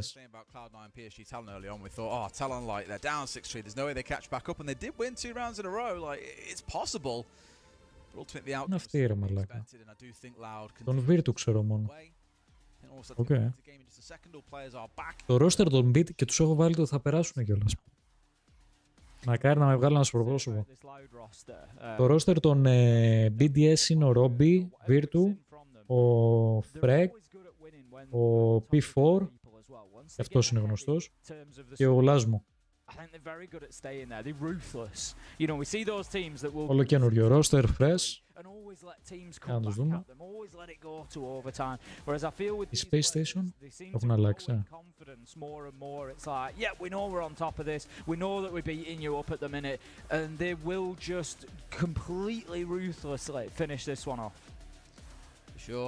Έχουν κάνει αλλαγή, ναι.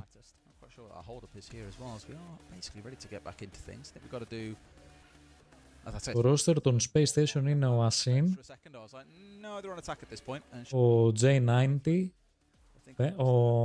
ναι, οκ.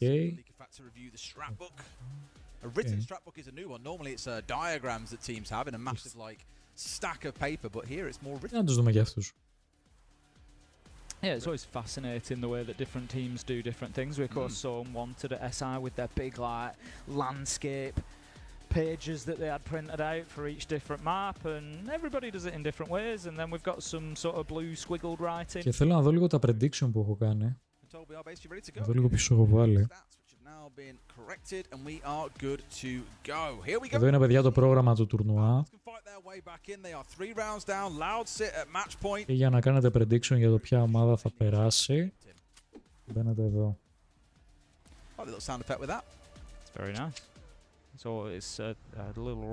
Άστα να πάνε, bro. Ξεκάθαρα αυτό που είπες. Ξεκάθαρα. Λοιπόν, έχω βάλει, παιδιά, να περάσουν στην επόμενη φάση. Η BDS, η Dark Zero, η FaZe, η Furia. η G2, η Space Station, οι Falcons και η W7M. Τα prediction στα δικά μου. Head up to 7. Falcons would move down to 5, so not the end of the world, and certainly not a tournament-winning performance immediately from Loud either.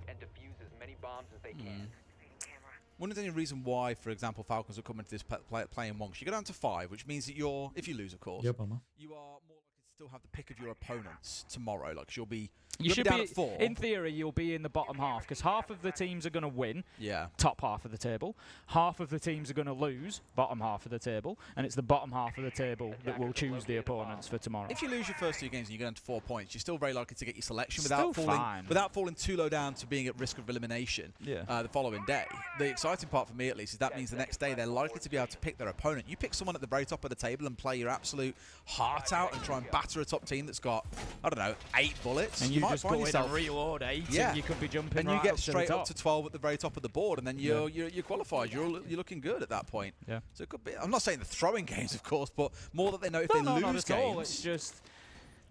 It's gaming the setup, isn't it? It's looking at what's the structure, what's the how can we reduce our risks whilst If they lose games, then they're in a spot to be able to make that kind of play. If they win, then cool, it's still bonus. You're walking around with more bullets than you started with, so it's not the end of the world. But of course, we'll see what the strategy looks like over the next couple of days as the team starts getting in towards that point. Paceto struggling with this wall, it's going to be jammed away. W7M καλή, Falcons φοβάμαι μην το λούσουν. Οι Falcons, ρε φίλε, είναι ύποπτοι. Είναι ύποπτοι γιατί είναι το πρώην roster του BDS, οπότε δεν τους εμπιστεύομαι ούτε εγώ. Τους είχα πιστέψει μπρος στο Invitational, είχα βάλει να το πάρουν οι BDS και έφαγα μη μπότι στον τελικό.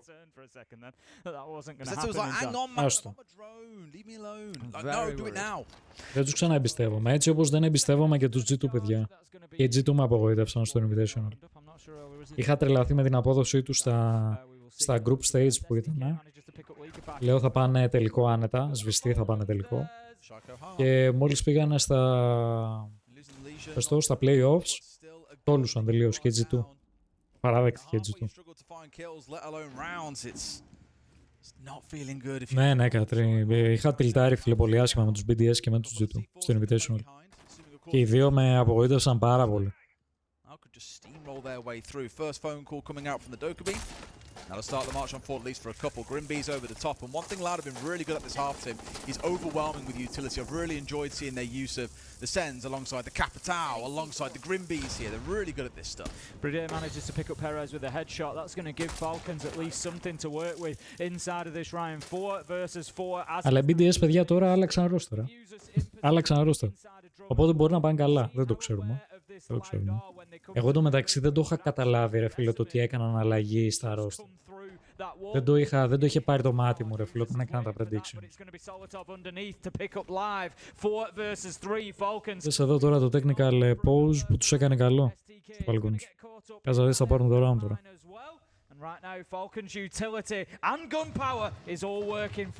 Μπρο, δεν λέω να γίνεται να φτάνει στη τελικό. Ναι, ρε, ανύπαρκτη, τελείως, τίποτα. Σαν να μην κατέβηκαν οι BDS ήταν στο Invitational. Σαν να μην κατέβηκαν. Απαράδεκτη. Έτσι όπως απαράδεκτη ήταν και η G2 που αποκλείστηκαν. Απαράδεκτη και η G2. Που είχαν κάνει φιλέ αίτητο στα group phase. Είχαν τους περισσότερους πόντους από όλες τις ομάδες μαζί. Είχαν μαζέψει τους περισσότερους πόντους και αποκλείστηκαν φίλε σαν να μην κατέβηκαν. Στα knockout. Ωραίο σουτ. FF Falcons. If it swung, I'd have been like, please don't. Please. You really don't need to go for this. But I think the conversation had been had that the other players. Εγώ πήρα και το δεύτερο drop και στο τρίτο είμαι 70%. Εσείς πού βρίσκεστε στα drops, πώς έχετε πάρει? Είστε αρκετοί από την αρχή του stream που ξεκίνησαν τα drops, οπότε σίγουρα θα είστε και εσείς στο δεύτερο λογικά. Οι περισσότεροι θα είστε στο δεύτερο. Και εμένα. Έχετε πάρει δηλαδή το δεύτερο και πάτε για τρίτο τώρα. if they want to get 3 rounds Αυτό εννοώ. back to back. It's not something that they've been able to do as of yet. We're going to see them this time move into T and Karaoke. Loud have done very well so far at attacking this site, getting themselves into that top floor, getting control of Office Exhibition, moving across, just causing problems. Every time Falcons have fallen back to site, they've fallen back to site with 2 or 3 players left. They've lost a couple on that other side, and that's something they need to avoid this time. We also saw 68% για το πρώτο, έχω εγώ δρόμο ακόμα. Αλλά μπλοκ, εσύ μπήκες και πιο μετά στο stream. Οπότε είσαι καλά και σε 68%, είναι ok. Αυτό το phase, phase 1 έτσι όπως το ονομάζει στα drops, θα το έχουμε παιδιά και αύριο. Οπότε και αύριο θα ανοίξουμε απευθείας stream. Για να δω λίγο πότε ξεκινάνε τα μάτσα αύριο, τι ώρα. Ίδια ώρα. Οπότε 5.30 παιδιά αύριο θα ανοίξουμε πάλι, 5.30 το απόγευμα. Οπότε να είστε οι πιο πολλοί στο stream, ώστε να πάρετε και τα drops, μην τα χάσετε.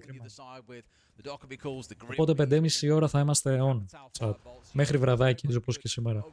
Θα δούμε όλα τα μάτς. Το φιλέ του R6 πλέον είναι πολύ δύσκολο να το μαντέψει. Παλιά έξερες Πέγκου, Φαμπιάν, Γκόγκα, Ούνο, Κάντο, Τσατέ. Δηλαδή 5 αργότερα G2 έλεγες εσύ. Ισχύει ρε φίλε, ήταν... Κοίτα, θα σου πω λίγο κάτι. Και εγώ αυτό το roster το αγαπούσα ρε φίλε. Και το roster που ήταν στους 5 και το roster που ήταν και στους G2. Έτσι. Το αγαπούσα. Μ' άρεσε πάρα πολύ έτσι όπως έπαιζαν. Γούσταρα πήρα πολύ ρε φίλε. Αλλά δεν υπήρχε ανταγωνισμός. Δηλαδή ήξερες ότι θα το έπαιρναν αυτοί ρε φίλε, τέλος. Καταλάβες, οπότε ουσιαστικά ήταν λίγο...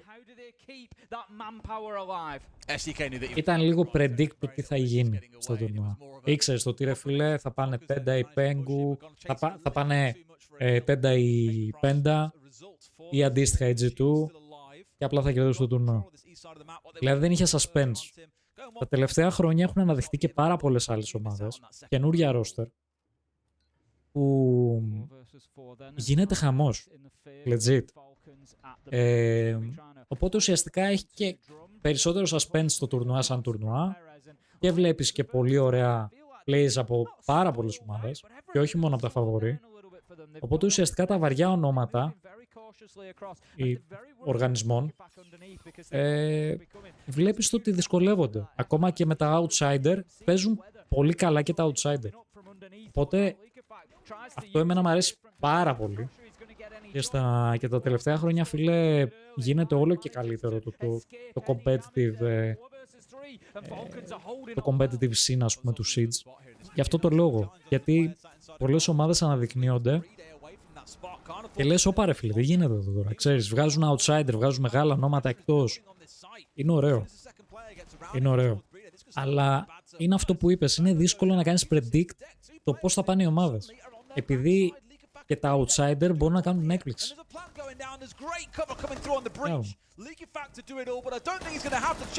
Τελείωσε, παιδιά, το έχασα. Το πήρα, ναι, τέλος. Άστο, αγόρι μου, άστο ρε Σάικο, γάμισε το. Άστο ρε Σάικο. Μπράβο ρε μάγκες, Μπραζέου το πήρανε. Μπράβο. Πήραν το map. Το άξιζαν ρε φίλε, ξεκάθαρα. Οι Loud το άξιζαν. Το άξιζαν. Ακραίο roster ήταν και στο Major οι Rogue. Ναι, και οι Rogue είχαν πολύ καλό roster. Οι Team Secret είχαν καλά roster πιο παλιά. Ήταν άλλα ρε φίλε, ήταν και η Vitality ακόμα πιο παλιά, είχαν πολύ καλά roster.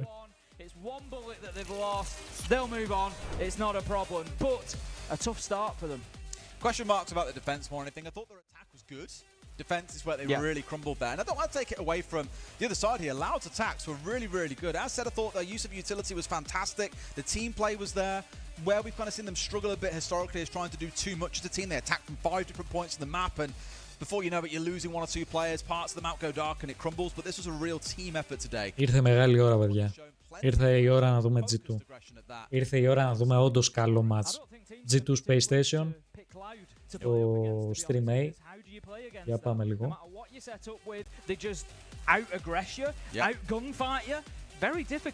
Πάμε να δούμε τη ματσάρα τώρα. Θέλω να πιστεύω ότι θα είναι ματσάρα. I've always liked him. Do I pick him? Do I not? Coulda, woulda, shoulda. Coulda, woulda, shoulda. Because we went for BDS. I say BDS players, Falcons players instead. And I'm not saying we're fully regretting it. They had some good moments in the game, but there's definitely more to come from them. There is definitely. Well, you would hope so. To be, and I'm really excited to see what this roster can bring with the more time that they've had now together. And as an optometrist, I can clearly tell you that the Uno vision has always been 2020 because the man, even back in the day when Pengu was on the squad and Fabian and all that. Στο CJX θα είσαι εδώ. Δυστυχώς όχι ρε φίλε. Μόλις αλλάξει το season θα φύγω. Γάμισε τα. Δεν μπορείς να φανταστείς πως με πονάει αυτό. Το θα φύγω πάνω στην αλλαγή. Στην κυριολεξία πάνω στην αλλαγή. Ούτε μία μέρα θα προλάβω να παίξω. This is like barred off of Julio, by the way. This is something that. Γιατί μου το θύμισες τώρα? Μια ακύρωση είναι. Είπα. And more personality with adding newers. I mean, Space Station is trying to reach. Έβαλε να ακούσει ρε μαλάκα.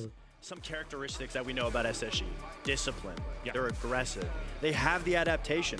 Everything that they have is consistent. But time and time again, we see them slowly drop off. We always. Ποιον θα παίξω το new mode. To when it matters most, and that's when they fall short. Now that's the issue. That's where newers could be the. Όπα Ούνο και μαλάκι σαν να τον έχει γλύψει η Ελλάδα. So much untapped potential. Εντάξει τώρα κακός. We were not able to tap into what Newer's potential could be. SSG is the perfect foundation for a player like. Μια ακύρωση. Έλα ρε γίγη. Λάκα κάνουμε. Χαβαλέ κάνουμε. Ένα κουμπάκι. Χαβαλέ κάνουμε. Newers could be the moving factor for SSG becoming a team that just goes to events to a team that potentially wins events. Yeah, I mean, I think this is a team that definitely has a lot of potential. They've always had a lot of potential with every single iteration that this team has had. What does worry me that I do have to say, and I am happy that Newers did land here. I think he's deserving of the spot. But when you think of when Forrest was on this roster, he was a risk taker. Άρε μαζί το PC. I'm sure he wasn't flashy. He wasn't on top of the leaderboard. Αν ανέβαζα μάξι. Μην το γελάς καθόλου. Αλλά και πού θα το έβαζα? Το ίντερνετ γάμισε εδώ.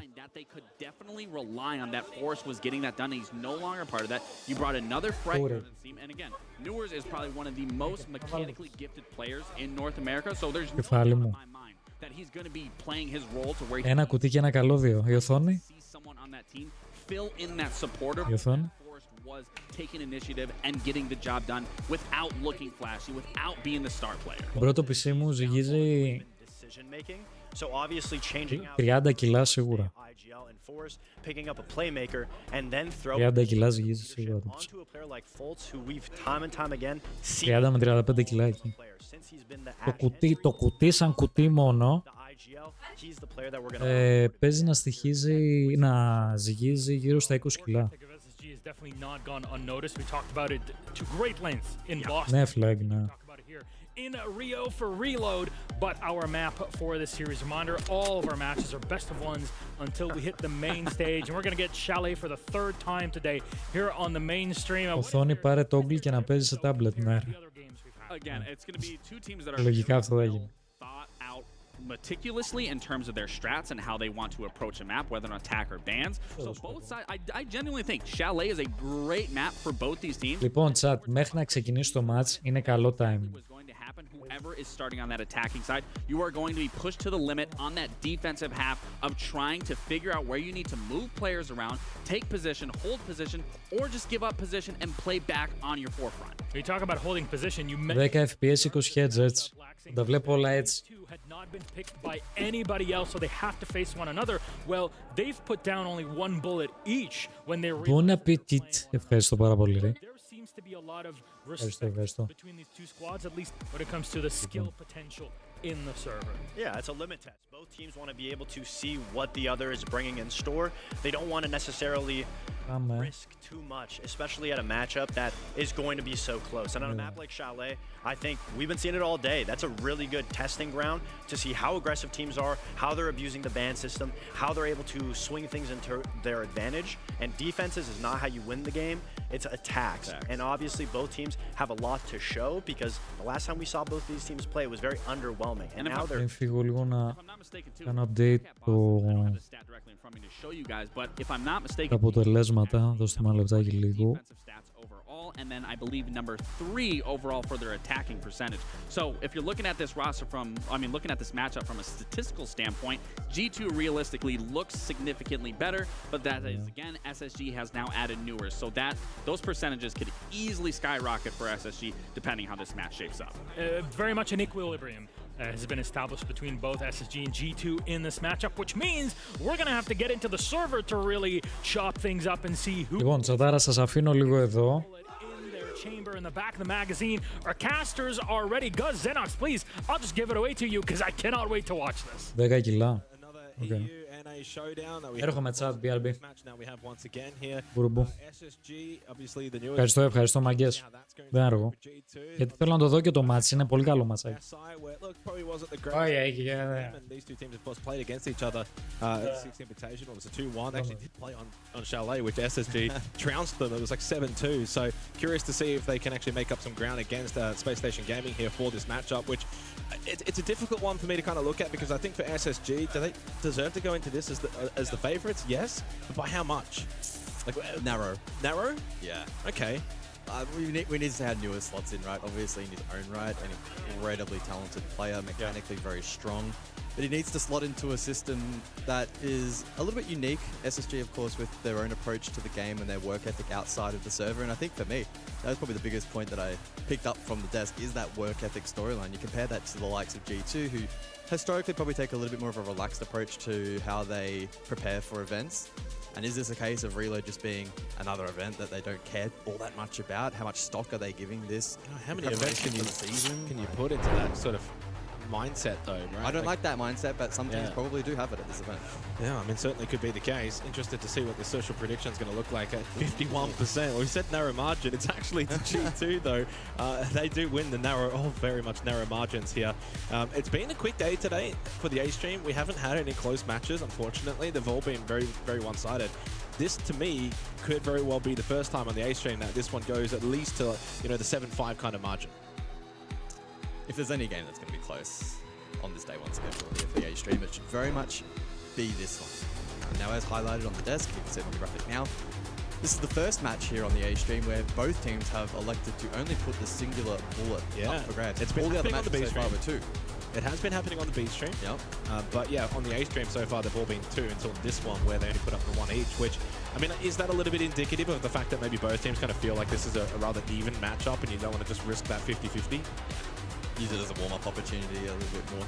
Again, the first day, even 2, is not going to be hugely impactful. It's an interesting way to kind of look at it because, again, it's like typically in Siege we look at win-loss and it's like, well, it's very much either you win or you lose. It's so dramatic either side of the coin, but with the new reload format here for Phase 1, you're looking at it now quite differently where if you lose this match, it's not really that big of a deal because you've only put up the 1 bullet.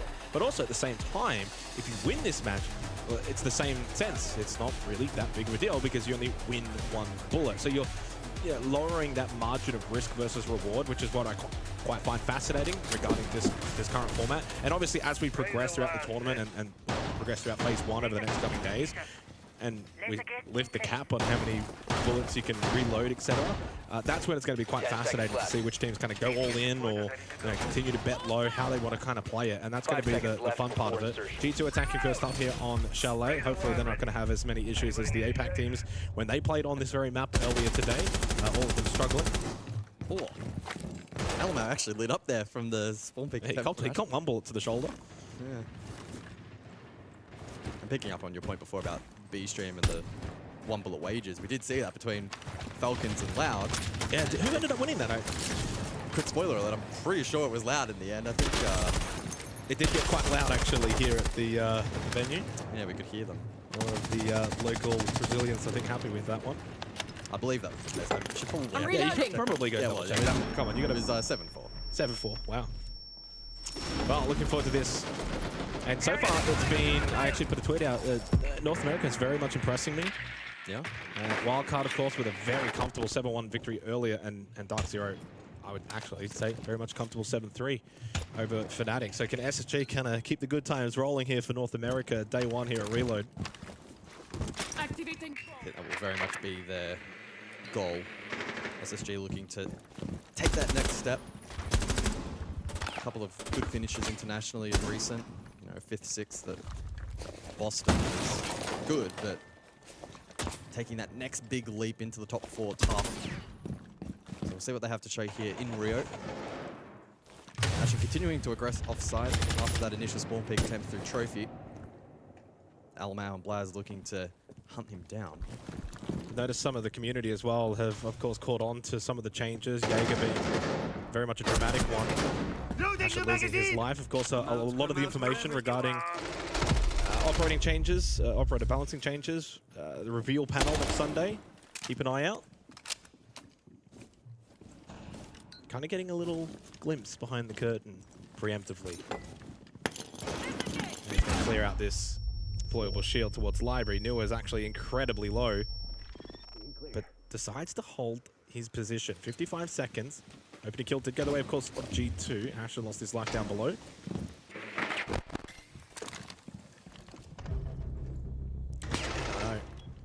Gets rid of Uno, and that makes it back to a 4v4, and still very much site control for SSG. G2's going to have to pick up the pace here. There's been a lot of fragmented fights. Nua's now up close, low on HP. A single bullet will take him down, scanned out by the line, and Blaz able to confirm that with the beam up. 30 seconds remains with Bender up close for the trade, eventually taken out himself. J9O over towards half wall, Fultz and Piano, so they have the cross. Still a good position here for J9O to very much stop that push in towards the half wall.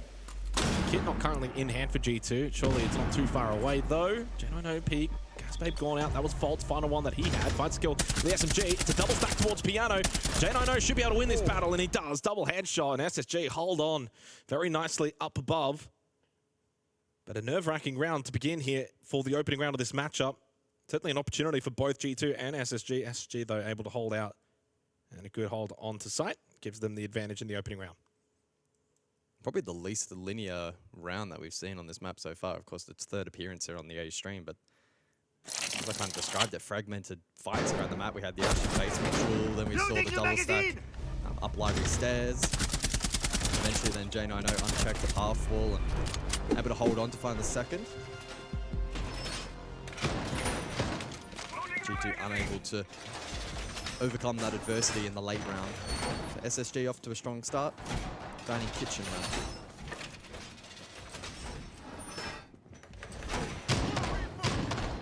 I'm reloading.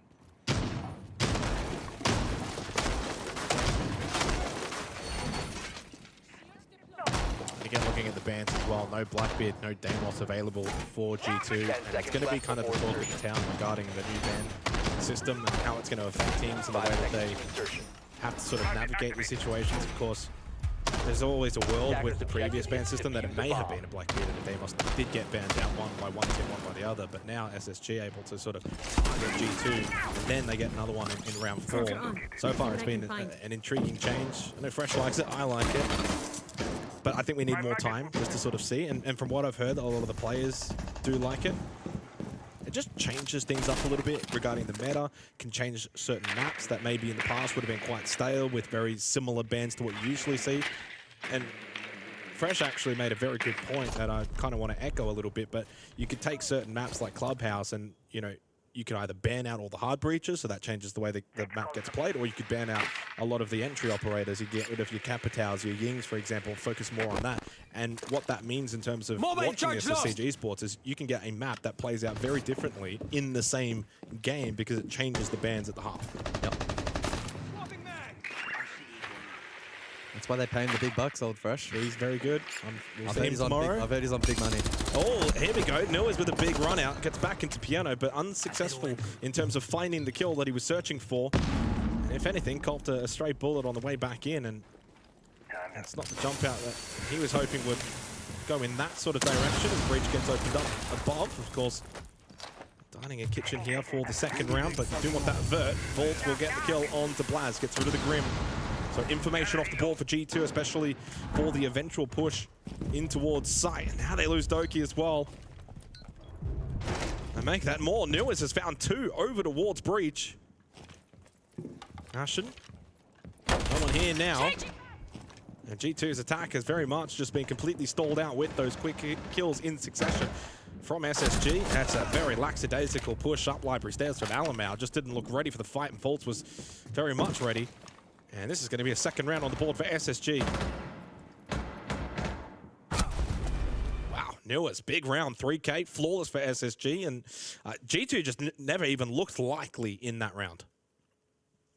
Never really got going on the attack outside of limited hard breach, but then actually capitalizing upon that, getting a bit of map control, working on the vert as expected, and then cutting off the reaggress. We never got to that stage. New was doing a phenomenal job, landing some nice shots, denying that control, and then the lurk left isolated from G2. The likes of Alamau, we saw pretty much going in blind, and not in a favoured position to be able to crawl back any semblance of control in the round. Snow Wine coming up for the third round, and so far Chalet, I'd love to see like an overall attack versus defense win rate for this map so far, because it's been so incredibly defender-sided across now 3 maps played of it. Scopos in play. It is early days though, of course, for this one. Still only 2 rounds gone, and as you mentioned, Scopos in play. First time on the A-stream. Typically, I guess when it comes to Chalet, this is the one site you may actually see it employed. Yeah, Newers can employ the utility on the top floor and then look to peel back in a safer fashion. That is the one thing about Chalet, is actually going for the peel is very difficult because of cutting off the likes of West Main and front door, and maybe having a lurk on mud isn't all that difficult for the attack to execute. So does in that sense make it a little bit more of a certainty for Newers. I will say, again, with the reload format, you know, if SSG win this and they win it comfortably, let's say they win like 7-2, they'd be like, damn, why didn't we just bet 2 bullets? what were we thinking? Why did we think this was going to be close? We got another opening kill here, this time onto Blaz, and getting rid of the Capitao. Very, very strong start again for SSG. That's a strong operator off the board. And G2 are just very much struggling to get a good start early in these rounds. They're not getting any kind of sense of momentum. They're not really getting good map control. SSG on the defense of Chalet looking very strong and continuing that trend from North America today. Yeah, fighting on the back foot, never fun in Siege, especially on attack. It's exacerbated. Throw that kind of utility into the mix, and it makes things now a challenge. And J90 might be opened up a little bit if they know the Capitao is down. And I want to see from G2 now, who's going to put the onus on themselves? Is like, okay, I'm going to go make something happen. I'm going to find a pick. I'm going to try and open up this defense. Well, Ashen peeked into Alamau. He'll happily take a freebie and almost got Newers as well over towards Blue, who actually held his position and got a good fire back onto Alamau. So a decent trade between those two. 4v4, Lawyer goes for the lurk and finds Benja. Doki also gets involved, and Newers at that point felt he had to get aggressive to enter back for SSG. Into the 3-on-2 in favor of the attacking team. With over a minute remaining, this is much better from G2.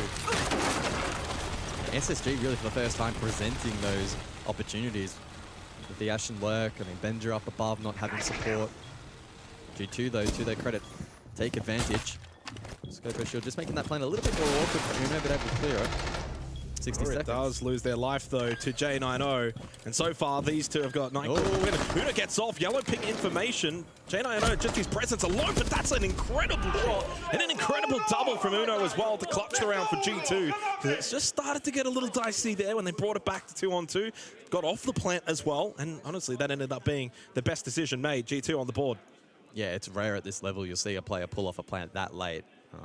Wasn't immediately looking at it, so maybe we'll catch it in the replay, but it was probably less than 2 seconds. I'm pretty sure if he sticks that, even if it's successful, loses his life, and then it's a 2-on-1 post plant. So, yeah. Great decision made. Uno gets the double, and that's the first time we've really seen G2 here on this map actually look a little bit competent, because the first 2 rounds were very dominant from SSG, especially that second one. And of course, as is the new system heading into round 4, just like that, 3 rounds played, and we get some extra bans. It's going to be Valkyrie and it's going to be the Montang taken off the board.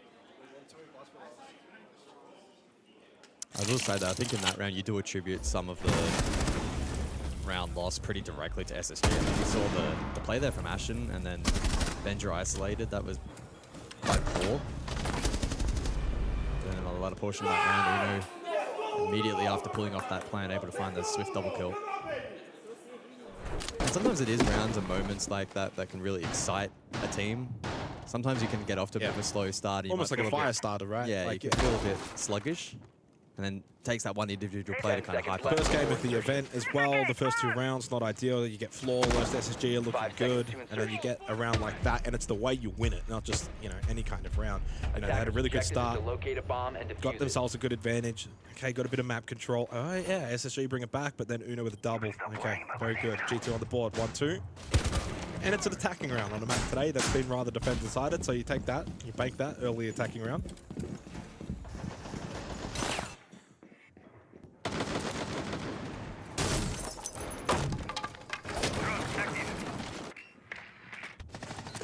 LML gaining good information down below, probably looking to...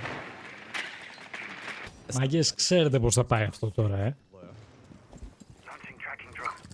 Well, I said it in the last round, who was going to be the one for G. Δεν χρειάζεται να το σχολιάσουμε, να το πούμε. They got that kill. Oh, had the yellow ping. Trying now on the Nook this round to be aggressive. We're seeing more and more teams go for this open hold in through Office, and J9O doubling down with the deployable shield. Just makes that push in through the likes of Mares and Library more uncomfortable. One more angle that the attack needs to be mindful of. Εδώ, παιδιά, αυτό το σημείο σε όλο το map είναι πανέμορφο, έτσι με τον μπλε φωτισμό που έχουμε κάνει. Πανέμορφο. Nearly caught a good timing there, I think, with the Lawyer too, but not to beat. It does mean that once more, though, G2 fighting from the back foot. First third of the round goes against them, and now they're looking to try and find a defender isolated. One was located, but... It's just good map control from SSG, though, defensively. You got one over towards bar, one over towards dining, and then the triple stack upstairs as well. So you're utilizing as much of the map as possible on the defense, and it's forcing G2 to have to kind of pick and choose, where do we want to go? Do we want to clear out bar stock? Do we want to get rid of Newers? Do you know, like, you got to kind of clear that vert down below as well, push over trophy soul the side of the map. So you're really forcing that G2 spread. They're really stretched around the map. Otherwise, they're going to think, do we just send it in towards side? Well, that's clearly not working at all. G2 go for very much a quick hit in towards top floor, and SSG were ready. They still had good numbers up above, and that was a very clinical round from Space Station Gaming. And G2, yeah, back to the drawing board after one. G2 δεν σας βλέπω καλά, δεν σας βλέπω καλά. And that's the reality too. We've mentioned it a couple. Καθόλου καλά. It's best of ones today. So you don't have the opportunity to kind of reset after a map, go into maybe your map pick, and then be a little bit more comfortable. Tactical timeout για G2. Maybe even a 5-1 half, and then that's just mentally difficult to bring yourself back into. Yeah, 1.3. 1.0. Yeah, 1.0 bar. I might also get the Legion instead of Mozzie Mute here. No? I like the Mozzie Mute. They're relying on drones a lot, so keep that. Just let Folds take the fuck out. Care of the shield crank too. AD said they like to crank shields like second half. Hey, listen. For the attacks right now, these guys are shitting themselves. We can probably do the fucking pressure phases. Sorry, so just keep that in mind when we switch over there. Heard. Good shit. Let's get it, boys. Yeah, let's fucking go. Hopefully I didn't hear that one, crew. Crank it. Alright, bar 1.0. Bigger creative? Come on. Crazy one to say, crew. Come on, not lame. Come on, twist. Yeah. Right. Do we have Frost or no? Nope. No. Okay, running at bar bass window.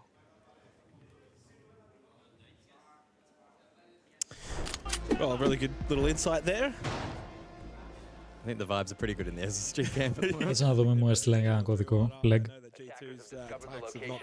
Επειδή τους έκραξα λίγο πριν. I think for SSG right now, it's, you know, just continue to play the way you've been playing. You don't really need to change a whole lot up. Bah. Doki, by the way, who's sweating up a bit of a storm. It must be pretty warm in the player area. I mean, we're in Brazil. It's warm. Yeah. 10 seconds 30 degrees Celsius, I think, outside. I think we stood outside the venue. What time? What time did we get here about?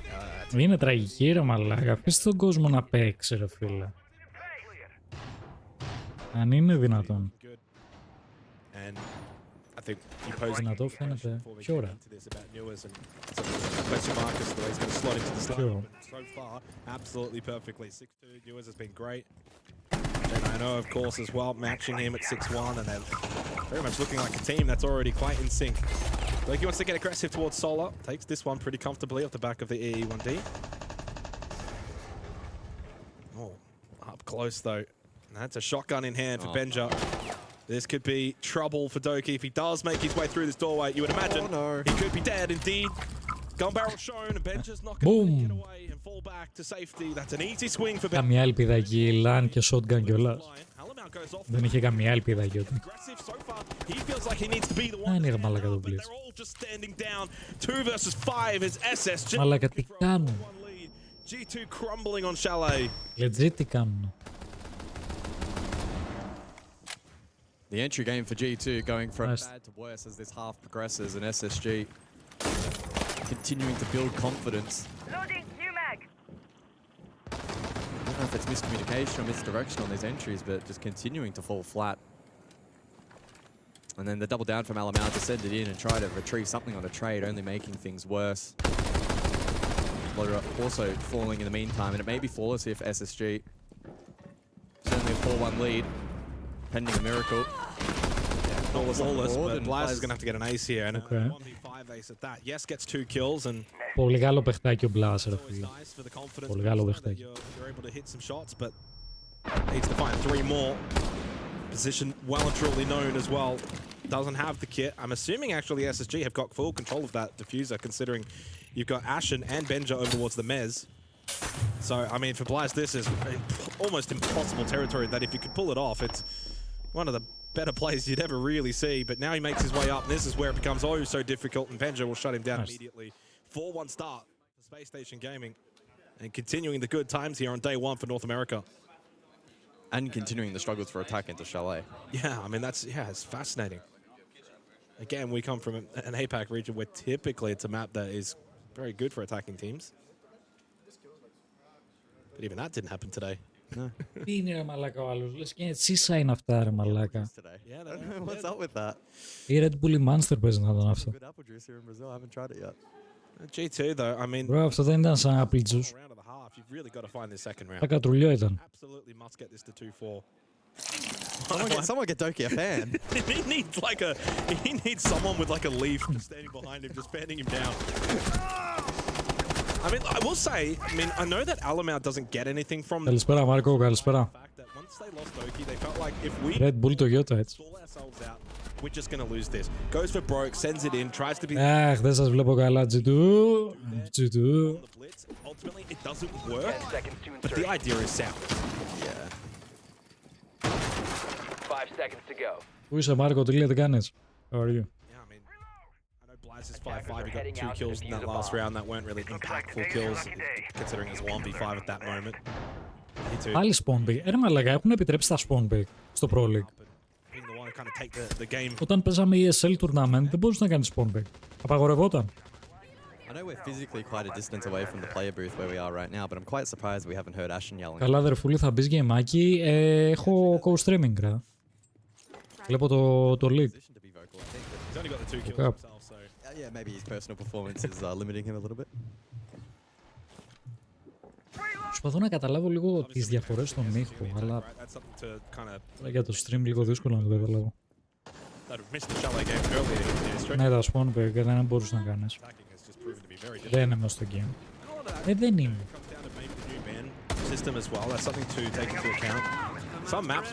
Είναι, δεν είναι, απαγορευόντουσαν στο Pro League. Στο ESL όταν παίζαμε.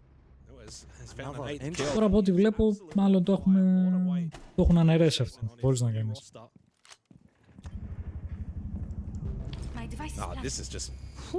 This is just absolute domination from SSG in the first half. Πραγματικά φίλε domination.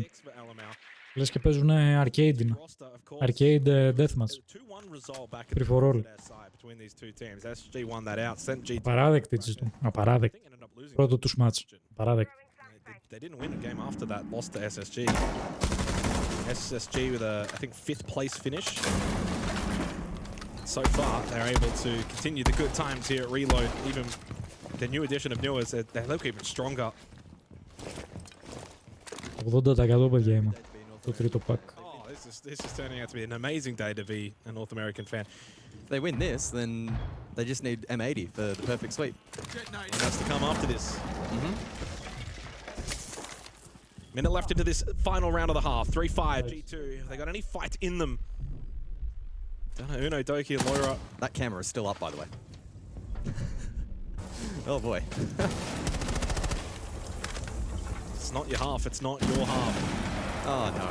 This is not good at all for G2. They're going to have to pull something very miraculous to bring this round back with under 40 seconds left. They just can't find anything. And to the credit of SSG, the one round they lost is because they presented. This time, they're giving them nothing. Very disciplined. Sort of what SSG has become around.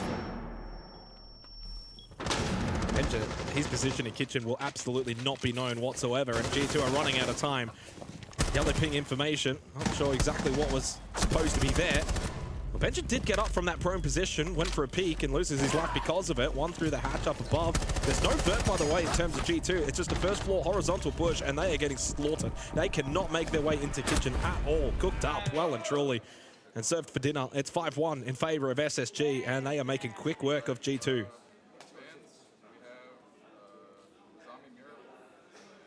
Just another example of G2 losing the opening duel, finding it difficult to recover. You throw in the information being fed from the yokai, and they never had a chance in hell in being able to win that round. SSG very disciplined. A couple of cracks appeared at the very, very end of the round, but it was essentially over at that point. Didn't really matter. So we switch over. The bands to play out once more. How impactful will that necessarily be in this match? We'll have to certainly wait and see, but G2 at the moment not looking particularly comfortable and confident.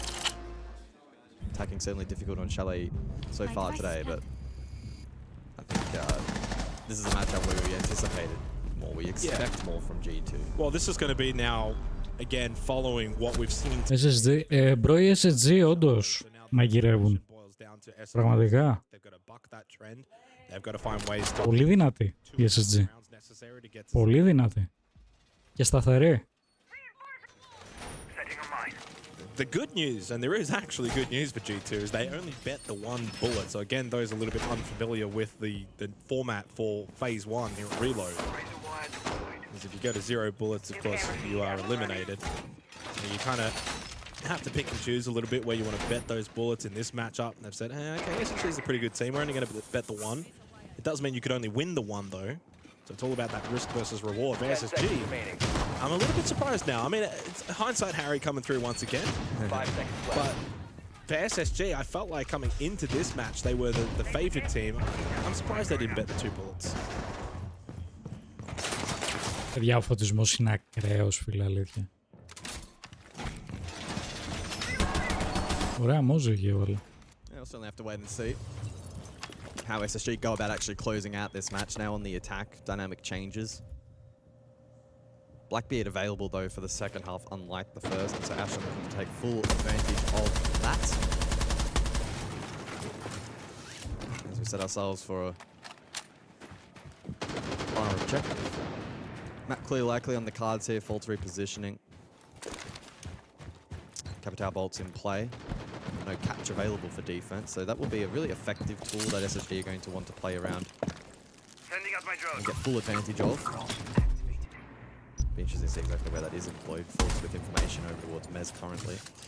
Well, you kind of use the word discipline as well for SSG in some of those rounds, and I think this is where G2 need to kind of follow that same, thought.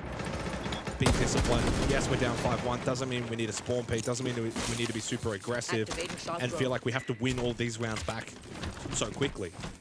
Just back yourselves in, hold defense, try and play quite standard defensive siege. And as proven today, Chalet's been a little bit difficult to attack, and it may just work out for you. Well, that was a frag grenade that Loira just could not even bother to get away from it, and actually ended up being a 1-for-1 trade between the two. Benja did die, but the frag grenade from the graveyard able to get the kill onto Loira. 1-for-1. Always gets rid of Alamau, shuts him down, who has struggled in this match. And the Blackbeard tries to get aggressive. Ashen unable to get that gun up in time, and Uno will take his head off. 3 versus 3, and Toki, though, keeps the advantage for G2. Is there another trade to come through? Indeed, there will be from SSG. And with 60 seconds left, certainly a very good opportunity for Space Station to get an early attacking round on the board in the second half and really put that nail almost into the coffin of G2 to go 6-1 up. Down to Doki and Blaz. Just hold on for the next 50 seconds and see if they can win this out for G2. Yeah, one grenade and one smoke to play around for SSG, looking to try and isolate these fights as best they can. Did they have the information though? It could be a challenge. No longer. DPC's up as well. 30 seconds on the board. Newers has been really good in this match so far. He'll be a key piece in the puzzle here for SSG. While J9 would find the first. Blaz now isolated. Overwatch backstore. Needs to swing and hit the second, and he does just that. G2 finally finding something to celebrate. But it may just be something small for now. Still a tall mountain to climb. A 3-round deficit still on the board. Yeah, but that's a big, big round. I don't think that can be overstated, considering the fact that in the end it actually came down to a 1 versus 2 for Blaz, because J9 got that pick in towards site. And I think they had a pretty good idea of the position of Blaz over towards Barstock. It's pretty much a default hold at that point. If you haven't cleared it, there's probably someone in there. And so for him to be able to just kind of push out, get the double kill, yeah, that's a big moment for G2, because they were staring down the barrel of 6-1. You don't want to give up that early attacking round for SSG, and it gives them breathing space to be able to bring this game back on the defense. And yeah, a strange old round. It was 5v5, then 4v4, then 3v3, then 2v2. And all the way down, in theory, to 1v1. Blaz with a big clutch, and G2 needed that one. In the first half, when they won the one round that they got, kind of mentioned it was maybe a bit of a kickstarter, a bit of a fire starter. It didn't work out that way. They couldn't follow on from it. This is where they absolutely need to, on defense, take that. Okay, we got one back. We know we can take these guys down, get a couple on the board, and suddenly from 5-1, it very quickly becomes 5-4. It doesn't take much, 2 more rounds. And G2 have to have that mindset and mentality. But, of course, keeping in mind that at some point, there will be that extra ban on both sides. And this is where, you know, like... Πραγματικά εγκεφαλικό. Στο Ζάκ ήταν. To see this system more and more, and how teams actually look to employ with those bans to come. You know, if you're an SSG, you think, okay, if we're losing a couple of rounds, what's maybe causing us to lose these rounds? Is it a Fenrir, for example? Are we having to clear certain utility like the Valk cam? So do you ban out the Valk, do you ban out the Fenrir and force G2 to then have to pick something else? That's going to be intriguing. And you think about, you know, sometimes shield dominance as well. If there's a particular shield on the board, you can then ban that out. You know, so if SSG are getting some good value from, you know, a Montaigne. Δύσκολα τους βλέπω εκεί για τους SSG. Δύσκολα. So the Sense in play round 8 on an objective where historically the Sense has gotten some play.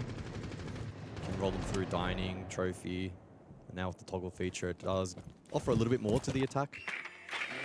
Depending on how SSG look to actually play around that, what kind of space they're looking to gain. Of course, objective is above. Utility though still can be used down below for that trophy entry, for that lobby entry, and Faults takes full advantage. Clean shot there onto Doki. Running kitchen.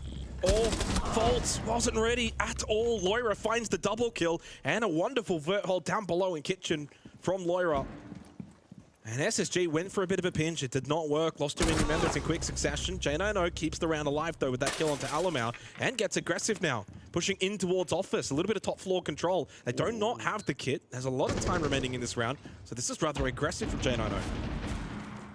Sent out a couple of shots, so position should now be known. Blaz able to swing, catches a decent timing as Newers jumps into that frost mat. Well, Newers will get himself back up, but debuff from here on out for the next minute. Remaining in this round, Loira and Uno, 2 left standing for G2, and again for the second round in a row, it comes down to a 2 versus 2. G2 at this point, scrappy rounds are more than fine. You were 5-1 down, now you're 5-2 down. Just get these round wins. They don't have to be clinical or clean. It was a good start to the round, but SSG brought it back again. The only downside is Newers is in a world of hurt, and J9 at half health as well. I still like the position here for G2. There's only 30 seconds left. Kit down below. Yeah, Diffuser's on an island. This has to be a round win for G2. Yeah, I would imagine so. Poor Newers. Yeah.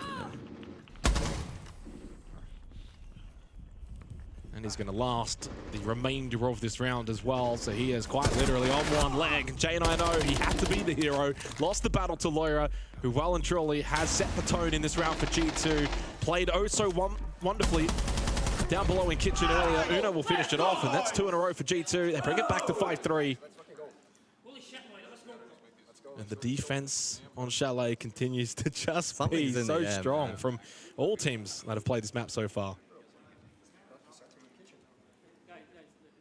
Well, SSG now call a tactical timeout. Took a minute to fucking telegraph what we're doing right there, and they just read it like a book. You're giving them way too much time to think. If those initial plays aren't there, and we can't set those initial cranks, you gotta fucking flip off and go somewhere else. That shit took way too long last time, right? Yeah. Just keep it fucking simple. We want to go for something. Commit as 5 and just go for it. And if we can't do it, flip off and find something else. They're not good to the point where we can't just go anywhere on the map and crank these guys. Heard. All right, let's get it done. Yep. Let's go. Yeah,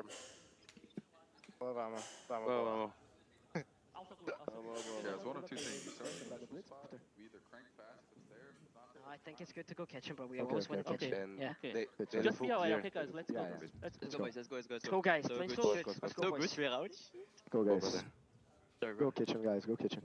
I think I'll take the Mozzie, bro. Fight there, play more turtle. Play my turret, play my turret. I'm taking the Mozzie, alright? I'm gonna bait games and go up. Yeah.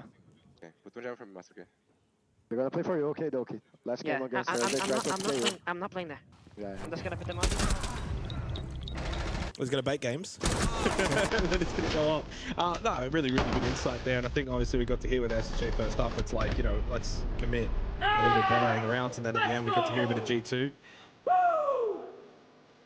Don't you feel a little bit more amped up, maybe less sweaty, maybe pull down a little bit, just helping inside the server. And yeah, I think for G2, again, these rounds don't need to be super clinical. Just scrape over the line, get these rounds on the board. Ευχαριστώ πάρα πολύ για το follow. Thank you, thank you. Looks a little bit better Είδαμε, είδαμε. comparison to 5-1. Helps with the mental side of things. And you're also starting to play better. I thought Lyra was just instrumental in that round with the kitchen hold. Gets a double kill. I think one side on the trophy side and then the other over towards the library hallway side. So to be able to do that when you're kind of getting pinched, get those 2 kills, and then Kit gets stuck first floor as well, ended up being, I think, the most important aspect of that round for at G2 and why they ended up winning. Even though it did eventually come down to a 2v2, they were still in the position to win that because of what Laura did. Well, I really like this from Benja. All the way through lobby already. I mean, he's already hitting sight.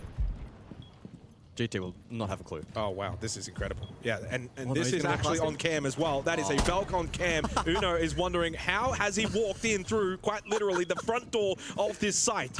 And I think even Benja at this point is like, now what do I do? I've just gotten sight, killed someone, and no one's here. What is this round? Doki, though, with the double. Well, he didn't need to bait games at all, made his way to piano. This is a bizarre round. From Benja walking into sight, free kill onto a Valk on cam. G2 then clear out the rest of SSG, and they're on the verge of making this 5-4. Well, that was a crazy 30 seconds or so.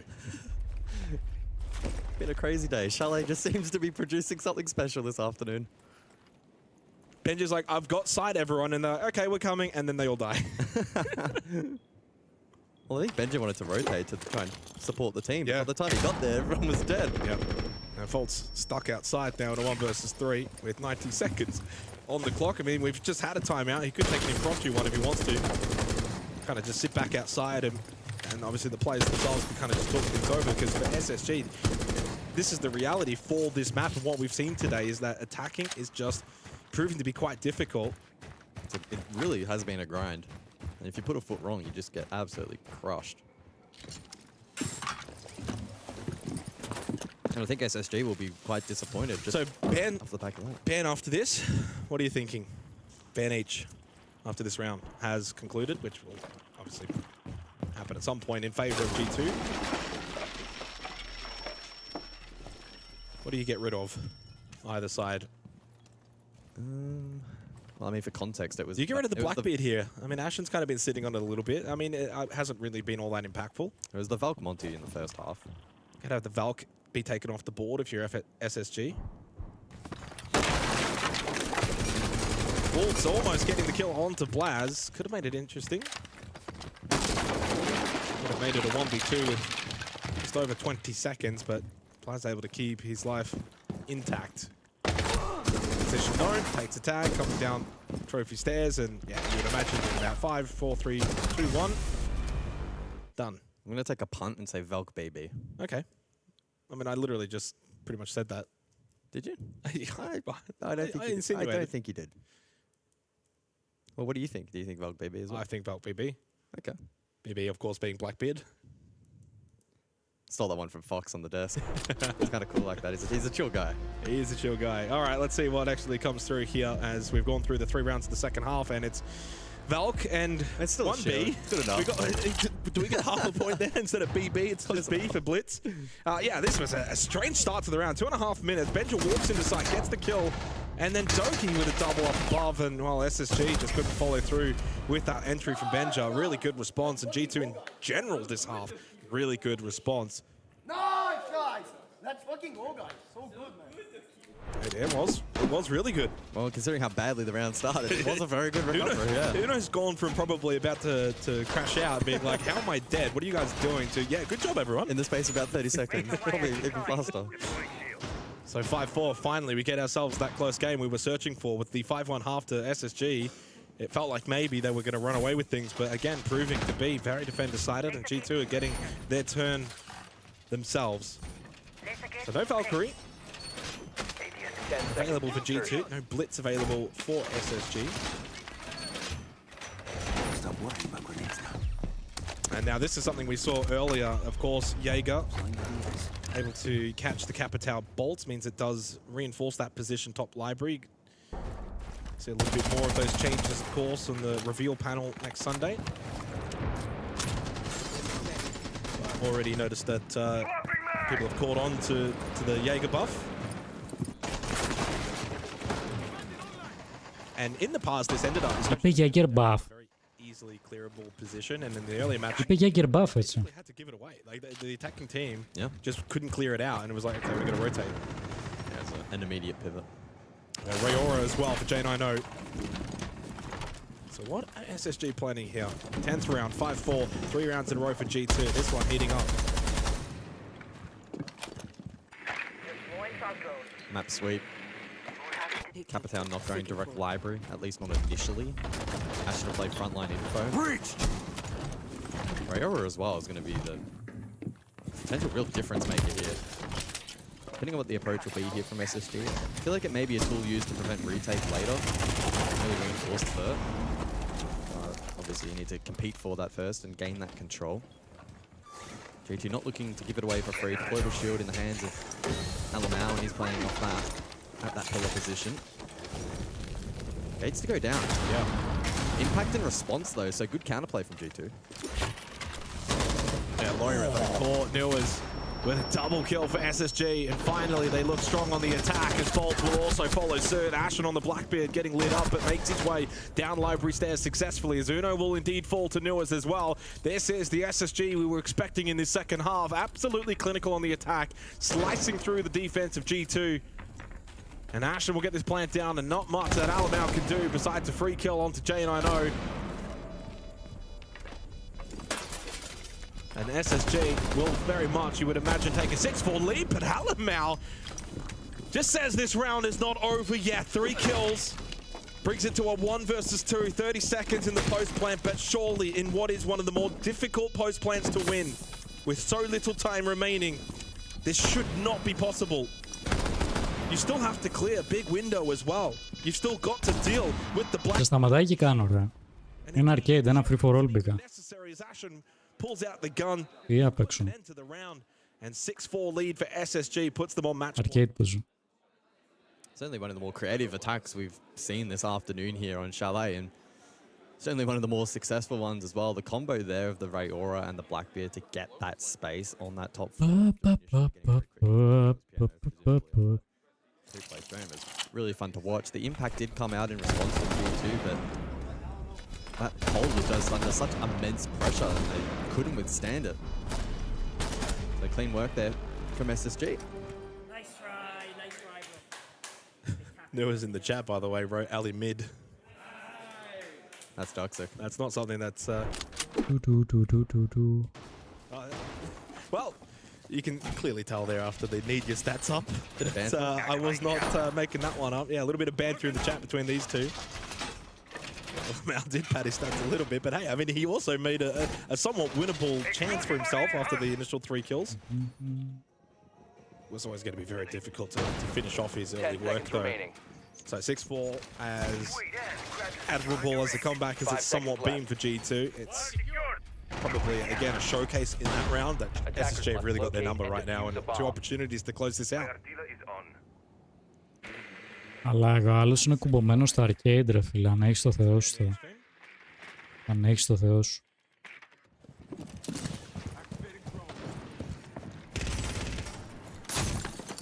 Feels like a very complete SSG roster though, doesn't it? Αλλά δεν πει ότι χειρότερο, αλήθεια. Το arcade ο άλλος κουμπωμένος, ρε μαλέ. Δεν είναι δυνατόν. They should retain number 1 in NAL. It's more so a question of can they crack the top 4 at international events. Kill does go the way of Uno with the Nitrocell onto Asher. No blood. Αν είναι δυνατόν. Traded by Benja shortly thereafter.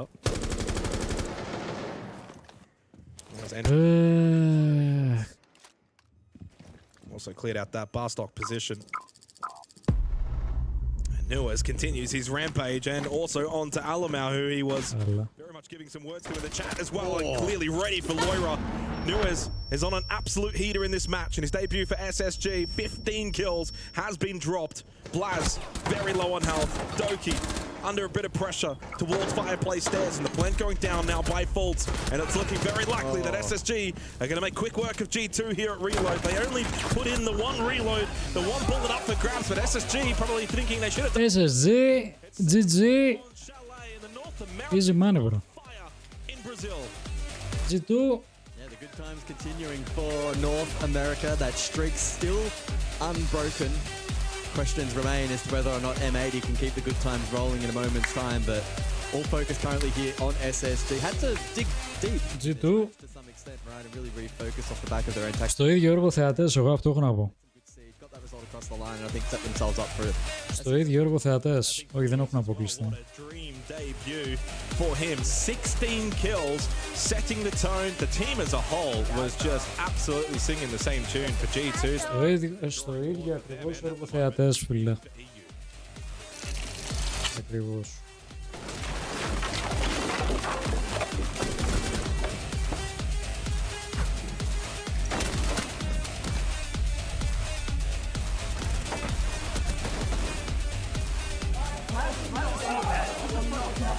Blaz is so bad.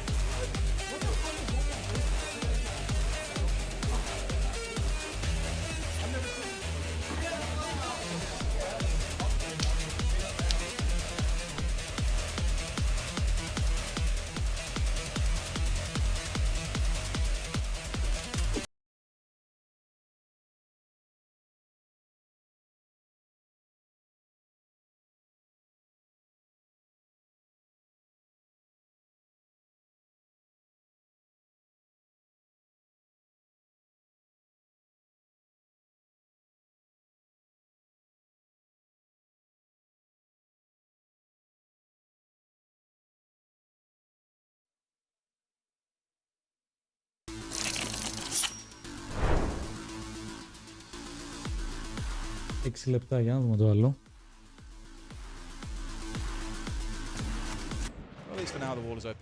Στο άλλο παίζουν, ρε. Once again, barely having to move his feet, even though this isn't the same site. He's still positioned around the same spot and looking to cause a bit of bother. So for FaZe, we're nearly halfway into the round, yet to force these players out. Birking inhaling a lungful or two of gas here, going to find himself very much pincered in. A third one comes out as well. They've tossed everything at him and only done a limited amount. BDS FaZe, παιδιά, 2-0. Κερδίζουν οι BDS, οκ. Και λογικά πάνε για 3-0. Taken offline. What is going on for FaZe team? They're struggling to get control of this top floor.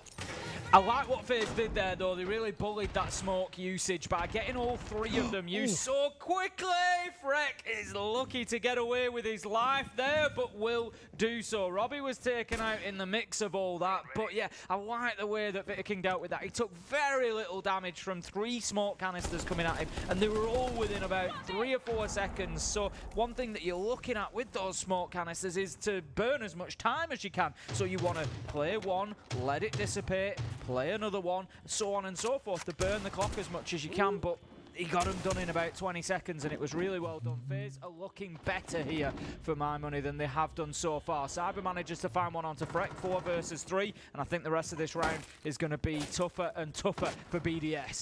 Out of phone calls now, which is really where you'd hope to see BDS shine a little bit. 30 seconds on the clock gives them a chance as well. Has to be careful about the trade. Oh!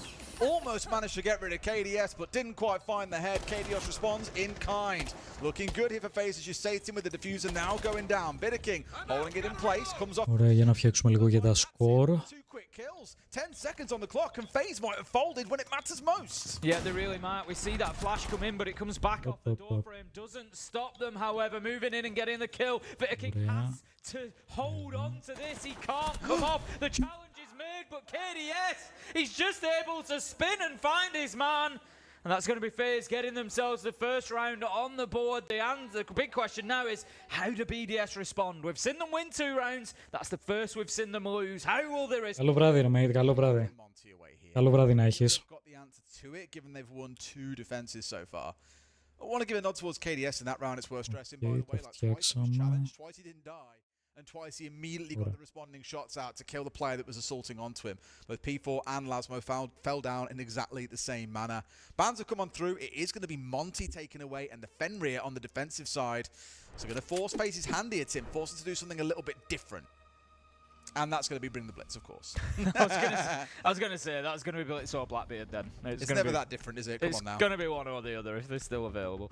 So, heading down to the bottom floor this time, BDS, we've already seen them defend down there in the first round. It was very, very solid from them. They got the opening kill up on the top floor, and then they just orchestrated their fall back to site beautifully. It's another one of them rounds. I would say round 1 and 2 particularly are rounds where I would say the same thing. Were the site players bothered? No, not really. And then, you know, round 3, yes, FaZe have had a little bit more success with moving them around. So they need to be finding a bit more. I'd like to see FaZe maybe try going a bit more direct to site. We've seen them playing a lot around the map, and that's fine. You can't just leave players out in the cold always. You're not always, you know, you might get hit on the flank. You're not always going to get away with that. But I come back to this, you know, are the players in site being bothered? Are they being disrupted? And so I'd like to see FaZe guarantee that. Get the site wall open. Force them to play elsewhere. Force them out of their initial positions where they're going to be the most comfortable.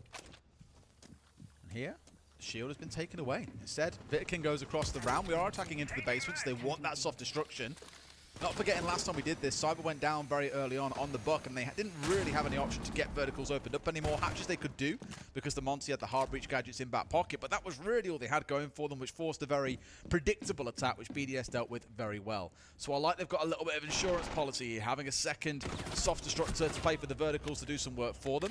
Robbie taken out by KDS, who, as I've already mentioned, is having a great half so far. Yep, 5 kills to his name. You might say, okay, it's not that big a deal, but he's just always been in the right place at the right time and taking the right gunfights. Yeah, a bit of a situation, a bit of a different situation for BDS here rather than the first time they attacked. This time, they're being forced back to site potentially because of the numbers game. Cyber is going to be taken out, but not before he found one for himself. Handy manages to pick up Virtue. 4 versus 2 now, and FaZe are seriously in the driving seat.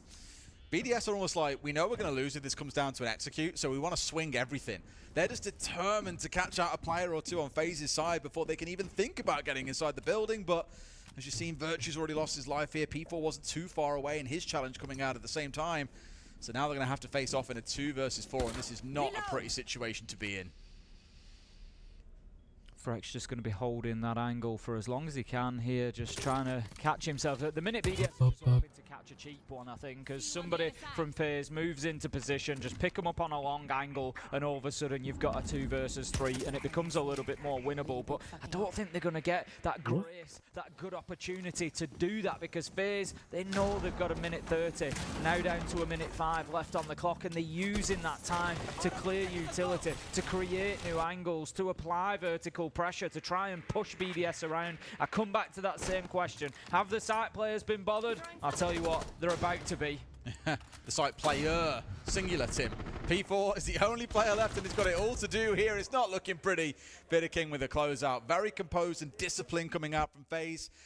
I'll give it to BDS. They tried to get aggressive. They tried to swing on, take down a player or two, so it would be more balanced come the execute. But FaZe, they've seen this one 1,000,001 times. They're never going to let a team get away with that. No, not at all. Just closing that out very, very comfortably. We're going to have BDS timeout is going to come in. And this is what I said, if you remember. After they lost round 3, how do BDS respond? We've seen them when they're winning. How are they going to do when they lose a couple? And that's the position they're in now. It's not quite backs to the wall, but FaZe have reeled them back in. They've leveled things back up. It's kind of start again at 2-2. And Liloon decides she's seen enough, and there's something that she can contribute here in attack timeout. I think you've just seen FaZe change their approach here, where it's been a bit more slow and composed. They've not really given any opportunities to BDS to capitalize or cause any trouble. I touched on what we've seen from the Dokkaebi previously to help with that as well. I just think at this point you're going to have to reimagine things a bit and come up with a different idea. Not forgetting, of course, that with it now being 2-2, FaZe can come out of this half probably feeling pretty happy about that. I'd be surprised if they're going to settle here at just 2-2 and go on and pick up 3, maybe even 4. The BDS to come out of it at 3-3, they'll feel a bit disappointed given they started out so strong with a very comfortable 2-0. But now you've awakened the beast, and FaZe are not wants to back away from a challenge. Yeah, back up to the top floor we go for BDS. We saw them there in round 2. They were able to get the win. A lot of focus from FaZe towards that warehouse catwalk, and BDS were able to pick up players elsewhere who were kind of, you know, left a little bit unsupported maybe because of the numbers being thrown at catwalk. We'll see whether FaZe play it a little bit differently this time. I'd like to see some pressure. Again, I'm thinking about more direct towards site. Get yourself into meeting. Get yourself into control. Get that wall open behind pillar. Prevent BDS from being able to use all of those positions that they want to. Taking warehouse catwalk is no bad thing. Completely agree. But put some pressure on elsewhere as well. Team up, get a couple of walls open, and just make them really think about every angle that you're pushing from. Change here coming in, still some of the same sort of setup we saw before, particularly Fret being on that as army is the one I'm looking at. You know you're going to see him set up around catwalk. The one I'm most interested in, Tim, is the one you can see on your screen now. It's P4 playing on that pulse. Typically played from below and looking to disrupt teams when they step in, and with soft flooring above your head, it's an easy C4 kill. But I think here it's more anything else to see when is the push coming on through, when can they try and do something about it. No smoke on sides to impede FaZe either. Of course, that has been the sting of when they've attacked him with the Monty a couple of times, but no shields on side here. BDS changing tack a little bit. FaZe sticking in towards that Dokkaebi once again, just try and mitigate the damage these roamers can do. Clever drone work there, just trying to see at distance whether there was anybody playing in behind that wall to try and affect those hard breach charges from being successful, whether it might be an impact nade or something like that. Obviously Bandit is banned out, so it wasn't going to be any sort of Bandit tricking, but just wanting to be aware exactly what was going on behind. As it is, I think FaZe making, again, reasonable progress here. Going to be looking to use the little can opener, the secondary hard breach utility, just to create that line of sight. They can then go on the roof or on the rappel and just try and make life a little bit of a nuisance inside of control and electrical. There's quite a lot to clear through those for FaZe, admittedly. Like, even the Flores Rotero drones aren't really much use at the moment because of the mute jammers that are scattered around. They've got walls that have been locked up tight. They've got mirror windows. They're sat behind at the next hurdle. They've got P4 feeding in from where the push is coming in from. So there is a lot for FaZe to work through here, and you can understand how halfway into the round they've got very little achieved so far. Still sniffing out where these roamers might be, sniffing out exactly what the setup is they've got to deal with. At least getting rid of the mirror window here with souls on that Ash. But the clock is running down as we come towards those last 60 seconds. For FaZe, it might be quite an explosive execute here, Tim. Yeah, the pulse could come in clutch here. Just P4 feeding that intel in. They know exactly where the pressure is going to mount from, but not much that BDS can do about that at the minute. I like this from FaZe. Like I said, get themselves into positions that's going to force the defenders to worry about it. Take their utility away from them. As it is, Virtue manages to take Handy's life away from him. 5 versus 4, 40 seconds left to go, and despite the pressure that FaZe are mounting, this is all BDS so far. Again, it's looking like a bit too big a mountain to climb for the side of FaZe, but if anyone can do it, it's them. It's Cyber in particular. Finds 3, finally shut down, and it's into a 1 versus 1. Vidiking going in for the plant as well. This is so risky, but it's going to force Lasmo up close at this point. He's going to try and stick it. Comes up there. It's the 1v2, but can Lasmo get away with it? Yes, he can. Cyber might have gone nuclear, but Lasmo's the one to clutch out the 1v1. Well, I think if BDS end up in a situation on day 3 where they need that 1v1, Des, it might be Lasmo. Might be your man. Might just be the man. We've got auditions all through day 1 and 2 to see who is going to be the person that could well go into that situation. I was sat talking with the team actually over dinner yesterday, and I was saying, if you guys come into the 1v1s on day 3, who's going to take it? It feels like taking a penalty in football, what doesn't it? really made me laugh is they were like, we actually have 1v1 tournaments like all the time. Like, just as the thing to do. And it's like, and everyone's different in different scenarios. Like someone, if they start losing the playoff, they don't really care about it and they'll troll a little bit. Someone else is a real sweat about playing it as well. And they were deciding who's got to be that person. Then the funny thing is, as soon as I said 1v1, one of their ears perked up. So I want to see if he's going to be the player that gets picked in for it. I'll reveal who it is when it comes around to it, but it just really made me laugh. Should they get there? Should they end up in that situation? Should they need the 1v1? They might not even need it at all, Tim. Might not happen. Might not happen. Very funny. We will have our final defensive round for BDS. Honestly, Des, this roster has impressed me so far on the defense. I think they're looking pretty solid. They've made it difficult for FaZe. They've stood up well to some difficulty as well. Cyber getting 3 kills there, still managing to close out the 1v1. Not easy for them. And I like what I'm seeing from this BDS roster. It's still not going to be an easy second half for them. I think the attack of Nighthaven is probably going to be more difficult for them. I always say this about new teams. Coming in on your defense, when things are pre-prepared, when everybody knows exactly what they're doing, is one thing. When you get on the attack and you've just got to play into the setup that's there and you've got to adapt and you've got to communicate and work with each other and work around each other, I feel like that's generally the more difficult aspect for a newer roster. So we'll see how BDS do in the second half, but so far, so good. It's one of those, like you say, when they're really dug οι BDS έχουν φτιάξει κάτι καλό. Εγώ αυτό έχω να πω. Έχουν φτιάξει κάτι αρκετά καλό. Ωραίο ρόστερ. Φαντάζομαι κιόλας να δεθεί κιόλας αυτό το ρόστερ, δηλαδή να παίξουν αρκετά τουρνουά μαζί. Πιστεύω θα δούμε πολύ καλά πράγματα από αυτό το ρόστερ. Got to show that they can play this roam game the same way they did in the first couple of rounds. Can't take that away from them. They played a really good, effective couple of rounds to begin with. It did start to slip. Very confident they can do it again, but that Dockerby, let's keep saying teams crutch onto it because of how effective it is at helping you deal with roamers, and that's exactly what they're hunting down. Virtue taking out one, does get traded, so a good bit of team play coming out from FaZe. But Lasma might be using his teammates a bit of bait here. Never mind, the vertical is in play. FaZe bring things back to a 4v4. 4v3 though, this is something that BDS have done very well. They always seem to have an answer. Like we saw in the first round, we've commented on it throughout. They get a kill and then they play the trade game really well. They're just able to go 1 for 1 for 1 for 1, and it keeps them on top of things. Handy manages to find Robbie 3 versus 3. Can FaZe cement this manpower? No. Once again, Handy wanders into an EDD taken out from beyond the grave by Robbie, and it again creates that situation where FaZe cannot hold on to the man advantage, cannot hold on to those numbers as they are. Δεν έχει vision καθόλου. And I don't think they're aware of Lasmo's position. I really don't. He could be the fight. Bro, θα τους πετσοκόψει όμως εδώ. No, you can't bowl What? It's always KDS that should be dying, but just Τι έχασε ρε μαλάκα εδώ. Brett's going to be lamenting his teammate there. That should have been a closed door job. Bish bash bosh into the next half. Σωτ έχασε ρε μαλάκα. BDS could end this half 3-3. They'll feel like they deserve more. Just going to hold the tight angle around the corner. If Freck wins this first one, the round becomes very winnable, but just missing his Το ότι είναι winnable όντως είναι winnable, αλλά that can be the difference between a win and a loss. They know exactly where it's likely to be. No, they're going to go for the plant. They're going to get the kill. KDS manages to find a double at the end to wrap things up. Δεν είχε C4 εκεί η Valkyrie. Αν είχε C4 θα τους έκανε ενταχτήρι, πιστεύω. I think that's a fair reflection of the score. Nothing really to separate these. FaZe have had their moments. They've come out big in a couple of rounds where they've needed to.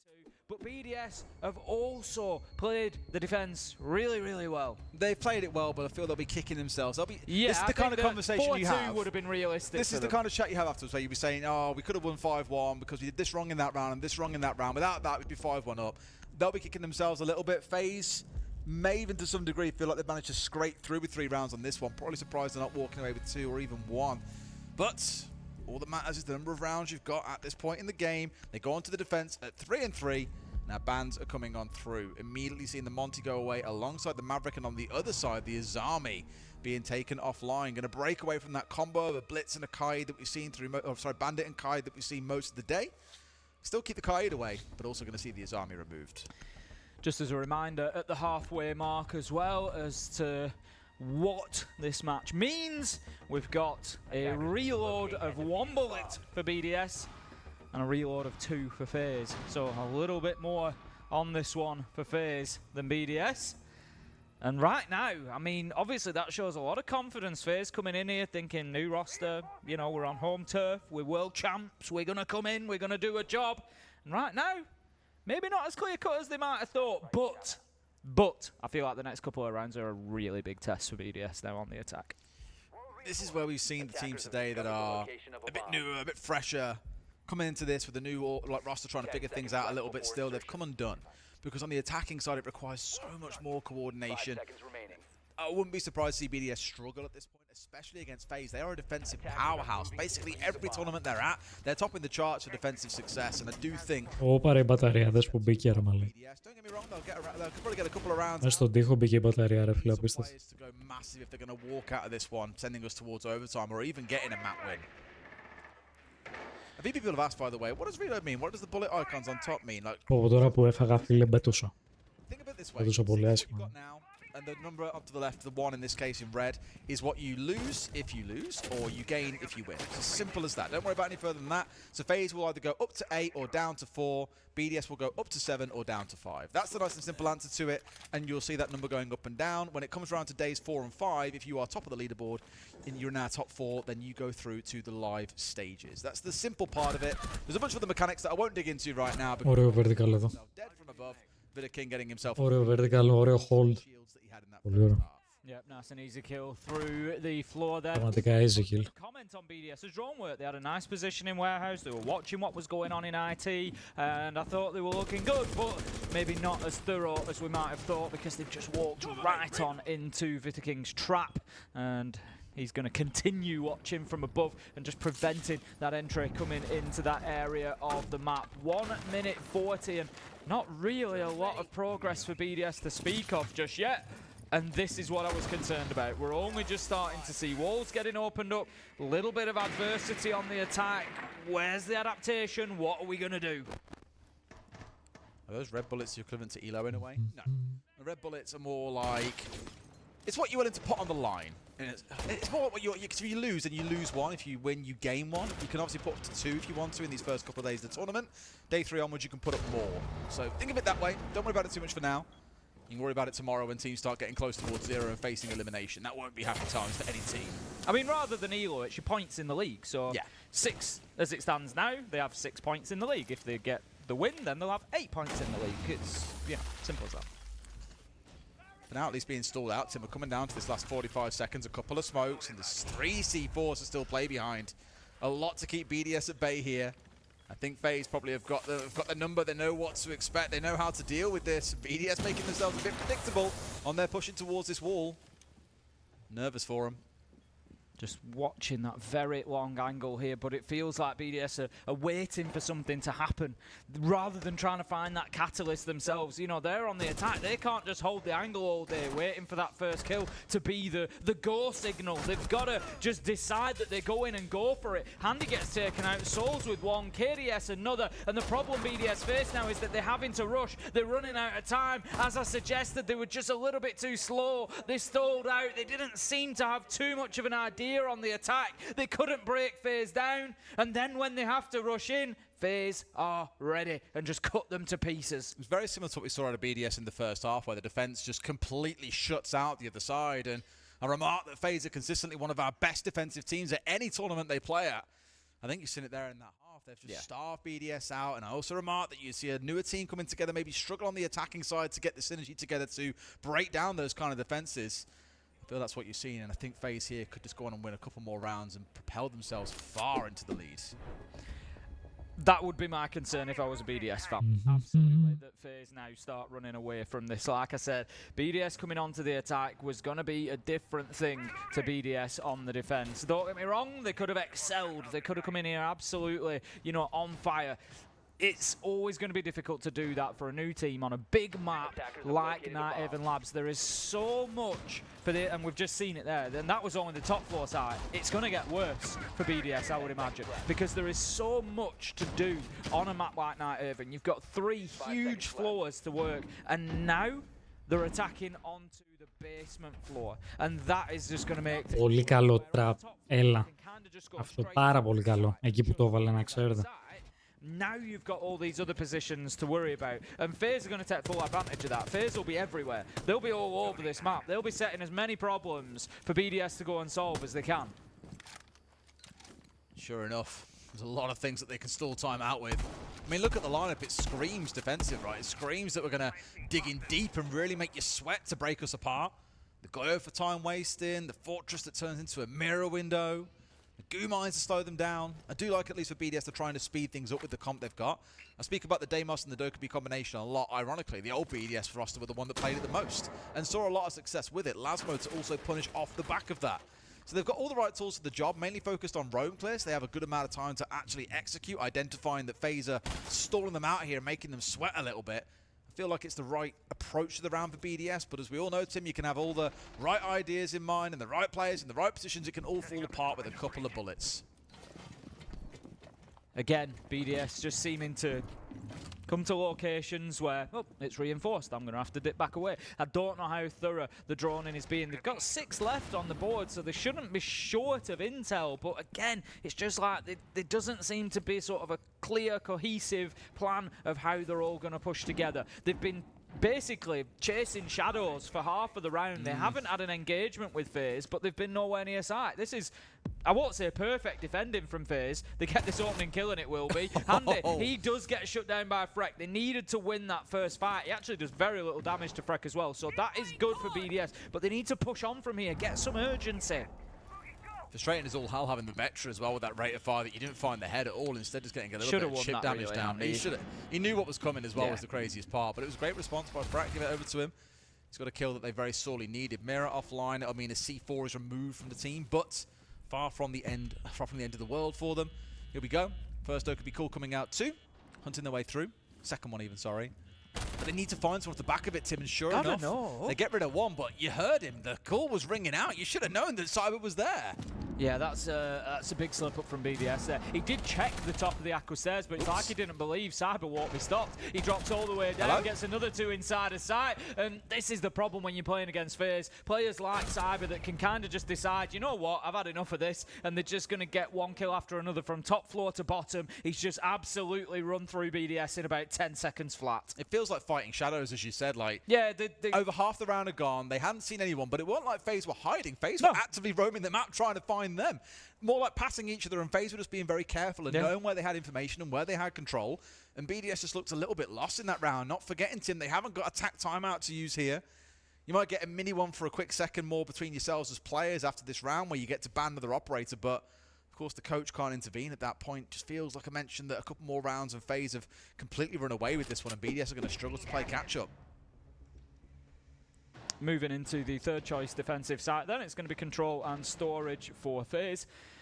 They need to, it's going to be much the same as they did last time. They're just going to have a presence in a number of areas. They'll have at least 1 or 2 players up on the top floor. They might have somebody knocking around in basement as well. There's a couple of nitros, 3 nitros in fact on side. Somebody like Vitter King would be perfect to play, not necessarily in the basement specifically, but somewhere where he's got quick access to basement. So again, he can just play that deterrent role. So you don't want to go in and plant necessarily because you're worried about what the Valkyrie's going to do underneath. And they will certainly try to be holding on to server, to IT, to electrical. We can see the utility that they're committing in those areas to make sure that they've got what they need to do so. And again, BDS have got a full map clearance that they need to be doing here. And that's where the problem comes in. They seem to be unable to kind of, on a big map like that, even going all the way back to the map veto. You remember I said it, it's a big map. There's a lot of strategy to worry about. There's a lot of time to be taken up. And that's what BDS are struggling with on the attack. Got the Rower on side, Tim. We do. We do have the Rower on side. It's funny, actually. I was speaking to Liloon yesterday over dinner when everyone was coming down and chilling out in the mess hall, as it were, of this event, and I asked her, I said, are we going to see much Rower at this event? And she's like, we play on a few sides, you'll see it come out. Won't show it to the max of all the strats that we've got in mind, but you'll definitely see it getting used by a number of teams, us included. And like now, you're seeing it using combo with Smokes to push on through and start getting control. And look at that, Tim, they've locked out control to give them an angle straight in towards sight here. Trying to keep FaZe locked away, but no, they've missed the mark on one. Handy had slipped the net, got rid of Freck, and now it's down to a 2 versus 2.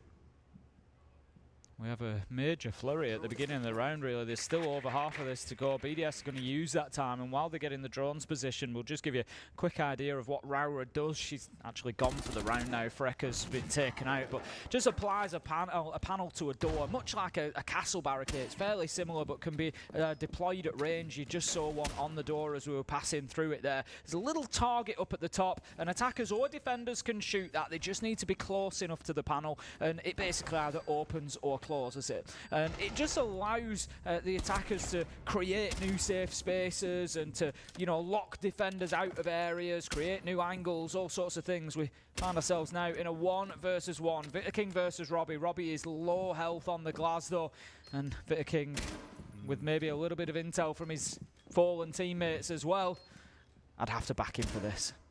Yeah, he'll just hold this angle and hope that Robbie comes searching, because Robbie might not have the confidence here to go for a plant, knowing that he doesn't know where this last man is. But looking like he might actually took himself in the corner here. He's gone away from that site entirely and tried to drag his man over. They've got the ping down. He's going to spray the wrong spot though if he's not careful. Oh, doesn't matter. Was just off to the right of that ping and finds his man. Wins out the 1v1, as you say, Tim. FaZe up to 6-3, and BDS, try as they might, it was definitely a good effort. Just cannot find a single attack against FaZe. BDS had a great first half. I feel like FaZe have just kind of took it up a gear. Πόσο είναι chat, το γκέιμάκι? This team, and they've really stepped it up now, and BDS are 3-6 για τους FaZe, okay. They're cruising here at FaZe. You know, I said that pretty confidently in that 1v1. Yeah, you know, Vittaking wins this, really. And it's because I know how FaZe are going to play. I know that they're going to be on the cams. I know they're going to have some intel. I know that Vittaking's going to have everything he needs to close out that situation from his team. But I also know that Vittaking is going to play that super smartly. I think Robbie did the right thing. Get in there. If you feel like you've got a space, get the diffuser down, especially on a class. You know, you can maybe then play it at range. Try and play to your strengths. My point is not that Robbie, you know, isn't capable of winning that situation. It's just that Vittaking is so good, and his decision-making is going to be so solid that it's very difficult to do anything against him that's going to get you the win. Certainly not easy, and I feel at this point for BDS maybe their time is up. They definitely tried. That last round was a good idea they came in with. Just missed out 1 or 2 players on FaZe who completely dismantled the round from that point onwards. And it's hard to beat a team that have got this much experience, this much discipline. FaZe has mentioned one of only 2 teams here at the event who haven't made a roster change since 2023. They know each other incredibly well at this point, as shown by them lifting the hammer not too long ago, just a few short months ago in Boston. And at least starting out their account here with a very solid win, it looks like. I'll be surprised if BDS can claw this one back, Tim. Feels like the conclusion is pretty clear for all to see. Yeah, it would certainly seem so, but let's not write them off just yet. They've shown us some good siege, just unfortunately for them, not on the attack so far. But we've seen this already a couple of times today, and at this point, when teams have faced match point, they have been able to come back with a bit of something. So let's see if BDS can do that for us now. The drones go out 30 seconds into the action phase. They're going to be looking to get themselves established inside of meeting towards control. Electrical, I've already spoken about this take, about this presence from the attackers. Try and get yourself in there and prevent the defenders playing in this space. Vittaking, I talk about his fantastic decision making. You can't go for the drone there. You know someone's going to be following it. The thing is, look how many drones they've killed, Tim. 6 are gone, only 2 are out on the field. Like, FaZe have denied so much intel away from this BDS side. That's the kind of advantage you want when they're walking in blind. It's exactly when you can have the biggest impact. And Vittaking maybe fancy himself going in for afters at this point. As C4 at the ready, looking for that main breach. Could find someone out too. And sure enough, it's going to find P4. A nice little trade, but Virtue manages to find KDS. Cyber's just playing tight on this door. He's had such a good game as Cyber. A couple of rounds where he's really dragged FaZe over the line, and it could have gone the other way, but you can just see they're hopping out of the electrical window. BDS knew that that smoke canister was coming from handy, and they didn't want any part of that whatsoever. So it's kind of back to the drones now. Like you say, there's not an awful lot of them to go at. They are using the Twitch drone just to get a little bit of intel inside of electrical, so they know if anybody's pushing them. It's a big concern for them. They've also got the Grim Bees out there as well. They know that Cyber's feeling it. They know that he wants to get aggressive. He's looking around this corner, finds his man. Beautiful headshot onto Robbie. We said at the start of this game it had been a bit of a slow start for Cyber. They needed to see him come online, Tim. He's done just that. up to 13-7, dominating this lobby through and through, makes it a 3K for himself here in what might just prove out to be the last round. Will he make it an ace for himself to close things out and open up the account here at Reload? He's certainly looking to do it. 2 left standing, just Lasmo and Virtue between FaZe and a win.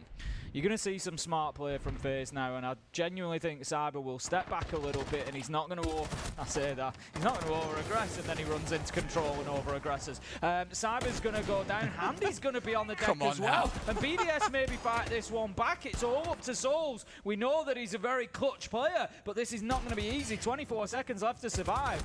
Oh, Lasmo!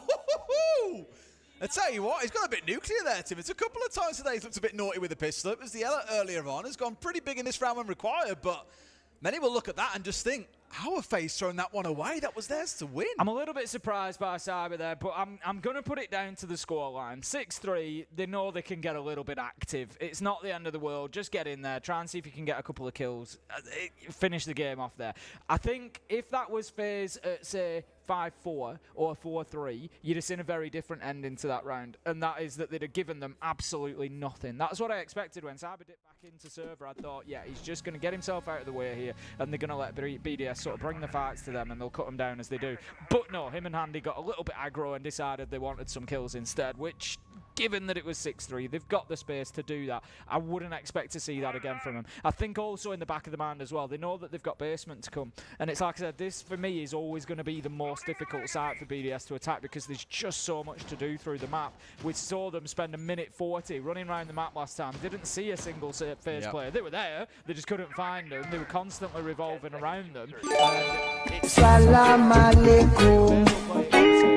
Alaikum Salam alaikum. I think all of those factors probably play into them not really being too worried about just running at them at the end of the last round. It looks very similar to a comp we've seen coming out of FaZe previously. All about hunkering down, wasting a hell of a lot of time when it comes to the execute, but a couple of players that can play it on their own too and just keep BDS guessing. What I'm quite curious to keep my eye on though, Tim, is Virtue here, playing on the Nook. Of course that changes now what feel like a while ago, where unless you're sprinting, you don't see the full charge going down. So essentially you can be invisible to cameras for the entirety of the round, as long as you're not rushing your way through. So is he going to be the X factor for them? Is he going to get a cheeky little stab in somewhere? He's tried his best here, but nearly gone down for it too. They knew that he was coming, and now he's got to get himself out of danger. Try something else.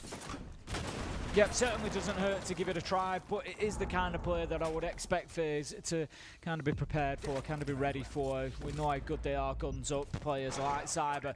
You know, they're going to make it so difficult to win a gunfight. Έλα ρε κονκάζ, ευχαριστώ πάρα πολύ για το ρεϊντάκι ρε, να είσαι καλά ρε. Thank you. Welcome. Handy does manage to take Virtue out along the way, but this is much better for BDS, a much better clearance. This is what they needed last time. Instead, they got nothing for the minute and 20 that Πώς πήγε το TFT? This time, they've got 2 kills. And the key one is, Tim, they've done it inside about a minute and 15 seconds. It hasn't taken them 2 minutes to go 2 for 1, which you maybe look at there and say, actually, that's pretty good. Λες την κούλα τι να κάνει στο TFT? Όχι ρε. Έτσι λέω, απλά κοιτάω κιόλας. This is not bad for them at all. FaZe probably now starting to think, God, okay, how can we get ourselves out of this? 2 choices, fall back towards site, try and play tight together. Second is actually try and go aggressive. Ένα game, 3-4 game για πλάτα ένα, okay. When it comes round to the execute, the clock becomes that 6th man and you start to get a bit of an advantage. But as things stand now, FaZe are in a losing position. Just going to see the boogie drone up above, starting to rip those floorboards up. Give it a little bit of vertical access for the attackers. And there is another kill. Freck managing to take down Souls. 4 versus 2 now. Takes a little bit of damage along the way, but he won't mind that whatsoever. And especially with the Deimos still active here as well, it just makes this an absolute nightmare for FaZe to try and hold on now. He's got him down. I was going to say, surely he gets him here. RIO picks off his man. It's always a danger when you're roaming against a Deimos, and it's a 4 versus 1. Vidiking with it all to do. And Robbie's about to have another track up if they need it at this point. G2 φίλε, κλασικά. Wallbang έφαγε ο άλλος εδώ μεταξύ. Κλασική G2 φίλε. Κλασική G2. Η εικόνα ίδια ακριβώς. Έτσι όπως συνηθίζουμε τους G2. Το ίδιο πράγμα. Το roster, το καινούριο των BDS, παιδιά, πολλά υποσχόμενο, να ξέρετε. Πολύ δυνατό το roster. So FaZe will be calling the tack timeout. They are, is it fair to say, Des, a little bit rattled? Όχι, δεν ήταν. Ήταν πολύ χάλια η εικόνα ρε, των G2. Δεν ήταν πολύ χάλια. Not at all. Still losing the round. Like this game says more about BDS than it does FaZe. It says πολύ χάλια. to me, honestly, like he's had some big moments across this half. And Λοιπόν, μέχρι να ξεκινήσει το άλλο round. where the rest of his team maybe is a little bit quiet, no one else is positive at this point. He's the one dragging his team through some of these tough rounds, and even KDS, who's been very consistent across the map. I was touching on his ability earlier on to get into a gunfight, not be the first one firing, but always the one to get the kill back in response. It's not quite enough. Him and Cyber trying to do all they can. There's more work to be done for FaZe. They don't want to see this one go to OT. They want to close it out here and now, and it's going to be a top floor defense to see if FaZe can do it here and now, or if BDS send us into overtime. I honestly thought the basement was where they were going to lock it down. You know, just as they had done before, get out in the map. But it shows. I said, you know, new teams will sometimes struggle with adaptation, with working around each other. But BDS, again, are showing a good ability to do that. They recognise what they struggled with the time before. They've made adjustments. They've come in. They've got the kills. They've got themselves the man advantage. And then they've forced themselves down onto site. Really well played from BDS. Exactly what you'd be looking for from an attack on that site. They need to go again. It's going to be up on the top floor. FaZe, can you hold on? That's the big question. Starts to worry about the mentality if you find yourself going to OT, like past ghosts come back to haunt them. Yeah. Well, you start, you know, you start dissecting the rounds that they lost then, and you know, 3v2. Do they need to be as aggressive as they were? Do they need to, you know, Cyber's getting out into control and trying to find that kill? Do they need to? Can they dip away? Can they play their angles a little bit more? It could have been over. It could have been, but it isn't. Still with a chance here to make something happen, and Lasmo getting on a less mobile operator here across, of course, onto the Blackbeard. Bit of a surprise to him. I've seen him shine, of course, with these more mobile operators throughout the game, as mentioned. Not quite sure going slow is what they need right now. Keep going fast. Just going to be getting the IT wall open nice and quick. Όχι, έχει αλλάξει το roster των BDS. Έχει αλλάξει τελείως όλο το roster. Nice and you say Lasmo's had a fantastic day, great kills, great situations that he's been able to deal with, but they're playing nice sort of organised Siege as well, playing in behind the intel where they can. They've still got 8 drones on the board, 5 of them active, going through there, trying to get a real picture of exactly what FaZe is doing. No need to rush it for sure, BDS. We've seen the move with good pace, it's been the key thing, but they haven't rushed things and paid the price by not droning out correctly. Even in rounds where they've had no drones left in, they've still managed to get away with it. Here we go, that looks like it might be, I was going to say, a bit of a fast push coming in here, but stopped in their tracks by that Goyo canister. Ξεκινάει από ό,τι βλέπω και το άλλο το match. But for now, FaZe have got the numbers advantage. Και Matey. A couple of times now, Tim, BDS always find a way back. Yeah, it doesn't necessarily. Matey με W7M. Καλό ματσάκι αυτό. Like I said, at 6-3, behaving how they did, getting aggressive, looking for that kill is one thing. I don't think we're going to see that from them here. They're going to give BDS absolutely nothing. Anything BDS want, they're going to have to go in and take. Are they aware of the player on lower aqua stairs? I'm not sure they are. The challenge might just attract them too much to face up that way. Beautiful teamwork. Nitro comes out to draw the attention. Cyber pops up with the challenge. They know that there's another one there. Be careful of the team kill there, potentially. Handy gets himself out of danger's way. KDS will be taken down, though. However, Cyber finds Freck, and that is likely going to be all she wrote. Wrote? Is it, though? Is it FaZe? Yeah, it's looking like it is. Unless P4, I mentioned earlier, P4 has those kind of games where he goes nuclear or doesn't really offer an awful lot. This is win για τους FaZe. Πάει για αυτό το ματσάκι. Finito la musica. Finito la musica. I think BDS will be happy with that performance. I would play for W7M this round at least. Για να δούμε λίγο αυτό, να φτιάξουμε και λίγο τα σκορ. They don't have to deal with that, and the repel entry into Solar. Shit, by the way, mention that is not Nuas. He's got 16 frags, but not quite into this game as Loman will get the opening kill onto Hot and Cold. If any, we'll get the trade at least onto Dodes and shuts down the Ash. They lose the goo mines though from Legion, so not ideal for M80 on the defense. And also not only that, but W7M starting to get some decent map control and putting pressure straight in towards the site. Volts has gone just straight for a look in towards Kitchen. Bulletproof camera is up, so probably doesn't feel all that safe to go for the plant. And despite it being watched, he's just walking through. This is super ballsy from Volps. Deals with it. No pressure whatsoever.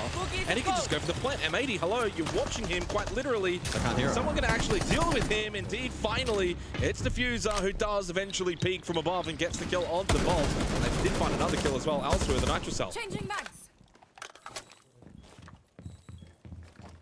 Yeah, W7M with good early pressure, but M80 not panicking, retaining control up above, and doing so able to deny that first plant attempt. Parley with the follow-up. Loban to try and cover horizontally. Pressure from above. M80 unable to deny. Drop from Gunner immediately, and he finds the kill. So Loban now with the 1 versus 4. Good for 1. Narrowly misses the second. Diffuser already being touched, and Loban will not be able to get there in time. Go for the final kill, and M80 able to consolidate in that first round. Yeah, strange round. You know what it kind of reminds me of is the SSG G2 game where we saw the Nook just kind of rush into sight, get the free kill onto Uno, I think it was Benja, and then they ended up losing that round anyway. Pretty similar situation with Volps just kind of literally walking into sight. Deals with the BPC, and then lost his life to the first. Αντιπαθώ γενικά. And it was kind of given Γιατί ρε? W7M to walk in. A little bit of a bait because he's got the bird up above. Γιατί? Κοίτα λίγο. Είναι λίγο spicy. Είναι λίγο spicy. Εντάξει. Η αλήθεια να λέγεται. I don't think this was ever a post-plant situation that W7M were ever going to be successful. Άντε, ανανεώστε το σκορ. Βάλτε το τελικό σκορ BDS phase. 4-7. Άντε. Number 3 for Fabian. On the jersey. The coaches usually get a number. I wonder what it represents. Yeah, I think that for M80, you know, the addition of Fabian, it's going to be a big one, but there's always that talk about, you know, can use PSG Talon really as an example. Έχω βάλει W7M να περάσω και εγώ τους W7M έχω βάλει να περάσω. Will that work a little bit better for M80? That's going to be the question. And θέλω να κερδίσουμε. The other question of it, maybe does he calm down a little bit in his older age? I just had a look at his Wikipedia. He is 30 now, so he's pushing 40. Yeah, he's 1 foot in the grave. The blitz employed here by Dot. Swift entry into games. He has stepped on a goo mine, but very no mind to it. Nitro Cell does not hit the mark, and Dot's continuing to push forward. Για το skin στο... Ναι, ισχύει. Ωραίο skin. Καλό σκηνάκι. Ω, πώς τη γλίτωσε ο Δήμος. And this is looking like a very successful Swift round from W7M. Just a pretty much clean hit in towards games. Get the plant down. Wasn't even at the half wall. Was just in the smoke. You know, wondering if he can maybe go for the long. Κάντο long. Try and get this counter defuse. Wants to wait until he's got someone helping. On gold. Cannot all off his life immediately. Nicely done from Dodes in the post plant outside. And that was a quick round from W7M. Good response. Number 3 for Fabian, 3 hammers. Maybe. 2 as a player, 1 as a coach. Maybe. I think I've unlocked it, the Easter egg. If he wins another one, does he change his number to 4? With this team, do you think they're going to lift the hammer? No, I'm not. That is not an implication. No. Αλλά κοιμούνται ρε φίλε, βάλτε το σκορ, άντε. Good round from W7M though, and I think just punishing M80's lack of awareness towards big window. And the push through, that was the big one as well. With the λογικό ρε, εκεί έκανες πόσα ριρό μετά. Did we have one in the previous one? I don't think so. Maybe not. I think we skipped one. I hope that doesn't mean it like converts over into this one. We get 2. Luckily though, not a rehost. So seems like we are getting back into things. That was probably the shortest tech pause you'll ever get. So be thankful.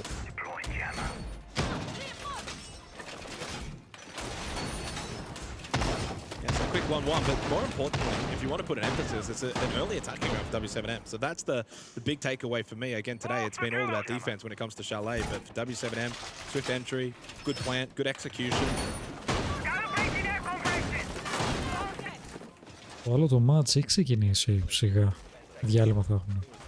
Σε μισή ώρα ξεκινάει το άλλο match. Και μισή κρατήμα δίλημα κούτου. M80 and not allowing them to have the space to be able to deny that plant. So really well executed by W7M.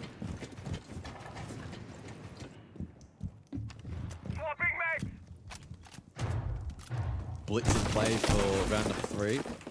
So do we continue to see that pace amp up here from W7M. Well, and this is the thing as well. After this round, then you can bring a ban back in. So for M80, it's kind of like, okay, well, we've already banned out 2 shields.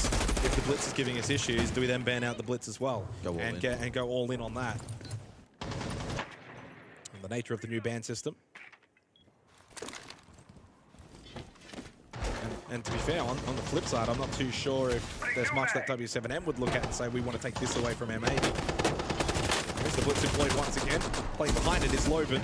Goes for the wide swing over towards kitchen hallway. Ανανέωσαν και τα σκορ κιόλας. So far, just trying to take as much space as possible, and he's got so much good information in towards dining as well that can be played off, but no one there close by. And in fact, it's Dos that's copying a lot of heat right now. Gunner cooking inside of dining, gets the pick, stands up though. There comes a little bit of help. He has been downed. Dodes looking for more. That's a good one. That will have to be taken out. Oh, that's a free kill up above. Almost. Diffuser still alive. And very fortunate to be honest. Ανανεώσαμε και εμείς. Yeah, single digits HP it would appear for Diffuser. Minute 30 on the clock, so at the halfway point, W7M have fought hard for limited map control. Bolts to go out. Dodes seemingly wanting to escort that Diffuser up through Solar and has good information to potentially make this play work.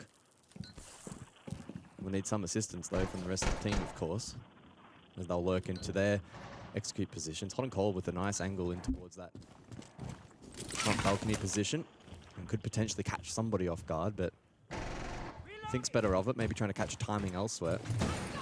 It's the first real slowdown moment really of this match. First 2 rounds, certainly with some pace behind it.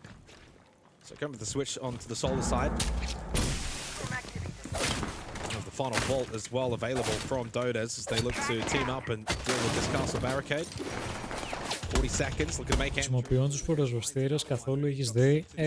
Έχω δει κάποια situation να τα χρησιμοποιούν. Και το gas pipe. Φωτιά. Πώς δεν τα headshot αυτό ρε μπα.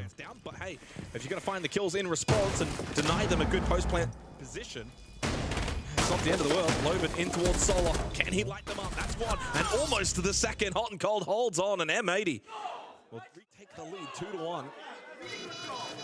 So it's 2 rounds. Oh, is it 3 rounds now the plant has gone down successfully. Για κάποιο λόγο πίστευα ότι θα το κλάτσαρα εκεί Gridlock. Δεν ξέρω. Μου έβγαζε αυτό το vibe το ότι θα το κλάτσαρα.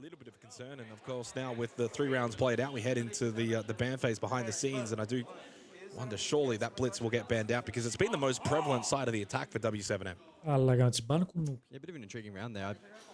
I'm still not entirely sure if it was a conscious decision from M80 to allow the plant to go down play retake or if they simply... Και εσένα, έσω έβγαζε το vibe. Κάτι μου έγε που μου έβγαζε ότι θα το κλάτσαρα, δεν ξέρω. PPC immediately slapped and then the Diffuser went on the ground. I would have thought they'd be within range to hear it. As we look back at that previous round, a lot of action down below initially. The Blitz trying to fight hard. Πολύ ωραίο shot εδώ πέρα. Πάρα πολύ ωραίο shot. That plant went down. Gav and Kino caught over. Καπιτά. Logan did his best as his 2 teammates fell in the post, but Hot and Cold with clean trade and M80 evidently pretty pleased with that result. Well, we've had the bans come through and the Blitz remains available for Dots, but the Capitao no longer available for... Τώρα το είδα το Twitch, ήταν πριν το also has been banned out, so curious about that. Δεν το είδα. I guess that removes some dump potential for the ADSs onto the Jaeger in terms of clearing out them.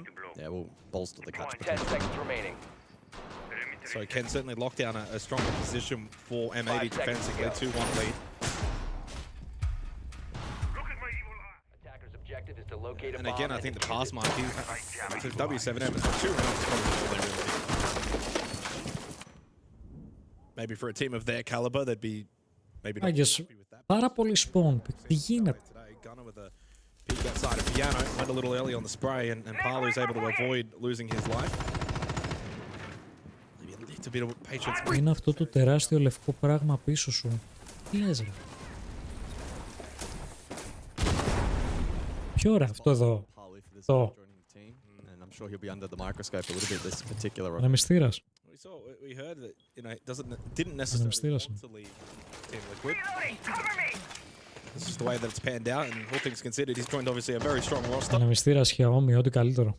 Ό,τι καλύτερο, legit. After SI, maybe a case of just Από τις καλύτερες αγορές. very, very good 2024. Airdrop in place! So far today, though, North America undefeated, and maybe looking to continue that. Κάνει θόρυβο. Όχι, μια χαρά είναι. Καμία σχέση με κλασικούς ανεμιστήρες.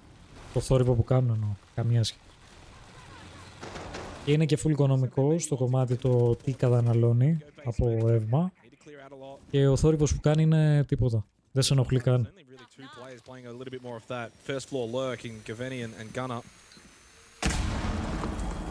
Καλά, ναι, οι απλοί ανεμιστήρες γάμισε το θόρυβο που κάνουν τώρα. Xiaomi ανεμιστήρας είναι, ρε. Ψάξε να δεις, νομίζω η Xiaomi 3 ανεμιστήρες έχει. Ψάξε το Scrooge, Xiaomi ανεμιστήρες, θα σου βγάλει 3 μοντέλα. Θα καταλάβεις ποιο είναι το δικό μου. Logic bomb though. Well, to be fair, Giovanni hasn't made his way all the way to the mezzanine. Not sure if this has been heard. And looking for another plant. This has been Τον κάδο έβαλαν τέτοιο, το είδατε. Έβαλαν σιδερένιο και δεν μπορεί να περάσει σφαίρα από τον κάδο. Γιατί το έκαναν αυτό, ρε μαλάκα. And so much so, this time at least W7M not only get the kit down, but they find the kills to go with it. Absolutely, just clearing that path forward in towards the basement. The flank didn't work, nothing worked for M80 that round. And again, clinical for W7M, so much so they brought the techno music out as well. The party has begun maybe a little bit prematurely. 2-2 is the scoreline.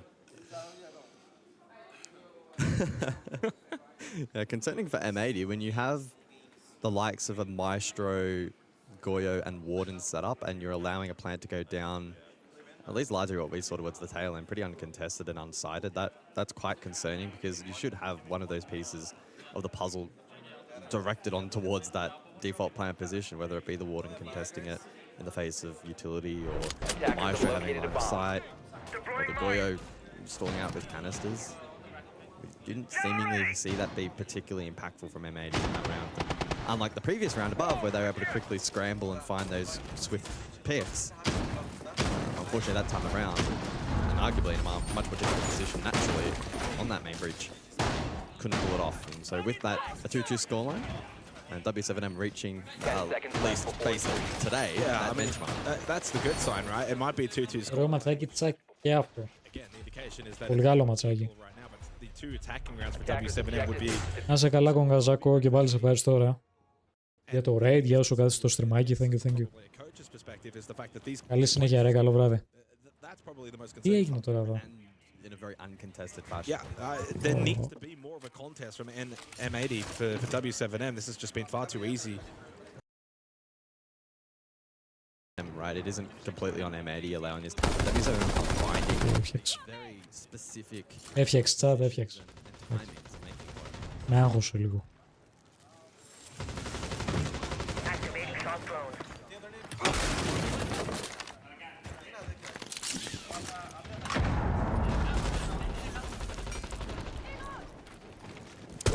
Play outside right now at W7M and see whether or not M80 want to get aggressive at these windows.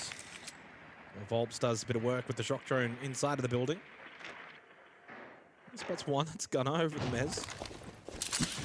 He senses an opportunity, gets on the rappel.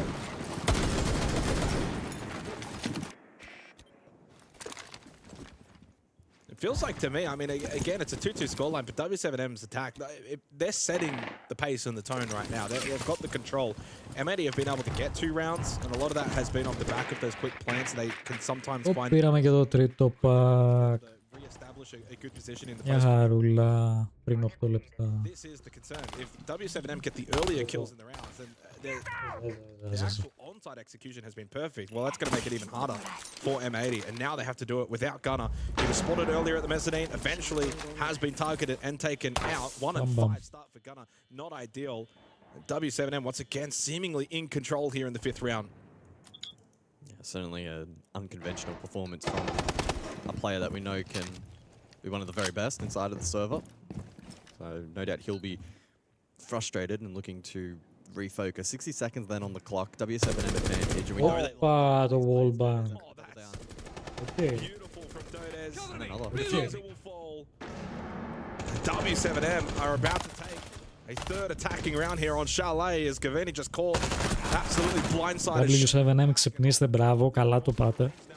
Καλά το πάτε, σας έχω βάλει να περάσετε. Πάμε λίγο. Nice. Nice. Πάμε, τελειώστε το. For a map that's been incredibly defender-sided today, they've given up 3 attacking rounds to W7M. One more round in the half. It must get to 3-3 for M80. Absolutely. Τελειώστε το. I've got the popcorn ready in the microwave for that Fabian attack timeout. That's going to be content. No need for attack timeout right now. No. It's still early days, still first half, still good opportunity to at least get a third on the board and then see how your own attack half goes next up. But ultimately, for M80, it's... Yeah, I mean, you've got the 2 rounds, but it's just the nature of which the game has been playing on the terms of W7M.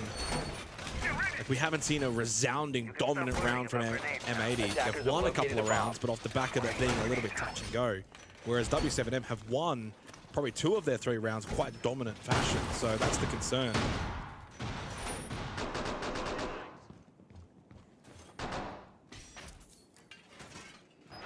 Double catch denial as well will buy a combination. Again, with no capital, it does mean that they can certainly fortify some positions.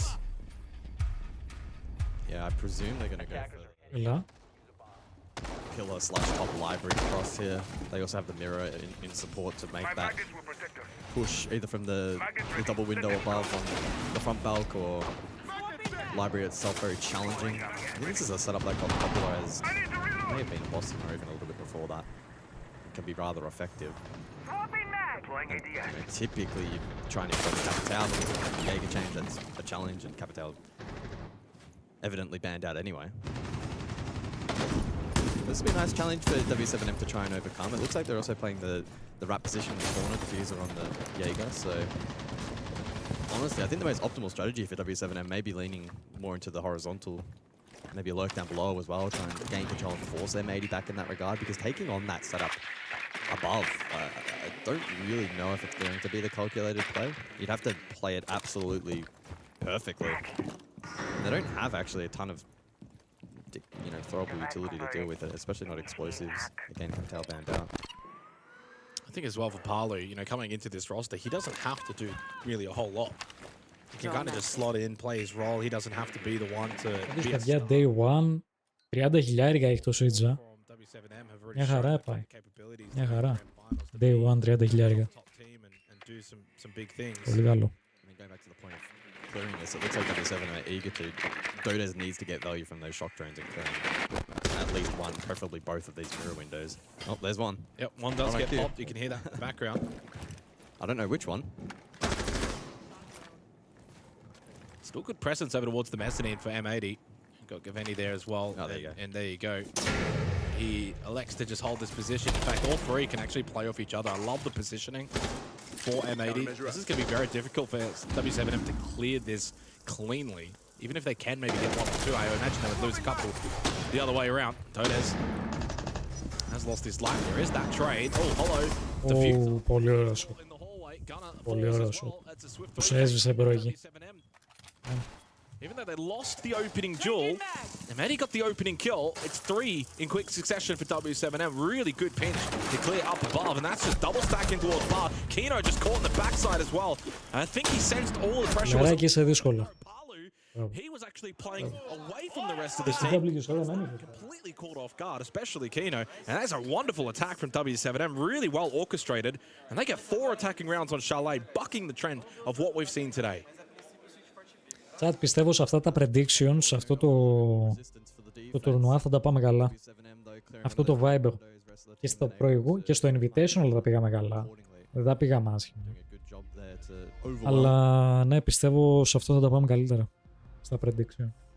By far and away the most successful attacking half on Chalet we have seen so far here on the A stream. Been a decent amount of data at this point with how frequently the map has been played, and W7M will be rather confident heading into the second half. As we saw those bans play out, to reiterate, it was the Azami Kaid followed by the Monty and Blitz. So heavy emphasis on shields once again.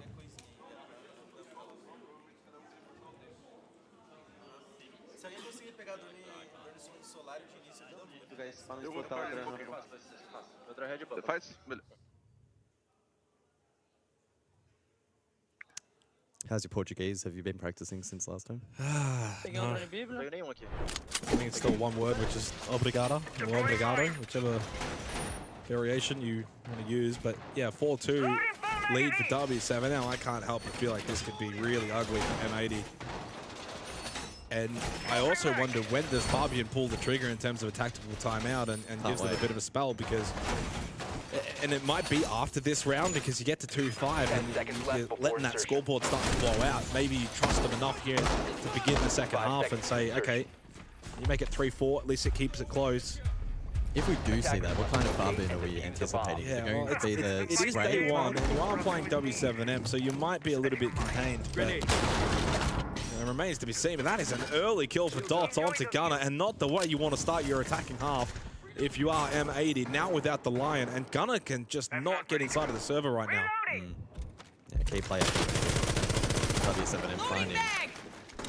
Yeah, and the other part of all of this as well, you know, for M80, an organization, a team that typically has come under some pressure, and when you kind of look at Wildcard won today, SSG won today, Duck Zero won today, and it's like, well, for M80, if they're a little bit behind the eight ball, and you've got Shopify Rebellion as well waiting in the wings, is this a team that's going to miss out on majors and SIs? I'm going super early. They're playing W7M, but it's more so referencing the fact that North America is looking really, really strong, so it's not going to be as simple as just walk in. Όλο το match, παιδιά, ακόμα break έχουν. Δεν έχει ξεκινήσει καν, σε 15 λεπτά λέει ξεκινάει. Πολύ λογικά μόλις τελειώσει αυτό εδώ το match που βλέπουμε, θα ξεκινήσει και το τελευταίο map της ημέρας. Άλλο ένα τελευταίο, ναι. Team Secret με Team Liquid. Καλό ματσάκι αυτό. The 25-26 campaign. As we hone in now to round number 7. And the Yokais from the Echo of Dodez gaining some decent information toward that dining hall position. Elsewhere, Diffuser looking to lurk on the Deimos, has 3 available defenders to ping out. Stalled out though, however, by this gas canister from Loban. Looking to maybe double down with Hot and Cold on the Blackbeard. Ali finding himself in an aggressive position, spotted out. Δεν το πήρε το shooter, bro. Walking into that cross though is the attack. Good stun. Yeah, that is really well orchestrated by W7M, and it just allowed Volps to just creep forward a little bit in library. Oh, 2 spotted as well. Volps can call this out to the rest of his team. He needs a little bit of help, a little bit of backup, but no one close by to really help and get a trade. He's caught on an island. Die on that island. 50 seconds left. Still the advantage with W7M, but M80's not going to go down without a fight. Hot and Cold makes an entry into office. You get to that half wall. There is presence. Double stack into the office side of things for W7M, but Kino finds a kill onto Dodez and keeps this round alive. The Echo taken off the board. It's a big pick. Don't have to deal with the drone. And under 30 seconds remaining, they're making something happen. Diffuser in a 1 versus 2. Did lose 2 players though in quick succession. Dots and Palu. Can they get the revive onto Hot and Cold through Diffuser? Absolutely not. They were never going to allow that. Bravo. Swift denial, a swift round win, and W7M 5-2 up. And I have got my eyes glued on the second monitor to see if we get that tactical timeout. Surely this is where you pull the trigger if you're Fabian. You really cannot allow 6-2 to happen, and as we keep counting down, it doesn't seem like we're going to get a Fabian crash out. No timeout called. Snow Wine coming up for this next round, and W7M, oh, they're in cruise control. Yeah, they're chilling. They are absolutely chilling right now. Yeah, Palu's slotting in very nicely, 5-2, but the team itself is just gelling. Everything in the first half that they wanted to do, they were able to do. Get the plants down, had full control, really made it difficult for M80 on their own defense, and yeah, good way to start the second half as well for W7M on their own defense now as well.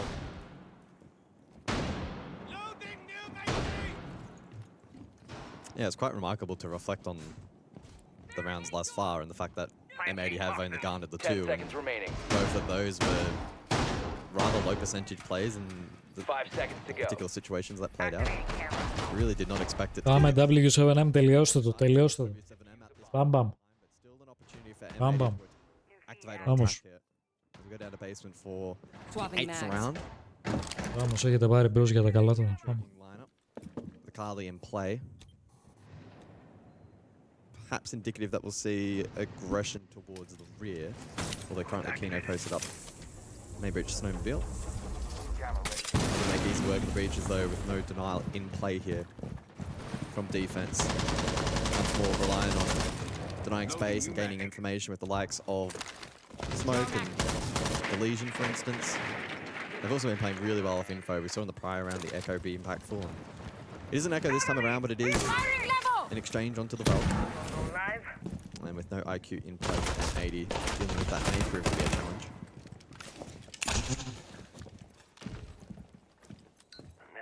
I mean, I've got as far to say this has to be a must-win round for M80. Just keep that scoreboard ticking over. It's been halted since the third round. Oh, I mean, look how many players from W7M are just looking to pounce here. Smelling blood in the water.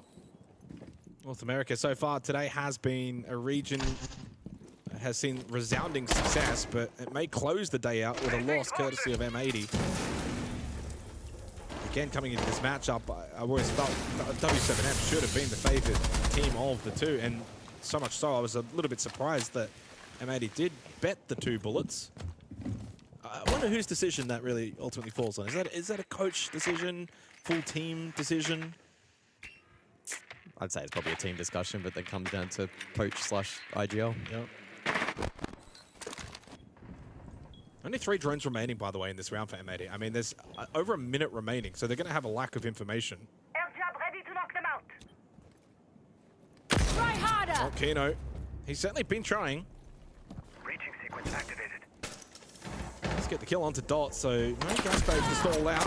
Has an opportunity. Volts is going to fall elsewhere as well. Almost found one onto Parlo inside of blue. Doesn't matter. Hot and cold, getting busy.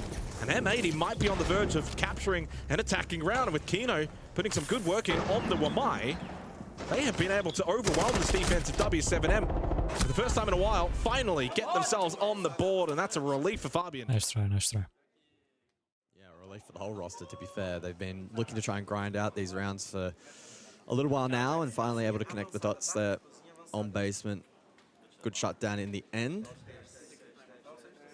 And in fact, after that round, M80 and Fabian have called their attack. So hopefully we get a listen. I'm eagerly waiting to hear that voice. Here we go. Eu senti que ambos eles tiveram information play. They're playing both Valkyrie, they're playing Echo, and again, as I said, Fenrir. If we have the Twitch, bring the IQ, because they are playing off information and playing aggro. They couldn't do it on basement so much as they wanted to, but you saw it with the Echo drone. They were not letting go of space. They were not giving you an inch. Do a 3-2-1 when you execute for the first layer of the defenders. So when you're going for like mess or whatever, do a 3-2-1, go together. Yeah. They're gonna send more people to help, but the 3-2-1 will help you guys clear them out. So you're 5 versus 3 at most. We can also start bringing Doke and then use the early Doke call to execute, like on their... Do we want to do like our fast solar, like we did against Furia? Fast solar? Yeah. Like remember we literally just repelled in with Blackbeard. And we just ran it down. Maybe after the Fenrir. If it's Kitch or if it's Master? Either or either or. Yeah. I mean, we can just bring our Twitches at the Fenrir after solar. I can ID, hold on. Let's just see what they're doing. They have drones, boys. We had like no drones last time. It's signing. Yeah, right. signing. Fenrir again, yep, Fenrir. All is signing. If we do a solo, let me know, Matt. The reinforce standing backwards. Some wonderful insight there from both Fabian and the team as well for M80. Well, Kino with the good entry on the Wamai ended up finding a second as well later on in that round. So definitely a big influence on the team today. 3-5 scoreline. Obviously, there were 2 key points that were reiterated that we as well brought up, right? The information gathering from W7M has been really effective, the Echo and or Valkyrie, and so in response they bring the IQ. And the second point is the drone economy was rather weak for M80 in that prior round, so something that has been noted by Fabian. We'll see how that plays out. We also heard towards the tail end that they're probably going to go for a set play with the Blackbeard aggro solo, so let's see how that impacts this round. I love that, by the way. So important for not just us, but even for the viewers at home to get a little bit of insight into this round, that it's like, hey, they've kind of alluded that they want to do this sort of set play. Okay, Blackbeard, solo, go for a fast take. If that doesn't eventuate, we now know sort of at home that, but they didn't want the game to play out like this. They wanted to do something else, for example. Of course, things change, you know, an early pick here or there. Maybe game plans can certainly change mid-round that we won't be aware of in terms of the comms, but a really good little bit of insight. And yeah, I think as well for M80, if they can kind of just get through this round, make it 4-5, then it's a question of, okay, well, if that information is proving to be successful for W7M, do you then just ban out the Valkyrie going after this round, of course? Here we go. Well, the fast play has been successful, and Hot and Cold, though, absolutely shut down by Loban. They got the first part of that right. What happened to the 3-2-1? Don't know if the timing was a bit off, maybe Ying popping a bit early. They do have some control now to maybe play off, a bit of pressure being applied. Dual swing, Loban feeling a little bit aggressive here because he's sensing there's a stack. Oh, what a shot from Loban onto Kino. A swift adjustment with the shotgun. Too strong, too good. Job done from Loban. He has lost his life, but honestly, he's done more than enough in that position, considering how fast M80 have wanted to play in this round, and they keep the pace going. 90 seconds left, 3 versus 3. Certainly a winnable round. Yellow ping information from above, but the shots are just a little bit astray. That would have been a crucial moment for M80 to find another kill there. So despite Hot and Cold dying early on in the piece, the rest of the team finally does fall in line. Long angle. 3 versus 3, 60 seconds. Where are these EDDs as well? Oh, shot! Diffuser plays the long angle back the other way onto Dots. And M80. Well, I'll tell you what, if they can win this round, it's back to 4-5. And doing something that we haven't seen today, these two teams, but being a little bit more attacker-sided on Chalet. Gavini gets rid of Palu, and hello, we've got ourselves a game now all of a sudden, just like that. From a 2-5 lead for W7M, M80 are starting to bring things back. It is a successful plant, Dode's known in terms of his position, and I cannot see a world in which he's going to pull off a 1v3 here. Post plant up above, no information down below.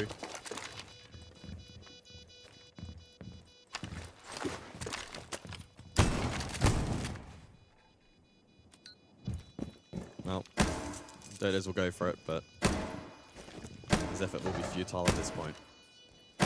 Solid round from M80 capped off there by Gunnar holding the cross. And you know what's interesting about that round as well, guys, is that the Blackbeard died immediately as soon as they got through into Closet. So a part of what they kind of wanted to do there did work, but then you lose the Blackbeard, then you lose another one. So that was a really well-orchestrated round for M80. And W7M, though, at least still got some good kind of punches in. But, well, in the end, the round goes the way of M80, 4-5. And we got ourselves a match here to close out the A-stream today.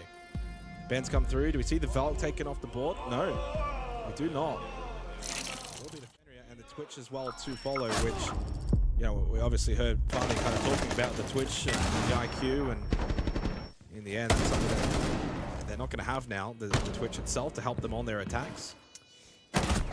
Yeah, I can only assume now that W7M are going to lean pretty heavily into Mirror. And I mean, spoiler alert, we can see it on the second monitor already, but yeah, that will certainly be the case. And on a site like Bar specifically, I like that approach from W7M. They're probably going to go for the double setup that we saw last time. Attackers have discovered the location of a bomb. This objective coming to matter. One facing towards library, the second from box facing the exterior. We yet to see them actually deploy, but I assume that will be the case. So cracking that open on the top floor from M80's perspective is going to be rather challenging. Capital, at least this time around, is available, unlike back in the first half. 5 seconds to go. Well, they piqued my interest at 2-5, not gonna lie. Started to lose a little bit of hope for M80. Felt like it was just the sort of game that was playing out storyline-wise. It's like, okay, maybe we've seen this before. W7M, they're ignoring M80. A couple of changes, it's not quite going their way. Bit of a poor defensive side. But resilience-wise, it's a really good sign for M80 that this has turned into a competitive game. Breach charge deployed. Find a third successive round, well, then W7M might start sweating bullets a little bit. And sometimes you can just gain that momentum, even on the attacking side. It's been a struggle for teams today on this map, but when you get into the groove and everyone's kind of all in tune, you can really just snowball some rounds. Selma.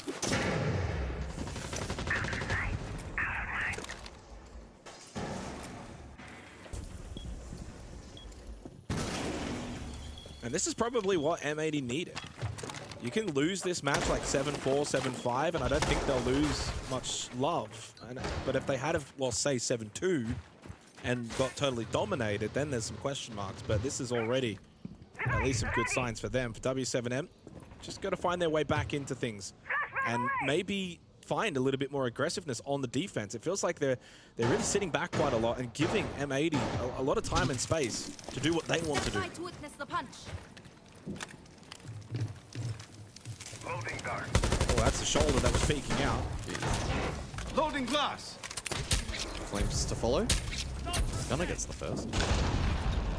This is, yeah, I need to see W7M just find a little bit more aggressiveness. They're just barely shooting back. Loban, I'm not too sure if his position is known. Logic Bomb, though, of course, ringing out. Dot's taken low towards Games, and Diffuser going for the lurk down through the hallway. Shot in the back. It is Palu, and M80 have suddenly found a new gear. They've switched it up, and they're about to make it 5-5. It will be 3 consecutive attacking rounds in a row. Volp spotted over towards the mezzanine. His position will be now known, called out around the map, and it's about to be flawless. The mental fortitude for this roster on full display if you are M80. Down 2-5, now 5-5. And a little fist bump there, a little happiness from Fabian. And that probably is no greater feeling as a coach when your team is down, you attack timeout, and then, hey, bang, bang, bang, couple of rounds in a row. It was a 4-round win streak for W7M as they got out to that 5-2 lead. Since then, 3 in a row. O outro que eu modificaria, na cozinha avançada, em vez de fazer aquela adaptação que você queria, eu queria fazer uma coisa meio alien, mano. Botar um cara na escada do Matoê, com 3 Jäger, deixar ele preso lá, pra evitar essa escolha deles pra lá, e vai surpreender, porque ninguém faz isso mais, tá ligado? Eles dão um outro recurso pra lá, e deixa o... eu vou deixar fixo o troféu jogar... então, mas se você conseguir jogar você lá dentro da escada de warding, fazer C4 janela, nos caras gastando recurso, e aí atençãozinha, vai na G2, pune um drone, faz alguma coisa mais assim, tá ligado? O Palu tem que jogar mais próximo do bomb daí. A questão da Switch é mais postura do que tudo, tá, guys? Joga aí, joga. Deixa eu falar, Switch, Forte Bíblia, o Palu pega a multi-ru da cozinha, tá? Reforça as duas da cozinha lá. Só coloca a Jammer no Matuê, por favor, tá? I don't think we do our normal default library clear. I think we do like a more like get one guy into games and then like we do like a heavy library like hop in. I can flash. Well, unfortunately, it's not great. I thought that Norris, though, looked pretty calm. I didn't think that he seemed like he was, you know, totally losing it at his team or anything like that. And unfortunately, we're going to be getting a rehost coming out of this timeout as well. We've seen a lot of fanning down today. Doki wiping his sweat before, and yeah, it's heating up. It is. It's quite hot in the kitchen. It's quite hot in this match. 5-5. Who's going to get this match point to follow? Unfortunately, again, rehost is coming our way, so we do actually get a little bit of time to sort of dissect our feelings on how this match has played out and our thoughts moving forward. But M80 have all the momentum. That's the key storyline moving forward now.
Fox give that away, that we're getting back into this at 5-5.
You're allowing M80 to get into really good power positions on the attack, and I think that's why they've been so successful. As we get back in underway, 5-5 the scoreline. Third time's the charm.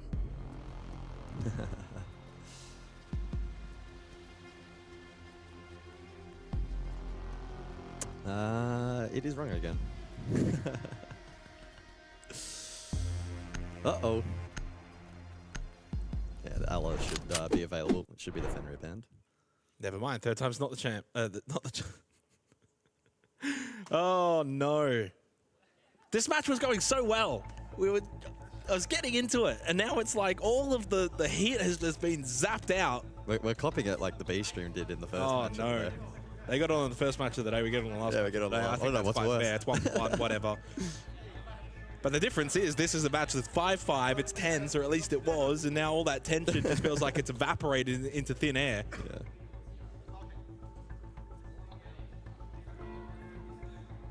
I mean, look, I wouldn't want to be in a player's position right now. Although, like, this is the thing, because you kind of want to lock in, but then at the same time, throughout these rehosts, you do need to be a little bit fun. Αλλά ακόμα technical timeout έχουν, ρε. Τι έγινε, έπεσε ο server. Their vibe definitely at the 5-5 scoreline looked a lot better than W7. Oh, absolutely. But I almost feel like W7 have loosened up as this tech pause has dragged on. It's probably served them well in terms of the mental reset, to be honest. Still not entirely sure if they can communicate. I feel like I have seen them talk a little bit more recently, so maybe they lifted it just considering how many... Εντάξει, παιδιά, δεν μπορείτε να φανταστείτε πόσο παλούκι είναι να κρασάρει το game γενικά όλο το host. Μετά πρέπει να βάλεις πάλι ακριβώς τα rounds έτσι όπως ήταν. Μιλάμε πολύ... Ουσιαστικά πρέπει να... Δεν σου έχει reset να γυρίσεις έτσι όπως ήταν πριν το crash. Οπότε ουσιαστικά πρέπει να τα σετάρεις όλα εσύ. Να σετάρεις πόσα rounds πήρε κάθε ομάδα, ποιο round πήρε κάθε ομάδα, γιατί αν βάλεις λάθος round μπορεί να γίνει τέτοιο. Να μπερδευτούν τα rounds. Θα στρώσει chat, θα στρώσει. Είναι πολύ παλούκι. Οπότε καταλαβαίνω κιόλας γιατί παίρνει ώρα. It's definitely not Ella, guys. Hot and Cold looks as relaxed as always, though, I tell you what. Άντε βρε. Ωραία, φτιάξω. That man is chilling out. As the desk put it, arguably the best IGL out of NA at the moment. And will be put to the test for these last few rounds. Έτσι ρε το, μήπως να βάλουμε το άλλο game. Λίγο. Ναι, πάμε στο άλλο game, παιδιά, πάμε στο άλλο game. Morgley takes him down, 3 versus 3. All things equal come the end of it though, Tim, for sure. Like, Maya was absolutely toast and Neska's done a great job bringing down a couple of... Πρώτο round πήραν οι Liquid. Οπότε βλέπετε. You've still got the Monty on side. There's still 60 seconds to play with here. A single C4 in the back pocket. If they can bait that out past him, this starts looking pretty straightforward to get the diffuser down. My concern here, they do have the line of sight for Noah to use through sight that I was talking about from that half roof, but it's only the mirror window. They haven't got a big breach on that wall, so it maybe does offer a little bit of wiggle room for Liquid to be able to move around here and make a bit of a nuisance of themselves. They kind of got everything in position. Beautiful, but Resets is there to cut him down. Great However, play. the Monty pushes forward. 1v2. So beautifully executed by Secret here to force us into a 2 versus 1. But he's got to win it, but no! The Monty loses it out. Savage has gone aggressive and may well pay the price here. Instead, Noah steps across and gets his second of the round to get Secret. Πώς τον πήρε μιλή τον Monty? What? They were baiting out the hits onto that barbed wire. Noah was stood at the ready. They get the kill onto the player at top red, and immediately Savage on the Monty charges into red to catch out the second player stuck there. And like that, they've got rid of a couple of players on the side of Liquid. Just so well orchestrated. And it really left them in a spot to win. Sure, Savage nearly threw it away for them, but they got it over the line in the end. One apiece. I think there's a couple of decisive moments from Secret there that really got it over the line. Had they not been so decisive, had they sat back for an extra couple of seconds, then there's a real world where Liquid get that round won. But they knew what was coming, they saw their opportunities, and Secret took them. So it was well played from them. Like I say, it was a little bit shaky had they been looking to plant, and I think that's in part why we saw them pushing for the kills rather than trying to get that diffuser down. Savage pushing in, getting aggressive, just trying to find them to create a little bit more space. All right, at least I've seen both teams show a little bit of flair on what they can achieve here. Who presses on to take themselves into the lead. Gym and Bedroom, site number 3. And then again, we'll see another ban for both sides. Another attacker taken away, and another defender removed. I wouldn't be shocked to see the Monty following through as our next ban, Tim, because that's then all of our shields taken offline. Yeah. It's almost like pick your poison for Liquid. You know you're going to have to play against a shield for at least 3 rounds. Which one don't you mind playing against? They chose the Monty. Just holding a very slim angle under the main door there for the time being. Not going to catch anybody. Secret will be too alert to that kind of danger. They're not going to give themselves away that easily. Άλλο το match, παιδιά, ακόμα δεν έχει... Δεν έχει φτιάξει το τεχνικό πρόβλημα, οπότε ακόμα περιμένουν. Βλέπω να τελειώνει αυτό το match πρώτα από το άλλο. Secret maybe want to station somebody. We've already seen the shields working up those main stairs, looking to bully their way in towards logistics, in towards bedroom from there. So that might just signal for us that that's going to be part of the plan for Team Secret. Sure. Don't lose too many players early on is the key thing as well.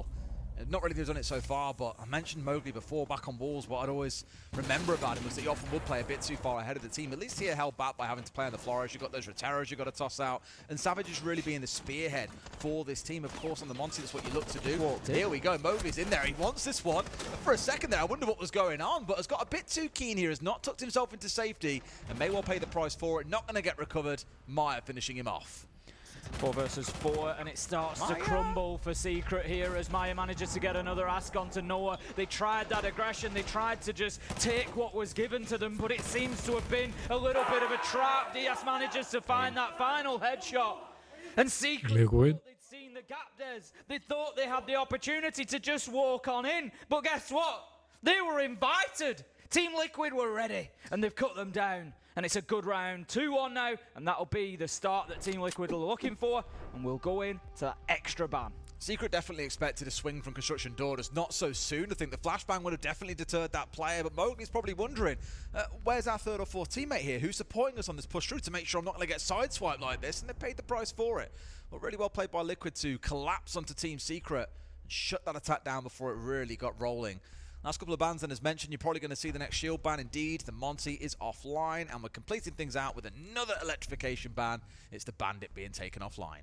Well, the question now is, what are Secret going to do? Because a lot of their attacks have been behind that Monty. It has been about that shield presence. That's been the tip of the spear, and working behind it and get a bit of movement, get a bit of intel, and go from there. That's not going to be the case now. So we're going to have to see a different Team Secret attack. As it stands, they're going to be working into base. Μάγκες, πήραμε κωδικό για το Dune. Απίστευτο. With Deimos as well, I'm going to expect a lot of verticality here. Getting in, ripping up kitchen floor. Απίστευτα πράγματα. Get that hatch open, get a bit of presence in dirt. If they're going to do all that though, it means they're going to have to clear the map this time. All they did last time was on his own to try and find Maya, and he lost the battle. So this time Secret, it's really essential that they go there in numbers, meaning to clear the map out. Go and find him, get those kills. 1 or 2 will be out there, Nesk and Maya probably, and make sure that you've got the map control that you need. I like at least when Liquid that they're willing to play, more aggressively around the map here and try and force, well, they have to force Secret into forcing their way through. And I think without a Monty on side to make that push in towards this top floor a little bit safer, this is where they're saying, right, this is our time now. This is where we can be a bit more aggressive, get a couple of kills. Even if we lose our lives out on the roam, at least we've taken down some key operators in the execute. Imagine, for example, if you remove the Habana here or get rid of maybe the Capitale of Doom. Those are 2 massive operators to take offline that are going to diminish the actual execute coming out of Secret at the end of the round. Question is, how long do Liquid want to hold up on this top floor though before they acknowledge if we stay here, we're dead and we're getting nothing for our efforts here. We've wasted time though. Back towards site would be the place to be. Maya still locked in around construction.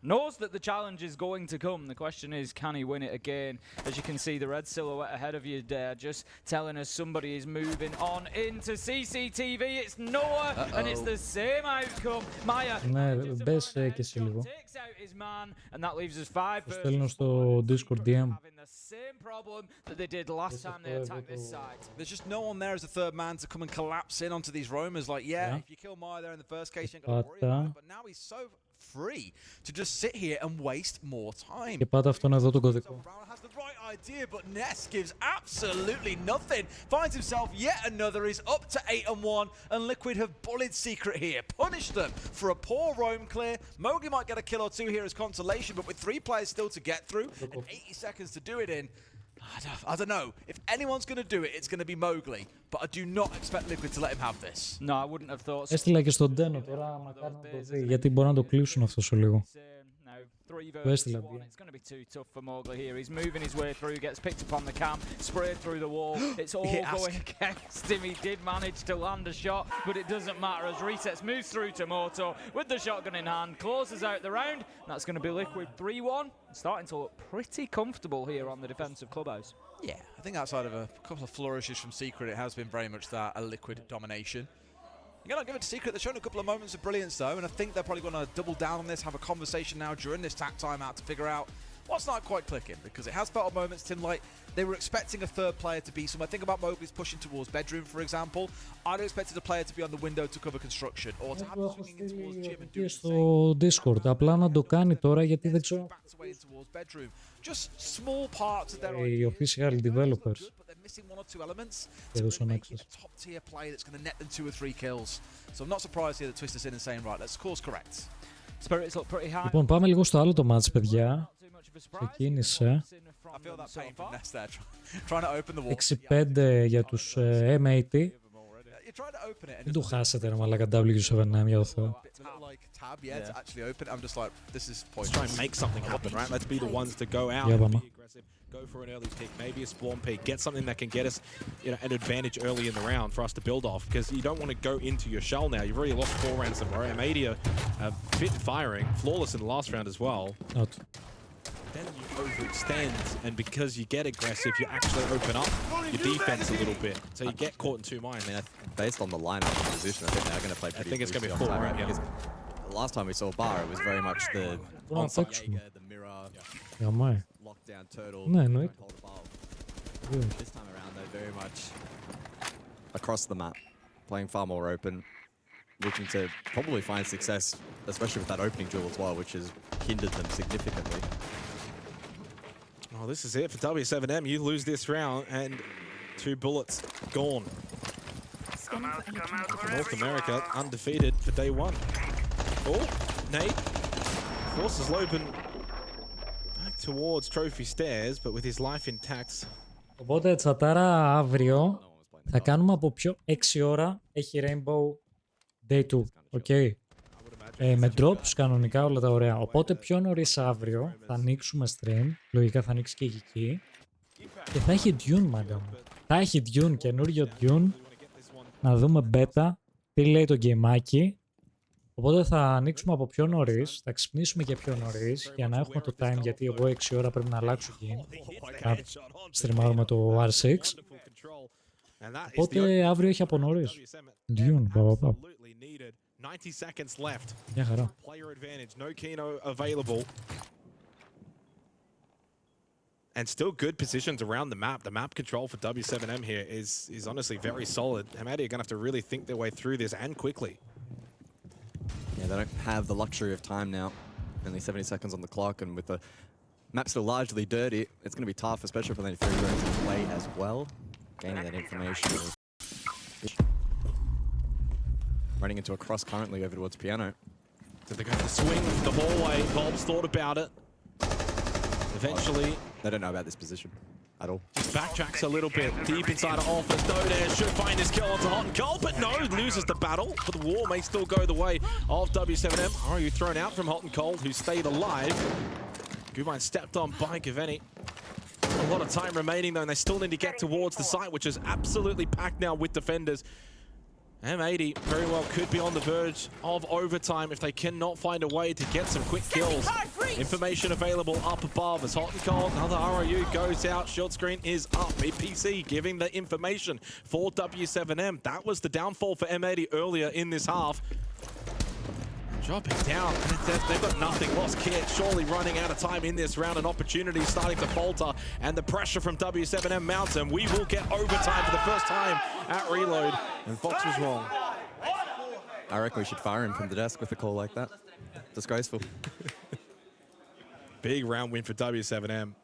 Absolutely needed that one because they had lost 4 rounds in a row after a 5-2 lead. At the very least, it goes to OT. Well, we do now get to see how the overtime bans function as well. So for those unaware, it does revert to what they were in their respective halves in regulation. So we don't have to endure. Oh no, it's endure. We don't have to go through another ban phase. But there's an Ella in there. Oh no. Leg, πού είσαι ρε? Δεν πρέπει να είσαι μέσα, πρέπει να έχεις βγει. Oh, it was the first half. Okay. You're trolling. Όχι, δεν είσαι μέσα. You can't blame me for panicking though after what we've just gone That's through. why you write things down. Μάγκες, αύριο έχει Dune από νωρίς. Το πρωί θα ανοίξουμε 12 η ώρα. Oh, I panicked for a split second. Θα ασχοληθούμε 11. Θα φτιάξουμε καφεδάκι. Θα ανοίξει λίγο το μάτι. Στις 12 θα ανοίξουμε στριμάκι. Μέχρι τις 6 που ξεκινάνε τα μάτς Rainbow. Οπότε αύριο έχει όλη μέρα stream. Όλη μέρα. The crisis is not averted for W7M at the moment. I mean, the momentum is well and truly against them. It's been a real challenge. Well, you still think the momentum's with them 80 coming into overtime? Attackers are heading out to I think so. defuse a bomb. I mean, it's been stalled out somewhat, and I suppose the switch of halves does complicate things. So. There has been an attacking Chalet, which has certainly not been the case for the rest of the day. I mean, admittedly, you go back to that first half, and yeah, W7M were very clinical in their attacking rounds. And if you recall back, I think the biggest thing for me was the plants. So first half, 6 rounds played, 5 plants from W7M. And that's probably something that, again, I think Fabian will kind of look at and say, how do we kind of fix that? Well, that happened here in overtime as well. And the way that M80 were playing was certainly a little bit back, playing side, but at the same time allowing the plants to go. Μάγκες, τι ματσάρα βλέπουμε εδώ. 6-6. W7M πάρτο το μάτς ρε μπρο, έχω ψηφίσει εσένα. Και εκεί έχει ψηφίσει εσένα. Πάμε λίγο. Έχεις ψηφίσει αυτό, θυμάμαι. Κάνα το πάνε W7M, έλα. Έλα, μην τρολάρετε τώρα. Αν πατήσεις θαυμαστικό prediction σε μένα, εκεί, θα σε βάλει απευθείας στα prediction για να δεις τι έχεις ψηφίσει. Drones going through.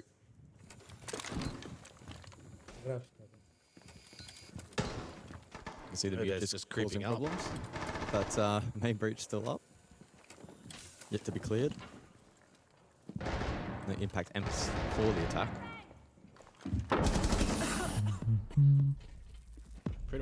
Γιατί μέχρι να μου στέλνε τώρα το Dune μόνο του κωδικό στο email που περίμενα εγώ από προχθές, σωθήκαμε. Πάλι καλά έκανα το play εδώ.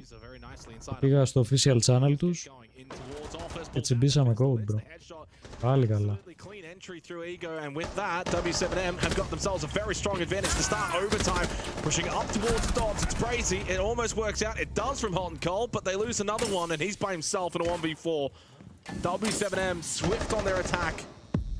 May not quite be playing down. In fact, the kit was with Hot and Cold. Elects to drop, does get the knock. Παίζει από χθες ο Flag, ναι. Onto Palu, makes it a 1 versus 2. Diffuser acquired through Dodes, and they're both here right in front of him. Okay. W7M, πάμε άλλο ένα round. Πάμε λίγο ψυχολογία. Έλα λίγο. Δώσε λίγο.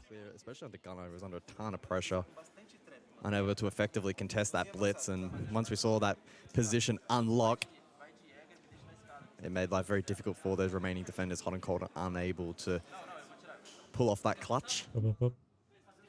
Good split there in the end from the attack. And this is the kind of round now moving forward for M80. I think, geez, we've actually played quite well. We had them on the ropes. That we, 6-5, 4 rounds in a row. We brought it back, all the momentum with us, and may it just end up being a case of so close yet so far.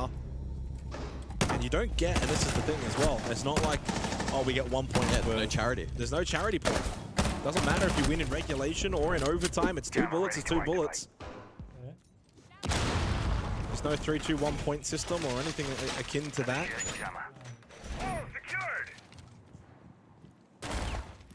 W7M go on to the defense. But of course, this is where M80 kind of made their comeback, right? In that second half on the attack. They closed out their final attacking round as well flawlessly. Well, the final round win that they had on the attack. Πώς μου έκοψε και το είδα, μαλάκα. Έκανα flick και είδα το ότι οι developers έκαναν stream επειδή τους είχα ακολουθήσει, είχαν γράψει το ότι σήμερα θα κάνουν stream, ξεκίνησε 10 η ώρα τώρα το βράδυ το stream, επειδή είναι μεσημέρι, είναι στην Αμερική παρουσίαση που γίνεται.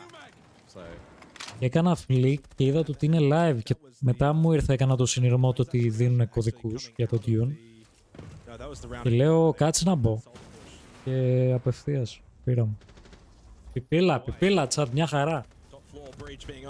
Άντε θα δοκιμάσουμε και το Dune γιατί θα είμαστε σε σεζόν όταν κάνει release. Θα το δούμε από Οκτώβριο μετά. Θα το πάρουμε το game. Όχι, θα το πάρουμε το game.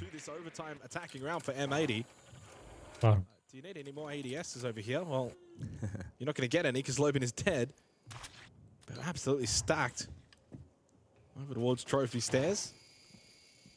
Do they know about Palu though? Little lurk over towards fireplace. Could catch someone over towards that offer side mezzanine position. Chat, by the way, όλο αυτό το tournament, επειδή το Twitch γενικά πλέον δεν μπορούμε να αποθηκεύουμε στιγμιότυπα για αυτά, δηλαδή να αποθηκεύουμε τα streams έτσι όπως έκανα στα προηγούμενα tournament, που αποθηκεύα το tournament του Invitational και όλα αυτά, θα ανεβάζω σιγά σιγά όσα τουρνουά έχω κάνει co-streaming στο Rainbow, θα τα ανεβάσω όλα στο YouTube channel για να μην χαθούν. Δηλαδή θα φτιάξω playlist Invitational 2025. Θα βάλω και όλα τα stream που έχω κάνει για να μην χαθούν. Για να τα έχω και σαν αρχείο και γενικά να... Όποιος γουστάει ρε φίλε να πάντα δει. Γιατί δυστυχώς το Twitch πλέον άλλαξε την πολιτική του με τα στιγμιότυπα και αυτά και δεν μπορείς να χολντάρεις παλιά σου streams. Χοντρή μαλακιά. Έτσι, το ότι δεν σου δίνει τη δυνατότητα. Είναι βλακιά αυτό. Αλλά δεν ξέρω, μάλλον θα ήταν overload το capacity των servers του Twitch, γι' αυτό πιστεύω ότι θα. Και πρέπει να ξεμπουκώσουν λίγο οι server, αλλά εντάξει, όπως και να έχει ρε φίλε τώρα να με αναγκάζεις να χάνω όλα τα στιγμιότυπά μου από... Μπορεί να είναι και σοβαρά τέτοια, δηλαδή ας πούμε co-streaming πρέπει να φαίνονται γιατί τα βλέπουν από τη Ubisoft που είμαι partner εγώ. Οπότε ουσιαστικά από το Twitch με αναγκάζει να τα σβήσω. Ο άλλος, η Ubisoft ας πούμε που θέλει να ελέγξει αν έχω στριμάρει κάποιες ώρες κάποιο τουρνουά και αυτά, δεν μπορεί να το δει αν τα έχω κάνει delete από το Twitch. Οπότε γενικά δεν βγάζει νόημα. Οπότε γι' αυτό το λόγο σιγά σιγά θα ανεβάζω στο κανάλι μου στο YouTube τα co-stream που έχω κάνει τα τουρνουά. Σιγά σιγά αυτό το τουρνουά τώρα που τρέχει θα κατεβάζω απευθείας θα το κατεβάσω τώρα το stream που είναι 7,5 ώρες, 8 ώρες βασικά αυτή τη στιγμή και θα το ανεβάσω απευθείας στο YouTube. Μια ώρα λίγα θα πάρει. Οπότε σήμερα αυτό θα ανέβει. Αν όχι σήμερα αύριο θα ανέβει. Και σιγά σιγά θα ανεβάζω και τα προηγούμενα που έχω κάνει. I was attempted twice and they lost out on both occasions. The second occasion of which they actually got the open kill with a minute to go in the round and still didn't close. So. I mean, this would be such a good win for really either side, considering the drawn-out nature of this match. You know, it's probably an energy-sapping kind of game. Yeah, for sure. So you really want to walk away with this win. If you walk away with this loss, you think, geez. Especially with nothing. That's a stinger. And I'm not sure what time either of these two teams are playing tomorrow, but, you know, it's the last game of the day. You've been kind of waiting all day. And I know it sounds a bit crazy, but waiting around is actually quite tiring. You kind of just sitting there not really doing a whole lot. Your energy reserves sort of drop a little bit. And this has Έλα μωρέ, μη με κάνεις τέτοια. Έδες εδώ τώρα.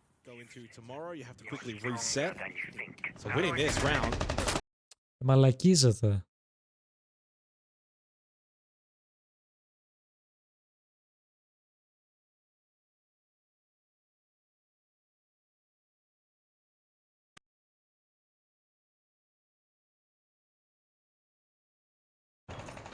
A lot of gold sitting close for the potential direct push, and I mean W7M potentially posturing for that.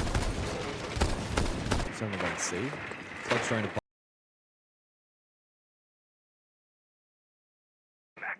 yeah, good information as well found. Okay. Playing it from himself. No mirror in play from defense for the double stack hold above. Instead bringing the castle, for instance, to switch things up a little bit in England with some utility to play. Well, opening kill is going to be so important. We've played 14 rounds, and so far, only 3 rounds as a team not gotten that opening kill and gone on to convert it to a round win, and it's going to be Kino that falls. And as I say that, yeah, it's now going to make it so much more difficult for M80. They don't have the Warden. Hot and coal is very low. There needs to be a swift response. Otherwise, W7M may just grab victory from the jaws of defeat. Flashes go out, Logic Bomb as well. Aggressive from Dots, and he does have the diffuser. Needs to win this battle. Πάμε ρε W. Deep in towards Barstock, a ballsy play that does pay off. Gaveni with a quick double. No, it's Gunner that got one of them. Just like that, a chance again comes through. And while this match has gone the absolute distance, we haven't had a round such as this. 2 versus 2, still a minute remaining. You can pull the plug on this fast, aggressive play, W7M. You don't have to keep this pace going. So much time remains. And they may just call off ever so slightly. No, the entry was found. Gunner will fall head in hand and down a diffuser. And 1 versus 2. Library stands as 1. And he cannot win that battle against Lubin. And look at what. Carajo, vamos. Μαλάκα. Bro, τι ματσάρα είδαμε. 7-7, day 1. Μπράβο. Διπλό μπράβο που το πήραν W7M που έχουμε ψηφίσει να περάσουν W7M. Πάμε λίγο.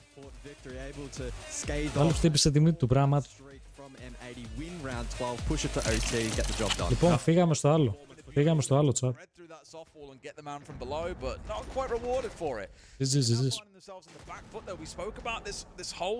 Τελευταίο μάτς, παιδιά, για σήμερα. Day 1.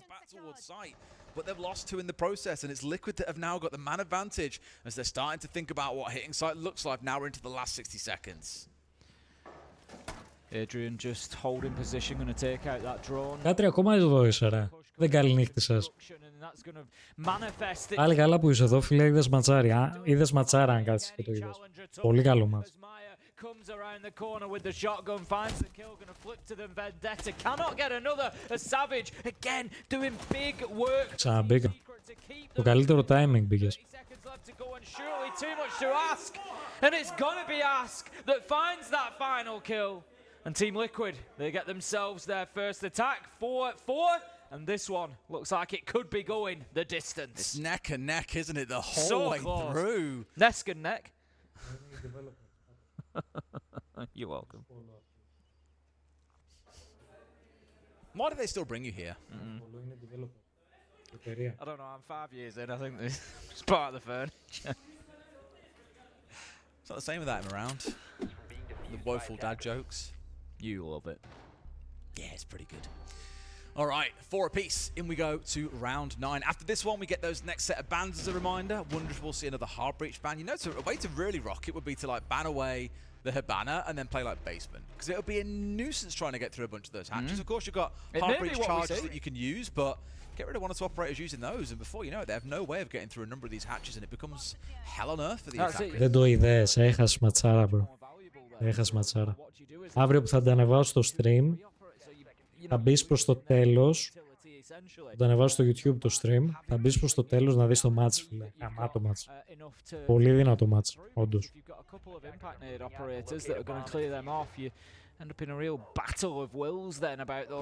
Και αυτό είναι καλό match εδώ. Liquid με Secret 4-4. Πολύ καλό. Γενικά τα 2 τελευταία match για σήμερα είναι πολύ καλά.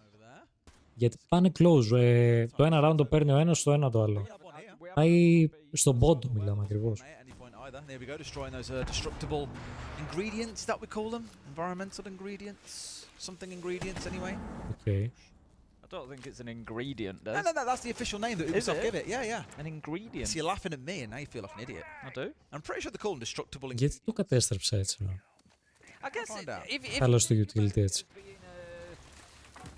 A part of the strategy in the way that an ingredient would be part of a recipe, then yeah, I guess environmental that makes sense. destructible ingredients. There you go. Just to add, 3 words when 1 would have done. Destructibles. I wonder what they're cooking though, if they're the ingredients they're throwing into the mix, Tim. I like it. Either way, I'll tell you that. I'm going to see the Hibana just getting up onto the rappel there, looking to get that breach opened and just Εδώ ανανέωσαν τα... a little bit of what they need, but they could just be able to see through towards that catwalk window as well, just to prevent any movement back through into site. The gridlock just going to make extra sure that nobody's going to be coming up main stairs. That's 4 track stingers deployed. Φτιάξουμε λίγο και τα καινούργια σκορ. If you look up the definition of excessive in the dictionary, you see that. It's a screenshot of what Nesca's just done. It's a bit much, let's be honest. The thing is, you don't really need them anywhere else. I guess you could make an argument for like lower garage stairs, the small stairs, but you don't really need them anywhere else. So, granted, yeah. It's a lot of work for Savage to chew through. If he wanted to get out in the roam and cause a bit of bother on the vigil, then he's got to chew through a lot of tracks to be able to get on the backside and do a little bit of damage. The attackers here, Liquid very focused on this construction side here. Wall being opened up. Ανανεώσαμε και τα σκορ. Any impacts available to dodge this one away? I think there are, but they're not going to be able to be used. It'd be Ναι, ισχύει, εννοείται, θα το δω. Μπρο, μπήκα σε PC lobby, στο bronze βέβαια από console και ήταν easy, αλλά το τελευταίο δεν είχα ομάδα δυστυχώς. Οπότε το τελευταίο το έχασα. Πώς πήγαν γενικά τα μάτσρα, πόσα πήρες, πόσα έχασες? Savage is battling underneath as well, trying to get himself back safely to site, which he is able to do. That's a really big... Εγώ σε αυτό το μάτς, παιδιά, υποστηρίζω full Secret. Γενικά η Secret μου αρέσει σαν ομάδα. Πάντα μου άρεσε η Team Secret. Versus 1. Ask is inside, but it is a lot to ask. KD, he manages to find 1. Can he find any more? Super low health. 15 seconds. Έπαιξα 5, έχασα 1, έλεγα. Εντάξει, profit, profit. Εδώ μιλάμε τώρα για profit. Μια χαρά είσαι. It's going to be Savage from underneath. Μια χαρά. For a second there, Ask dared to dream, but he didn't have enough in the tank. I didn't catch the play that Mowgli made, but getting those 2 kills, absolutely awesome. In for attack timeout then. In fact, no, sorry, it's the band's coming in this time around. Round 10, 1 more, and by the looks of it... Tactical timeout as well. The coaches aren't allowed to talk to the teams during the additional battle. Secret έχω πάρει μια από τα ίδια. Μια από τα ίδια. Οι Secret είχαν βγάλει τρομερό, παιδιά, όπλο. Skin στο όπλο του, στο shotgun του Smoke. Που είναι σαν το Black Eyes. Παιδιά, από τα πιο όμορφα e-sport skin που έχουν βγει. Επίσης, τρομερό skin e-sports είναι και τον Dark Zero στο όπλο του Legion, που είναι με το δράκο πάνω ζωγραφισμένο. Ακραίο e-sports κι αυτό. Και G2 έχουν βγάλει στο SNG11 ωραίο e-sports skin, παλιό. Γενικά αυτά που έχουν ζωγραφιές πάνω είναι ό,τι καλύτερο, φίλε, αλήθεια. Πραγματικά είναι ό,τι καλύτερο. Really trying to hamstring their opponents here. Bless him. A lad called Novus just popped up in chat and says Liquid have lost today in LoL, Valorant, Dota 2. By the way, αυτό δίπλα στις ομάδες είναι οι σφαίρες. Είναι ένα καινούριο σύστημα το πώς παίρνουν τους βαθμούς οι ομάδες. Δεν έχω καταλάβει κι εγώ πώς λειτουργεί. Είναι πολύ περίεργο. Δεν το έχω καταλάβει, αλήθεια. Ουσιαστικά είναι καινούριος τρόπος για την κατάταξη. Ποιες ομάδες θα περάσουν, ποιες όχι. Κάτι τέτοιο. Τώρα δεν μπορώ να καταλάβω τι ακριβώς είναι. Εγώ ακόμα είμαι στο ψάξιμο. Δεν ξέρω τι είναι αυτό. Για ποιο λόγο το έκαναν τόσο περίπλοκο. Δεν ξέρω τι φάση. Αλλά θα το μάθουμε. Θα το μάθουμε τι είναι κάποια στιγμή. Και στις Γιάννα, μπράβο. Το Dark Zero ισχύει. Ισχύει. Ισχύει. They get to go back to basement. Everything is stacked in their favor. This round... Αλλά στο shotgun του Smoke και του Mute είναι πολύ ωραίο το Team Secret. Getting across onto that Monty. We saw Savage, of course, putting it to great use back in the first half. That's not normally the guy I regard as a huge shield player. I know he's definitely played it previously, but... Yeah, I mean, somebody's got to take it because Lagonis was doing it previously. So someone's got to be that guy to step into the old shoes and start donning the shields for the team. Just a little bit of careful preparation going on from Nora, who's very conscious about the potential for anybody dropping oil pit. Didn't want to get himself caught out with barbed wire in his hand. We can see the gas pipes have been left in position by the defenders as well, all around stairs, so that will give them some options potentially. Έχει και εδώ τέτοιο. Πυροσβεστήρα. Δίπλα από το παράθυρο. Στο σύσι. Τι έχασες, ρε παιδί. somehow goes in, manages to get him. He's down to a fraction. Αν είναι δυνατόν. But Doom had so much opportunity to take him out. That's a real killer. I mean, Doom has not had the best game today. You can see that by the stat on his scorecard. 2-8 he finds himself at. Fortunate that Noah, Mowgli and Savage have been having a great game so far, to be fair, but you'd expect to see a little bit more. Delta Project being coached by Fabian, and Fabian himself was like, there's so much potential in this kid, he can be something amazing. At least here, not quite putting up the sort of performance you'd hope to see from someone giving him such high praise, but it is just day one. Maybe there's more to come from him. Yeah, it's been a little bit rough and continues to be so. We're going to get the hard breach charge onto the wall. Anything would have done. Ooh, interesting. I was just going to say anything would have done because the wall wasn't reinforced. But Αυτό πρέπει να το δω κάτι, δεν το θυμάμαι αυτό που λες. Το θυμάμαι. Τώρα έτσι όπως το διαβάζω το θυμάμαι. Σίγουρα η εικόνα όταν το δω θα σου πω ναι, κατάλαβα ποιο λες. Αλλά έτσι όπως μου το γράφεις τώρα δεν μου έρχεται στο μυαλό να το κάνω εικόνα πιο σκηνή. Να το δω. Γενικά έχουν βγάλει, όχι όλα, έχουν βγάλει πάρα πολύ καλά e-sports skin. Αναδιαστήματα. Ακραία, όχι απλά ωραία. Πανέμορφη. Και ειδικά σε κάποια όπλα που τα όπλα είναι πιο μεγάλα, ας πούμε, το όπλο του Μαέστρο που είναι LMG και γενικά έχει μεγαλύτερη επιφάνεια πάνω το όπλο, να φανεί και πιο ωραία το skin. Δείχνουν απίστευτα όμορφα κάποια skin. Δηλαδή ας πούμε ο Μαέστρο θα μπορούσε να πάρει ένα e-sport skin, ρε φίλε. Ένα ωραίο έτσι με ζωγραφιά πάνω. Είναι full clean. Τι γίνεται εδώ, ρε μαλάκα, όπα. Η Αζάμι τη δίνει, ρε. Won't find it, and that Monty is now going to step back, and there is very little that Noah can do about this. Information being fed by the Monty. One more was at the bottom of the stairs, but he's got up top Tim. This one's looking pretty cooked. He's got to try and win something if he can. Doesn't even know where the diffuser is at this point, Tim. At least now he knows. But I don't see how he wins this. Hang on a minute, he's just prevented the Monty from having too much of a direct impact. Nesk is going to have to drop here. He wants the fight with Nesk because he's on such low health, but Nesk has just shown why he's so good at this game, what that experience counts for. He was so low health on Striker throughout that entire round after Doom almost killed him. Don't forget, that's a kill Doom probably should have got. Nesk escapes with a fraction of life left, and then you saw him at the bottom of main stairs. Noah gets one. Nest doesn't challenge it at all. He's having absolutely nothing to do with it. And as soon as he thinks it's safe to do so, he gets upstairs so he can start working vertically. And then only drops when he absolutely has to. Just really, really smart decision making from Nesk. It was just a great bit of player thing coming in through dirt. We were really worried about the whole smoke play and them being choked out, not having time to get up to the main door to start putting any kind of threat down. But we touched on resets in blue. That side swipe where he pushed, he was a little bit late to the party because it was looking a bit. Η αλήθεια είναι πως όλα δείχνουν. I thought they were going to lose two players, but resets finally gets there and nets two massive kills for his team, enough to keep things all square. These teams have constantly been within one round of each other. Καλά, ναι, ισχύει. Αλλά Μαέστρο, φίλε, όσο βλέπουμε 8 ώρες, όσα μάτς έχουμε δει, έχει παιχτεί πολύ Μαέστρο. Να ξέρεις, από αρκετές ομάδες. Έχω δει Μαέστρο. Λες να βγάλουν κανένα Μαέστρο skin. Μακάρι. Μετά από αυτό το tour. Μακάρι, μακάρι. Αλλά αυτό που λες ισχύει. Ναι.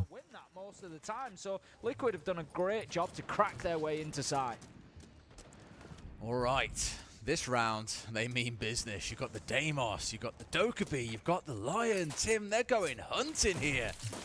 Specifically, Roma hunting, trying to find out these secret players that maybe are a bit too far away from sight. You wouldn't expect to see loads of them really for this site of Gym and Bedroom, but there will be some, no doubt, out towards the east that are trying to isolate and pincer off. If nothing else, scare with all this global utility and tracking-based utility to force the players back and mean that Liquid don't get so stuck trying to... Maestro Mute Azami, πολύ Legion. Και Legion όντως. Και Legion έχουν παίξει πολύ. Αλλά Azami πάντα έπαιζε. Και βασικά, κοίταξα να δεις και στο Invitational είχαν παίξει πολύ Legion. Γενικά ο Legion έχει ανέβει στο pick rate σε σχέση με το πώς ήταν πιο παλιά. Έχει ανέβει ο Legion. It's a good start though. June once again, rechargeable gadget gone, but also the player that hasn't been having the greatest performance so far today removed. Back onto camera duty for his team here to help them try and hold on. Noah has retaken control. How has he got away? Ο Noah πολύ καλός παίκτης. Πολύ δυνατός παίκτης. Είναι πολύ καλός, πολύ ωραίο. Είναι πολύ ωραίο πλάγι κιόλας. I don't know how Secret are doing it. Despite losing bodies, they always... Ο Nesk άλλη μια φορά παίζει μόνος του. Και ο Nesk, παιδιά, είναι ακραία δυνατός, ρε φίλε. Είναι ακραία δυνατός. Τόσα χρόνια, φίλε, Pro League σκηνή. Είναι πολύ δυνατός. To put the diffuser down, they've got time to work with, but right now they're just embattled, they're embroiled in this gunfight. They can't move anywhere without Secret challenging them. Problem is, Liquid pulled the trigger in that first push without even using a phone call from the Dokkaebi, so a little bit misaligned here, but it's the shots that count in the end here. Ness can't win against Savage. DS with it all to do, still with the diffuser in back pocket. Goo mine scattered all around him. This one feels a little bit hopeless. But he's got 35 seconds to pull off some magic. The new boy on the team coming back to his home region after playing in NA for years. He's got a chance to keep his team in this, but it does feel a little bit hopeless, Tim. Secret are just waiting. They know that they can just hold on, force him to play the diffuser, play for time. There you go. He will eventually have to show himself, and Savage cuts him down when he does. That's going to be Secret getting themselves onto match point, but they will only get one opportunity. They will be ecstatic if they can get a win on opening day against Team Liquid in the final game on B-Stream. You know, what a result for Secret that'll be. It'd be massive. I mean, I'll give full shout out to Savage as well. I know I've touched on Noah playing well and Mowgli playing well, but every time it feels someone's got to pull out a bit of a flourish and do some magic, it's Savage doing that. And it's nice. Γενικά, ρε φίλε, ο Nesk είναι μπαμπάς. Είναι μπαμπάς ο Nesk. Και νομίζω IRL όντως είναι μπαμπάς. Πρέπει να έχει παιδί, νομίζω. Αλλά είναι OG, ρε φίλε, και είναι σταθερή αξία. Δηλαδή, τον βλέπεις τον Nesk σε κάθε τουρνουά. Είναι το ίδιο πράγμα, ρε φίλε. Δηλαδή, ο Nesk από κλίμακα 1-10 είναι ο παίκτης, ρε φίλε, που θα σου δίνει το 8,5 με 9 και θα στο δίνει σε κάθε τουρνουά, σε κάθε game, ρε φίλε. Είναι απίστευτο το πόσο σταθερός σαν παίκτης είναι. Είναι απίστευτο, αλήθεια. Είναι τρομερό στατιστικό αυτό για έναν παίκτη τόσα χρόνια στο Pro League scene. Είναι τρομερό, αλήθεια. Και είναι και από τους αγαπημένους μου παίχτες ο Nesk, εντάξει, ό,τι και να λέμε, παιδιά, είναι και συμπαθητικός και είναι δυνατός, ρε φίλε παίχτης, είναι ωραίος. Είναι ωραίος. Άρα, γι' αυτό έχουμε και το charm του. Nesk τσαρμάκι έχω.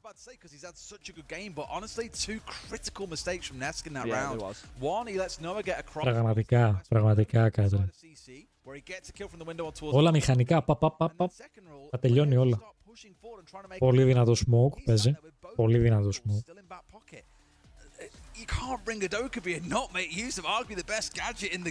Πιστεύω καλύτερα play smoke έχουμε δει από τον Bengu. Και Bengu, παιδιά, ήταν κορυφή στο smoke. Κορυφή. Και Nesk. Αυτοί οι δύο νομίζω μας έχουν δείξει τα πιο καλά play smoke σε Pro League σκηνή. Ξεκάθαρα. Αυτοί οι δύο. Και μιλάω συγκεκριμένα για smoke, έτσι. Και Jagger παλιά έπαιζε πάρα πολύ. Μπράβο, smoke χιμπάνα παίρνουν, ναι. It's kind of one of those games where you feel like a team's all right, they've got a bit of momentum now, they're building something, and the other team comes back and just smashes them apart in the next round, and so you just don't know which way it's going to go. But Liquid, these for me, you know, if we're looking towards Liquid. Ο Nesk σίγουρα έπαιζε και Jagger, το θυμάμαι, παλιά. Παλιό το Jagger. Πριν φάει τον Nerf. Jagger έπαιζε. You know, when things are difficult, when the heads do go down, that they can still get the results. Twister's really being a true coach and giving all of his players a massage before they get back into it. Someone said actually in the chat a minute ago, they were just like, man, Secret's coach is so cool. It's like, he is cool. Twister's a great guy. He's a nice guy. For those who don't know, Brazilian lore. The Brazilian lore. So Twister started out as a coach for Furia when Furia first came into the Brazilian league. But so the league was expanded. I think it was 2021, if I'm correct, which I'm pretty sure I am. 2021 they added two additional teams, which were Θυμάμαι εποχές που έβλεπα Pengu, Serenity, Sergio. Ω, ρε φίλε, τι θυμήθηκες τώρα. Kickstar. at the time, and they were not good in the first couple of stages that they played. I think OG. Ο Sergio που είχε χαθεί ρε μαλάκα αυτός. Ο Serenity. Πού έχουν χαθεί αυτοί ρε. 18 games because there were 10 teams in the league, so they played 9 in each stage, and they only won one. They were literally losing every week, and I used to love talking to Twister because we did the English-speaking broadcast. Πώς πίνω από αυτά τα νεράκια ρε μαλάκα. English, and so made himself available for a lot of the interviews. And even though Furia were losing every week, he was coming and speaking to us every week, and that's not always an easy thing to do, you know, when you're losing those matches like that. And he used to come and speak to us every week, and he'd say, you know, Ace, I know that we've lost again, but I believe in this team, I believe in what we're doing, I believe in what we're building, we will be at the Invitational one day, we will. And he used to say these things, and it was like, you could look at it and think, you know, I'm sure it would have been easy to laugh really and say you're getting beaten every week and you're talking about being at the Invitational. But then what happened was they went into the relegations, they almost got relegated out of Brazil. They went in there, they survived, they came back through open quals and got to SI. And then they were like every major after that. They just kept consistently qualifying. And in part, you know, obviously there were players on the team, there was the backroom staff, you know, everything else that went with it. But, you know, in part of that was Twister's belief and his attitude towards what was happening there. And eventually he moved on. Καλά, ναι, Sergio Pals, φιλέ, δεν τον έπιανες. Δεν τον έπιανες, ο τύπος ήταν άρρωστος. Ισχύει. Ισχύει, bro. Τον καλύτερο Pals. I think at the end of the day, he's been coaching now since the start of 2017. He's literally got 8 years of experience in coaching. Like, he's done a bit of analysis work along the way there as well. He's done all the things that you need to do in the back room to have a real well-rounded view of the game. I think also probably to give him some fair respect, you know, he's only 25 years old. But for someone who's that young, I think, to have the maturity that he carries himself with, I think it's such a beautiful thing. And it definitely shows, I think, in the good vibes that you see in the team. And also, like you say, the kind of things that he'll say in an interview. Very positive thing to see, including I've for got Secret. One of his old Furia shirts as well that he very kindly gave. There you go. Again, look back at last year. Secret made, you know, the quarterfinals of 2 events. Like, they've shown that they can do this, that they can perform to a high level. And as we've said already, if he can give the right environment for Mowgli to thrive and to be at his best, this could be a real world-beating team come later on in this year. And it's what's so exciting about a lot of the teams that we're seeing now in the partnership program is the potential that they're starting to build on side. Anyway, let's get back into the game. Secret up 6-5. They win this one. They take it 7-5. We're done and dusted. Otherwise, it's OT to see who walks away the winner here on Clubhouse. Secret, you feel? Πάρτε το Secret να τελειώνουμε. Vamos. But with the momentum, it's felt like they've been a little bit more solid. You know, Secret have been able to. Sorry, Liquid have been able to come away with a round here and there, but it's felt a little bit scrappy, and they've kind of kept themselves in it a lot of the time. But Secret, like I said, by contrast, have just felt a little bit more. Σκέφτομαι ώρες έχουν περάσει 10 χρόνια και έχω περάσει σε αυτό το game τα πάντα bugs, glitch, metas. Before Liquid start pushing on in, they're happy that Strip is clear, so they're going to take that ground. That's what I want to see from Liquid. Some nice. Memories, φίλο. Memories. Όταν μου είχε στείλει κωδικό η Ubisoft close beta που είχαν. Το Δεκέμβριο έκανε release στο game. Τον κωδικό μου τον είχαν στείλει Αύγουστο. Και στην πρώτη beta που είχα μπει τον Αύγουστο, γιατί ξαναέβγαλαν beta και Οκτώβριο, Δεκέμβριο έκανε ξαναλέω release στο game, οπότε 2 beta έβγαλαν. Στην πρώτη beta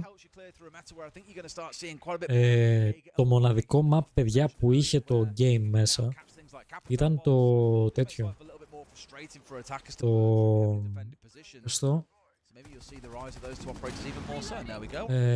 Που είχε βγει και event τώρα, το μαλάκα κόλλησα τώρα. Yeah, it's just going to, like you say, prevent it becoming a problem later on. It only burns for a couple of seconds, but it is just that damage that gets done and the fact that you've got to be aware of it. There is a Vulcan canister stacked on the wall as well there, so there is still utility that needs to be... Το πρώτο map που είχαν βγάλει ήταν το House, εννοείται το παλιό το House. Αφήστε το τι House. Πώς ήταν το House τότε. Αφήστε το. Λοιπόν, και το άλλο το map που βγήκε στην άλλη beta ήταν το Hereford Base. Το πρώτο Hereford Base, full dark όλα, που είχε 3 σκάλες. Άλλη φάση ρε φίλε, άλλη φάση. Hereford Base, ναι.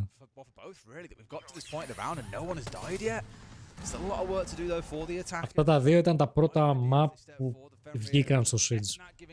Ουσιαστικά. Το House, το Hereford Base.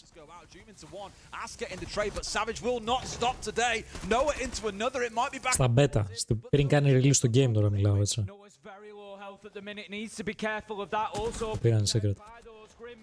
However, Adrian is there on the cover, manages to find Maya Diaz onto the low health Noah, but 2 versus 1. Adrian and Savage holding on. Toxic Babe canisters coming out just to prevent that passage of play from happening, to prevent it. Jesus. Into position for Savage to cut him down from Church, and Team Secret take themselves a big day 1 win against Team Liquid. I can only imagine how much that means to these boys. And look, you can see it on the screen yourself how excited they are about it. It is only day 1, but to bring down a big household name like Liquid is a great start for this team and a really good, well-rounded performance. Noah, Mo... Παιδιά, πολύ δυνατή first day. Yeah, it just sets you up perfectly for the next few days, doesn't it? Because you've got that win. Πολύ δυνατή πρώτη μέρα. Εγώ αυτό έχω να πω. Πάρα πολύ καλή. Πάρα πολύ καλό ξεκίνημα για το tournament, πάρα πολύ δυνατά match. Ομάδες οι οποίες δεν πίστευες ότι θα κάνουν διαφορά, έκαναν διαφορά και πήραν αποτελέσματα. Πολύ ικανοποιητικό θέαμα πρώτη μέρα. Εγώ το ευχαριστήθηκα, ελπίζω να γουστάρατε κι εσείς. 8 reach παιδιά κλείσαμε. 8 ώρες και 16 λεπτά είμαστε live εμείς, 8 ώρες και 1 λεπτό είναι το official channel του UB.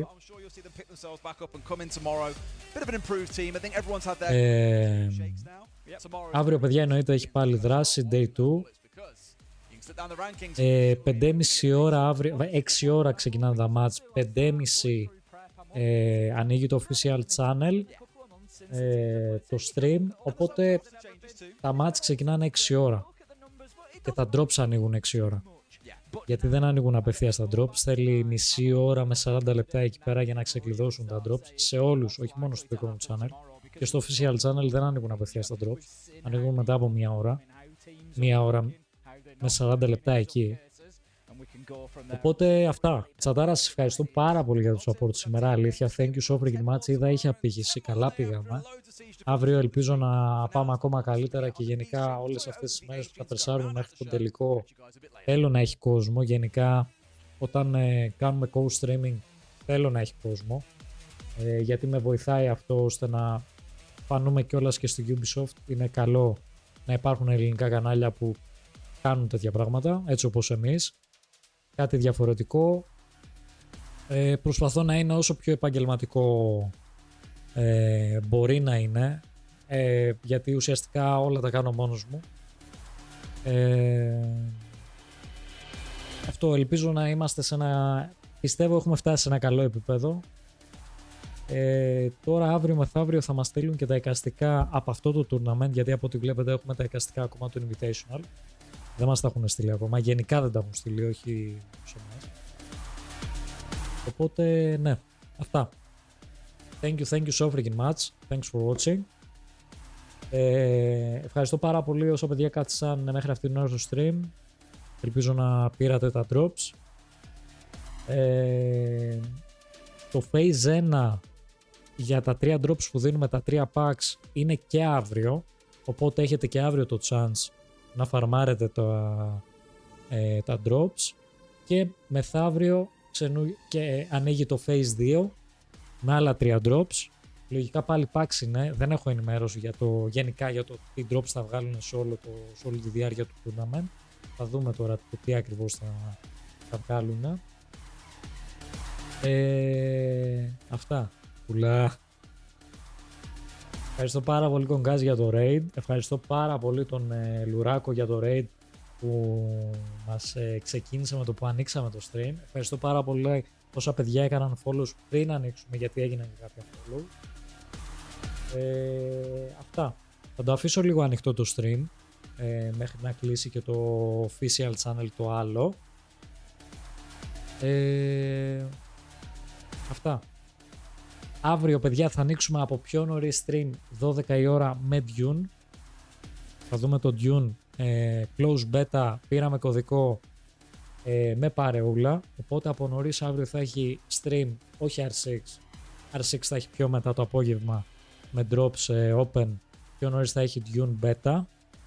Οπότε γενικά αύριο θα έχουμε full pressa από νωρίς μέχρι αργά το βράδυ. Τώρα που μπήκα βγαίνεις, το όριστε μάρο ρε. Το μισή ώρα. Λοιπόν, αυτά.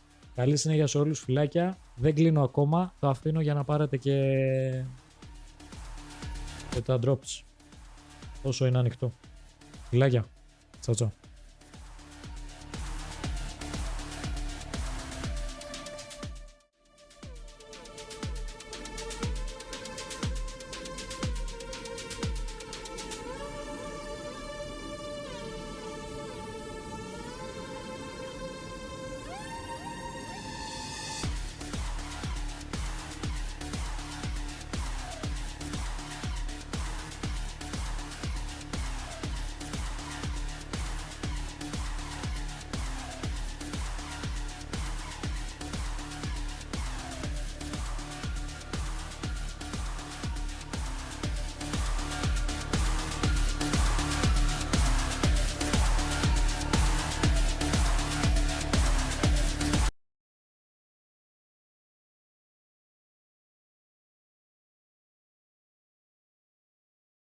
Is one really throughout the whole group stage that we have. We're going to talk about that in just a second here, how it actually lines up at the end of the entire competitive day, but we got close to seeing a flawless card, in which case that would give you an extra 2 bullets that you could chamber and have up to a maximum of 10 in the opening day. We got close, we didn't get to see it. Maybe we'll get to see a chicken card that gets used in the draft later on. I mean, there's a lot that's still in the air. However, overall, is there a region that is the clear winner out of today? I have to say North America. I mean, everyone, for the most part, outside of M80 losing 7-8, they still really could have went either way. And had they done that, NA would have been flawless throughout today. And they looked pretty dominant for sure. Besides M80 at the end there, they looked really good too, but they didn't get that win. But as a total, I think NA just looked the best. But I mean, you got a little bit of you in every region, so technically, like, anybody's winning, you're winning. I heard NA is doing great, and I just had flashbacks. Listen, it's still early though. NA's time. It's still early. It's only day one. I'm so happy that you're just looking out for me. Of course. And really, it's because I am a Brazilian fanboy. After Boston, I've just dumped EU off the face of a cliff. I need them to prove it to me why I should be supporting them, because now it's been 10 years and I'm saying I'm all EU, all EU. You know what? It's time for a little change at some point in time. And really, here in Rio, maybe it is time to back Brazil, right? That would have been the better thing to do in Sao Paulo, that's for sure. But before we kind of close things out for what happened during today, I want to talk about the draft that we're going to have in around 20 or so minutes, because this has never been done before. And just to give you a bit of a layout on how it's going to be, basically the studio where we've seen all of the teams competing, well, this is going to be me standing in the center of it and then having all the players around me. A representative from every single one of the 20 teams will be there, and then one by one, they will pick who they play against tomorrow. It's never been done before, especially not publicly, where everybody can see what's going on and seeing their reactions, who's going to trash talk, who's going to say something. I mean, Ashen, if he's going to be the representative for SSG, I'm looking forward to something happening over there. It'll be a fun experience to see all the players talk to each other within, like, who's picking who. You know, you're going to have, like, people from the side just making comments. I think it's going to be really exciting. No, I think it's going to be a lot of fun because, again, like you said, we've never seen something like this where the players are going to interact right in front of one another. We usually see that with map bans, but now we're seeing it people getting picked. That's a whole other ballgame. And then if you dodge it, if you chicken out, well, we can all see it live. Anyways, here is what our results look like for today. That is the bullets that everybody's been able to charge in and keep with them for today. 8 rounds. These are the top 10, and then we'll talk about the bottom 10 in just a second. 8 bullets for wildcard and all the way down until we hit W7M, then Loud, SSG, and Secret with 7. There's a lot here that's changing because maybe you were not expecting these teams to be at the top, or at least with the way that we have the variety at the end of day 1 game. Yeah, I mean, to see Wildcard sitting at the top just due to the round differential, again, that matchup, they specifically picked Scars. Yeah. And again, I thought that was actually a very good pick from them to just get something under their belt, get a taste of international play, and sure enough, it's leading the charge so far. Yeah, absolutely. I mean, I think Wildcard being at the top is not necessarily what we expected to see. There's still a lot of days to go. Obviously, it's a good start. You just want to get comfortable, and then we're going to see the strategy that every team goes through and how they want to play the rest of their day. Our bottom 10, here they are. From Liquid all the way down to Scars, we go from 5 down to 4 bullets at the end of it. And the way this works is the team at the bottom gets to pick first during the draft. So there's an extra layer to it where, yes, okay, you've had a bad day, but maybe if you set up a proper matchup for the day coming after, maybe that'll be the moment for you. But you have to chamber those rounds and pick them basically at the end of the draft. So everything in your mind, except for the map ban, has to already be preset before we all leave the studio tonight. So that's what M80 was doing. They wanted to lose on purpose so they could have a better chance at picking a weaker team tomorrow. I see. That's what G2 did. That's what Falcons did. One of the chicken card gets pulled out. Then you might have to go against a stronger opponent. If you're Scars, who do you pick? G2? Nah, I definitely don't think that. I think there's a few options that Scars could end up picking, but I think at the end of the day, you've got to be smart with your bullets and what you think, especially getting into those last few days, the 3rd day, 4th day, 5th day. That is where it is going to be really important that you are making a mental note of how many bullets you have and what you can spare and what you can gain back. Yeah, and you can only put 2 bullets down for tomorrow, so you got to be careful with how much you really start working around with. It's 1 to 2 maximum. But gentlemen, you guys will be covering the draft show over in the commentary booth, and I'll be over there talking to the players as the night goes on. So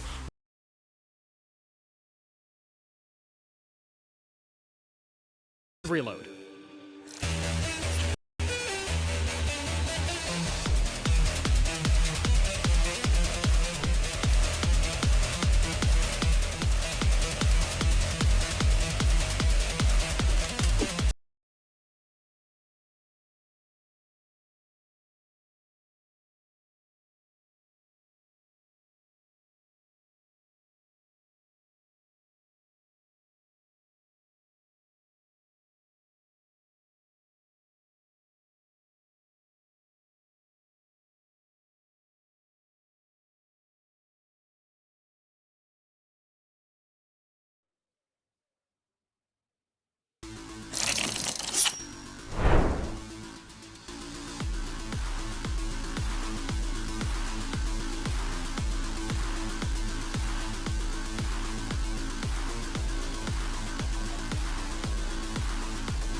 to the after hours here. We've got a very special little two men joining me. I shouldn't say little, you're both about the same height. In fact, that's actually really nice because Guz is usually very, very tall. We've got ourselves some drafting to do, fellas, as we've got, of course, to get ready for tomorrow. Firstly, before we get into it, I just want to say, obviously, as the two North Americans, you've got to be very happy with today. Yeah, I mean, today for NA was pretty good. I think everyone did fairly well. It was a good showing on our part, but at the end of the day, I mean, it's only day one. What's our part? As in you? Our part, You did a good showing? We made NA.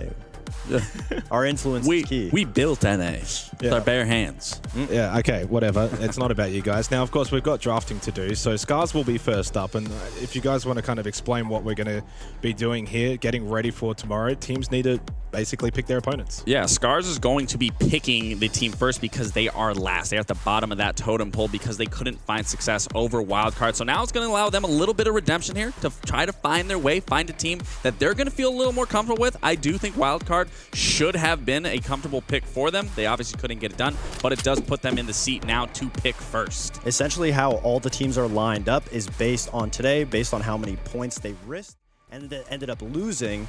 It then goes into round count that decides who's at the bottom of the leaderboard because you see a couple of teams with 4 or 5. So it's the round count at the end of the day. So every round technically does matter, and you get your first pick of the litter. But if you're at the bottom and you lost to a team like Wildcard, so to say, and you're Scars in this situation, there's no easy opponent that you're going to be able to grab. I think you pick Cloud9 in my opinion here. I think you need to try to find your footing here. I think just given your show, and again, going against Wildcard that has no international experience, you immediately become a smoke show. You lose your bullets. You lose your opportunity there. I think best case scenario is you try to go for an easier opponent, try to regain, and I think that should be Cloud9. Milosh is in there with everyone. It looks like they're getting ready for school picture day. I was just about to say Everyone's that. just kind of lining up and waiting. I got to say, though, obviously we haven't really done this ever before when it comes to Siege and something like this, but it's awesome to kind of just see representatives from every single team. Like, you don't really get to see something like this. Yeah, it's pretty dope. I agree. All of them right together with their little legs up in the air, you know, feeling real confident about the teams that they're going to pick. I wonder if we'll see any chicken cards. That would be pretty funny, especially since everybody in the room can interact in a way. Posted up. Yeah, Milosh, he's getting ready. He's getting ready. It's an intense situation. But it'd be funny to see, let's say, if Scars picks a team and somebody instantly chicken cards them, and then the whole room erupts with, like, first chicken. Mentally, though, kind of maybe going a little too deep into it, but if you're picking a team, you're essentially saying, we think you're not that strong. Yes, essentially. But if you're at the bottom of the leaderboard, technically you have to pick somebody. So it's not necessarily an ego chow. Unless, let's say, Scars were to pick somebody at the top of the totem pole, then, I mean, that would be pretty confident. Like I said, Scars has to pick Cloud9. It makes the most sense. Cloud9, really? Yes. Out of all the teams, and not even a team they went from... 7-5 against PSG Talent. Right. So, but they could pick PSG Talent. I mean, sure, but I don't know. If you can't, I don't know. I don't think PSG Talent. Who makes the decision here? Because of course you're going to have whoever is representing in terms of coaches, etc. But is it like a team decision? It depends on the ecosystem of the team. A lot of teams are based around coach heavy, where they make the decisions and the players just play. Sometimes it has to do with the player as an ecosystem as a whole. They talk about it pre-hand, be able to figure out what team would be best suited for them, especially after watching all the games today. You're kind of at a disadvantage if you were one of the last games playing, because you have to immediately get out of it and then assess out of all the teams you played who you're going to pick next. I think it's similar to like when you're picking a map pool of what map you're going to end up deciding on. You have like 3 that you think you're going to go to, and then you have 1 for 100%. sure that you are 100% going to pick, unless, like you were saying, someone pulls out that chicken card. Then it leaves you with your last 2 options. No one should be going into this looking at all 10 and be like, well, I'm just going to choose at random. Yeah, what about for the teams, of course, that kind of won their bullets today? They're at the top. They're just kind of sitting and They're waiting. just kind of sitting there waiting to see what's going to happen. They're just happy at who picks, unless there's a specific matchup that you don't want to go up against. Let's say if it's a NA team at the top and they don't want to play against a G2, for example.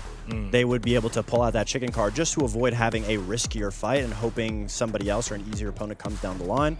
But then again, you only have 1 use of that chicken card. So if you use it now, you won't be able to use it when times are dying. Do you think there's any teams that may have actually kind of prepped and pre-planned a little bit ahead and think, okay, we might have an opportunity? Say we do end up in this situation where we get to pick a team essentially going into the second day and said, we're going to kind of plan Yeah, how we think preemptively round, ahead. Yeah, I how we mean, think round one's going to Like I play said, out. I think it's as simple as just as you going into a map. Like you have the 3 designated things that you want to pick or maps you want to pick. This should be the same exact situation here. I think that can change based off your performance and how well you do. Like I said, since we're talking about Scars, because they're specifically going to be starting first, I think they maybe did think that they were going to get a win over Wildcard, so they maybe thought, okay, we're going to go with a different opponent. But after that dramatic loss, surely that should change anything that may have been there before. So Lax is trying to say, What am I trying to say? In map bans, because you've never been on that side of the coin, but usually you have it pre-planned, the maps that you want to go to. Said that prior, but and yeah. take out the maps from the other team. So essentially in this situation, you're looking at the teams that to you match up best against. It doesn't necessarily matter where they are in the leaderboard. It just matters how your playstyle compares to them. A fast team would want to play against a slow team. Yeah, I mean, we obviously had your kind of Cloud9 prediction. What's your prediction? Are you backing in? Well, hold on one second. SSG is not here. We don't have a representative in person, but we are going to do it over the phone. So we still will be getting the same amount of picks going on. It's just they are We're getting not a live here. call-in. Yeah, pretty much. A live call. They're at the gym right now, actually. Probably.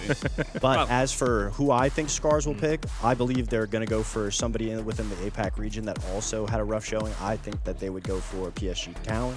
Okay. Who obviously did actually lose to Cloud9. Yeah. So you're saying to pick Cloud9, but would you not want to pick the team that lost to Cloud9? I think you would possibly want to save PSG Talon for a day 3 if it's available. So you're kind of an looking option. at it strategically. Because when you think, obviously, we know what the rest of the cards are. Things will be exposed as later goes on. You will be able to pull out some of those going into day 3. And if you can have an easy opponent like that, then you'll probably save that. Call me crazy here, but I could see a situation where a team at the bottom, let's say Scars, for example, picks one of the top teams like a Furia or DZ, knowing that it's going to be a hard game. If they win, great. But we're only risking 1 to 2 bullets.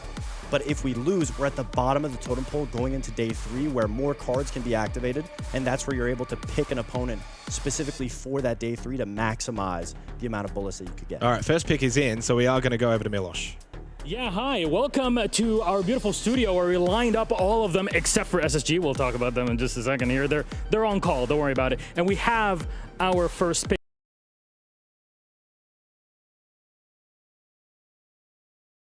to play. Oh. What do you have to say about that? Are you ready for Scars, the Japanese domination? Yeah, I'm ready. I mean, that might be the only game that they're actually gonna win. So we'll see. I watched your game today, Kirby. Don't lie. Yeah, it was bad. But it's gonna be better. Okay, that's our first pick then. Fnatic will be playing against Scars. We'll have to see what sort of bullets were loaded in for this game later on. But yeah, that's our first pick. We got something in the chamber for then send it back to the studio. Not quite. Cloud9 lacks. Fnatic.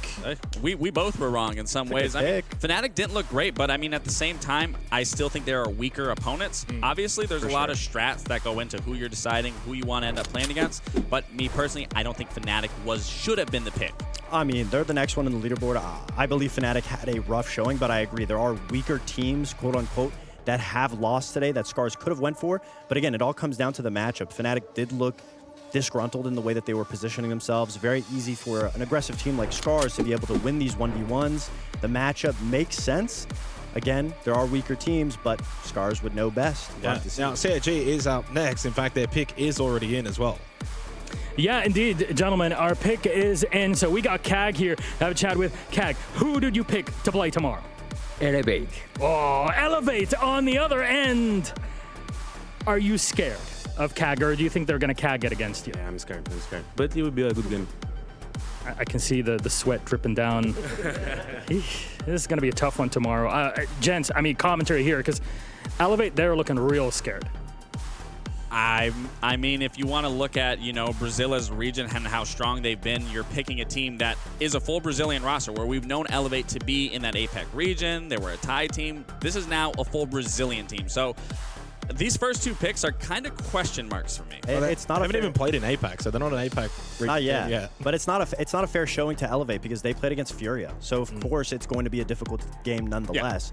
So I think that matchup favors Elevate a little bit. But obviously, I mean, like I said, you want to take a team that maybe you aren't expecting to play in later rounds. You want to go against Elevate because maybe you think they'll get knocked out later on. I like it preemptively for when we do get back home to APL. Like, there's a little first showing. All right, next pick is in, Milosh. It is indeed, and now we're going to head in to PSG Talon. My friend, it's been a while, but who will you play against tomorrow? I think we pick Fabian and M80. Oh my God. He's thrown in the towel. He wants the master down. He was just your protege just 3 months ago. I mean, I don't really care. They're ass. We're good. They're gonna get beaten. Yeah, S is usually good though. But anyways, thank you very much. That is our next matchup, PSG M80 for tomorrow. Rolling in thick and fast here, and yeah, so Joker going with Fabian and M80, which to be honest, I think is a bit of a surprise call because M80 looked very good in their match. I know they ultimately lost, but it was extremely a good game from M80, and where PSG losing to C9, I mean, that's a little bit of a head scratcher for me. So you're going to go against M80. I mean, I think that was an ass decision. So that's a beef battle for sure. I mean, Fabian just leaving PSG, they specifically picked them. Yes, they're closer in the standings, but that's obviously because M80 lost, but it was such a close game. That is absolutely an ego They pick. picked them, but that doesn't mean they have to bet a lot of bullets, right? Like, they can go in and just say, we're going to go with one. Yeah, they can risk up to 2. So if you just go with 1 to play it safe going into day 3, I mean, no harm, no foul. They want to take a jab at Fabian specifically. I think that's what that was. I think M80 are going to love that matchup. Straight up, 2 bullets going into the chamber, and I think that they'll come away with a pretty comfortable win. I'd be happy. Well, it's crazy to think that this next pick is going to be from Falcons. Yeah, I mean, that's actually kind of crazy in itself, right? I mean, a rough day for them, losing out to Loud. For Falcons now, do they go and say, okay, let's go and actually take on a good team? I think they avoid just Brazil. I think they avoid Brazil, especially after losing SI 2 phase, and then now starting out this tournament, you're losing to Loud. I think they're going to avoid Brazil for right now, regroup, try to get an NA team, APEC team, another EU team, whoever that's going to be. I think for just right now, this specific pick, they avoid a Brazilian team. Well, just like at SI, Furia lost to Cyclops in the first round and then bounced back. I could see this being the same thing where Falcons came in with a lot of bravado. They felt very confident. And then they lose their first round. So as long as they're picking anybody that they could beat, I could see them also picking up a top team just to get that confidence back. We lost today, but we'll get it back. We don't have to wait any longer. The pick is in. The pick is indeed in, and this time it's on Falcons. Today, a rough time, but it's okay. I'm used to disappointment. I'm an EU fan anyways. Who do you pick for this game? FearX. FearX. Okay. All right. FearX. The gauntlet has been thrown. Do you accept the challenge? Yeah, I think not today, bro. Chicken card involved. Oh! I mean, the Foxes are picking the chicken card. This is not going well. All right, well, this means that Falcons, they're going to have to pick somebody else. So do you know who you want? Yeah. Wildcard. Yeah, easy. Wildcard picked up to play Falcons tomorrow. What do you think about that? That's fine with me. There you go. Yeah.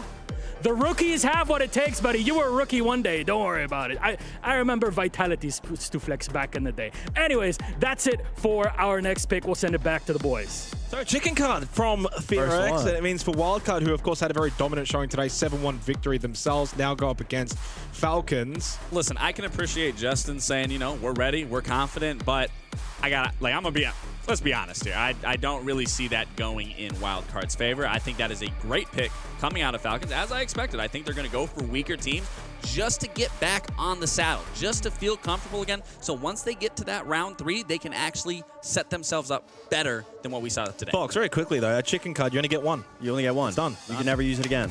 So there might be a situation where you have to use it. I will say that's a great position to use it. That's a good pick. Falcons picking you out right out the gate and then immediately transferring into Wildcard. Even though you may say Wildcard is a weaker team, they're at the top of the standings right now. That's all I got to say. That's true. All right, G2 are up next, and their pick is already in. Yeah, their pick is indeed in. We got Amayo from G2 here. Who do you want to play against? We play FearX. Do you feel silly for picking that chicken card 5 seconds ago? FearX, I mean, the gauntlet's been thrown. You can't do anything about it. What do you feel? Because it seemed like you know what they're going to do. Yeah, I think like I have some Manchester feeling, you know? So I feel good, really good. All right, feeling good. I didn't hear that 1 minute ago, but, you know, there it is. G2 are playing FearX. Now, that's a game I'm looking forward to. I think that's a better matchup for FearX. I think obviously for G2 it hasn't been smooth sailing with this roster and then even coming into this, but G2 obviously going to that match as favorites, so they've got to win that. Yeah, I mean, you know, I want to say that, but at the same time, like I talked about with that roster change of getting Coded and Woogieman back into that roster, there is a lot of unpredictableness that comes from that roster now that G2 is absolutely going to have to be ready for, especially with the aggression that they just faced against SSG that they couldn't muster out a good opponent against. If we take anything from G2 today, they played very individual. They were always going for gunfights. FearX is in a great position to be able to capitalize off that. If they're winning their ones, it could easily not go in G2's favor. The confidence could get the better of them. G2 is a confident team. They just need to be able to have that wake-up call that they got today and just try to focus and reset. Over to Team Liquid and their decision. Team Liquid and their decision. Now, reminder, Team Liquid signed one of, if not the best chess player of the modern era. Are they playing 6D chess in the game here? Who do you pick? Cloud9. Cloud9 on the other end. Cloud9, do you accept the challenge? We accept, yep. Accept it. Team Liquid versus Cloud9. Now, usually, if maybe you're like a League fan or something, you think this is really cool, but tomorrow there's a lot to figure out between these two squads, a lot of heritage between them. So, gents, there's a lot on the line here. I mean, a lot of these bigger teams, they're going to pick the weaker teams or that they see as a weaker team. The thing is, in a best of one, it really comes down to a 50-50. Are you going to show up that day? Are you going to have a way better performance? Because you don't have a lot of rounds to work with. So if you can't find your stride, some of these teams can walk away with it, where we have seen in many instances, best of ones do favor some teams that can just pull something out of the blue where a team just isn't ready for it. And I do love that answer from Vivid. The confidence, it was like, we picked C9. And he just goes, yep. Yeah, I respect it. It feels like he was prepared for something like that to happen. And obviously, good sweet spot for C9. No chickens from NA. No chickens. We've only had one so far. Do we get another? It's BDS's turn. It is indeed. Come on over. We got BDS here lined up over on the side. Dilun, stop. What are you doing? No rivalries here. Rivalries only in the ring, right? So, BDS, who do you pick for tomorrow? Our good friend at Furia. Furia versus BDS. That's only if Furia accepts. Now, maybe they'll chicken out of the game. I don't know. We've already seen one chicken cut. What's going to happen? I think the woman here have the big balls, so we accept it. No comment. That's all you need to hear. Furia accept the BDS challenge. Now, that is a match to look forward to. That's a big call. That's a big pick there from BDS, backing themselves in against Furia. Now, the question is, though, again, like they don't have to put 2 bullets in. They could just say, yeah, we'll go pick Furia, we'll put one on. If it works, great. If it doesn't, not a big loss. Yeah, I mean, and with 3 picks left, you know, they end up choosing them as their opponent. I think reality is you aren't going to scare a world championship winning team, and especially a coach. So I think Furia is going to be ready for whoever they want to play. Well, that's actually a good point. I mean, Fox, there's not really many quote-unquote bad teams or lower-seeded teams remaining. No, not at all. Running out of options. Not at all. And we talked about it. I mean, there was going to have to be someone that had to pick Furia, or eventually they were just going to be matched up at the end. I like the pick from BDS, though. It's a little bit of confidence. And like I was saying before, if you pick a team that's arguably one of the strongest teams, and let's say you don't risk that many bullets, it puts you in a better position. If you are to lose, it puts you at the bottom of the leaderboard tomorrow, where you're able to then pick a really good team for day 3. And there's a lot of fun stuff that you can do on day 3. Well, their game finished very, very late. It is Team Secret. Their pick is in. Yes, indeed. Team Secret's pick is in, and there's a big brain here that's waiting to tell us. Team Secret, who do you choose to play tomorrow? For Resident Fellowship, Loud. Oh, okay. Loud's first big tournament here in Rainbow Six. Do you accept the challenge? I accept. All right, Team Secret versus Loud. I mean, that's one to look forward to, because there's a lot of experience on the Secret side, but also on the Loud. I mean, they've been a team that's been dealt a bad hand over time, but now they're with a huge organization behind them. This is one to look forward to. A big win, of course, for Loud today. They'll be looking to back that up tomorrow now against Team Secret, which I think pretty fair to say they'd go in as favorites, Fox. Yeah, that's a great matchup for Loud for sure, especially with the confidence behind them. If they're able to just steamroll through, be able to pick up a second win. It puts Secret in a rough spot technically, but obviously I think that'll be a good test to Loud. I feel for Loud, it's all about getting more reps at the moment. Absolutely. I think any pick that Loud was going to get, if they're getting Secret, fine, so be it. It's just another match for them. Like you were saying, getting that experience is only going to help them accelerate even further through this tournament. And like we were saying, day 3, that is when some funky stuff can happen. So whoever you're getting at the end here, you get one of the better teams, but you're also going to put yourself in a position where you could actually make a lot of things work, like I said, once we go further down into these rounds. I've got a phone call here, but I can't seem to answer it. Maybe Milosh can. I can. Look, I'm just going to say it straight. SSG are not here. So they'll be joining us via satellite, a.k.a. Discord call. SSG, who do you pick for tomorrow? DZ.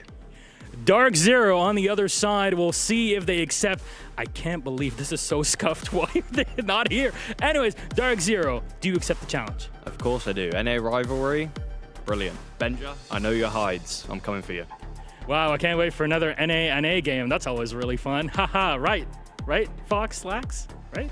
I love NA. I think that's going to be a great matchup, but to be honest, SSG, DZ, both teams look amazing today. They both have completely innovated their rosters. It'll be exciting to see because from what we know, DZ is a slower, methodical team, but they did change that recently since getting Spirits. SSG, very aggressive team, the hot and cold, basically, and he's on either of these rosters. Yeah, I mean, NA rivalry, but then you look at this next pick. There is no pick. It's two teams that are forced to play against each other, which is going to be W7M and FaZe. So we talked about an NA rivalry. Now we have a LATAM rivalry. That is going to be quite a barn burner as well. I mean, in terms of two organizations, there's so much historicalness to that matchup, W7 and FaZe. Of course, the remaining two teams, there's no picking involved there. Fox, what's your thoughts on that before we kind of wrap things up? Well, today, the two teams that didn't get picked was G2 and SSG, and we saw how that turned out. Now, I would say we have an arguably closer game between these final two teams. I think it'll be great regardless. That's all I really have to say. Yeah, draft done here, boys. Looking forward to tomorrow. Thanks for joining me, and we're going to go back over to Milos. Thank you, gents. The draft, the first time ever in Rainbow Six history with a live draft with all 19 teams that are present with us here in the studio with SSG joining remotely. Guys, give yourselves a round of applause. What a great day that we've had today. Thank you so much. Thank you, Fabian, for tolerating us here in this social setting. It's been a hell of a day that we've had here for Reload. Our first day to kick off Siege X and the brand new story and a chapter in competitive Siege. Now, you've seen what the games are. The schedule and the amount of bullets that will be loaded in for tomorrow will be announced on socials in just a bit, so keep your eyes on it. We'll talk about that very early in the morning. What a day, what a time. It is Rio de Janeiro, Brazil. Love Siege, and oh my god, have we had a hell of a day. We'll see you tomorrow bright and early for more Siege X.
There are many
O reload vai ser no Rio de Janeiro.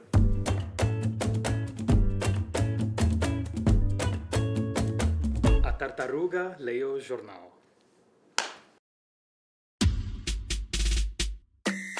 My name is Alex Gold 47, but around here, for some reason, they just call me Gringo. I'm a huge Siege fan, and after last year in Brazil, I would say I'm practically a local, right? Now, it's time to dive in and see for myself. Esse vale a pena.